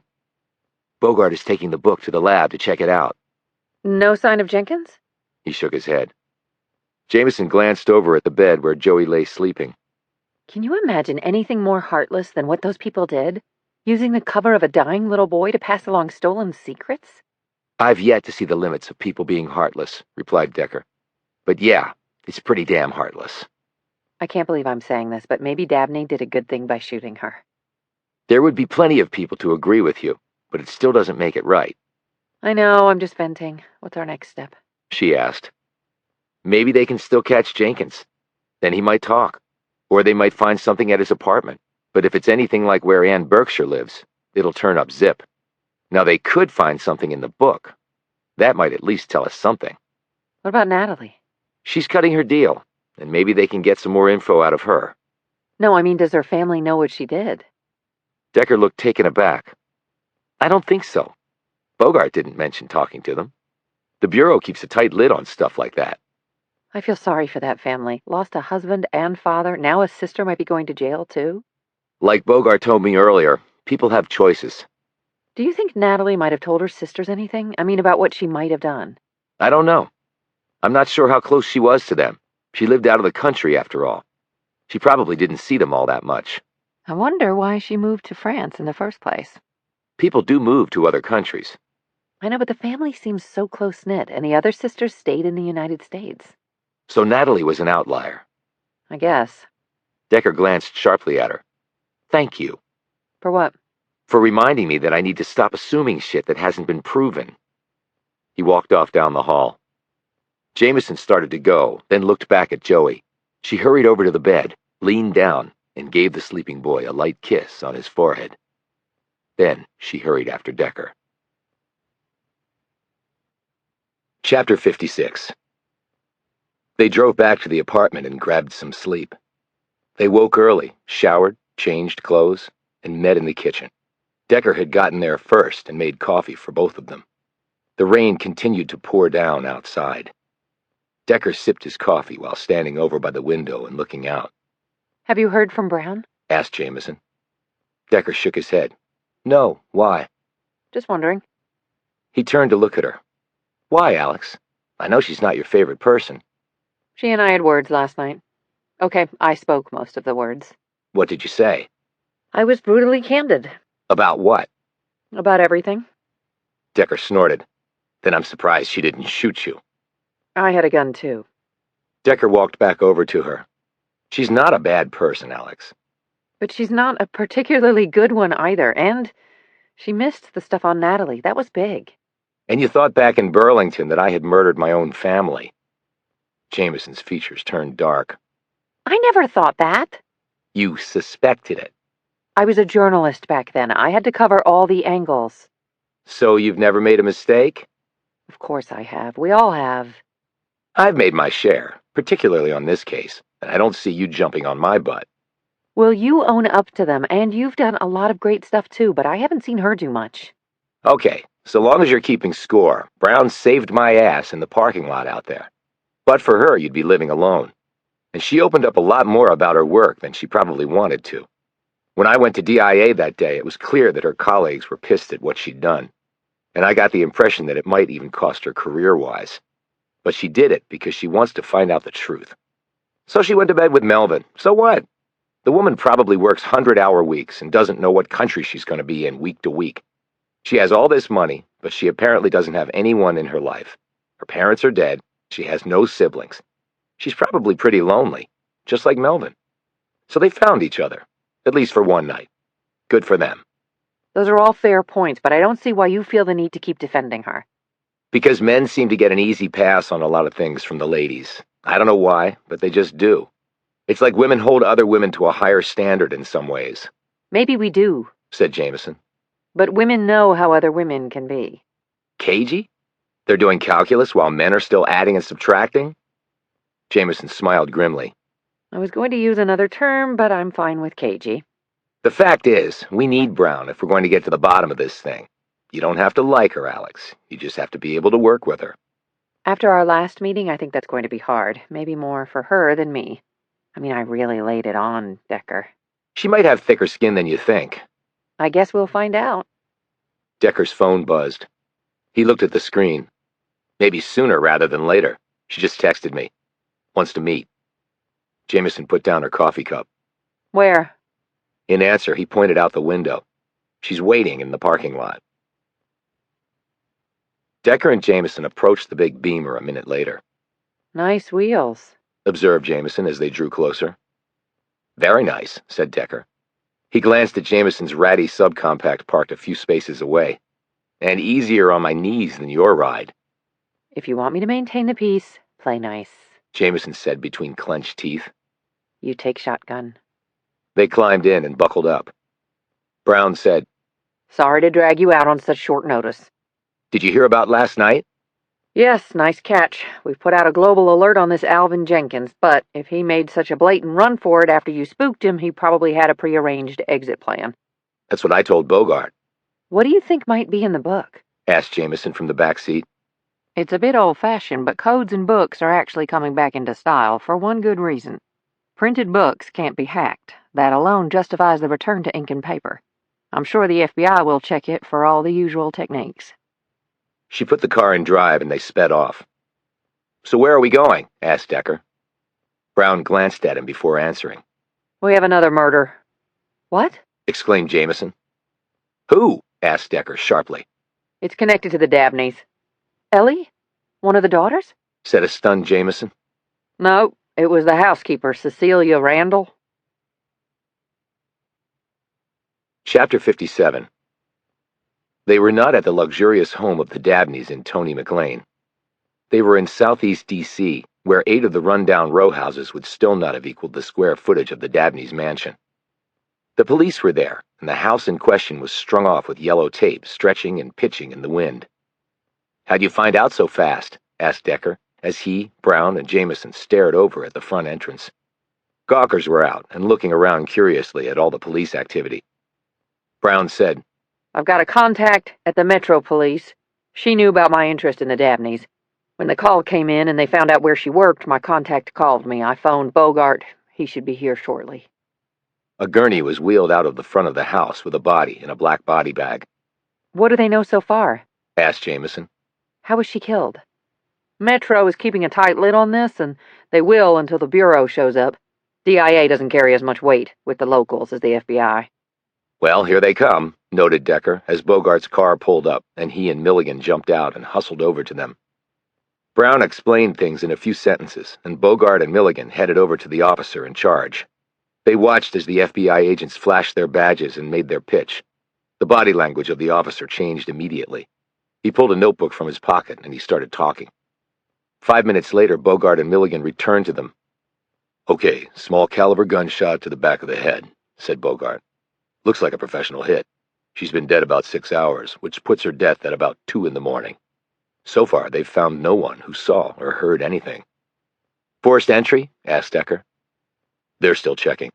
Nothing so far indicates that, but it's not been confirmed. Would she have let the person in? Asked Brown. If her death occurred shortly after the person came, who would she let into her house at 2 a.m.? Someone she knew really well, said Decker. This may not even be connected to our case, said Milligan, looking around. This is not exactly a safe area. If it was a break and enter, they would have taken things, said Decker. Anything missing? Nothing obvious, but they're still looking. She might have had enemies, or the person might have gone to the wrong house. Or she was killed because she knew something about our case, said Decker. But what could she know? Asked Jamison. Brown said, She worked at the Dabneys, saw them every day. She might have overheard something, seen something. But why kill her now? Asked Decker. We've been investigating this case for a while now, and nothing happened to the woman. Why now? Meaning something changed, said Bogart. The probabilities lie there, yeah, said Decker. Do the Dabneys know about this? I doubt it, said Bogart. We'll need to tell them, and confirm they all have alibis. You think one of the daughters or their mom came over here in the middle of the night and blew out their housekeeper's brains? Said Milligan dubiously. I know that one of the daughters got her father implicated in an espionage scheme that ended with his murdering someone who was spying on this country and then killing himself. So I would say nothing is out of the realm of possibility with that family. Milligan didn't look convinced, but he didn't look so dubious anymore either. Bogart said, Todd and I will stay here and learn what we can. Why don't you all head over there now and do the interview? Works for me, said Decker. But you think I can poke my head into her house for just a minute? He followed Milligan and Bogart back over to a pair of homicide detectives who had just appeared in the doorway of the murdered woman's home. That left Brown and Jamison alone. The latter looked at the former. About our earlier discussion, Began Jamison. Brown looked at her. You were right about some things, and wrong about others. I'll let you figure out which is which. And that's all she would say. Sissy's dead? Ellie looked at the three of them sitting across from her in the library as though they were aliens just landed on Earth. Decker said, She was murdered, shot in the head. Looks to be a professional hit. Do you have any information that could help us on that? I can barely process what you're telling me. Said Ellie, who looked nearly paralyzed. I thought she was here. I just assumed she had come to work like she always did. Jules, Amanda, and Samantha were standing beside their mother, still clad in their robes. All of the daughters looked visibly upset. Samantha was quietly crying. Amanda was leaning her head against Jules's shoulder. Only Jules seemed in control of herself. She stared resolutely at Decker. Are we in danger? She said. Decker looked at her. It's possible. We can have an agent posted outside the house. Let me ask you another question, Said Jules. Where is Natalie? She's in France. Said her mother. She left yesterday. Jules kept her gaze on Decker. She's not in France. Corbett texted me last night. She never got on the plane. She called him and said there was a change of plan. What change of plan? Exclaimed Ellie. What is going on? Where is your sister? Jules said, That's what I'm asking them, because Natalie also told Corbett that she had run into some legal trouble when leaving the country. Brown spoke up. I'm with DIA, Defense Intelligence. We were investigating your husband for possible espionage, which turned out to be the case. But he was helping out Natalie's stupid husband. Said Jules. No, unknown to your father, he was helping out Natalie. She had the gambling problem, not Corbett. She got your dad involved to solve her debt problem. That's crap. Snapped Jules. What proof do you have? We have definitive video proof, plus your sister's confession. She's already done a deal in exchange for leniency. Ellie nearly collapsed off her chair. Jules caught her and shouted. What the hell do you think you're doing, telling her stuff like this with no warning? I was just answering your question. Replied Brown. But you need to know that the police will be coming here to interview you about Cecilia Randall's death. They'll want to know if you know anything about it. What could we possibly know? Demanded Jules. They'll also want to know if you have alibis for when she was killed. You can't possibly think that we had anything to do with Sissy's death. Said Ellie. She was part of our family. She helped raise the girls, for God's sake. The police will still ask for alibis, said Decker. It's standard procedure.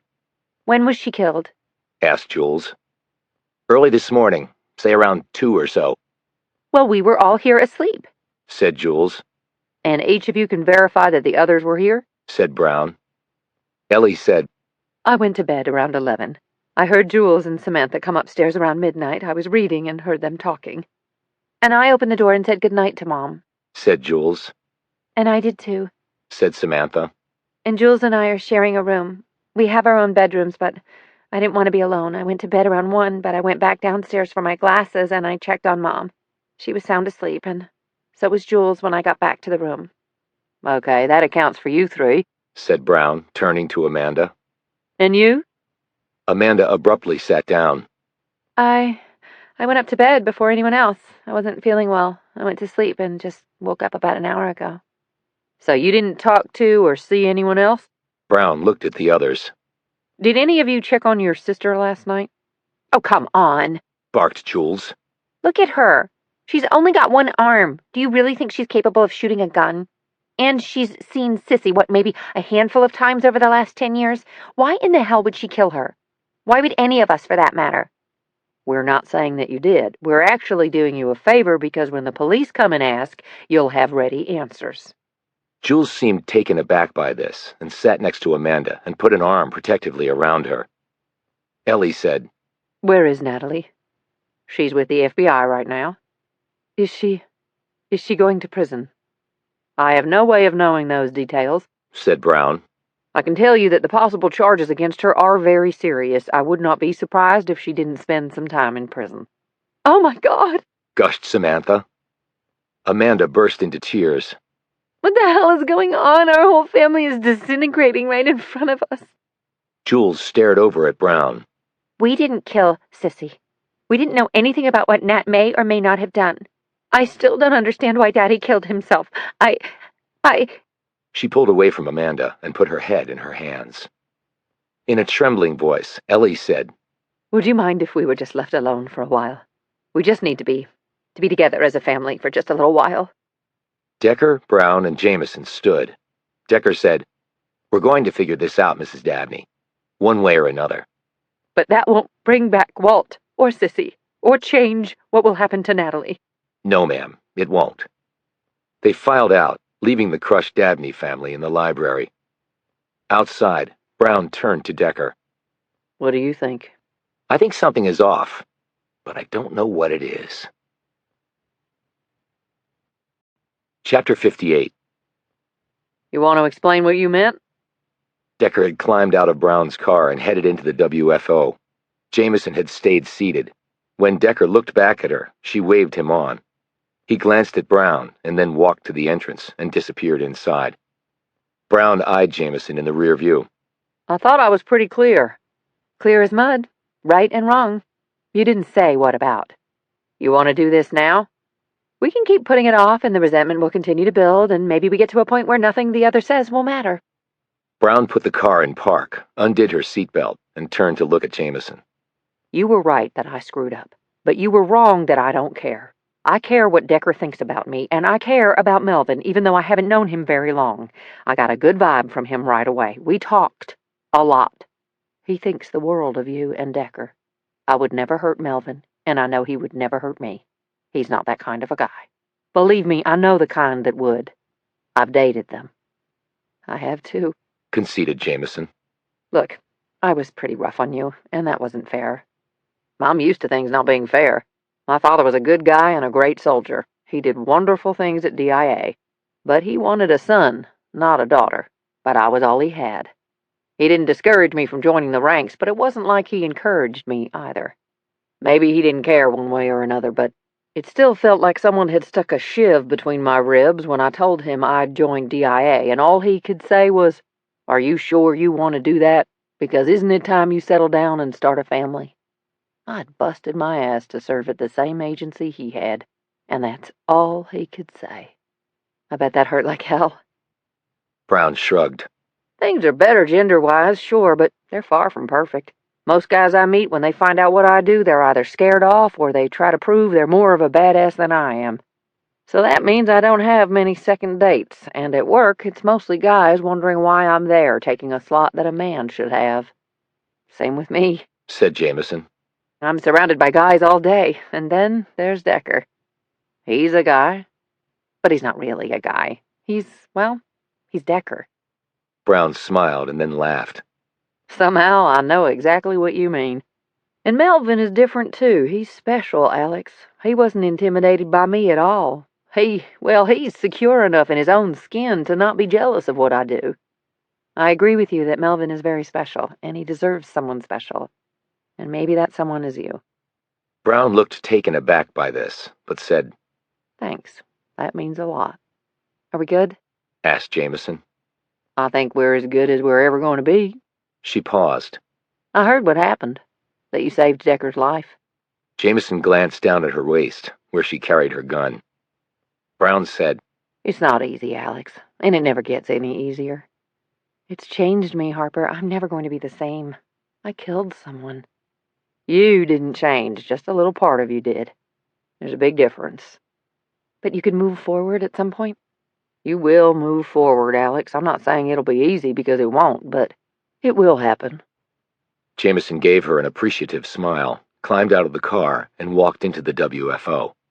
Decker was waiting for her just inside the doors. He scrutinized her face. No bruises. Good. Any wounds I can't see? We actually got along very well. I have a whole different opinion of Agent Brown now. Well, that's good to know. And you came up again. How so? We were just appreciating the fact that you were sort of one of the girls. Decker eyed her quizzically for a moment. I think I'm just going to let that one pass. They cleared security and rode the elevator up to their floor. Decker had phoned ahead, and Bogart met them as they were walking down the hall. Got something, he said. He led them into a room off the main hall. Milligan was already there, seated at a computer. Bogart turned off the lights and nodded to Milligan, who hit some keys, and a screen affixed to the far wall came to life. Harry Potter and the Prisoner of Azkaban, said Bogart. We found some things I don't think J.K. Rowling intended to be in there. The three sat down, and Bogart said, Dial it up, Todd. Milligan hit some more keys, and a page from the book showed up on the screen. I don't see anything, said Jamison. Wait a minute. Milligan hit some more keys, and suddenly various letters on the page started to shimmer. They're fluorescing, exclaimed Jamison. Yes. We had to try a lot of different interactive light sources, but we found one that worked. But they're different colors, said Jamison. The letters are different colors. We think we figured that out. If they used this book over a long term, they would have to send separate messages. The different colors are a way for the receiver to know that. The blue you see is one message, the red another. We don't know which is more recent, but we think that's how it works. But what does it say? asked Decker. It's not that simple. The letters don't add up to anything that makes sense. Our code breakers are looking at it, and we've asked for assistance from both NSA and DIA. It might take a while, but at least we know they were passing coded messages this way. Between Berkshire and Jenkins, said Decker. Right. She obtained the secrets and coded them here, and then he used a special light to reveal the letters, copied them down, and decoded it. Then he would send it up the line to whoever he's working for. Pretty clever to use a hospice that way, said Decker. You mean pretty cruel, added Jamison. Bogart said, This way, Jenkins and Berkshire would never even have to come into contact. They just used the book. You think they used this method to communicate the secrets that Dabney stole? Asked Jamison. I don't know for certain, but it's a pretty safe bet they did. And yet Dabney murdered Berkshire. Why? We do keep coming back to that, agreed Bogart. Remorse for what he'd done? But we can't show that Dabney and Berkshire actually even met, said Decker. Well, they could have met at a secret location. Maybe the old house in the woods. Decker said, So he sells her the secrets. The amount he thinks is $10 million, but it's actually a lot less than that. He doesn't even see the money transferred. He knows it went, though, because his daughter and her family are still alive.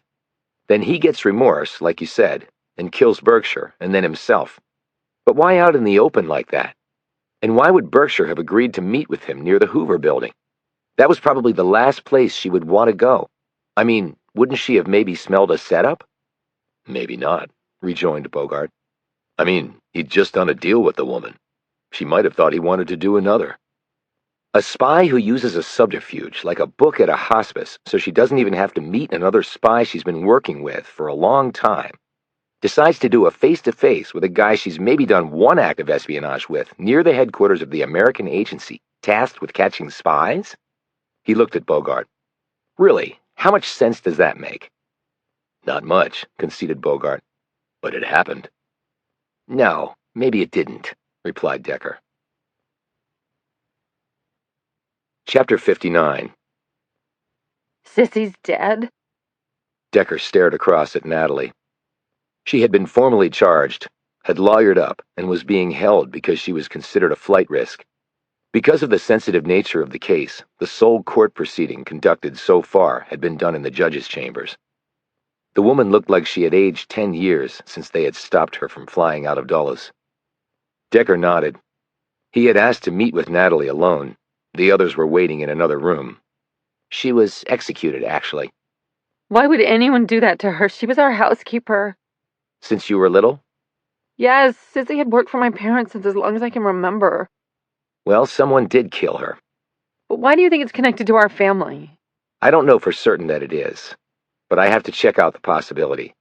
It is a little coincidental, you have to admit. Natalie nodded. I guess it is. Do my mom and sisters know? Yes, they all took it hard. Mom raised us, but Sissy was always there for us, and Mom loved her. Dad was gone a lot, and I'm not sure what Mom would have done without Sissy. I'm sure. You were lucky to have her. So why did you want to see me? Have you gotten your deal yet? I think they're still working on it. Her lips trembled. My lawyer thinks I'll have to do some time in prison. She looked up at Decker. I won't be able to see my daughter if I'm in prison, right? Have you talked to your husband? She nodded and used a handkerchief to blow her nose. He said he's flying over with Tasha. She rubbed her eyes. That was all bullshit about him. Corbett's actually a really good guy. All this crap I'm in, it was my fault. I got addicted to gambling and I couldn't stop. He tried to help me, but I was sick, I guess. Admitting that is a big first step to getting better. Yeah, She said despondently. I guess my family knows about me. We told them some. They're very worried about you. Can I see them at some point? I don't see why not. I've really messed up my life, haven't I? You're not the first, and you won't be the last. He hunched forward. But you can help yourself by helping us. She shot him a glance. But I've told you everything I know. You actually might know some things you don't even know that you know. I don't understand. Like what? When the money was sent to pay off your true gambling debts, did you call your dad and let him know? Of course I did. He thought it was $10 million, though, right? She nodded. That's what I told him because that's what they told me to say. And they did that because they wanted your dad's only recourse to be selling classified information. That would be the only way he could raise that kind of money in the short term. Agent Decker, what if he had just refused to help me? Then what would have happened? They might have had a plan B to get to your dad. And the gambling debts? That would have been bad for you. But they apparently read your dad right. They knew he wouldn't refuse you. That makes me feel even shittier. I killed my father, and the only thing he ever did for me was pretty much everything. She put her head down on the table and quietly sobbed. Natalie, when you called your dad about the money being paid and your being safe, what did he say? She slowly lifted her head. He said he was so relieved, but that he wanted me to get some help. He said if it came to it, he would fly over and bring me home to make sure I got the right help. But he never made any mention of how he'd come by the money? No. But did you suspect? She said slowly. I didn't know their net worth, but I didn't think they had that sort of cash lying around. Maybe mortgage the house? Maybe sell secrets? I won't lie to you. I can't say that it didn't cross my mind. But even though it wasn't $10 million, the people I owed the money to were going to kill me. That I know for a fact. I don't doubt it. I know people who'd slit your throat for an OxyContin pill. Did he say anything else? Other than what he said about thinking you know somebody but really don't? She sat back in her chair and wiped her eyes with her sleeves. I didn't tell you everything. The last time I talked to him was 2 days before he shot that woman. Decker leaned forward. Why didn't you tell us before? I was in shock. I guess I couldn't believe what I'd done to my father. I was terrified everything would come out. And of course it did. Did he call you?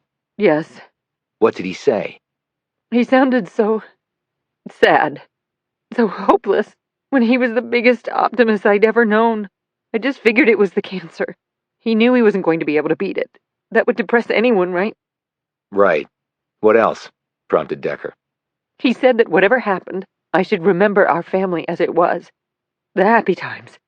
when we were all young, before all the crap in life just took over. What did you say to that? I tried to cheer him up. I told him I would come and visit him soon, but it was like he wasn't listening to me.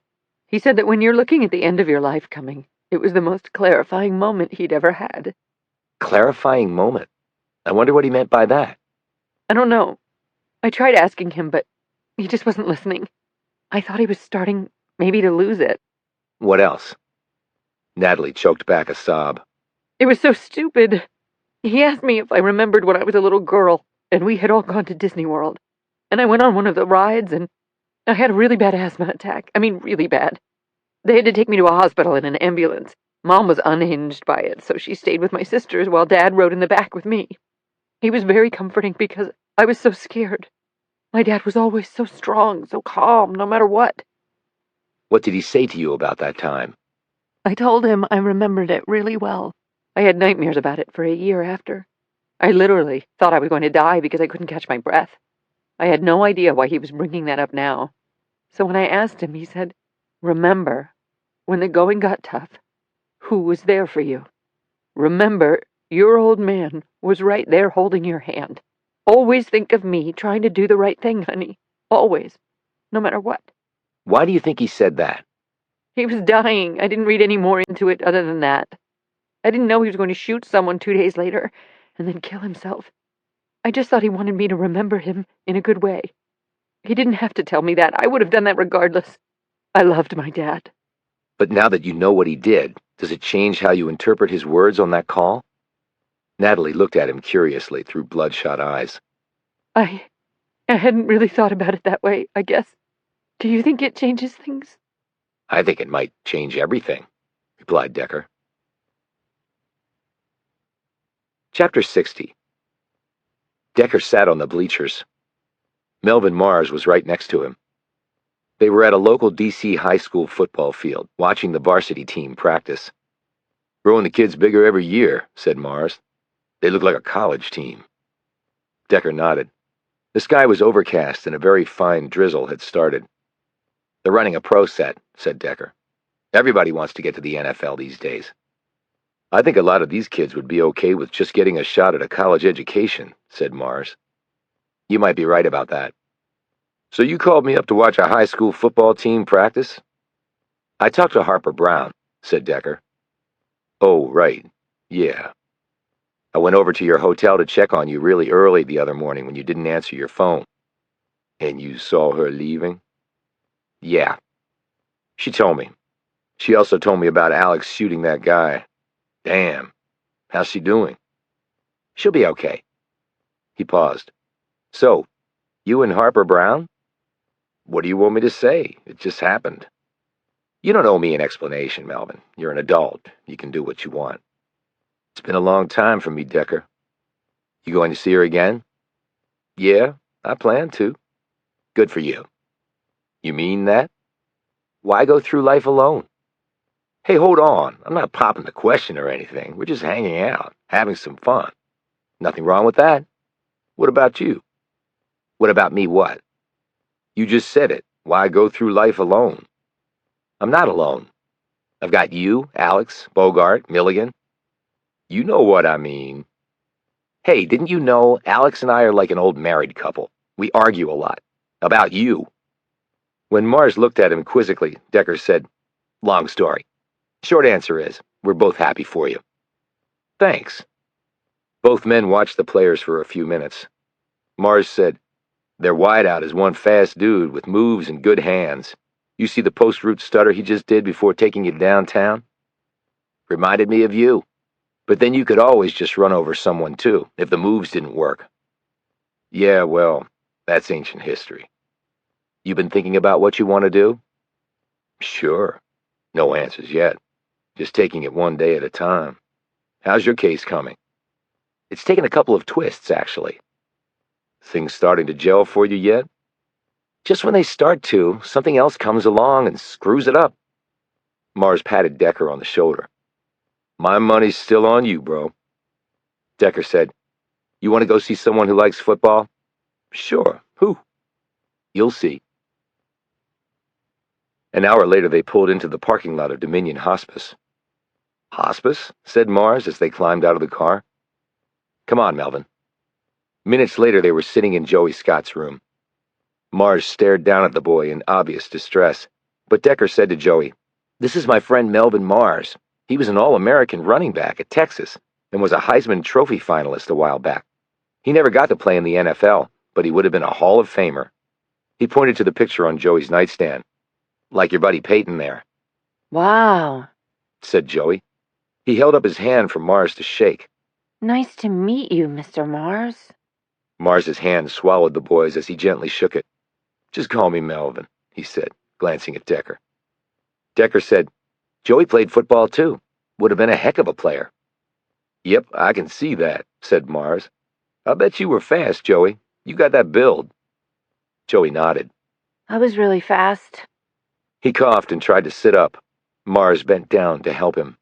And I could throw, too. I played quarterback in Pop Warner. "Probably the most important position on the field," said Mars. He pulled up a chair and sat down next to the bed. "I remember one game when we were behind the whole way. We were all discouraged, pretty sure we were going to lose. Well, our QB comes into the huddle after a timeout and says, 'Okay, guys, we're going to win this game because we're 11 men with one goal, and nobody can stop that. I've got this, and I've got your back, so let's do this thing.' You know what?" What? asked Joey breathlessly. "We won that game and every one after that, including the Cotton Bowl." He held up one finger. "'Cause one guy believed in us. That was all it took." Joey smiled as Mars held out his fist for Joey to knuckle smack. Joey looked over at Decker. Thanks for bringing Melvin to see me. He's cool. "Yeah, I think so too," said Decker. After they left Joey and were walking back to the car, Mars asked quietly, "So, he's got no shot?" "Apparently not," said Decker. "Shit, he ain't even had a chance at a life." "I know," said Decker. "Life sucks. A lot." Mars looked over at Decker. "I guess we both know that." "You made his day, Melvin." "He did the same for me." "How so?" "Just makes you think about the future, what I'm going to do. Joey doesn't have that chance, so it makes me not want to screw up with mine. I mean, you only get one shot, right?" Decker slowly nodded. They climbed into the car and Mars drove off. "Back to your apartment?" he asked. "Yeah, Alex is there. You got dinner plans?" "Yeah, actually I do." "Brown?" "Harper." Decker cracked a smile. "Harper. Maybe we could do a double date down the road." "That requires two couples, and Alex and I are not a couple. I'm more like her big brother. Her really big brother." "I know that. It would just be hanging out." Mars dropped Decker at the apartment and drove away. Decker watched him go for a bit. He saw Jamison's car in the parking lot, so he knew she was there. But he didn't go in. Instead, he turned to the east and started walking. 20 minutes later, he was standing outside of Cecilia Randall's row house. The police and FBI were finishing processing the scene. Decker's creds got him inside. He stood in the small front room and looked around. An FBI tech closed up her evidence kit and looked over at him. You were here before with Special Agent Bogart. "That's right. What can you tell me?" One shot to the back of the head, instant death. She was found in her bedroom. "On the bed?" No, next to it. "Did she fall off?" No, all forensics point to her being on her knees next to the bed. "Whoever killed her probably made her do that?" That's my thinking. She was in a long shirt and pajama bottoms. The bed had been slept in. "And I understand no forced entry. All locks work? Windows?" All secured. This is not the safest neighborhood, and while she didn't have a security system, she had extra locks on the front and back doors. All the windows had security pins. If she was asleep, then someone either picked the locks or had a key. We checked the door locks. Even the best pick guns will leave some marks behind. We found none. So a key, then. Looks to be. Anything stolen? She had lots of knickknacks, but there was no jewelry to speak of, no prescription drugs in her medicine cabinet. Her purse was found, and her wallet, credit cards, and cash were still in it. So no robbery, then. They just came to kill her. I understand this might be connected to a case you're working on. It could be very connected. Well, good luck. Hope you find who did this. Me too, thought Decker. Chapter 61. We can't find him. It's like he vanished off the face of the earth. Bogart looked immensely frustrated as they sat in his office at the WFO. Decker, Jamison, and Milligan sat across from him. The FBI special agent's hair was mussed, his tie was crooked, and he had a couple days' worth of beard stubble. These were distinct cracks in the man's normally spit-polished appearance. Alvin Jenkins had maybe at most a half-hour head start, said Jamison. We weren't with Joey all that long before Decker figured it out with the book. How could he have disappeared so fast? He must have booked it right after he left you, said Milligan. We found his car in the parking lot, which means he had assistance. He didn't hoof it on foot. This looks like a well-executed plan already in place. He probably made a call and help arrived. Bogart added, We searched his apartment. It was nearby in Herndon.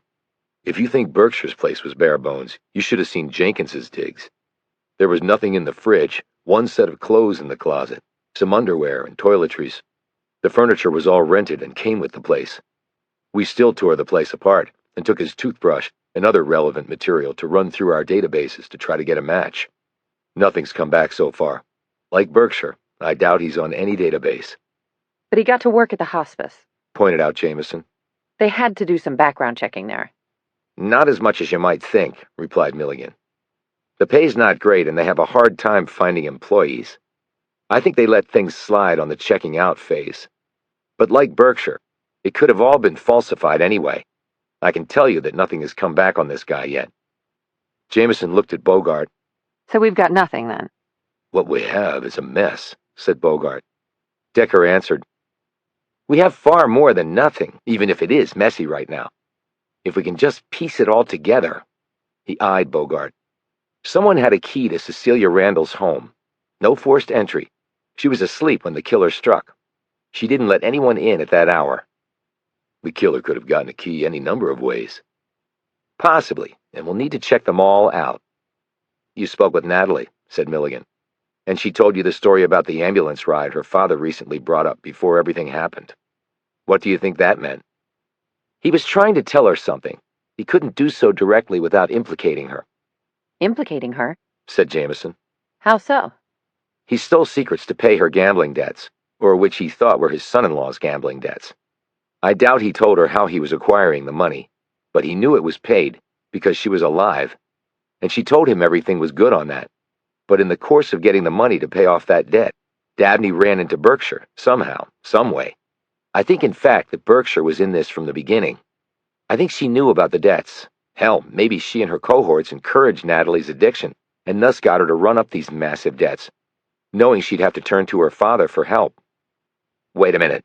If that's the case, then Berkshire must have been targeting Dabney for a while, yet we can show no connection between them. Doesn't matter. For argument's sake, let's assume there was a connection. Dabney goes to Berkshire with the secrets.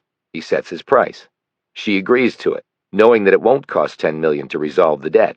The secrets are passed, the money goes out, some of it goes to pay off the debt.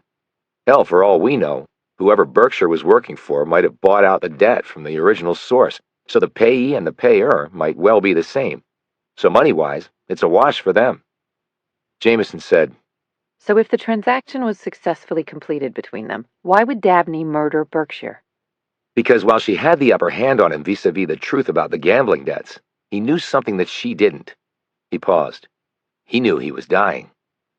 Bogart said, So he killed her because he knew he would never be tried for the crime? He intended to kill himself instead of letting the cancer kill him? Yes and no.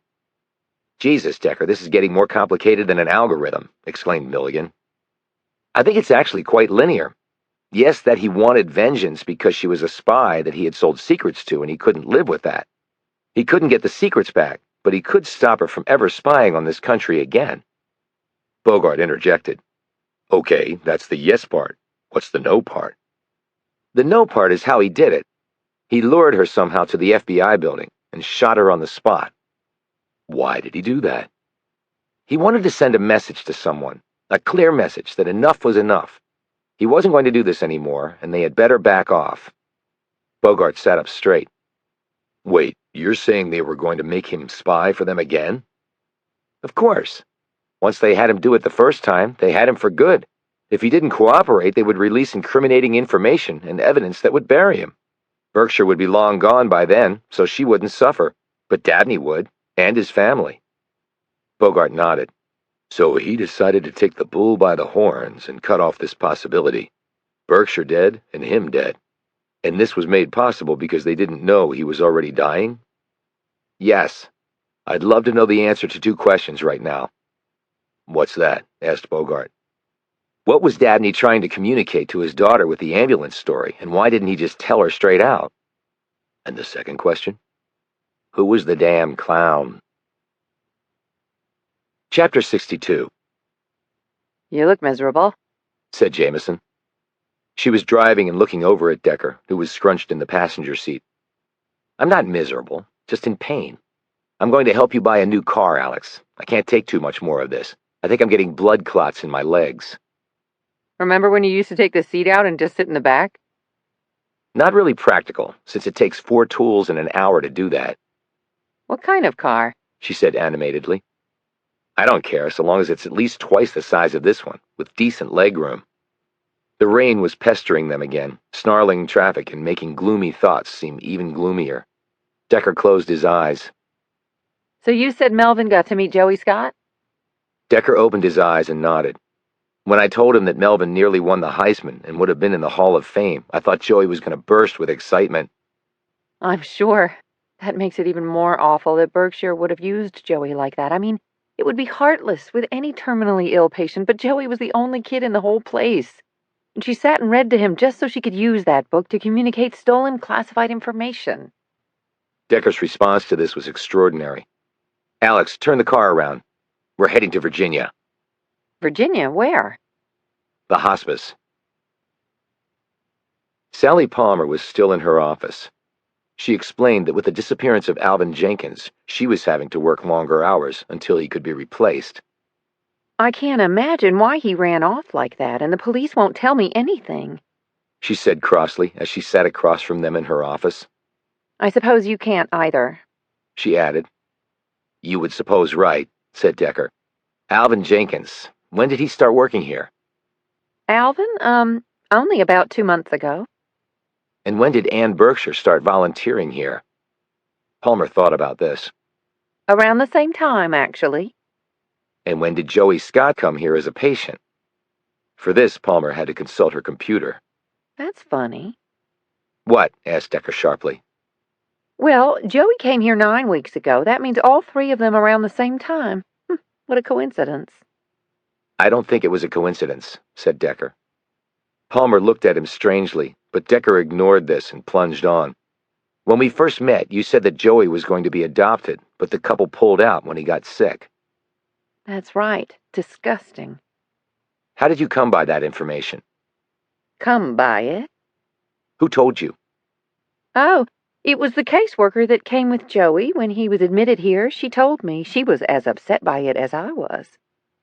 So the story is that Joey was going to be adopted, but then the adoptive parents found out he was terminal and decided against adopting him.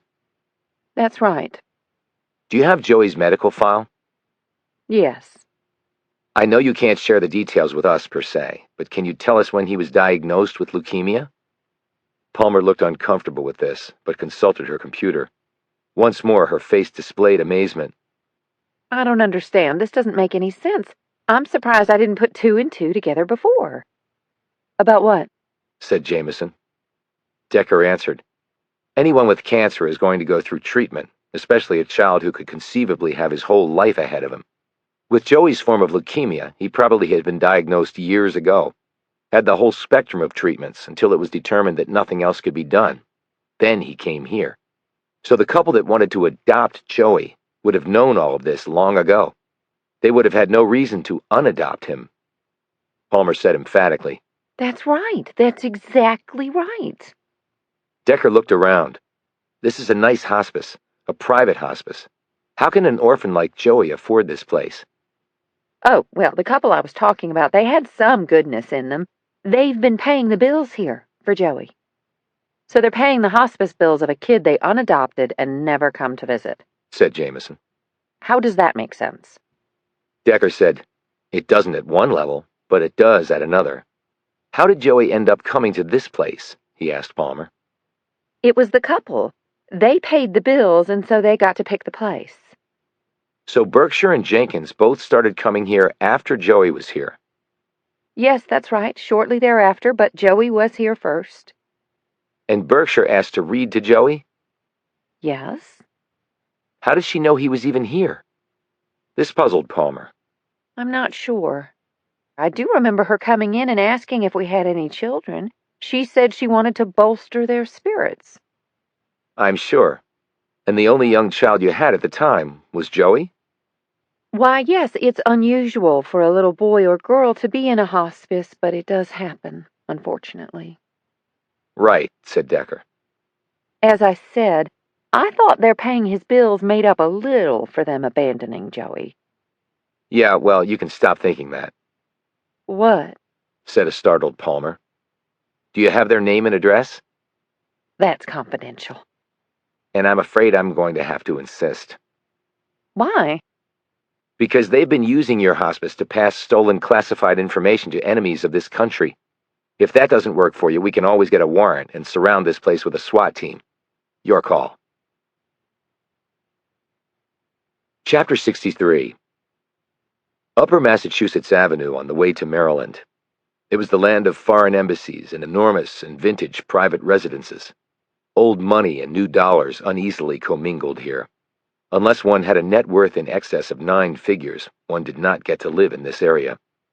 And it was a neighborhood unaccustomed to having a police presence unless it involved a visiting foreign dignitary and a motorcade with flags on the fenders.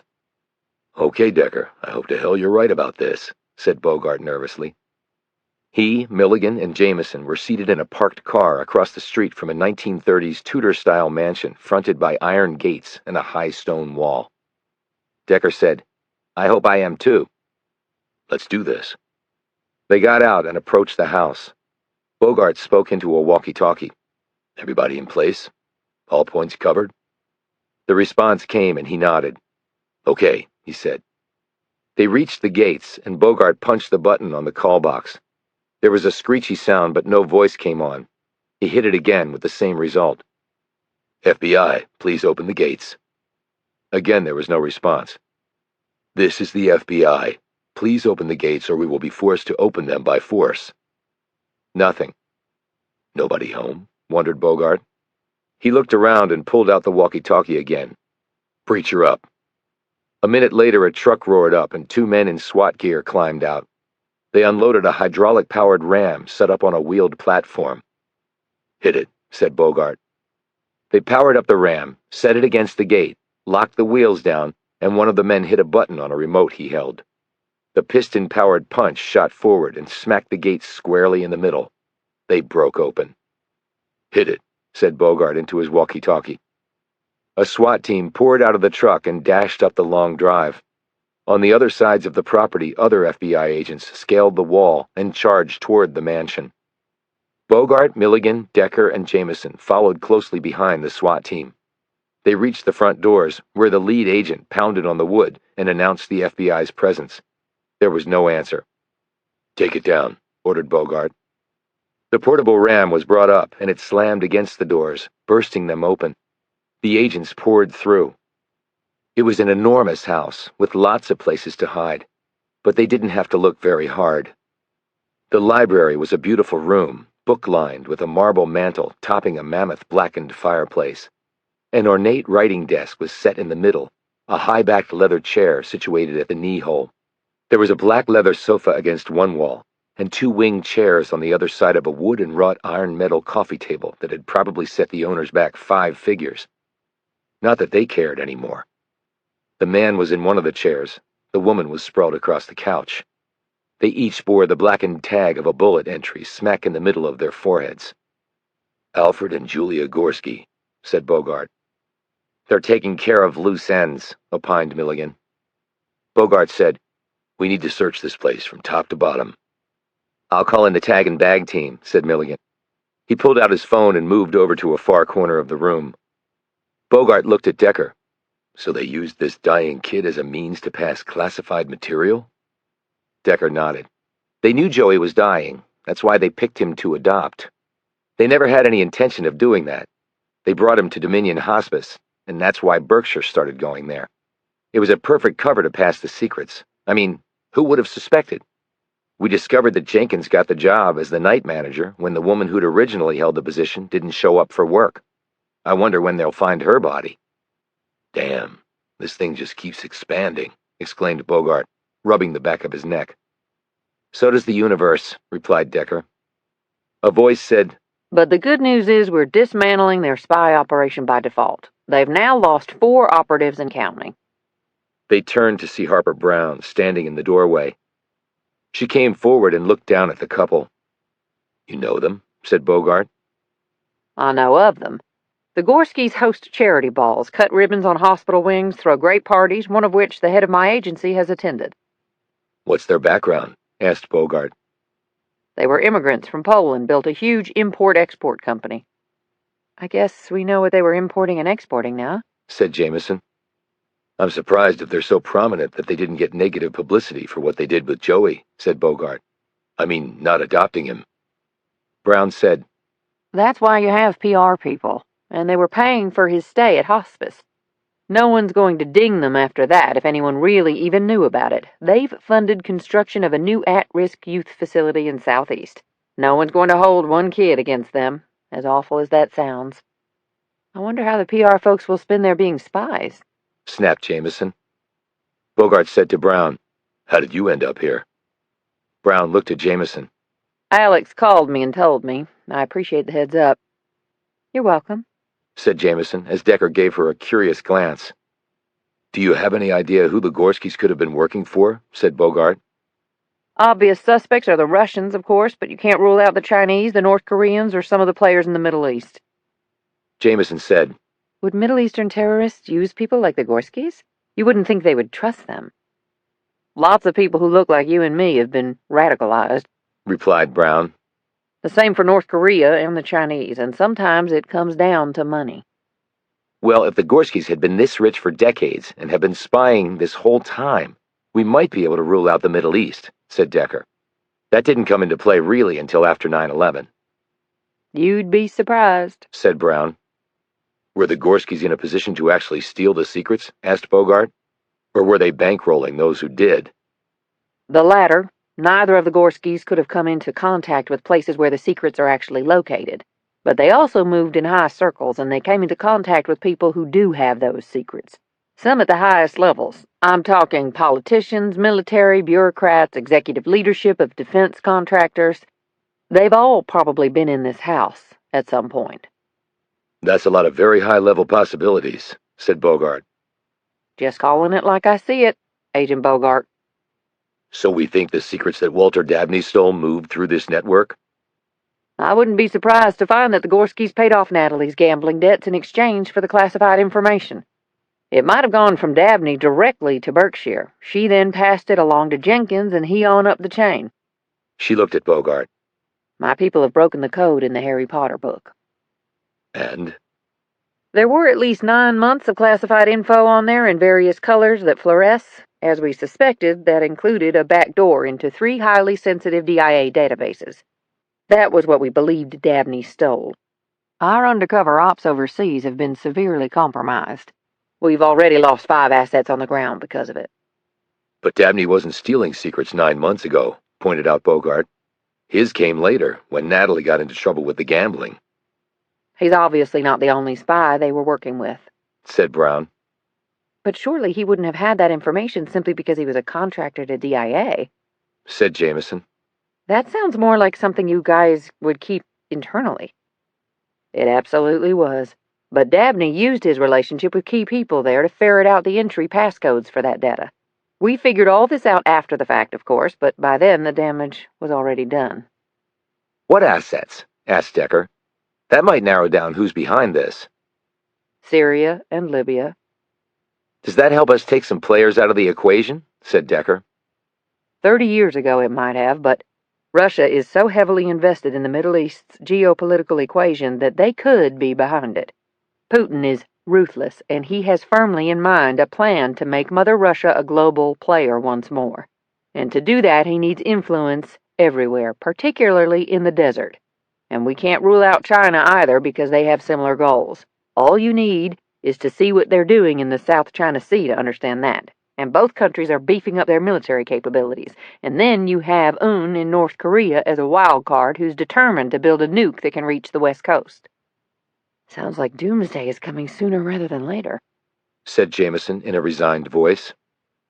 Unless we can knock out spy operations like this, I wouldn't make any retirement plans, said Brown. They might prove unnecessary, she added ominously. Chapter 64.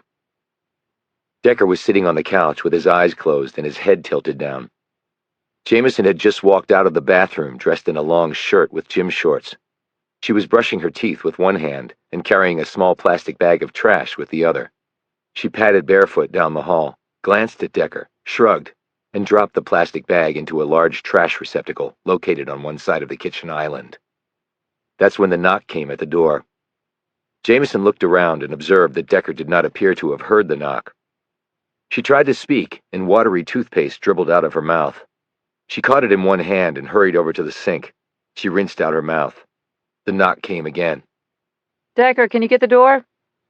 He didn't budge, and his eyes didn't open. I'll take that as a no, exclaimed Jamison. She used a paper towel to wipe off her mouth and hurried over to the door. She looked through the peephole, and her eyes widened. Yes? She said through the door. 4 men stood outside, all dressed in suits. One of them held up his open cred pack to the peephole. Holy shit, Jamison muttered. She opened the door and stepped back. The 4 men didn't move. The one in the lead looked her up and down, and then glanced over at Decker, who still sat on the couch. Amos Decker? He said. Yes? Said Jamison. I mean, that's us. I mean... Flustered, she drew a quick breath, composed herself, and said, I'm Alex Jamison, and he's Amos Decker. I'm Special Agent Nathan Deal with the United States Secret Service. Mr. Decker, you need to come with us. When? Asked Jamison. Now. Why? She asked. Now. Decker opened his eyes and looked over at them. You better go change, Alex. The invitation did not include your friend, said Deal sharply. Then I'm not going, said Decker. He closed his eyes and settled back on the couch. Deal glanced at one of his men and then at Jamison. Our orders are for him only. Decker, said Jamison. It's the Secret Service, for Christ's sake. Unless they have a warrant for my arrest, I don't go unless you go. And if you guys want to try to carry me out of here, be advised that I'm a big load. Deal frowned, took out his phone, and stepped down the hall. A minute went by before he rejoined them. Deal let out a long breath, glanced at Jamison, and nodded curtly. Okay, you're in. She stared at him open-mouthed for a long moment, and then said, Can you give me like 10 minutes to change? Make it like 5. We have people waiting. She raced off down the hall into her bedroom and slammed the door behind her. Deal stepped into the apartment, looked over at Decker, and took in his rumpled clothes and general dishevelment. Do you need to change clothes and clean up too? Decker stood, towering over the man. There wouldn't be much point. Why? Snapped Deal. Because all of my clothes look just like these. Surprisingly, Deal cracked a smile. I was told you walked to the beat of a different drummer. It's actually refreshing. Oh my freaking God! Exclaimed Jamison. She had changed into slacks, a short-waisted jacket, and a white blouse with black boots. She'd done her hair up in the back and secured it there with a barrette. She and Decker were in the very back row of a big-ass GMC Yukon with tinted windows. She was staring up at the White House. God doesn't live there, said Decker. The president does. I can't believe this is happening. I've been there before, actually. She gaped. The White House? How? When? The year the Buckeyes won the national championship. We had a booster who was rolling in money and had connections to the administration back then. He got us in. Met the president. Got the photo op. Pretty cool. I was only 20. You never told me that. I guess not. Where's the photo? It got lost over the years. You took a picture with the president and you lost it. Well, yeah, he said indifferently. She shook her head. Why am I not surprised? They pulled through a side gate and the Yukon stopped at a doorway. The agents escorted them into the White House and down a hallway to a small room. Inside the room were Bogart and Brown. Moving in exalted circles tonight, said Bogart with a smile tacked on. How exalted? Jamison wanted to know. National Security Council? Replied Brown. Not the full council, but enough. Bogart said, I didn't expect to see you tonight, Alex. It wasn't my call to leave you out of things, but I got overruled. Decker told them he wouldn't come unless I came too. Bogart grinned. Can't say I'm surprised. You guys are a team, after all. A broad smile broke over Jamison's face. Nathan Deal returned and said briskly, Let's go. They were led through several long passageways until they arrived at a set of doors. Deal opened the doors and ushered them inside before closing the doors behind them. The conference table was long and rectangular. There were TV screens on the wall, all dark and silent. 6 people were seated around the table. Jamison recognized the Secretaries of State, Defense, and Homeland Security. Then her gaze alighted on a woman she did not know, but would later learn was the National Security Advisor, or NSA. There was a broad-shouldered gent in a naval full-dress uniform, the chairman of the Joint Chiefs, and finally, at the head of the table, was the President of the United States. Jamison took a deep breath and tried to calm her nerves. In her ear, Bogart whispered, His being here tells you how serious this is. The President asked them to sit. They all immediately did so. The President looked at Bogart. Agent Bogart, I'm due to give out an award shortly to the FBI for a successful joint mission that saved a great many lives. Yes, sir, I'm aware of that. Well, if your team can help us with this, I think another award will be in order. The President turned to the woman. Gail, you want to start this off? Thank you, Mr. President, said Gail Charles, the NSA. She nodded at the visitors and said, The Council has been briefed on the matter at hand, and we want to ask some follow-up questions as well as impart some additional information that might be relevant to your investigation. Bogart lifted his hand. Ms. Charles, just so we're crystal clear, while Agent Brown and I are cleared for any such discussion, Agents Decker and Jamison may not be. Charles said, We are aware of the pending security clearances, and we feel comfortable proceeding under the current scenario. Understood. Thank you. Charles continued in a businesslike tone. The latest development regarding the Gorskys. Has any information come to light after the search of their home? Bogart said, We are still searching, but we have found nothing that would tie them into a spy ring. I think it doubtful that we will, in fact. But you're still confident that they are involved, somehow, in espionage? We are very confident. They provided financial assistance to a young boy at a hospice in Reston. A book being read to this young boy by Anne Berkshire, who we are certain is a spy, contained coded classified information stolen from various agencies. In addition, on my way here tonight, I was informed that we traced a financial wire going from a Gorsky corporate account to an account in Switzerland. From there, the money went to Estonia and then disappeared en route to what we believe is an account in France. This, we think, was the payoff for the gambling debt that caused Walter Dabney to steal classified secrets. The President cleared his throat and said, So you think it's the Russians behind this? Bogart said, Sir, let's just say that while we're considering all possible players, our investigations are pointing toward Russia being involved. Well, considering the hacking they've been doing to us, I guess we shouldn't be surprised. They're showing their muscle in the skies, on the seas, and in the cyber world. Brown said, As Admiral Howard here has been told, sir, the information most recently stolen from us has compromised our undercover operations overseas. As of 2 hours ago, we have now lost 10 operatives, and while it may very well be Russia behind this, we can't rule out the possibility that Russia is partnering with certain regional powers in the Middle East to carry this out. The majority of our lost operatives were in Syria, Libya, and Yemen. While Russia has strategic interests in that sector, so do several countries in the Middle East, Iran and Saudi Arabia included among them. Charles said, We are well aware that Moscow is aligning itself with certain regional powers, and I'm not simply talking about obvious ones like Assad. The loss of those operatives is unfortunate and can't be allowed to stand without a response. Admiral Howard interjected. Knowing definitively who is involved in this would allow us to craft a precise response, no more and no less than is called for. The President eyed Howard before focusing on Decker. Agent Decker, I spent part of this afternoon being debriefed on you. I hope it wasn't wasted time, said Decker. Bogart gave a sharp intake of breath. but the president smiled. On the contrary, it was very informative and interesting. We are fortunate to have someone with your abilities working on our side. I just try to get to the truth. Well, you picked a challenging city in which to do that. Yes, sir. Do you have theories on how we might get to that truth? Decker looked down for a few moments. Bogart glanced at him, seemingly afraid that Decker was not going to respond. Just as he was about to speak, Decker stirred. Most or all the facts we need to solve this, I think we have. We just have to put them in the right order. The key questions for me are, why did Walter Dabney kill Ann Berkshire, and why in front of the FBI building? Next, who assisted him that day dressed as a clown?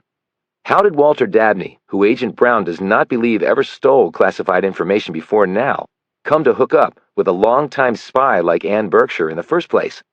There had to be a catalyst. Last, what was in Dabney's safe deposit box that he was forced to remove shortly before his death? All good questions, and to which I hope you speedily find the correct answers, said the president. He looked at his NSA. And now we need to provide you some information which may prove germane to your investigation, and perhaps lend it even more urgency. It's why we called you here tonight, in fact. All eyes were fixed on Charles. She took out an electronic notebook and scrolled through some digital pages. This just came in, which prompted our meeting tonight. The Joint Chiefs have been briefed, as has the full council. She paused to read down the lines on the page and continued. As you probably know, the secrets stolen by Mr. Dabney may have allowed enemies of this country to hack into some of our more secure databases. That was worrisome enough. Now our colleagues over at Fort Meade have picked up chatter suggesting strongly that an attack on this country is imminent. We don't know what shape or form the attack will take, but the quarters we're receiving this from, though they have no idea we're listening in, have been very reliable in the past. No idea as to the target? Asked Brown quickly. Based on further analysis just completed, we believe that the target may be symbolic, somehow. The world has become a very different place in a fairly short time. We have a new Cold War starting up at the same time we have hot spots erupting all over the Middle East. Fascist movements are taking root in some of the governments of allies of ours, and much of the world is a tinderbox, so we can't rule out any possibility, quite frankly. And if an attack does come and we identify its source, we will have no choice but to respond accordingly, and that could set in motion a chain of events that could have global repercussions of the most negative kind. Admiral Howard cleared his throat and said, The military agrees with that assessment. As does the State Department, added the Secretary of State. The head of Homeland Security nodded in agreement. Decker voiced the obvious question. You called us here tonight because you evidently believe your concerns are connected to our case. Why is that? Charles glanced at the president, who nodded.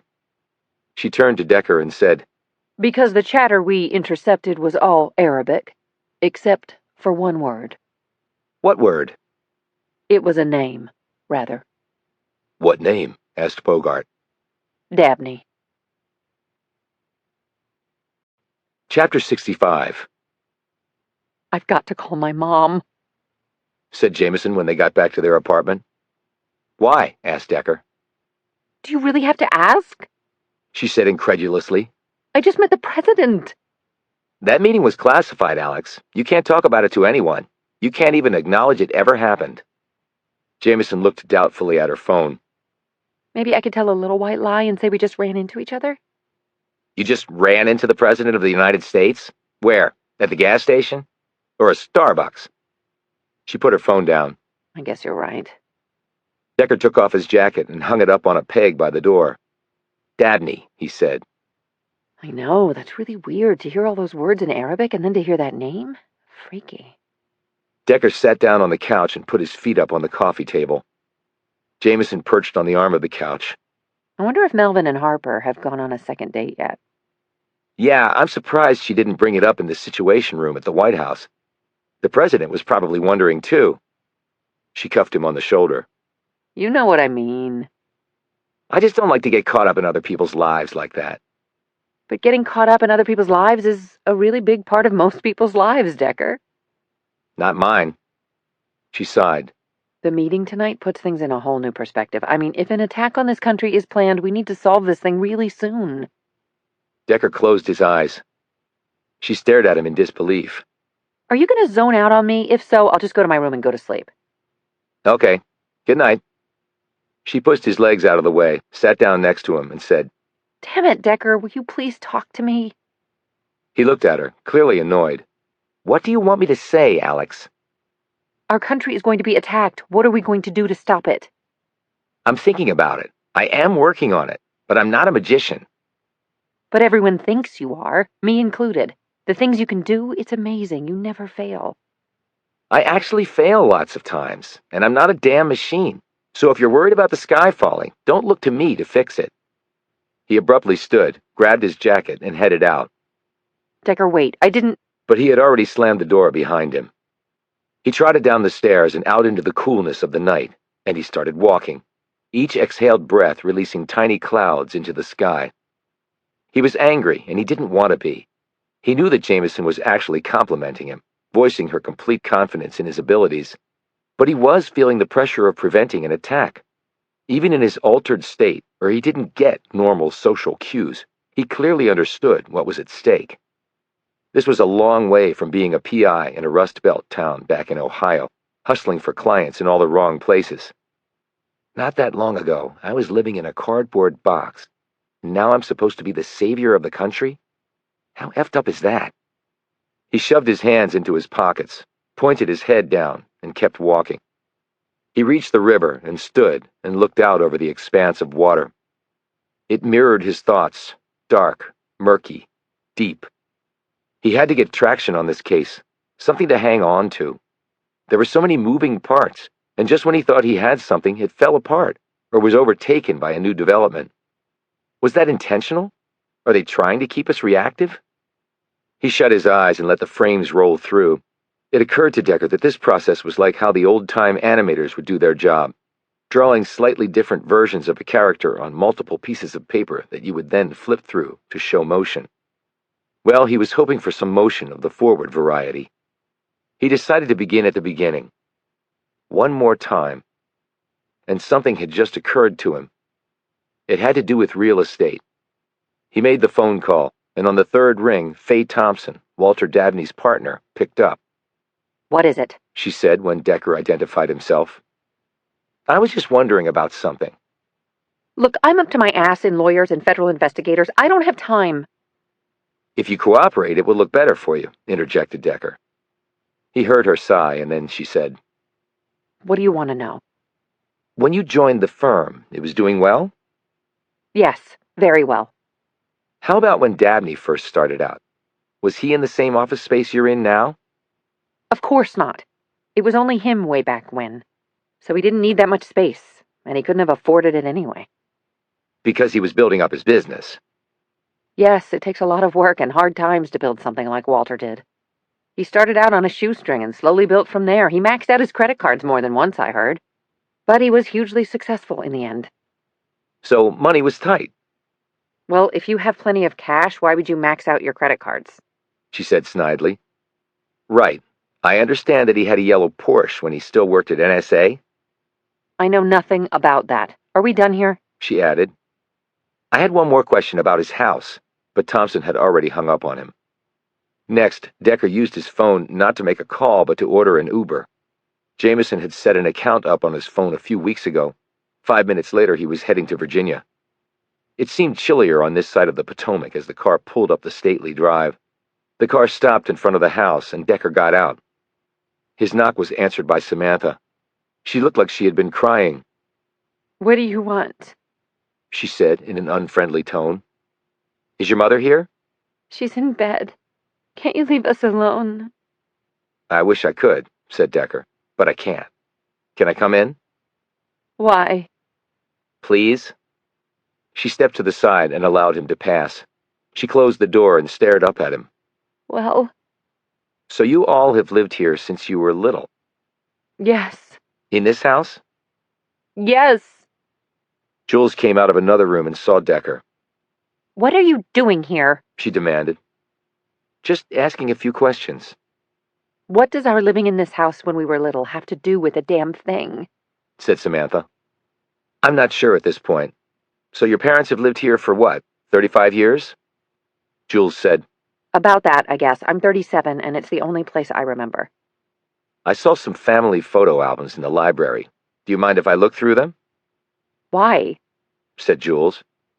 Because this case has taken on a heightened sense of urgency. We have reason to believe that unless we solve it, something bad is going to happen in this country. Jules and Samantha exchanged glances. Jules said, You're bullshitting us. Decker stared back at her. I really wish I were. She looked taken aback by his words. Look, if you want to pore through old photo albums, knock yourself out. Leaving Samantha in the hall, Jules led him to the library, pulled the albums off the shelf, and set them down on the coffee table.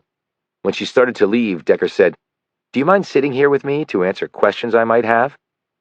Jules sighed resignedly, but sat next to him as he picked up the first one. The albums were arranged chronologically, so Decker was able to get where he wanted to go relatively quickly. These are your grandparents? He said, pointing to several old photos. Jules nodded and pointed. My dad's mom and dad. They're dead now. They were from Princeton, New Jersey. We used to go and visit them. He was a professor of political science there. Impressive. They look like they were pretty well off. No, they lived in a house provided by the university. I know my dad helped them out financially when they got older.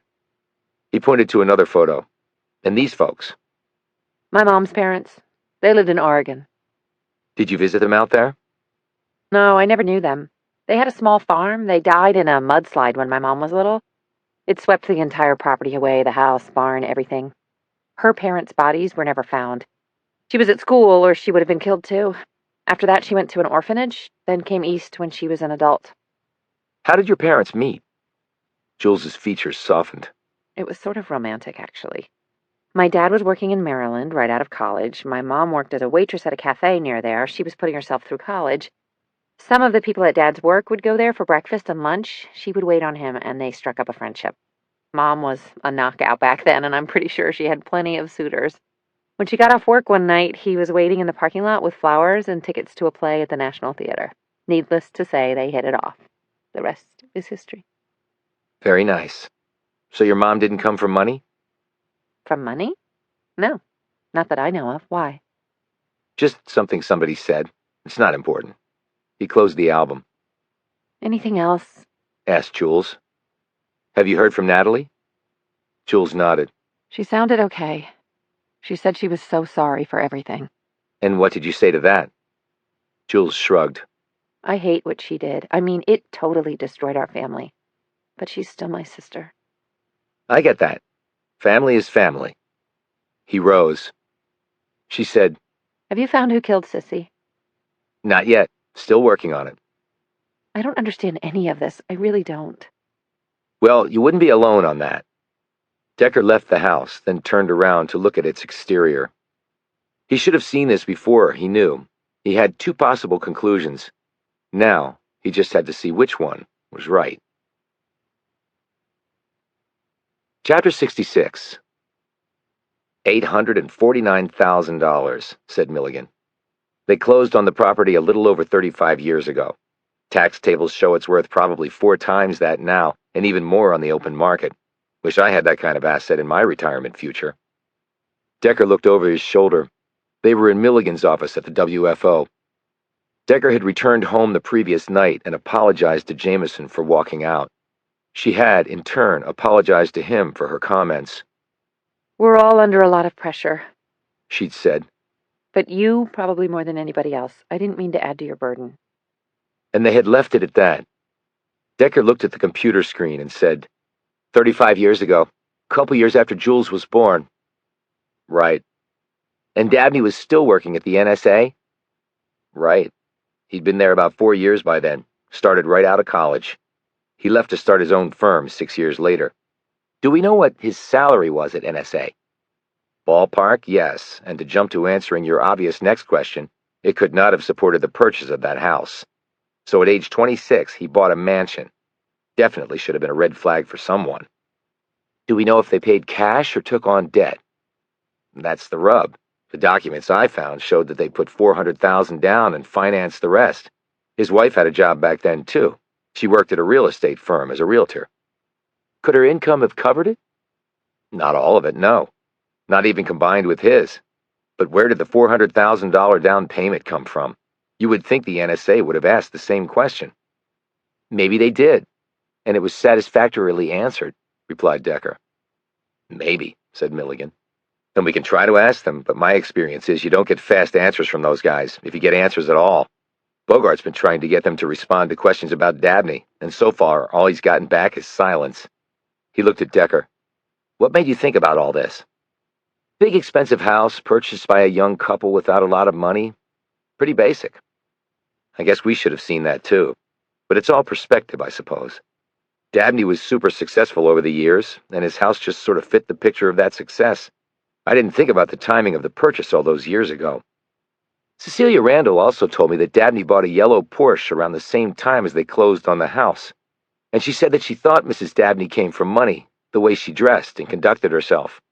Now, Jules did tell me that Ellie's parents were killed in a mudslide, and she was sent to an orphanage. Maybe she got compensation from that. But if that were the case, why would you be working as a waitress to put yourself through college? You wouldn't, replied Milligan. So if we can find out the source of the money, maybe we can figure out what happened all these years later. You think they're connected? I think they have to be. Dabney was an NSA. He certainly would have had access to classified material. And then he starts his own firm. I know we were speculating that he only recently committed espionage to help Natalie, but do you think he might have been spying all these years? Hard to say. He might have worked with Berkshire over 3 decades ago and then quit spying for some reason, and somehow turned back to her all these years later to sell the secrets and get the payoff to help his daughter. That might solve the question of why we could show no connection between them. We didn't look back 3 decades. I think you might be on the right track, Decker. On the other hand, Dabney couldn't have killed Cecilia Randall. He was already dead. We don't know for sure that her murder is connected. It might just be a random killing. Decker shook his head. I don't think so. If he has been a spy all this time, it's not going to be easy for his family to learn this, not after everything else they've been through. Nothing about this case has been easy, replied Decker. He left Milligan and walked down the hall to an office he was sharing with Jamison. He filled her in on his discussion with Milligan. That theory does fill in some holes, she said. But it doesn't get us any closer to who's behind this, or where they might be planning to strike, and that's what we really need to find out. I spoke with Bogart a few minutes ago. They found nothing helpful at the Gorskys' home. Decker sat down across from her and stared at the ceiling. But you're not satisfied with your own theory? Why do you say that? He asked. Because I know you. I can tell. He turned his head to look at her. Okay, you're right. I'm not satisfied. What would make you satisfied? Something that makes total sense, not piecemeal. You might not get that. I'm coming around to that possibility. He put his size 14s up on the desk and leaned back in his chair. Heard from Harper Brown? Asked Jamison. Not a word. She and Melvin saw each other again. How do you know that? I talked to Melvin just now. They went to lunch, well, a picnic, really, at Roosevelt Island. He said they had a great time. I'm glad she can find time for pleasure while working a case involving the fate of the country. Everybody needs to take a break now and then, said Jamison. So now you're defending her, said Decker with a snort. Hey, I'm a progressive. We're always moving forward, not backward. Decker stood. Well, I'm looking to make some progress, too, so I better get to it. Where are you going? Not sure, but I'll let you know how it turns out. Hey, Decker. He turned back. What? Why did you stick up for me with the Secret Service and insist I go to the meeting at the White House, too? I'm surprised you have to ask. What do you mean? That's what I meant when I said I had your back, Alex. He turned and walked out. Chapter 67. Ever think you're looking at a case ass backwards? Harper Brown stared across the width of the cafe table at Decker. In this case, how so? He had called her on the way out of the WFO, and they had arranged to meet here.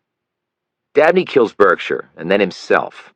The case starts from there, and we proceed linearly. Right, but there are backstories we have to check out, too, and we have been. This didn't start with him killing her. Granted, that was the result. But as we've been checking out the histories, it seems that we've been focusing mainly on Dabney. Well, we can't find out jack shit on Berkshire except that she was definitely a spy. We have nothing else to go on. In response, Decker pulled the doll out of the backpack he'd brought and set it on the table between them.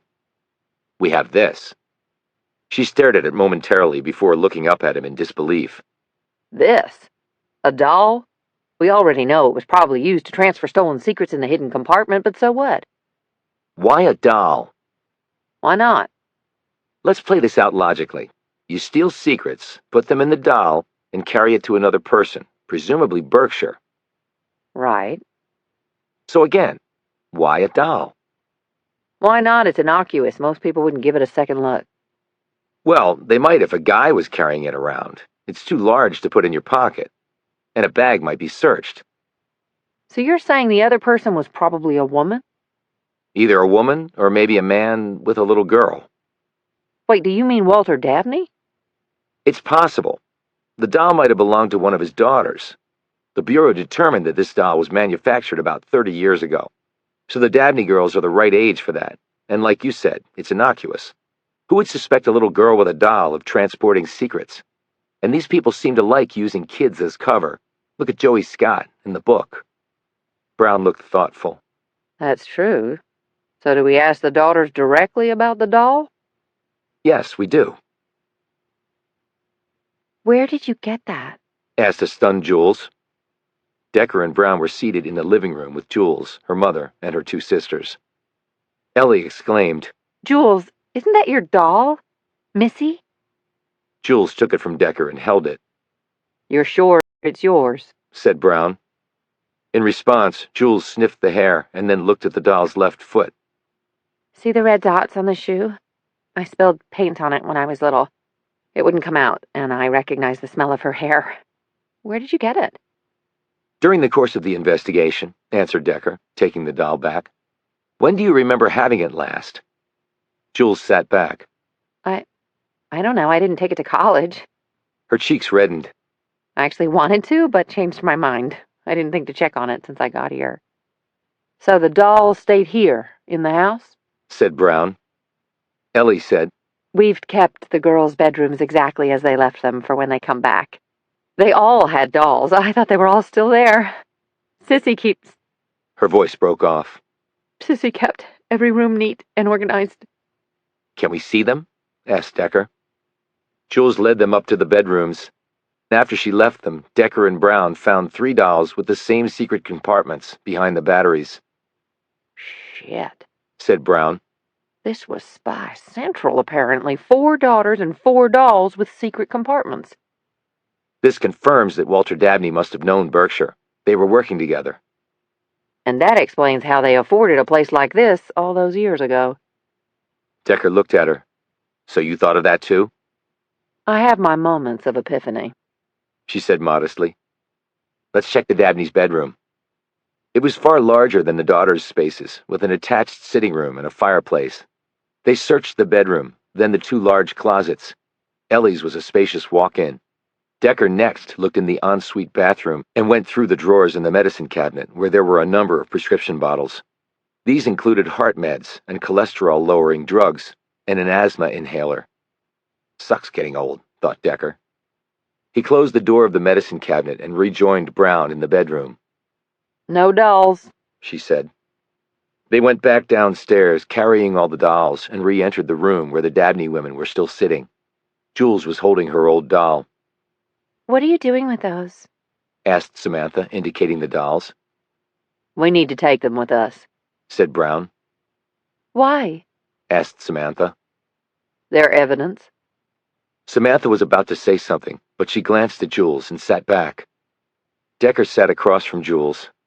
I want to show you this photo again and see if you recognize the woman. He held up Berkshire's photo. I told you I didn't recognize her, said Jules. Decker passed the photo around to the others. Ellie and the others shook their heads as they looked at the picture of Berkshire. Imagine her with darker hair, fewer lines on the face, prompted Decker. They studied the photo for a few moments. Jules shook her head. I really don't know this person. She looked at her sister and mother. They all, too, shook their heads. Ellie said, What does all this mean? With the dolls and all, I don't understand. We don't either, if it's any consolation, said Brown. Are you saying that Walt was involved in something having to do with these dolls? How does that make any sense? They were the girls' toys, not his. I never remember him walking around with a doll. It's absurd. Right now, we're not saying anything, replied Brown. We're still in the collecting stage. They left the house with the dolls and walked to Brown's car. Decker turned around and looked at the house. You know the game kids play, You're Getting Warmer, Warmer? Yeah. Well, every time I leave this place, I think I'm getting colder. As they drove off, Brown said, Melvin and I are having dinner tonight. You and Alex want to join us? After your wonderful picnic?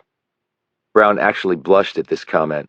It was wonderful. He brought me flowers. He glanced at her. You sure you want the company? We're working our butts off. The fate of the country in the balance. I think a few hours of distraction might actually be good for all of us. Okay, said Decker. Chapter 68. The dinner had been good and the conversation light and humor-filled. It had been a nice respite from the investigation, allowing them to recharge their batteries. Now the four of them had driven over to Brown's home near Capitol Hill. Jamison stared goggle-eyed at the luxurious interior. Harper, this place is beautiful. Brown handed Jamison a glass of wine and said, Most of it was my grandmother's doing. She had the eye, but I've put in some of my own things, too. A few paintings, that sculpture over there, and some rugs, and a special feature or two. She added offhandedly. It's comfortable and cozy. Yes, it really is. Decker and Mars were on the other side of the room. In lieu of wine, the pair were each cradling a bottle of Dos Equis. Fun time tonight, said Mars. He was dressed in jeans and a dark green turtleneck that seemed barely able to contain his chiseled physique. Always like hanging with you, Melvin. He looked over and caught Brown eyeing Mars. She smiled appreciatively and turned back to Jamison. And you obviously have a fan in Ms. Brown. Mars took a swig of beer and grinned like a schoolboy. She's fun. Lady's been everywhere, done everything. I've been nowhere and done nothing. He looked around, and she comes from money but doesn't act like it. That's cool in my book. And she's quite an athlete. I mean, she's built like one, but she's got the goods, too. 'Cause you never know, right? We went for a run early this morning. Before your picnic, said Decker. Mars's smile broadened. I know, but we like hanging out together. Anyway, she had no problem keeping up with me. Hell, I think she might have been going easy on me. And she's kind to children and loves puppies. Quite the catch. Mars's smile broadened. I know. I'm just rambling here, being kind of goofy, and I know we don't really know each other all that well, but we just kind of clicked, you know? I know, Melvin, and I'm really happy for you. Decker glanced at his watch. It was late, after midnight. I'm going to finish this beer and then call it a night. The lights went out, sending them into darkness. What the hell? Exclaimed Mars. Did a circuit breaker trip or did a transformer blow outside? Said Decker. He felt someone pass him, and a few moments later Brown said, Other homes on the street have power. It must be... She stopped, turned, and ran back over to them. She grabbed Decker and Mars by the arm. Move it, now, Jamison, to the right and down the hall. What's... began Mars, but she had tugged on his hand and pulled them out of the room. A few seconds later, the front and back doors burst open and masked men poured in.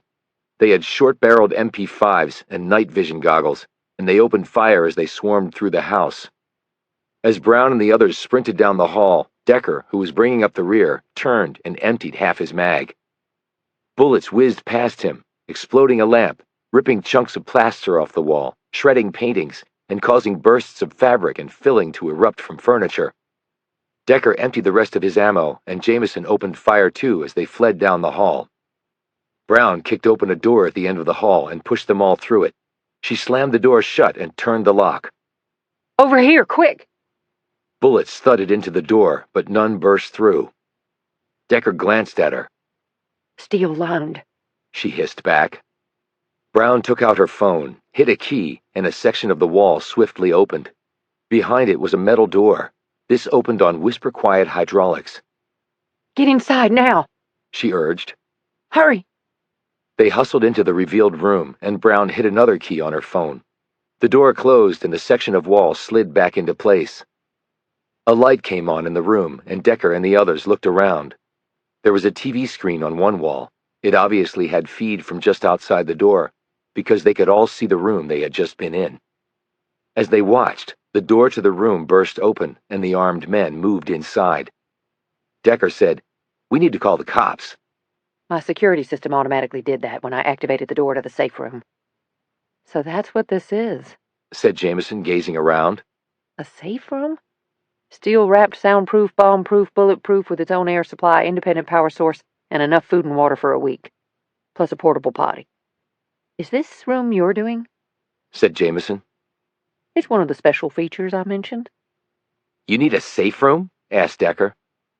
Given what's happened just now, apparently so. And, Decker, you're bleeding. She pointed to his face. He rubbed at the spot. Something must have hit me there. It wasn't a bullet, maybe some debris stripped off by the gunfire. I wasn't that lucky. They turned to see Mars holding his bloody forearm. Think it's just a graze, but boy does it burn like a bitch. Brown grabbed a first aid kit from a cubby on the wall and began, with Jamison's assistance, to treat Mars's arm. As Decker watched on the screen, the men searched the room. "Cops are on their way," said Decker. He could hear the siren sound from the audio feed tied to the TV.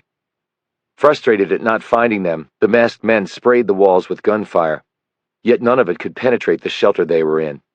Then the men turned and dashed from the room as the sirens drew ever closer. 4 minutes later, they all emerged from the safe room in time to meet the cops, peering cautiously into the room. Brown pulled her creds and did the explaining. The cops looked slowly around at the devastation. One of them said, "Somebody really doesn't like you, lady." Well, that's why you have homeowner's insurance, quipped Brown. After the police finished their search and took down particulars, they left, leaving the four to stare anxiously at each other. "That was close," said Mars. "How did you even know they were coming, Harper?" When I looked outside, I saw the red dots on their night vision goggles lined up at the middle of their foreheads. That's because they were wearing an older generation device. Our agencies have phased them out for obvious reasons. Way too big of a target. Well, thank God for safe rooms, voiced Jamison. "I wonder what the hell they wanted," said Mars, "other than to kill us." They must have been following us, said Brown, and cut the power before making their attack. "I wonder," said Decker thoughtfully. You wonder about what? asked Brown. But Decker never answered her. Chapter 69. It was raining once more. It was actually bucketing down outside, accompanied by bold streaks of lightning, followed by guttural punches of thunder. Oblivious to the inclemency, Decker sat in a chair staring at his laptop in the kitchen of their apartment. There were 2 FBI agents in a car outside the building, as there were at Harper Brown's home. Mars had stayed over at her place. Bogart and Milligan had come to the scene of the attack. Forensics had found nothing but a mountain of shell casings tossed out by the MP5s and an open power box the attackers had broken into to cut off the lights to Brown's home. Neighbors had heard the gunfire, and 2 had seen the men jump into a waiting SUV, but the license plate had been blacked out. With nothing more to do, Decker and Jamison had come back here, leaving Mars and Brown to pick through the pieces of the attack. Decker had been sitting here for over an hour now. Jamison had long since gone to bed. He touched the spot on his face where a piece of debris had impacted. Brown had cleaned up the cut for him and bandaged it. He refocused on the computer screen. He'd been staring at one page now in particular for about 20 minutes. He closed his eyes and thought things through. When he reopened his eyes, he checked his watch. It was nearly 7 in the morning. He'd not been to sleep yet, but strangely felt quite energized. He made a phone call, and the woman answered.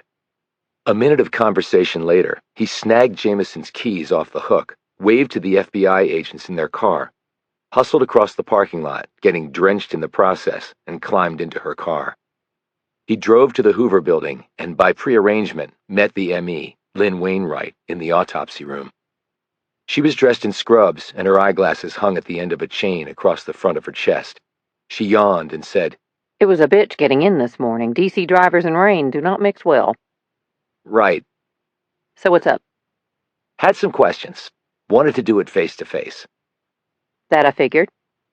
She led him over to a desk in the corner, and they both sat down. Fire away, she said. Let me give you some medical symptoms, and maybe you can give me a root cause. Okay. Birth defects in children. Toes missing off a foot and a deformed arm.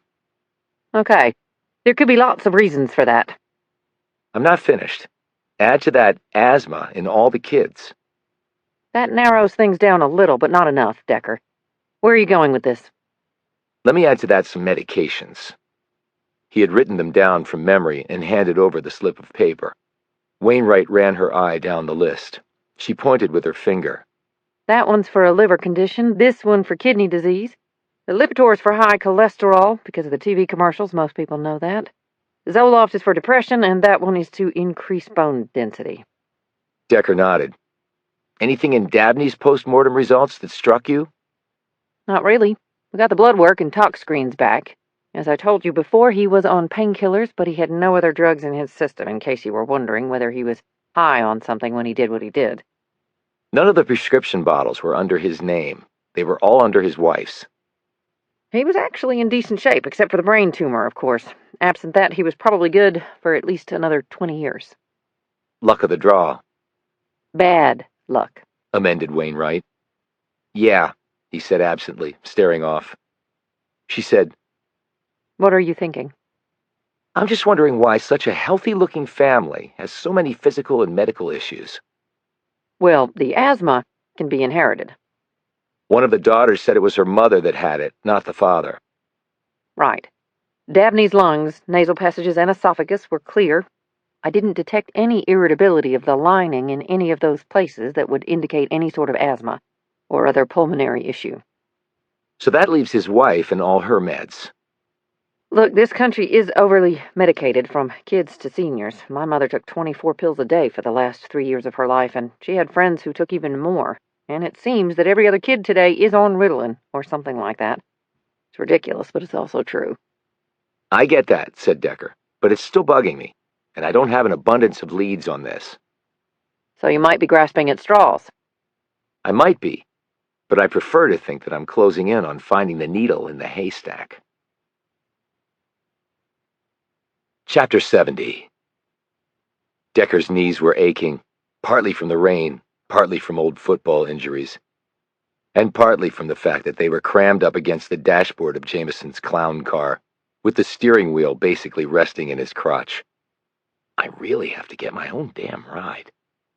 The windshield wipers slung the rain off and more immediately replaced it. With each rotation of the wipers, Decker's mind seemed to swivel as well. His thoughts had centered on something that might be valuable. Cecilia Randall had spoken to them. Shortly thereafter, Cecilia Randall was murdered. They had spoken to the Dabneys. Shortly thereafter, they had almost been murdered. Was it cause and effect? If so, how? He cast his mind back to their discussions with the housekeeper.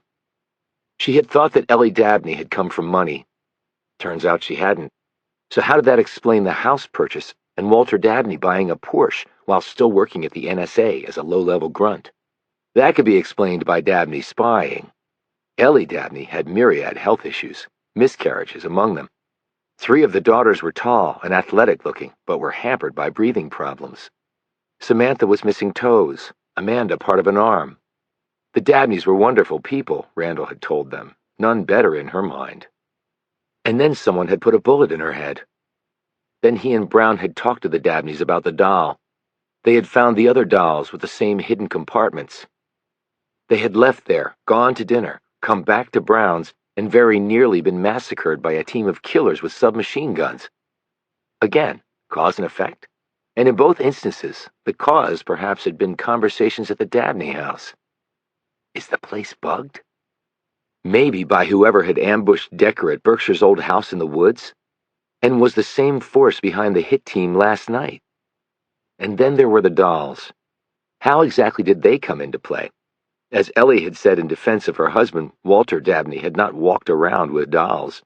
He presumably hadn't carried any to his office, stuffed them with secrets, and then handed them off to a third party, only to retrieve them so they could be returned to his daughters. That hardly made sense. A man walking around with dolls would have been noticed. You couldn't exactly walk into the NSA carrying a doll. But maybe he didn't have to. Maybe that exchange was on the other end. Decker suddenly whipped the wheel around and pointed his car in a new direction. He parked across the street from Cecilia Randall's home. The police had gone, but the door to her place was partially open. He got out of the car, hustled across the street as the rain pelted him, and knocked on the door. No one answered. He took out his gun, edged the door open, and peered inside. FBI! Anybody here? Again, there was no answer, but he heard the creak of floorboards and looked up. Someone was upstairs. He quietly made his way up the stairs and took a quick look around. There were only 2 rooms up here, and only one had a light on. He scuttled over to that door and was about to put his hand on the knob when it turned. He stepped back, his gun aimed at the door. The woman screamed when she saw him and dropped the box she was holding. Oh my God, what do you want? She yelled. Please don't hurt me. Decker dug into his pocket and pulled out his credentials. I'm with the FBI. I'm not going to hurt you. The woman staggered sideways and gripped the door jamb. Oh, sweet Jesus. You nearly scared me to death. Decker put his gun away and studied her. She was black, thin, and around 40, with short graying hair. Who are you? Asked Decker. I'm Rhonda Kane. What are you doing here? This is my mother's house. Cecilia Randall was your mother? Yes. I'm sorry for your loss. She looked down at the box. I just came by to pick up some things. Don't know what I'm going to do with this place. Sell it, I guess. Do you live in the area? Baltimore, so not that far. She gazed up at him with a stern expression. You people find out who did this? Not yet, but since you're here, do you mind if I ask you some questions? The police have already talked to me. My questions might be different. Look, as far as I know, Mama had no enemies. Nobody who'd want to hurt her. She worked hard, went to church, she raised me, and she was a good person. I think somebody came here to rob her. I've been begging her to get out of this neighborhood. This is the house where I grew up. The neighborhood was okay back then, but not now. There are dudes around here who would kill you for a quarter. I don't disagree, but I don't think that's what happened to her. Why not? You just said your mother worked hard for a living. She worked for the Dabneys, correct? That's right. For well over 30 years. So you must have known them too. I did. When I was little, I would go over there with her. So you knew the daughters? I'd play with them. I was a little older. Sometimes I'd watch Jules or Samantha. When Natalie was a baby, I'd change her diaper and feed her. Nice of you to do that. Oh, they paid me. They insisted on that. Mr. and Mrs. Dabney were very kind, Mrs. Dabney especially. I saw a lot more of her. Mr. Dabney was always working or traveling. Mama and I would be long gone before he got home from the office. Do you know where Mr. Dabney traveled to? Why? We're looking into his death as well. I heard he killed himself. He did, but we still have to figure out why. Oh, well, I'm not really sure where he went. I think a lot of places in this country, different states. One time I was helping Mama put his luggage away after he came back from a trip, and the airline baggage sticker was still on it. Do you remember the initials of the airport on it? No, but I do remember it wasn't an American airline. I just can't remember which one it was, but I remember Mama telling me that he traveled a lot overseas, too. How did she know that? Kane smiled. When she was little, Samantha got a hold of her daddy's passport and hid it in the kitchen. They were looking all over for it. Mama found it in the sugar bin. She had to open it up to clean off the pages and get all the grains of sugar off it. And she said it was full up with stamps and stuff from all the countries he'd been to. Did your mother ever tell you anything out of the ordinary about the Dabneys? Out of the ordinary. Kane gave him a penetrating look. Where is all this going? To the truth, I hope. The Dabneys are good people. I'm sure they are, but Mr. Dabney did murder someone. Kane's expression changed to one of bewilderment and then sadness. I still can't believe he did it. He would have been the last person in the world I would have thought was capable of that. And him killing himself and leaving Mrs. Dabney, they were so much in love. They were the perfect couple. Well, looks can be deceiving. Decker glanced down at the box. What's in there? Kane smiled. This was my old bedroom. It was just Mama and me. I had a brother, but he died when he was a baby, and my daddy passed when I was 4. I'm sorry. She kept some of my stuff. I've got 2 daughters, so I thought they might want it, but they're getting a little old for some of it. You mean toys?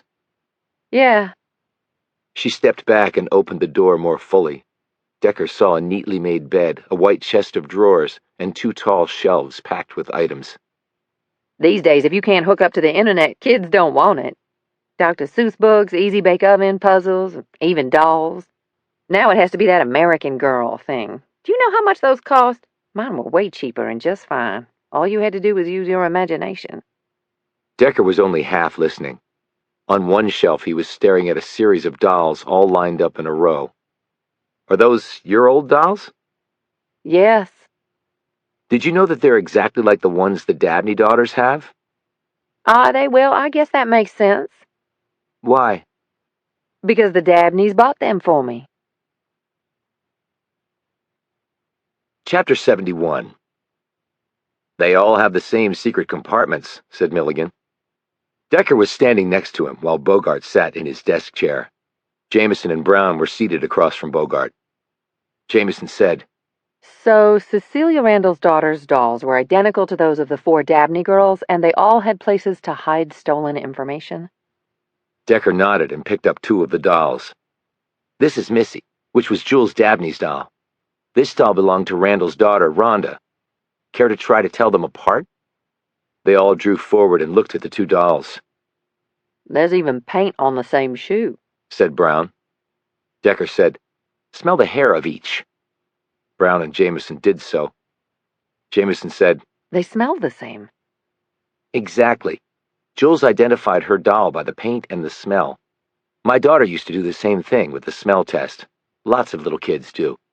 Whoever was behind this was good at sweating the details.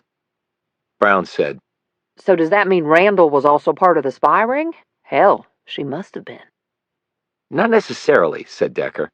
Her participation might have been unwitting. How could it be? Scoffed Brown. After she told me about the dolls, I had a long discussion with Rhonda Kane. She went on to tell me that she went with her mother to the Dabneys every day when she was too young for school. After she became school age, Randall would go and pick her up from the local school.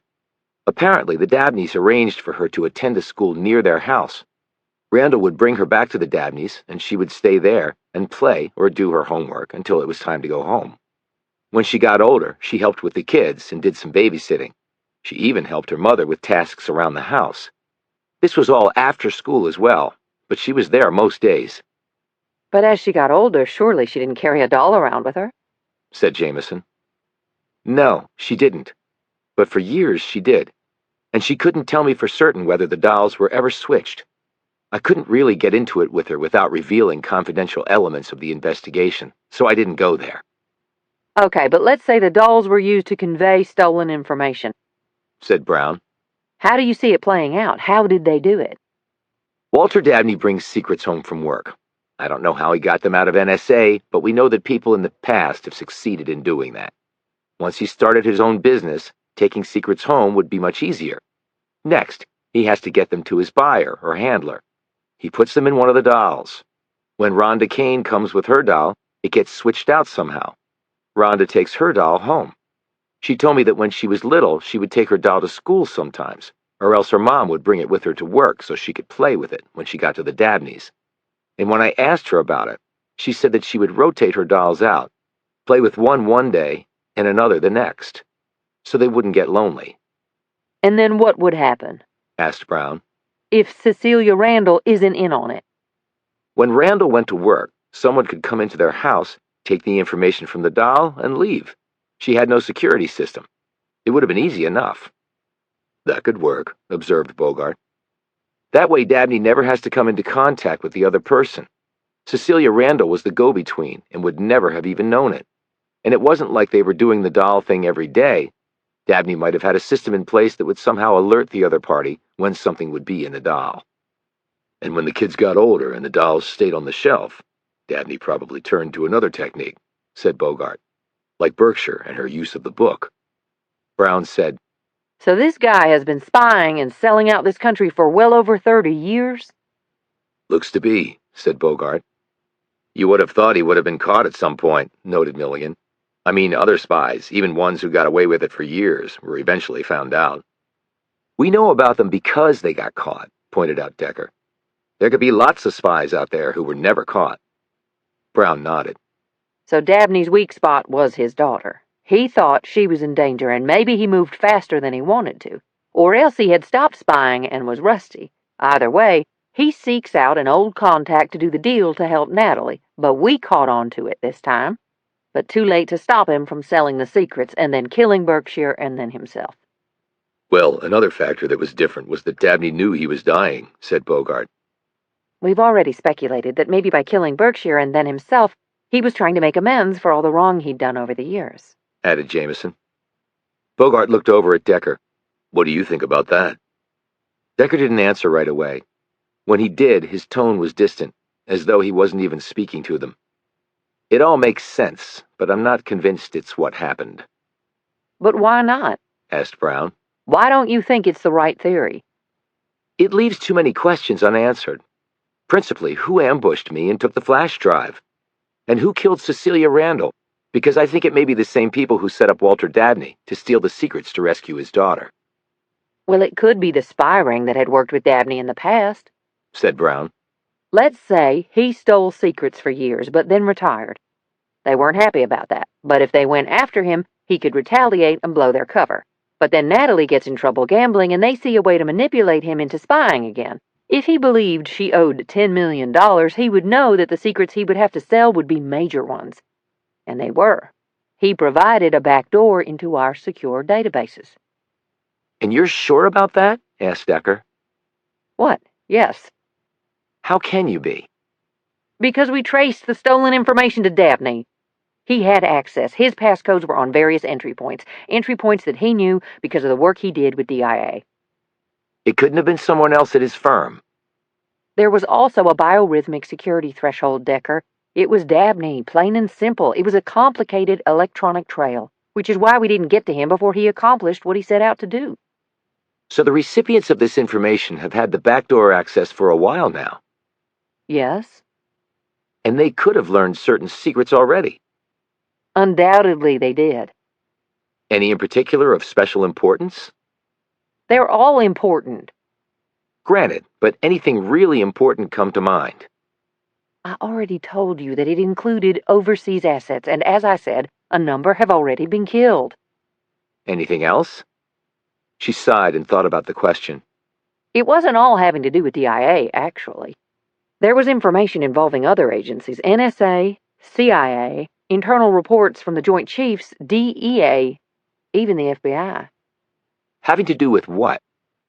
Having to do with things you're not cleared for, but in the spirit of cooperation, I can tell you they had to do with joint agency ops in the Middle East. The hardening of several facilities, the strategies to be employed with ISIL, intel from the war in Syria, and Russia's intentions toward the Baltic states, and NATO's responses there too. Quite the assortment, actually. And they could be acting on any of these, said Decker. Because you said the chatter mentioned Dabney, and that a threat was imminent. Exactly, it's a lot of ground to cover, too much, in fact. Bogart said, but we were told at the White House that the attack would be here, in the United States. And I'm not saying that intel is wrong, said Brown. I just have no way to confirm it. Berkshire was not Middle Eastern, said Decker, and yet the chatter was all in Arabic. Brown said, well, the Russians could be working with factions in the Middle East. Look how involved they are in Syria right now. They want to be a regional power and then build on that to become a superpower again. If we get distracted by an attack on our country to become even more isolated, it allows for a vacuum that Moscow could fill over there. I could see that strategy working, said Decker. Any recent chatter? Asked Bogart. Brown shrugged. We haven't heard the name Dabney used again, but we've learned from NSA that the same source where the chatter originated is increasing in frequency. In our experience, that means things are building to a head. When that chatter ceases, it means the attack is about to take place. At least that's been the case in the past. So when they go silent, that means the bomb is about to go off? Said Decker. Yes. Then let's pray for chatter. Chapter 72. Decker was running, only not in real life. In a dream. He wore the uniform of the Cleveland Browns. His 22-year-old self was sprinting down the field on opening day of a new NFL season. He had made the team as a rookie walk-on due to his special teams ability, which largely meant running with abandon and throwing your body at other similarly sized young men with a recklessness bordering on insanity. Then out of nowhere had come the hit. The blindside plastering that had lifted him off his feet, knocked his helmet from his head, and tossed him down 3 feet away, unconscious and, though no one knew it at the time, dying. And when he awoke in the hospital, the Amos Decker who had once inhabited his body was no more. He had been replaced with pretty much a complete stranger, as different from the original Amos Decker, emotionally and mentally, as it was possible to be. With this last fragment of the dream ricocheting through his brain like a fired round, Decker opened his eyes and sat up, breathing hard, sweat bubbling on his face though the room was cool. He stared across the darkness of his room.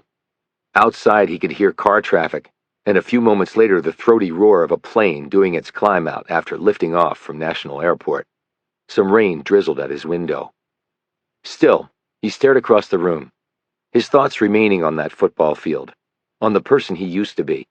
As precisely perfect as his memory was now, he couldn't wrap it around the young man from 20 years ago. I can remember who I was, just not with any real accuracy. How ironic is that? He turned and looked at the doll resting on his nightstand, the one like Molly used to have, only this one had probably been used for espionage. He lay back down and in his mind started parceling things. He had many strings in hand, but none that seemed paramount or more capable of leading to an answer than its neighbor. He could sense that all they were doing was running in circles, never proactive, never ahead of the curve. He was a detective, and a good one. He had solved lots of cases over the years, but few as inscrutable as this one. He had told Brown that maybe they were looking at this the wrong way round, even if she hadn't understood exactly what that meant. Maybe I don't either. Everything seemed to come back to Walter Dabney. That was partly by default.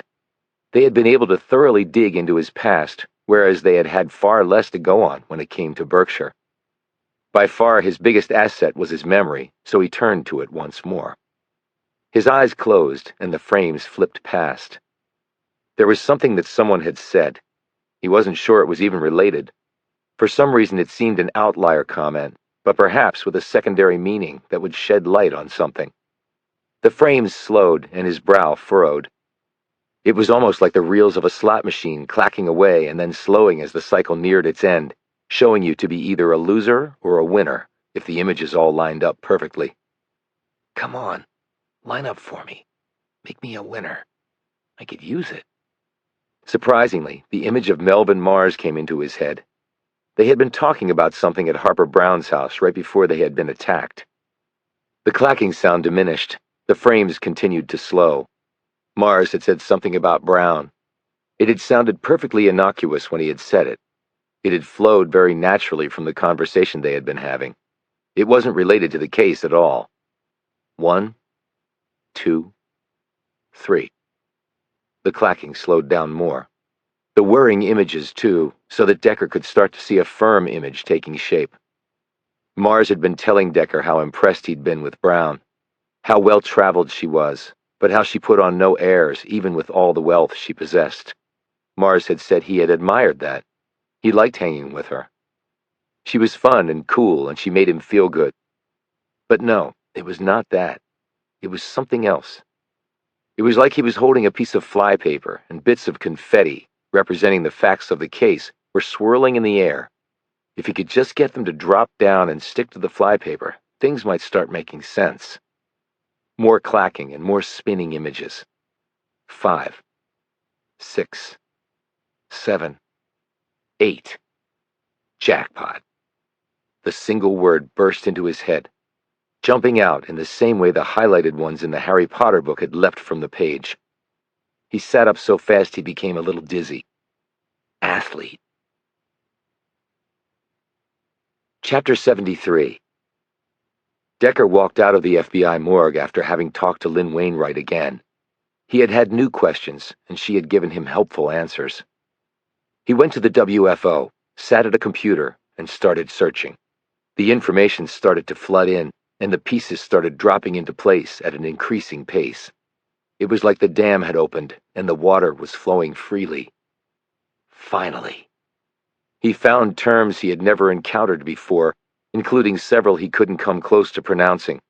He looked at pictures of people from decades ago. So many of them. Disgraced now.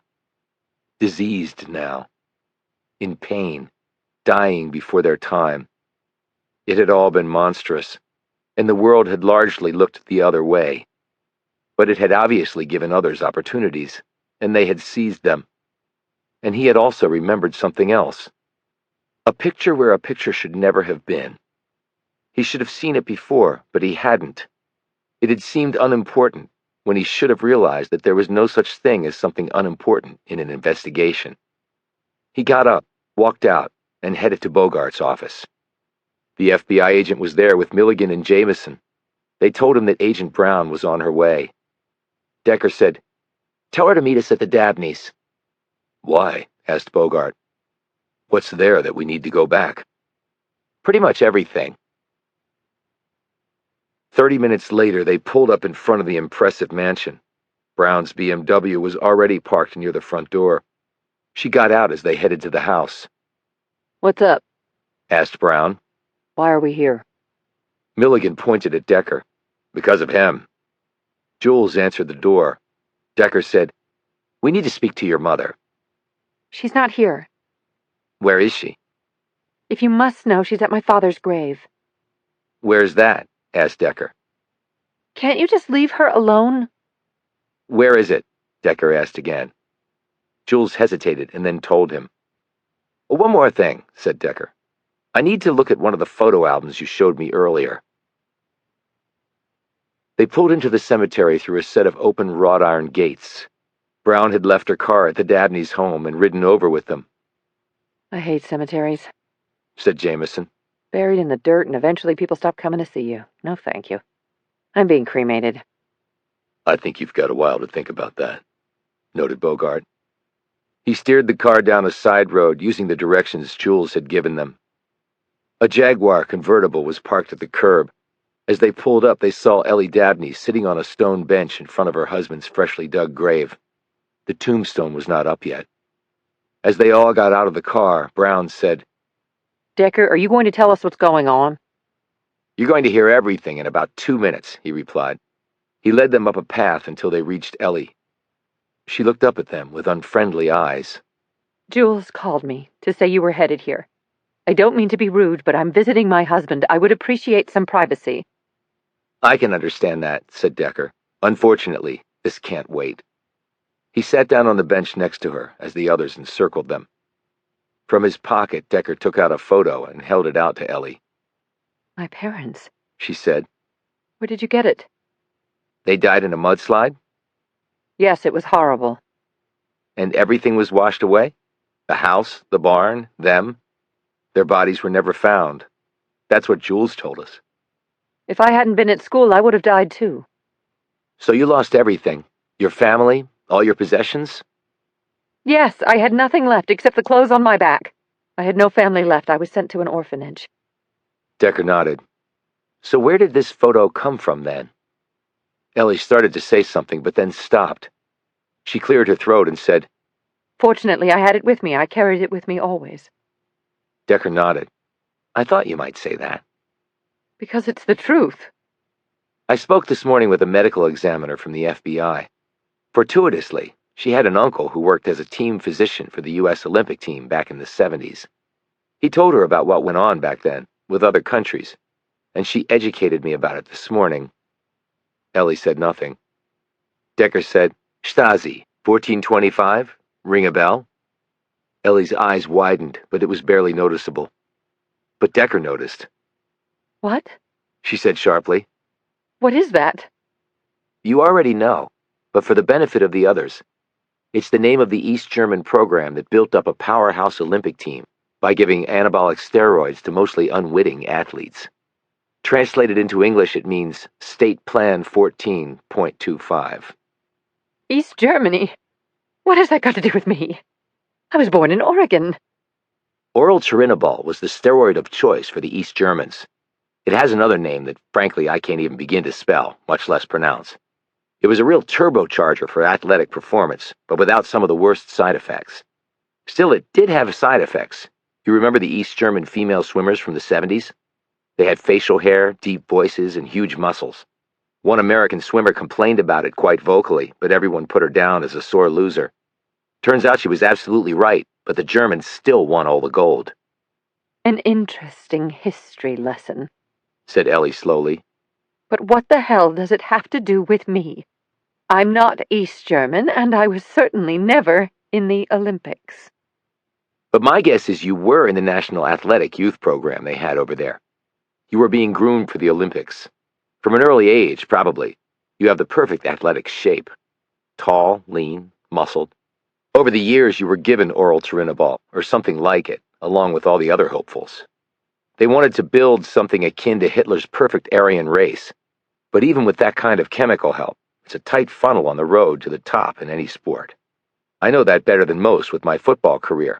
Only the best of the best get to go. And they'd know by the time you were in your early teens. Ellie looked at Bogart. Is he insane? Bogart said nothing. Decker continued. But you had other value to them. You couldn't cut it as an athlete, but maybe as something else. This is ridiculous. You were taught English until you could speak it fluently with no accent. You were given a history, which you learned as if it was your own. Rural Oregon. Decades ago, a mudslide, an orphanage, no family. You came east to start a new life. Who could disprove any of that? You became a waitress at a place near, where else? The NSA. You would meet lots of people from there, because everyone has to eat. You targeted the young Walter Dabney, and he fell for beautiful Eleanor hook, line, and sinker. You married soon after. He brought work home, and you stole it. He left the NSA and started his own firm, and you hit the jackpot. Now he was doing work not just with the NSA, but with multiple agencies. Back in those days, they had safeguards in place, but nothing like today. I can only imagine what was in his briefcase each night when he walked in the door. We always thought your husband was the spy, but it was actually you. Ellie stood and screamed. How dare you insult me with all these lies right in front of my husband's grave? Decker glanced up at her. The problem was how to get this treasure trove of intel out to where it needed to go. But you weren't working alone. You had a handler. He paused. Anne Berkshire. Bogart exclaimed. She was working with Berkshire, and not her husband? Neither of us was working with anyone, said Ellie shrilly. When your kids were little and you had Cecilia Randall working for you, the answer became clear. The dolls. You'd ship the information out using the dolls. I don't know if Randall knew what was in those dolls. Maybe she did, and maybe she didn't. I speculated that she might have been innocent, but maybe not. I mean, you've kept her on all this time, even though your kids have long since moved on. Randall's daughter said you took great care of them. I wonder what an inspection of Randall's finances will show. And what will yours show? How did you buy your house all those years ago, when your husband was still working at the NSA? The expensive Porsche. Did you tell him you had gotten a big settlement from the mudslide? An inheritance from some distant relative? Ellie started to walk off, but Bogart put a hand on her arm. You're not going anywhere, Mrs. Dabney. She ripped her arm free and said, Are you arresting me? If not, I'm leaving and calling my lawyer, and he's going to sue all of you. We're detaining you, which we have every right to do, said Bogart firmly.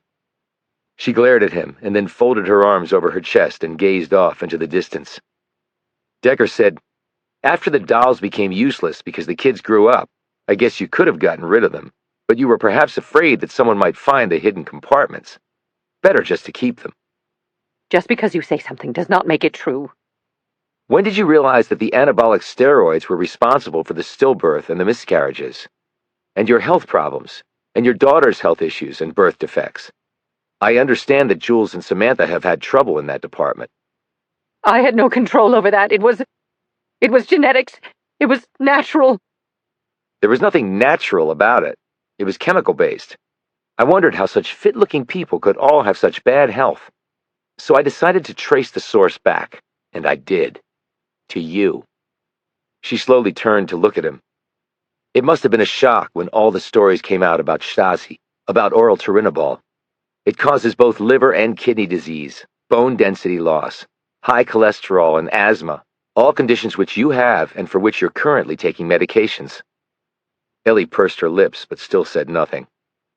And it also causes miscarriages and birth defects like the ones your daughters have. And you're also on Zoloft for depression. I can see how you might be depressed. How did you know about the stillbirth and my miscarriages? She said quietly. I think you know the answer to that, replied Decker. When she didn't reply, he said, Sissy Randall. She told me. She told me about the girls' issues, too. And then you found out she had. And she had to be taken care of because you had no way of knowing what else she might say. You think I killed Sissy? I was in bed, asleep. Your daughter checked on you at 1. Randall was killed between 2 and 3. At that late hour, it gave you plenty of time to go there, kill her, and get back. There were no signs of forced entry. Randall had a key to your house. What are the odds that you had a key to hers? If we search your house thoroughly, I think we'll find it. Ellie turned and looked at her husband's grave. Decker rose and stood beside her. You knew Ann Berkshire when her name was Anna Sarizamok. She was your handler until you did something, I think, that no one expected you to do. He paused as she glanced over at him. You stopped spying. I am not a damn spy. Decker ignored her. You quit. But Berkshire still was working with other spies in the area. This is DC, after all. If you're going to spy, this is the place. We found out about her recent use of Dominion Hospice and her work with the Gorskys and Alvin Jenkins. But you quit on her, and she wasn't happy about it. But she couldn't expose you without exposing herself. She made a comment to a teacher at the school where she volunteered. You think you know someone, when you really don't. I think she was talking about you. Ellie simply shook her head, but remained silent. Decker said, and everything was fine for a very long time, and then along comes Natalie and her gambling problems, and that cratered everything. I knew nothing about that. You knew everything about that. Your husband would have never kept that from you. You were too close. I don't believe then that he had any idea you had been a spy. He loved you unconditionally. Everyone said he was a great guy, which ordinarily makes me suspicious. But as it turned out, he was a great guy. What you didn't know was that Berkshire had never forgiven you for what you did, abandoning the cause, and was on the lookout for any way to get back at you, or better yet, get you back in the fold. And Natalie was her opportunity. $10 million or your child and her family get slaughtered by the Russians. And you knew how cruel the Russians could be. Natalie told him, and he told you. You were well off, but where could your husband get $10 million in a matter of days? He must have been frantic. But you knew there was a way. And that meant you had to tell the man you loved that you had been stealing his secrets all that time and sending them to the Soviets. He stopped and stared at her. How did he take that, Mrs. Dabney? How did he take that betrayal by his wife of decades, by the mother of his children? How devastated was he? I can tell you that he also told Natalie that he thought he knew someone, but he really didn't. Like Berkshire, he was talking about you, his own wife, the love of his life. Tears now were spilling down Ellie's cheeks. She shook her head, but said nothing as a cold wind whipped through the cemetery. She started gasping for breath, pulled an inhaler from her pocket, and took 3 quick puffs on it. They all stood there watching her as the chill wind pummeled them. Chapter 74. Jamison finally drew closer to Ellie, handed the woman a tissue she had pulled from her jacket pocket, and then stepped back. Ellie used it to dab at her eyes. Decker said, So I'm thinking you contacted Berkshire through an old communication channel. You told her of your dilemma, and she told you what it would take to get $10 million from her organization. You told your husband, and he made it happen, and Natalie was saved. But then something happened, didn't it? Natalie spilled the beans that the debt had not been $10 million. She had been forced to say that by Berkshire's people to make you panic and resort to espionage. Berkshire was probably monitoring your family for any weakness to use against you. And she found the mother lode in Natalie. And she was just waiting for you to contact her. But now you realized Berkshire had deceived you, and you told your husband. And reeling at the guilt of having betrayed his country, and knowing that he would never have to stand trial for it, he decided to murder Berkshire. With your help. Ellie put her inhaler back in her pocket and walked over and sat back down on the bench. Mrs. Dabney, I'm not here to judge you. My job is to find out the truth. That's it. Bogart added, if you cooperate, it will definitely be better for you. Brown said, We're convinced that something is in the works, Mrs. Dabney, some attack. If you help us out on that, your future will look a lot brighter than if you don't cooperate. and telling us the truth would be a good start, said Decker. A long minute passed. When she spoke, Ellie's voice was husky but firm, and her tone was resigned. God, I'm just tired. So tired of all of it. She paused. Walt told me about his cancer. He would never have kept that from me, even after he found out about what I had done, although he had Natalie go with him to Houston to confirm the diagnosis, instead of me. She paused and looked over at the grave. It wasn't Walt's idea to kill Anna. It was mine. I wanted to do it. She slowly shook her head, her eyes closed for a moment. But Walt, gallant to the last, insisted that he would do it. Like you said, he would never stand trial for the crime. You were the one dressed as the clown, said Decker. You were the signal to your husband.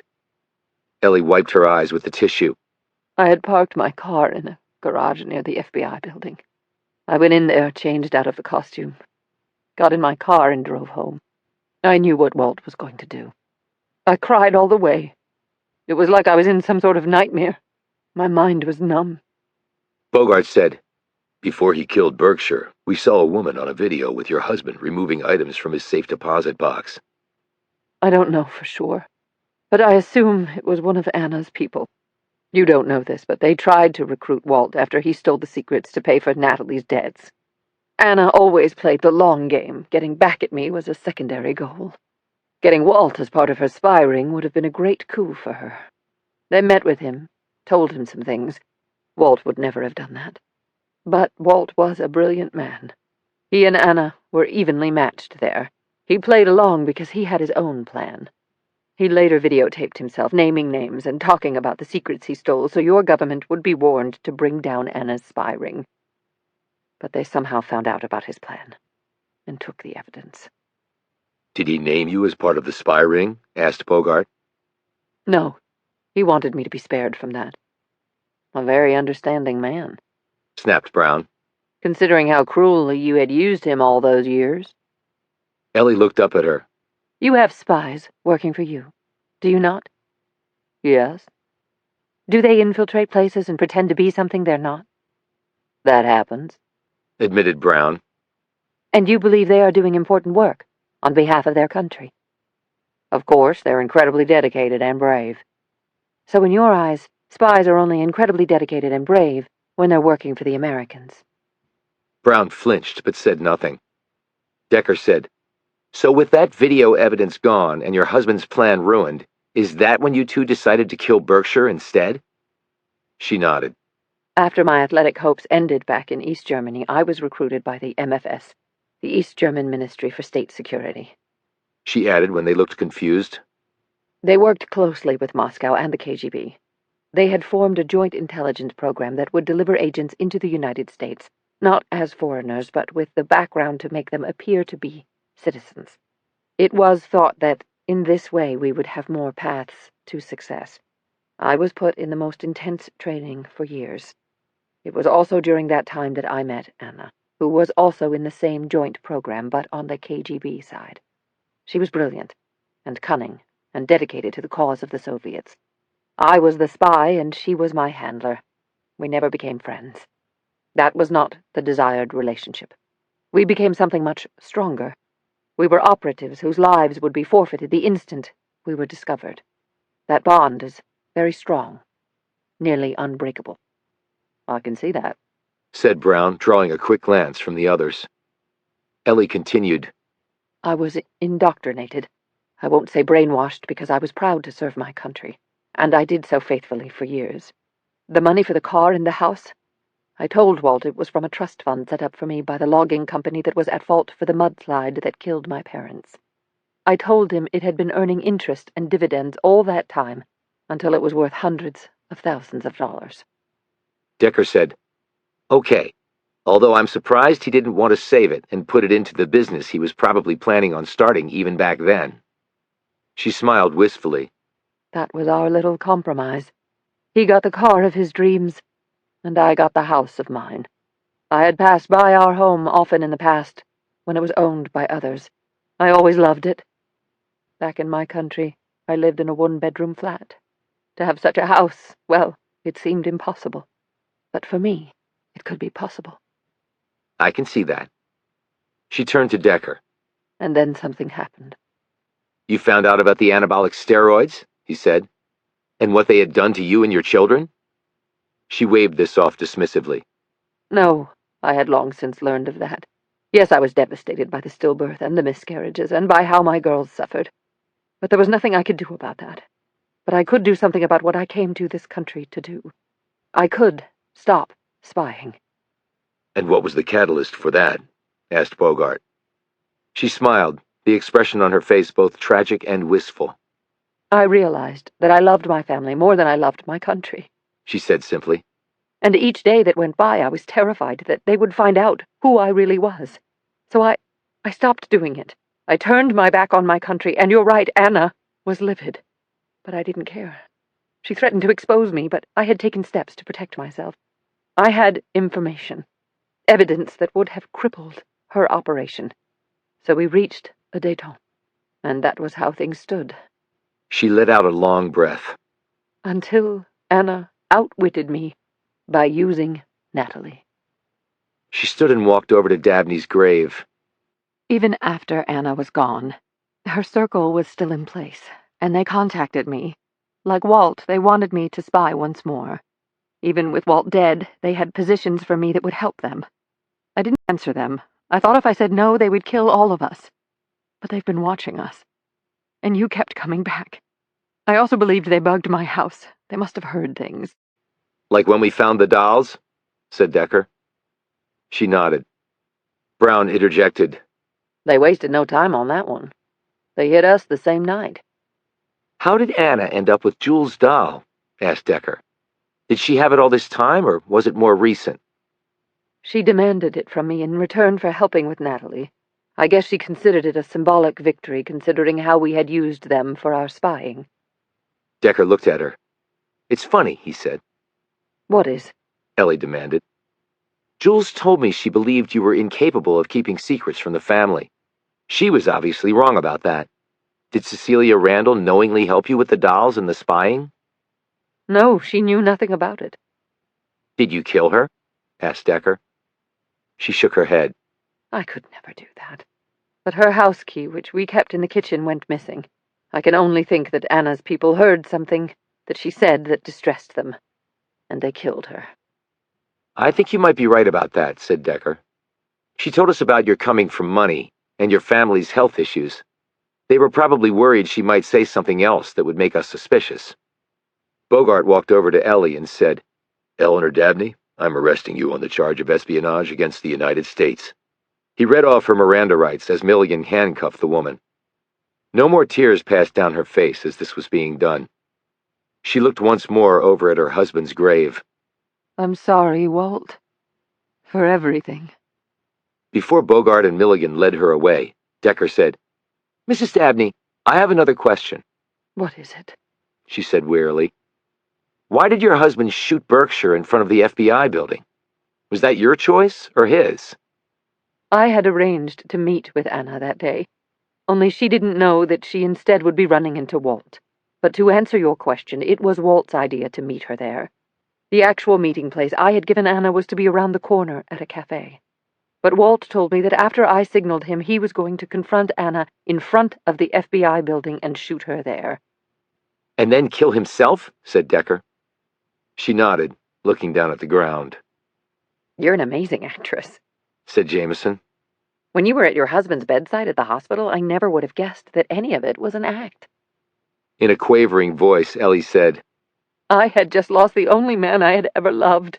My tears were very real, I can assure you. There was an awkward moment before Decker said, But why in front of the FBI building? Walt said he wanted to scare the bastards really badly, and killing Anna there would send a powerful message, he told me. I just wanted to see that woman dead. So he said nothing to you that would indicate why? She shook her head and then let out a low sob. Maybe he didn't trust me anymore.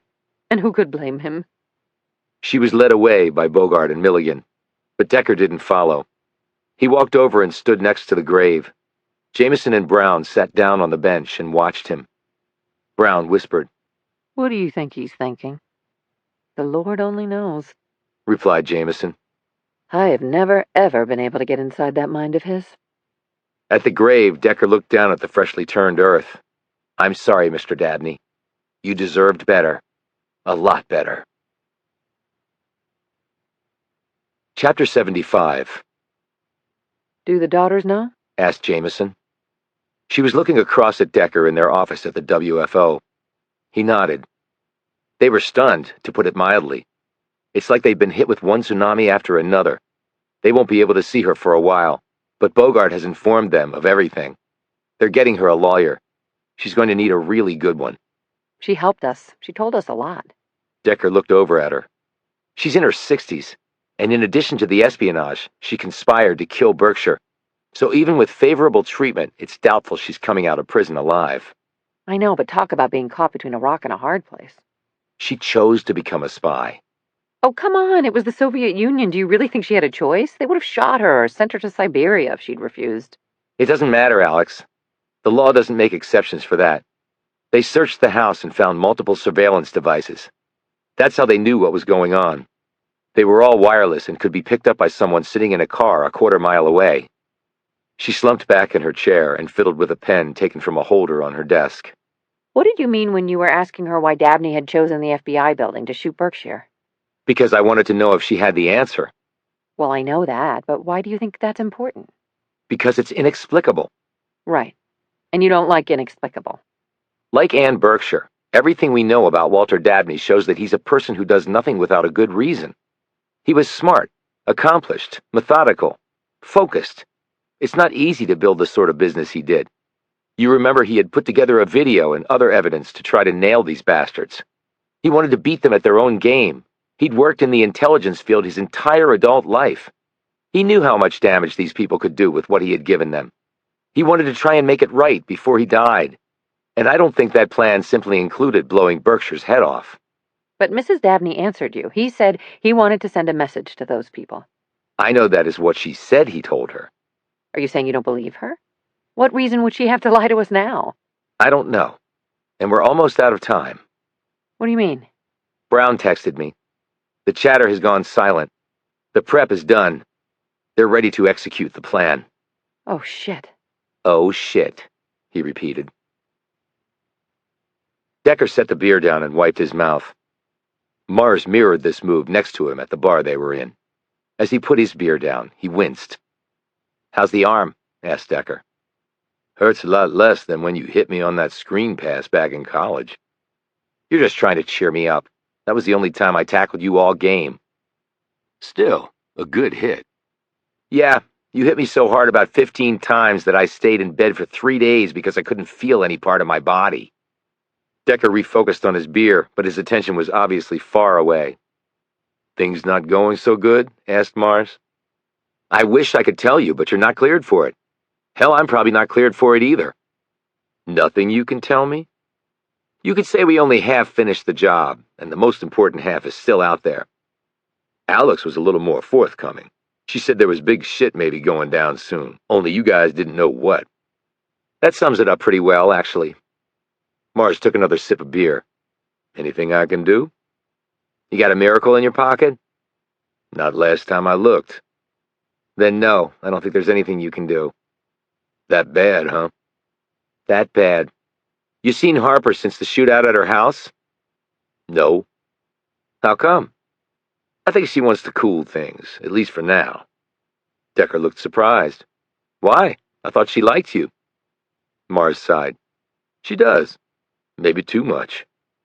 I'm not following. I think she's afraid I'll get hurt if I keep hanging around her. Well, the same could be said for me. Hell, I need to hang out with somebody, Decker. I won't stop you. Mars looked at him quizzically. How come? Because I don't like you as much as Brown does, for obvious reasons. Mars grinned and lightly punched him on the arm. asshole. Decker's phone buzzed. It was Jamison. Well, it was her number, but it wasn't Jamison. Mr. Decker? Who is this? Said Decker sharply.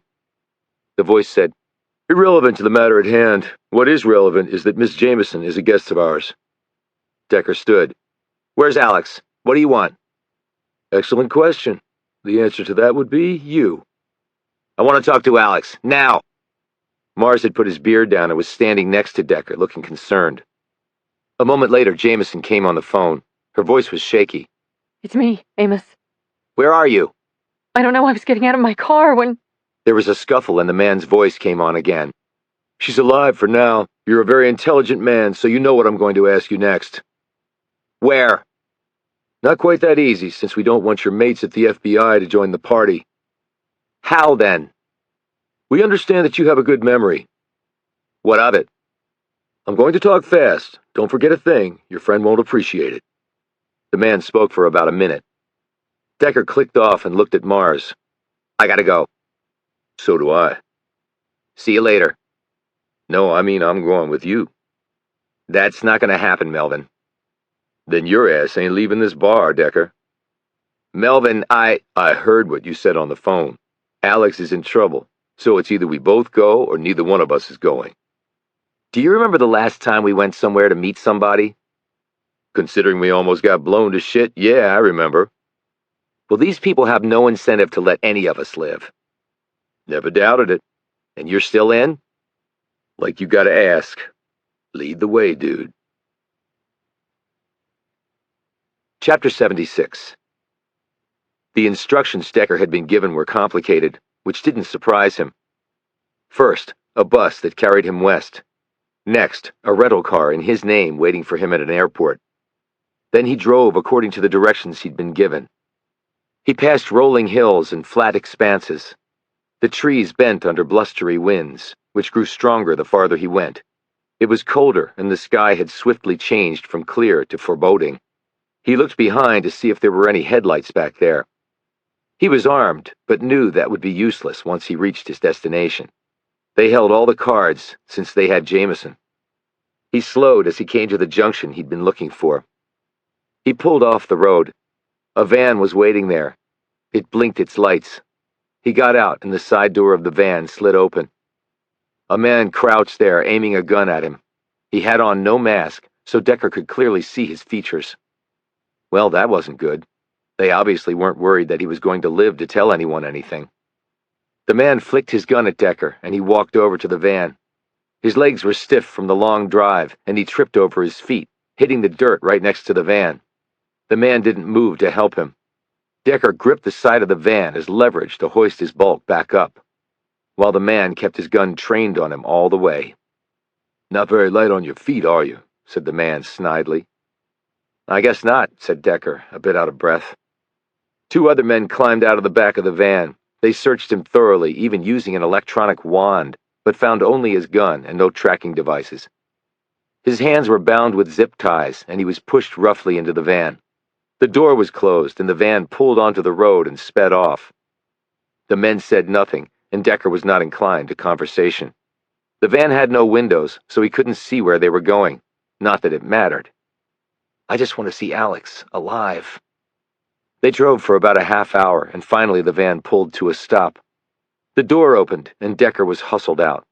He looked around and saw that they were in front of a dilapidated house, with a waist-high, falling-down wooden fence surrounding it. When he looked around, he saw no other structure. The place looked to be in the middle of nowhere. All he could see in any direction was darkness. There were lights on in the house, but they were low. Decker doubted the electricity was on in this place. It looked abandoned. His captors marched him up to the sagging front porch. The door opened, and he was led in. When the door closed behind him, and his eyes adjusted to the light, Decker could see that he had been right. Battery-operated lanterns were situated in several different places, giving the place a low glow, like pockets of lightning bugs were flitting around.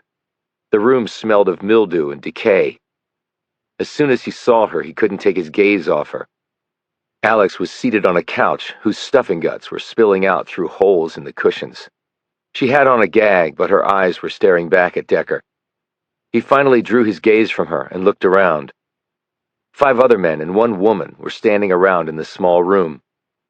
Even without the wig, Decker recognized the woman as the one in the bank video with Walter Dabney.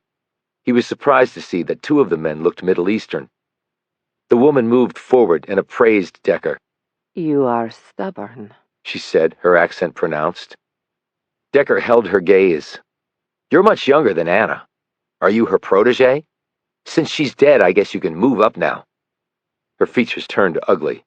"She should never have died." "We all have to die one day," said Decker. The woman glanced at Jamison and then back at him. "And so this is your day." "Killing us won't stop the investigation. The FBI is a pretty big organization. This will just make them try harder." The woman smiled at this. "No one knows what the future will bring, She paused. but I think I can predict your and your friend's future." "I can see why you might think that." "I am surprised you came so willingly to your death." "Alex is my friend. She has my back. I have hers."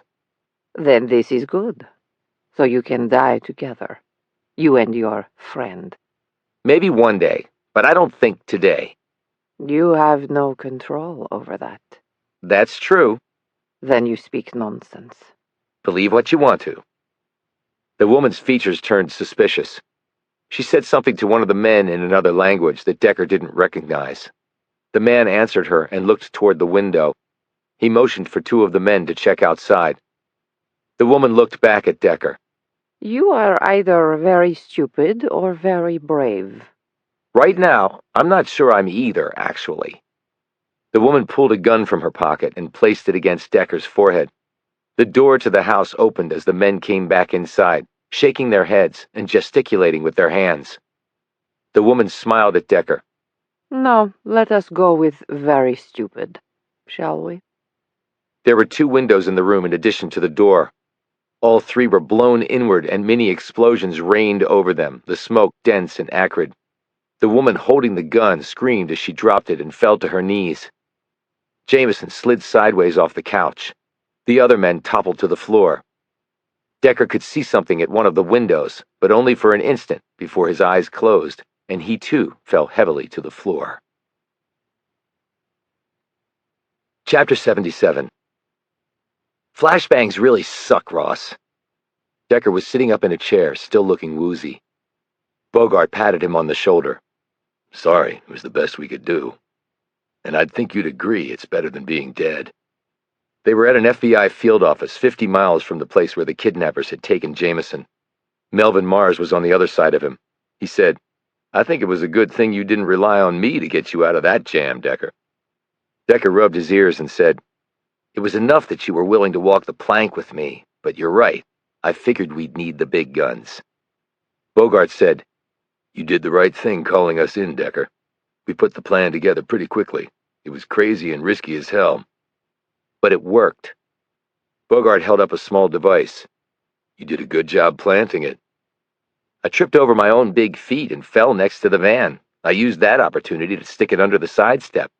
Luckily, I was able to do it before they searched me. If I hadn't been able to do that..." "You and Alex would be dead." "They never saw you coming," said Decker. Bogart smiled. "Hey, Decker, we are the FBI." "How's Alex?" "Still resting. They banged her around some when they kidnapped her and sedated her, but no permanent damage." "You sure about that?" said Decker quickly. "I'm sure, Decker. She'll be fine." "And the others? Did they bug the Dabney's house? Did they kill Cecilia Randall?" "We haven't gotten a word out of any of them, and I don't think we will, actually. They're a tough bunch." "So we're back to square one, then," said Decker. "Well, it is a plus that we just captured a bunch of foreign operatives." "I think they were speaking Russian." Bogart nodded. "We think so, too. If nothing else, it'll give us some leverage with Moscow." "But some of them were Middle Eastern, Ross, and the chatter was in Arabic. You think the Russians have teamed up with the jihadists?" "I've found in this job that anything is possible." "But we still don't know where the strike is coming from," pointed out Decker. "No, but if we let it be known that we have their agents, then they might just call off whatever they're thinking about doing." "We can't count on that," said Decker. "We absolutely can't." Mars said, "So what the hell do we do?" Figure out what they're planning to do and stop it, said Decker. Milligan came into the room and sat down next to Bogart. Okay, the State Department has been on the horn to their counterparts in Moscow. They are disavowing all knowledge of any of this. That's no surprise, said Bogart. None at all. But this is a surprise. They looked up to see Brown stride into the room. She had caught a ride on the FBI jet with Bogart, Mars, and Milligan. What is? Asked Bogart. Folks at DIA just got off a secure communication with Moscow. It seems the Russians have also received similar threats through chatter. Similar threats, said Milligan. And you believe them? We never believe anyone 100%, but our folks think they're actually being straight with us. They know that relations are delicate right now between Washington and Moscow. They have regional aspirations for sure, but it's not like they want to be drawn into a direct confrontation with us. That would only end badly for them. Their Achilles heel is their economy. It's nearly all fossil fuel based, and the world's supply far exceeds demand. Because of that, Russia's economy is in freefall. They already have sanctions on them for the shit they pulled in Ukraine and Crimea. Another round of sanctions, and you might be talking revolution over there. So what does that mean for our situation? Asked Bogart. Because of all that, they were more forthcoming than they otherwise would be. They told us some things that jibed with things we'd previously discovered. She paused and drew an anxious breath. Bottom line, it might be a worst-case scenario. How so? Asked Milligan. We might be looking at a rogue third party. Berkshire's spy ring might have gone mercenary. If so, the traditional restraints that would keep Russia in check are not going to apply. We're totally in uncharted territory now. Shit, muttered Bogart. Milligan added, maybe someone's trying to start something between Russia and us. Two superpowers going at it, it might leave an opening for another organization to gain an advantage somewhere. And there are certainly enough mercenary players out there where they could recruit talent, opined Bogart. And that would explain the presence of the Middle Easterners and the chatter in Arabic. Decker said, so Berkshire might not have been working for her country any longer. Maybe she hasn't for a while, said Bogart. Decker said, that might explain the $1 million condo and the expensive car. Rogues get paid in cash, not medals. She might have gotten tired of simply serving her country. Mars looked at each of them before his gaze settled on Decker. So you guys are really going to have to solve this thing, and fast. Decker groaned and rubbed his head. It would help if it didn't feel like Big Ben was pounding in my brain. Like you said, man, flashbangs suck, said Mars. Chapter 78. You sure you're okay? Decker was sitting next to Jamison on her bed back at their apartment. I'm good, Decker, just tired. They roughed me up some before they drugged me. I don't know what they used, but it kicked the crap out of me. I'm sorry this happened. It's not your fault, Decker. You're the reason why I'm back here and not dead. She suddenly sat up in bed and hugged him.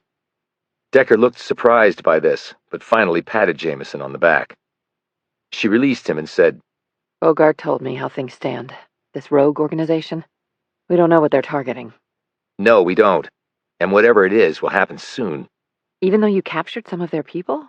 We can't assume it won't happen. By default, rogues are unpredictable. What are you going to do? Decker gazed over her shoulder out the window where it was raining again. I'm going to go for a walk. His hood up, Decker trudged along in the rain. He didn't know why he liked bad weather. Well, maybe he did. On the day he'd found his family dead, it had been gloriously beautiful. Not a cloud in the sky, a gentle breeze, the sun shining like a beacon. And he'd come home that night to find the two people he loved most in the world murdered. I'll take the gloom. He reached the river and paralleled it on his walk. The wind-swept water was churning up whitecaps, and seagulls were doing barrel rolls in the air. He found the same bench and sat down, oblivious to the rain pelting him and soaking his pants and shoes. Decker would never admit this to anyone, maybe not even to himself. He was terrified that there would come a day when he closed his eyes and flipped through his extraordinary memory, and the only thing that came out would be nothing. For that reason, he was now avoiding even doing it. This wasn't some secret weapon, like waving a magic wand that would produce exactly the answer you needed. Much of Decker's success in the past he could put down to simple, basic investigative legwork. Asking questions, looking at evidence, pondering how it all fit together and finding in a quagmire of fact and fiction a lead that might take you where you needed to go. He had a lot to ponder this time. Maybe too much. But he had found out a lot, too. They had uncovered and busted up the spy ring's use of Dominion Hospice. They had discovered that it was Eleanor Dabney and Anne Berkshire who had worked together all that time as spies. They had found the truth behind Natalie's gambling debts, and with it the impetus for Walter Dabney to do what he had done. They knew why he had killed Anne Berkshire, and that his wife had, dressed as a clown, served as the signal that Berkshire was on her way. They had most likely found out what had happened to Cecilia Randall and the secret behind the dolls. They had, thankfully, rescued Jamison and captured members of the spy operation. Maybe they would eventually get some answers from those people. Yes, all those were good, positive things. But what they really had not determined was why Walter Dabney had chosen to shoot Anne Berkshire dead outside the Hoover building. Despite what Ellie had told them about her husband wanting to send a message, Decker wasn't convinced. Then, just as the word athlete had popped into his head previously, another word did too. Literal. He jumped up and raced back to the apartment, changed into dry clothes, and checked on Jamison. She was sleeping soundly, and he grabbed her keys and went to her car, pointing it in the direction of where all this had happened. Along the way, he called Mars and then stopped to pick him up. As it turned out, Harper Brown was with him, so Decker left his car at the hotel where Mars was staying, and they drove together to the place where it had all started for Decker. What's in your head, Decker? Asked Brown. Too many things. Come on, you need to give me more than that. I told you before that I thought Walter Dabney was being quite literal when he did something. Yeah, I remember that. Well, I think he was being quite literal when he killed Berkshire where he did. Brown exchanged a curious glance with Mars. I'm not following, she said to Decker. Only Decker wasn't listening. Traffic was a bear. Sirens were screeching all over, and they caught sight of a motorcade thundering through cleared lanes. Brown turned away from Decker and said to Mars, I hate it when we have visiting dignitaries. Screws traffic royally. We never worried about that in West Texas, said Mars. If you got behind another car on the road, that was a traffic jam. Brown rolled her eyes at this comment and said, Funny. The traffic got so bad that they finally parked in a garage and hoofed it the rest of the way. The rain had let up some, but it was still a nasty, gloomy day. Her jacket hood up against the drizzle, Brown said, Okay, here we are near the Hoover building. Now what? Decker was walking along slowly, covering the same route he'd taken on the morning that Dabney had shot Berkshire. He had done this so many times before that he had no idea what he thought he could possibly discover now. Possibly nothing. Probably nothing. But he had come here for a particular reason. He had thought of it when he'd been sitting on the bench by the river. It wasn't because his memory had served him particularly well. This was based on something far more simple, an educated hunch. He'd long relied on them when he'd been a detective back in Ohio. Now, this was where having perfect recall might really come in handy. He looked at everything in front of him, both sides of the street, up, down, left, right. While he was doing that, Brown was saying to Mars, This is one interesting town. You might enjoy living here. He eyed her. Is that an invitation? I'll make no commitments. She said coyly. And expect none in return, but I do enjoy your company. Thought you wanted to cool it after what happened at your house. Then you showed up out of the blue. Well, after some serious deliberation, I thought it might be safer if I were there to protect you. He laughed. Okay, I have to admit that's the first time I've heard that from a woman. Well, maybe you haven't been hanging out with the right women. She shot back. I think you definitely have a point there. Left, right, up, down. People, places, things. Decker closed his eyes and flipped back to that day, every frame, everything he'd seen. Okay, got it. Now he superimposed the template he'd just taken in over the scene as it existed on the day Dabney had shot Berkshire. He immediately noted that some things were different. The burrito food truck was gone. The guard was not in the shack. The construction going on in the building across the street had ceased. But, like the last time he'd been here, the manhole cover was replaced, and the work site was gone. He looked up at the Hoover building, squat, ugly, crumbling. Toilets that didn't work. Fire alarms out of order. Nets to catch falling chunks of concrete. And surveillance cameras that didn't work. He started running. Brown called after him. Decker! Mars said, "Hey, Amos!" They ran after him, easily catching up. Decker turned the corner and came to a stop on the street, paralleling the one they'd been on. "What is that?" he asked as Brown stopped beside him, breathing a little bit hard. What is what? He pointed to the street. "That." Jesus, what do you think it is? It's a motorcade. "Whose?" I don't know whose. She studied it more closely, and then looked around at the tops of buildings. Okay, judging by the motorcade's length, and the firepower with it, and the counter snipers on those rooftops, and all the suits with the ear comms, I'd say VP on up. Maybe POTUS. "So he's at the Hoover building today?" He does go there from time to time. Mars snapped his fingers. "Hey, I was watching TV in the hotel gym this morning when I was working out, and that's when I saw it." "Saw what?" snapped Decker.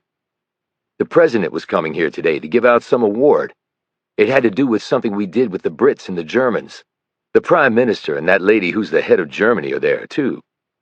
Brown said, The president mentioned that when we met him at the White House. He was giving out an award for some sort of joint mission that saved lots of lives. Bogart knew about it. The blood slowly drained from Decker's face. "And the British prime minister and the German chancellor are in there." Brown looked at him curiously. Decker, what is it? He turned to her. "Walter Dabney knew something, only I don't think he knew exact details. Ellie Dabney said he was trying to send the terrorists a powerful message, she thought, to back off. She was right about him sending a message, but wrong about the recipient. He was trying to give us a message. A message about what? A message with no words. You're making no... A message with no words. He told us by his actions." His actions? He looked at her. "He committed an act of violence at the Hoover building." Brown slowly turned and glanced at the standing motorcade, then at the Hoover building, and finally back at Decker. And then the blood drained from her face, too. Oh, my God. Chapter 79. Decker rushed back around to the other side of the building. He noted the empty guard shack again. With the president's visit, the guard was probably inside helping with security, he thought. Brown and Mars once more caught up to him. She said, Decker, what are we going to do? Do you think they're going to somehow try to assassinate the president and the two other leaders? Do you think the shooters are already in the building? "Call Bogart. Tell him what we suspect. Melvin, come with me." They rushed off as Brown made the call. Decker ran over to the street and looked down at the manhole cover, and then he looked over at the Hoover building. The day Dabney shot Berkshire, there were men working at this manhole. What were they doing? I don't know. He closed his eyes and thought back to that day. There was no utility truck that I could see. Mars looked more closely at the manhole cover. It says Washington Gas. Can you open it? Mars bent down and gripped the top of the cover. Decker, it's been sealed. Look. Brown had come up to them. The Secret Service seals all the manhole covers the motorcade will pass over. She paused and looked confused. But the motorcade is on the other block, so I don't think they came down this way. Did you reach Bogart? Asked Decker. She nodded but looked sick to her stomach. Decker, he's in the Hoover building, at the ceremony. Damn it! Did you tell him they need to evacuate the building?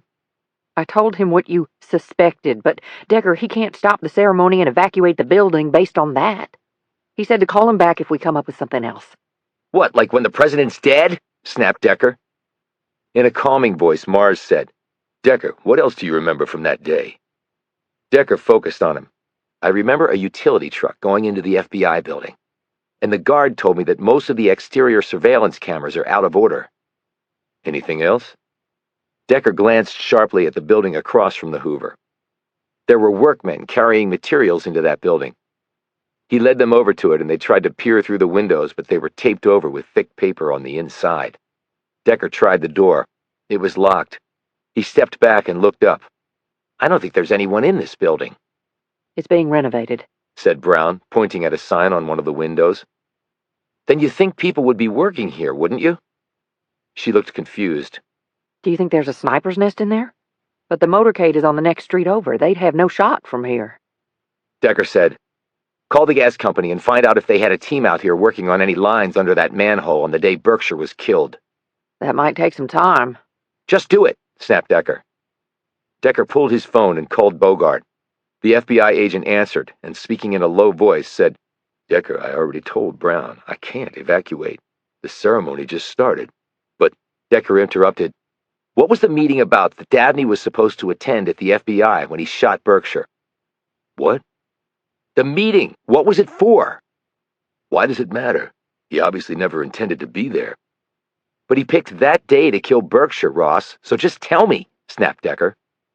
Okay. Dabney's firm was consulting on some renovation work here. As you know, a new building is a long way off, so they have to do work on myriad systems here. Security, electrical, and other infrastructure." Decker clicked off. He glanced around and then hustled to an alley and turned down it. Mars and Brown, her phone to her ear, ran after him. Decker reached an exterior door to the building. He tried the knob, but it was locked. Brown and Mars reached him, and she said, Decker, what the hell is going on? "Ellie Dabney said Berkshire's spy ring wanted her husband to work for them." But he refused. "I think he was smarter than that. He did that video, right? I think he met with them, pretended to be interested, and felt them out for what they were interested in. And what they were interested in was his work with the FBI on renovating their building. That was the meeting he was going to when he shot Berkshire. That was his second message to us, after the location of the attack." "You mean the president is the target?" said Mars. Decker didn't answer. But why not just tell us directly before he shot Berkshire? Said Brown. "Probably because he didn't know their exact plan, and they found out about the video and removed it, which probably told him that they were watching his every move, monitoring his every communication. They probably threatened him and his family. He does anything else to thwart them, they're all dead. This was probably the only way he could see to do it." But why didn't they kill him after they found out what he did with the video? Asked Brown. "Because that might have drawn suspicion to him at a time when they couldn't afford it. They probably decided it was smarter to keep a close watch on him and then strike if he showed any signs of trying to go around them again. They didn't know the Dabneys were planning to kill Berkshire." He looked at Mars. "Want to pretend that door is a blocking sled?" Mars smiled and nodded. "I feel like I want to hit something." They backed up and charged forward. Nearly 600 pounds of flesh and bone hit the door at speed. And the door lost. They fell to the floor on top of it, but were quickly on their feet. Brown hurried in after them. Decker raced forward with the two on his heels. The interior of the building was a shell, with cables and electrical lines dangling from the ceiling. A set of scaffolding set up in one corner, some buckets with mops in them, and a few hand tools and power saws on workbenches, and a couple of sets of working lights. The only thing missing was anyone actually working. "Where are the workers?" said Mars. Maybe because the president is here? Said Brown doubtfully. Decker said, "This all looked staged, in case anyone bothered to look." Wait a minute. What are you saying? Said Brown. "The woman who kidnapped Alex? I told her that even if she killed us, the FBI was a big organization and would keep after her. She said, 'No one knows what the future will bring.'" You're not saying... Gasped Brown.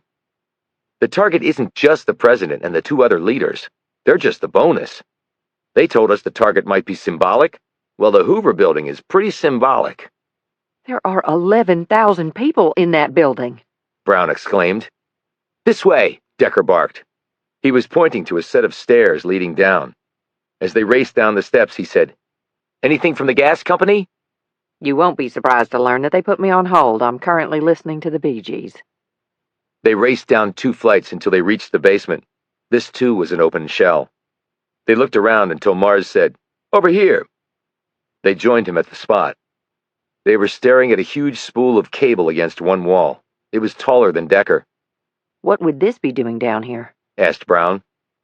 Decker peered through the opening in the middle of the spool, where ordinarily a forklift's tines would be inserted to lift it. "I can't see through it."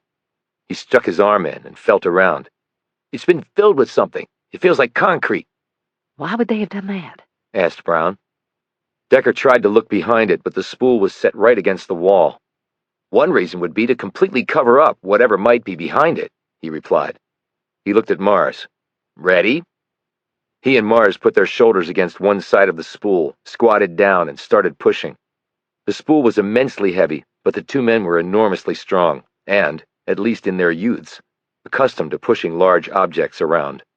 They strained and their feet slipped against the floor, and they swore and sweated and their veins bulged, but inch by inch the spool rolled. Finally, a hole in the wall was revealed. It had been punched right through the concrete. Decker peered into the dark tunnel that stretched ahead. Anybody got a flashlight? Brown held up her phone and clicked on its light. Then she pulled her gun. Decker did the same. She led the way. Mars looked at Decker. You got any idea what's going on here, Decker? Decker glanced at him, his expression probably as serious as Mars had ever seen on the man. The end of the chatter, Melvin, and maybe the end of everything else along with it. Chapter 80. They worked their way down the tunnel, finally coming to a junction where they saw a single beam of light from far above them. Brown pointed her phone light that way. It's the underside of the manhole, She hissed. The light is coming from the grab hole in the plate. Which means we're under the street, said Decker. Way under the street. This must be what that manhole work was about, said Brown. They were somehow connecting up from the building we were in to this utility tunnel. They hurried along and finally came to another junction. There was rubble and dirt piled up. They also broke through here, said Decker. This appears to be where the utility tunnel originally ended. They passed through the hole and into another tunnel. How did all this happen right under the street and no one notice? Said Mars. It's not right under the street, replied Brown. We've been angling down this whole time. My guess is we're over 30 feet down and there's tons of dirt above us. Natural soundproofing. They kept walking. So where the hell are we now? Asked Mars, looking nervously around. Decker glanced at Brown. She looked ominously back at him. She said, I think we're under the Hoover building. They kept moving forward until they reached another hole punched in the wall. Only this one bled off to the side of the tunnel they were in. They cautiously entered a large space. They moved forward and rounded a corner. Another hole had been broken through the wall here. As they drew closer to it, all three immediately began to cough and wheeze. What the hell is that? Gasped Mars. It's gas, said Decker, who pulled his jacket over his nose and mouth. He crouched and passed through the hole and into another room. There were enormous blackened concrete columns, a low ceiling, and a pile of rubble in the center of the room. His mouth and nose still covered. Decker looked down at the hole next to the pile of rubble. An exposed pipe was lying in the trench. It looked to him like a long, venomous serpent. Brown and Mars, their mouths and noses covered as well, joined him and stared down at the pipe. There was a hissing sound coming from the trench. The pipe's been compromised, Brown said hoarsely. That's where the gas is coming from. Shouldn't they have sensors or alarms for this? Said Decker. Brown pointed to the ceiling where several white-domed devices were attached. They do, both, but I bet they've been bypassed somehow. What's that thing? Said Mars, pointing to the right. Brown and Decker looked there, and both of them froze. It was a cylindrical metal device with wires coming out of the top. It looked like an oxygen tank that a scuba diver would use. It was attached to the pipe. Brown immediately said, It's a bomb. And it's got a timer, said Decker. The flashing digital clock was counting down. There were 4 minutes to go. It looks too small to do too much damage, said Mars, especially all the way down here. Brown shook her head and coughed. The bomb's only the trigger. This place is full of gas. That's where the explosive punch is going to come from. She looked over at the columns. And I'm betting those are load-bearing. The bomb goes off, the gas ignites, and those columns are going to go. Decker added, and the entire Hoover building and everyone in it are going to come down. It's like how they implode buildings scheduled for demolition. Let's just take the bomb and get it out of here then, said Mars.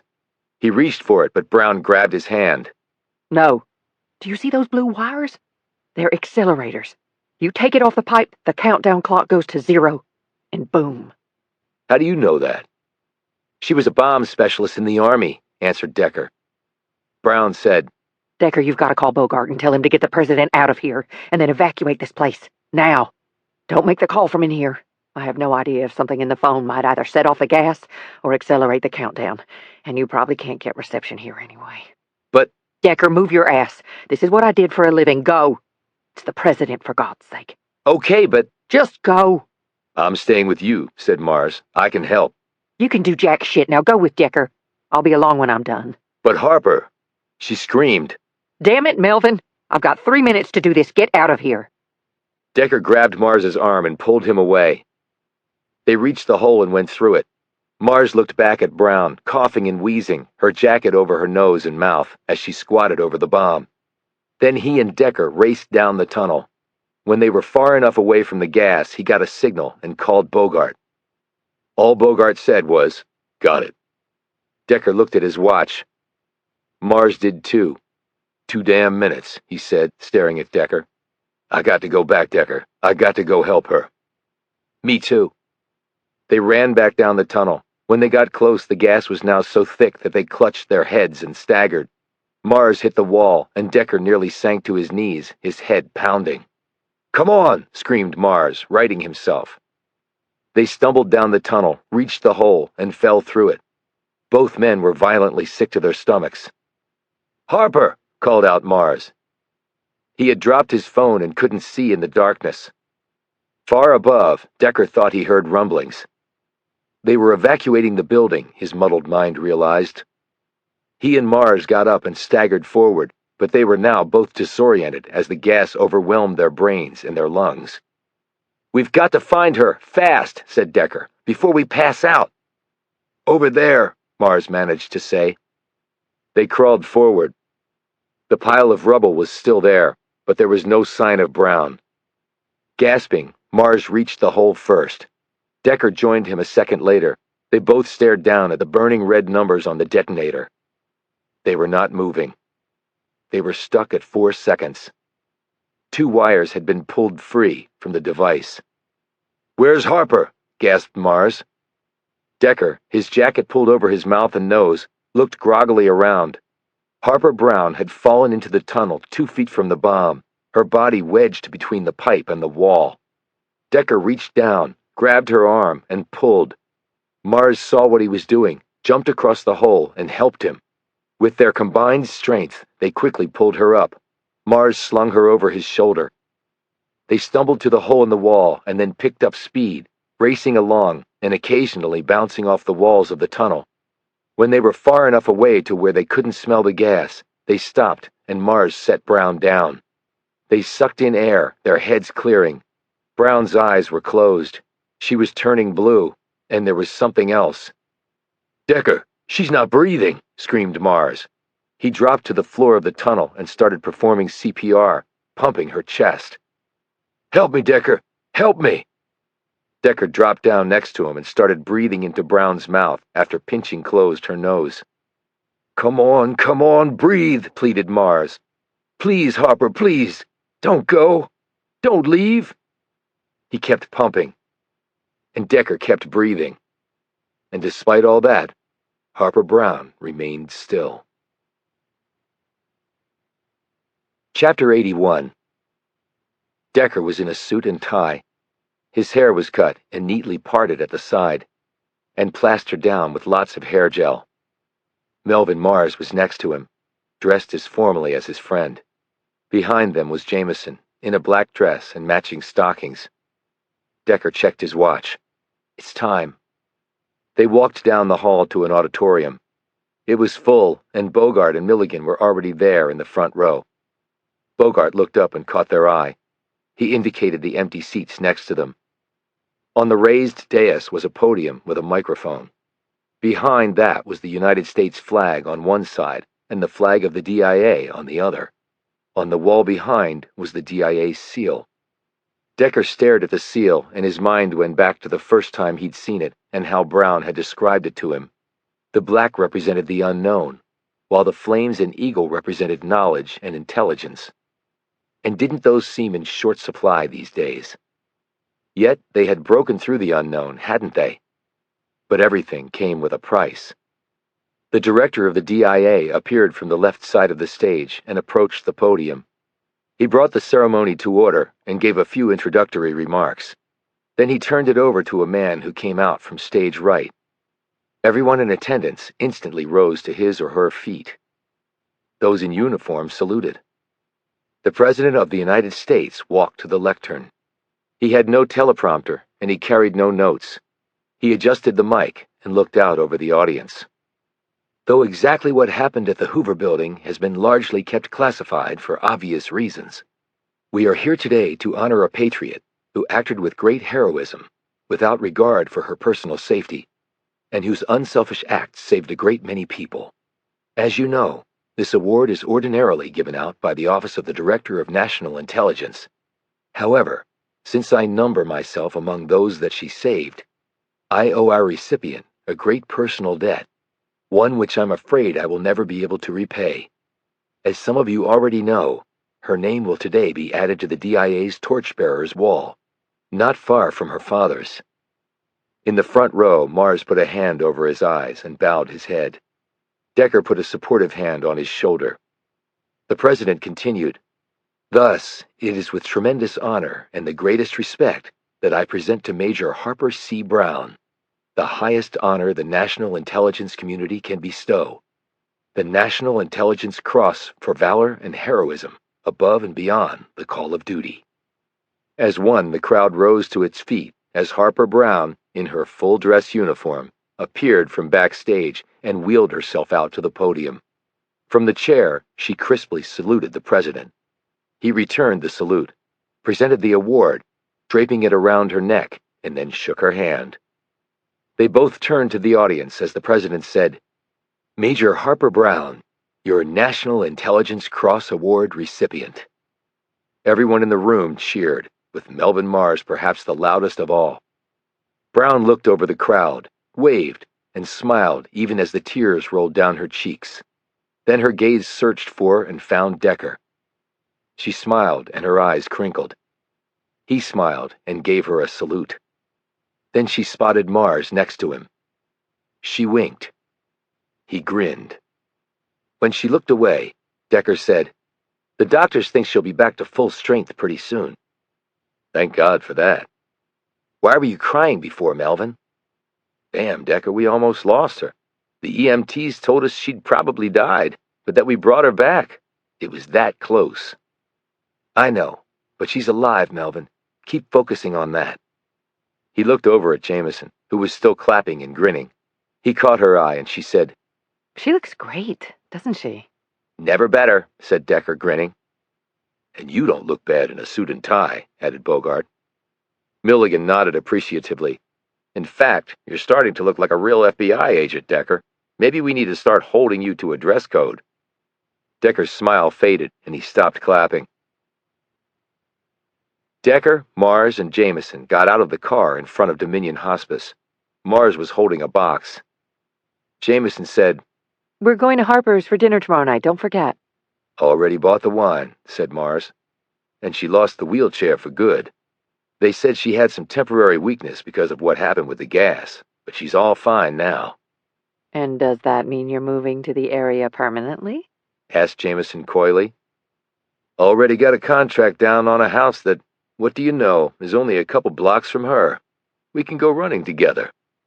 Jamison said, "Hey, I'm in on that." "Cool, Alex."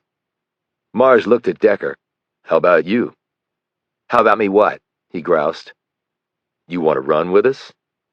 "Only if you're chasing a criminal." As they walked to the front doors, Jamison said, "Hey, Decker, couple of questions." He looked at her. "So I get that Dabney's work at the FBI gave the bad guys the idea for attacking the FBI, but what was the information exactly?" "He was working on the building's infrastructure. To do that, he had been given highly classified information about the building's support structure and that gas line running under it, plus info on the maze of tunnels under the street and the Hoover Building. That's what Berkshire's people really wanted. Bogart found out that they had already leased the building across the street, probably for surveillance purposes on the FBI. But now, with what Dabney had given them, they were able to draw up a new plan and worked around the clock to link up with the utility tunnel and take it under the Hoover Building and then sabotage the gas line. They also found out when the president and other world leaders would be there. They wanted to take them all out, kill 11,000 people, and cripple America's premier crime-fighting agency. She nodded, taking this in. Okay. Remember when Walter Dabney told Natalie about the story from Disney World? His riding in the ambulance? Yeah, what about it? Why did he tell her that? Because he's only human. She looked confused. What? Dabney knew at that point about his wife's spying, but he was too honorable to tell his kids. He didn't want them to hate her. But he also knew he was going to shoot Berkshire and kill himself, so he couldn't resist telling his daughter a story that had him being the one who was there for her, and not her mother. They entered the building and started down the hall. "Any word on what will happen to Mrs. Dabney and her daughter?" asked Mars. "Even though she voluntarily stopped spying, Ellie Dabney is going to do some serious prison time. Natalie might get off with some sort of probation. They can't prove she knew anything about the actual espionage." They checked in at the front desk and were led back to Joey Scott's room. The little boy was lying in the bed with his eyes closed. Their escort, a nurse, gently roused him. When he opened his eyes, she told him about his visitors, then turned and left. The three of them drew closer to the bed. "Hey, Joey," said Mars. Joey smiled weakly and lifted his hand in a wave before it dropped back to the bed. "Got something for you." He opened the box and pulled out a football. He held it in front of the boy and said, "Look who signed it for you." Joey looked at the writing on the ball, and his eyes grew large. To my friend Joey, Peyton Manning, read Joey. Decker added, "And he sent a signed picture, too."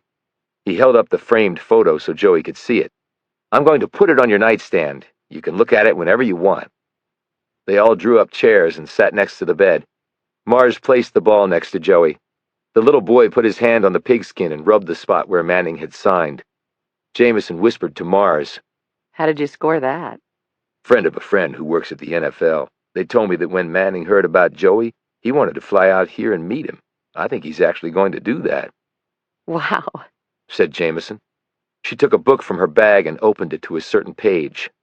Joey, I'm going to finish reading The Prisoner of Azkaban to you, okay? The last part is so exciting. He smiled. Okay. While Jamison started to read, Decker put his hands on the bed rail and stared down at Joey. Every once in a while, Joey would look up at them and smile. And Decker found himself each time smiling back. He had lost Molly at about the same age Joey was now. And he knew that Joey didn't have much longer to live. It hadn't been that long since Decker had first met the boy, and Joey already seemed much weaker. Decker could see his body shutting down, little by little. But for now, Decker saw no blue at all. He just saw a boy smiling while holding a football signed by a hero of his. Decker's life was complicated, his future probably even more so, but for right now, he forgot about having a perfect memory, or the horrific way by which he'd acquired it. He stopped thinking for at least a little while about the family he had lost. He glanced at the two people next to him, who were his friends. Two people who, despite his many shortcomings, would always be his friends. Then he looked back down at Joey. The boy's eyes were closed, but his hand remained firmly attached to the precious football. Decker reached out a big hand and gently stroked Joey's head. As he did so, he felt his eyes moisten. But for now, right this instant, things were okay. Decker had taken to thinking of this now as his bench. The skies were growing darker, and the wind was picking up. The river flowed in front of him, and in the swift currents he could see his own thoughts hurtling along. He put his hands in the pockets of his jacket and closed his eyes. Yet this time he was not engaging his prodigious memory. No perfect recall was required for what he wanted to think about. For a man who didn't like change, there was a great deal of it heading his way. A new job at the FBI. Being a landlord with Jamison. Mars moving here. Harper Brown becoming a fixture in his life through her relationship with Mars. He didn't even know if Jamison wanted to continue working at the FBI. She might leave and do something else. For all he knew, Mars and Brown might get married and move away. Bogart and Milligan might get transferred. And then it would just be him. Amos Decker, from small-town Ohio, transplanted to this very strange land known as Washington, D.C. Alone. Again. He rubbed his eyes and put his hand back in his pocket.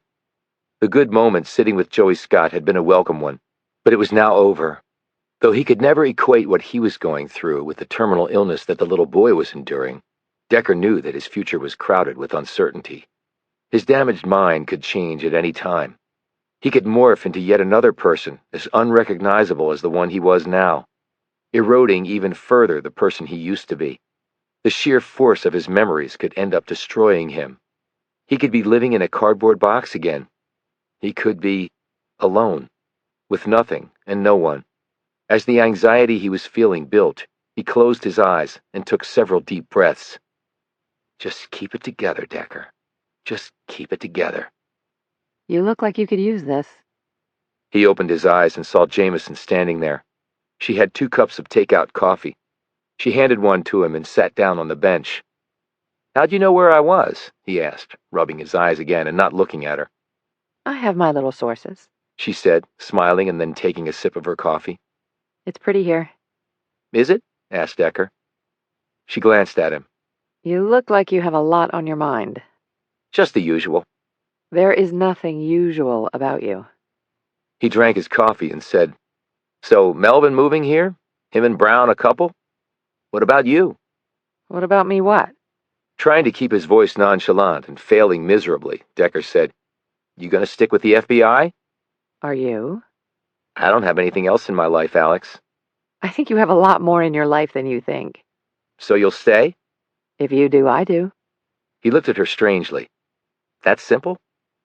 She nodded. "Why?" he asked. I'm surprised you have to ask, Decker. "What do you mean?" That's what I meant when I said I had your back. She tapped her coffee cup against his, sat back and closed her eyes. Decker watched her for a few moments and then turned to look at the river. This time, he kept his eyes wide open.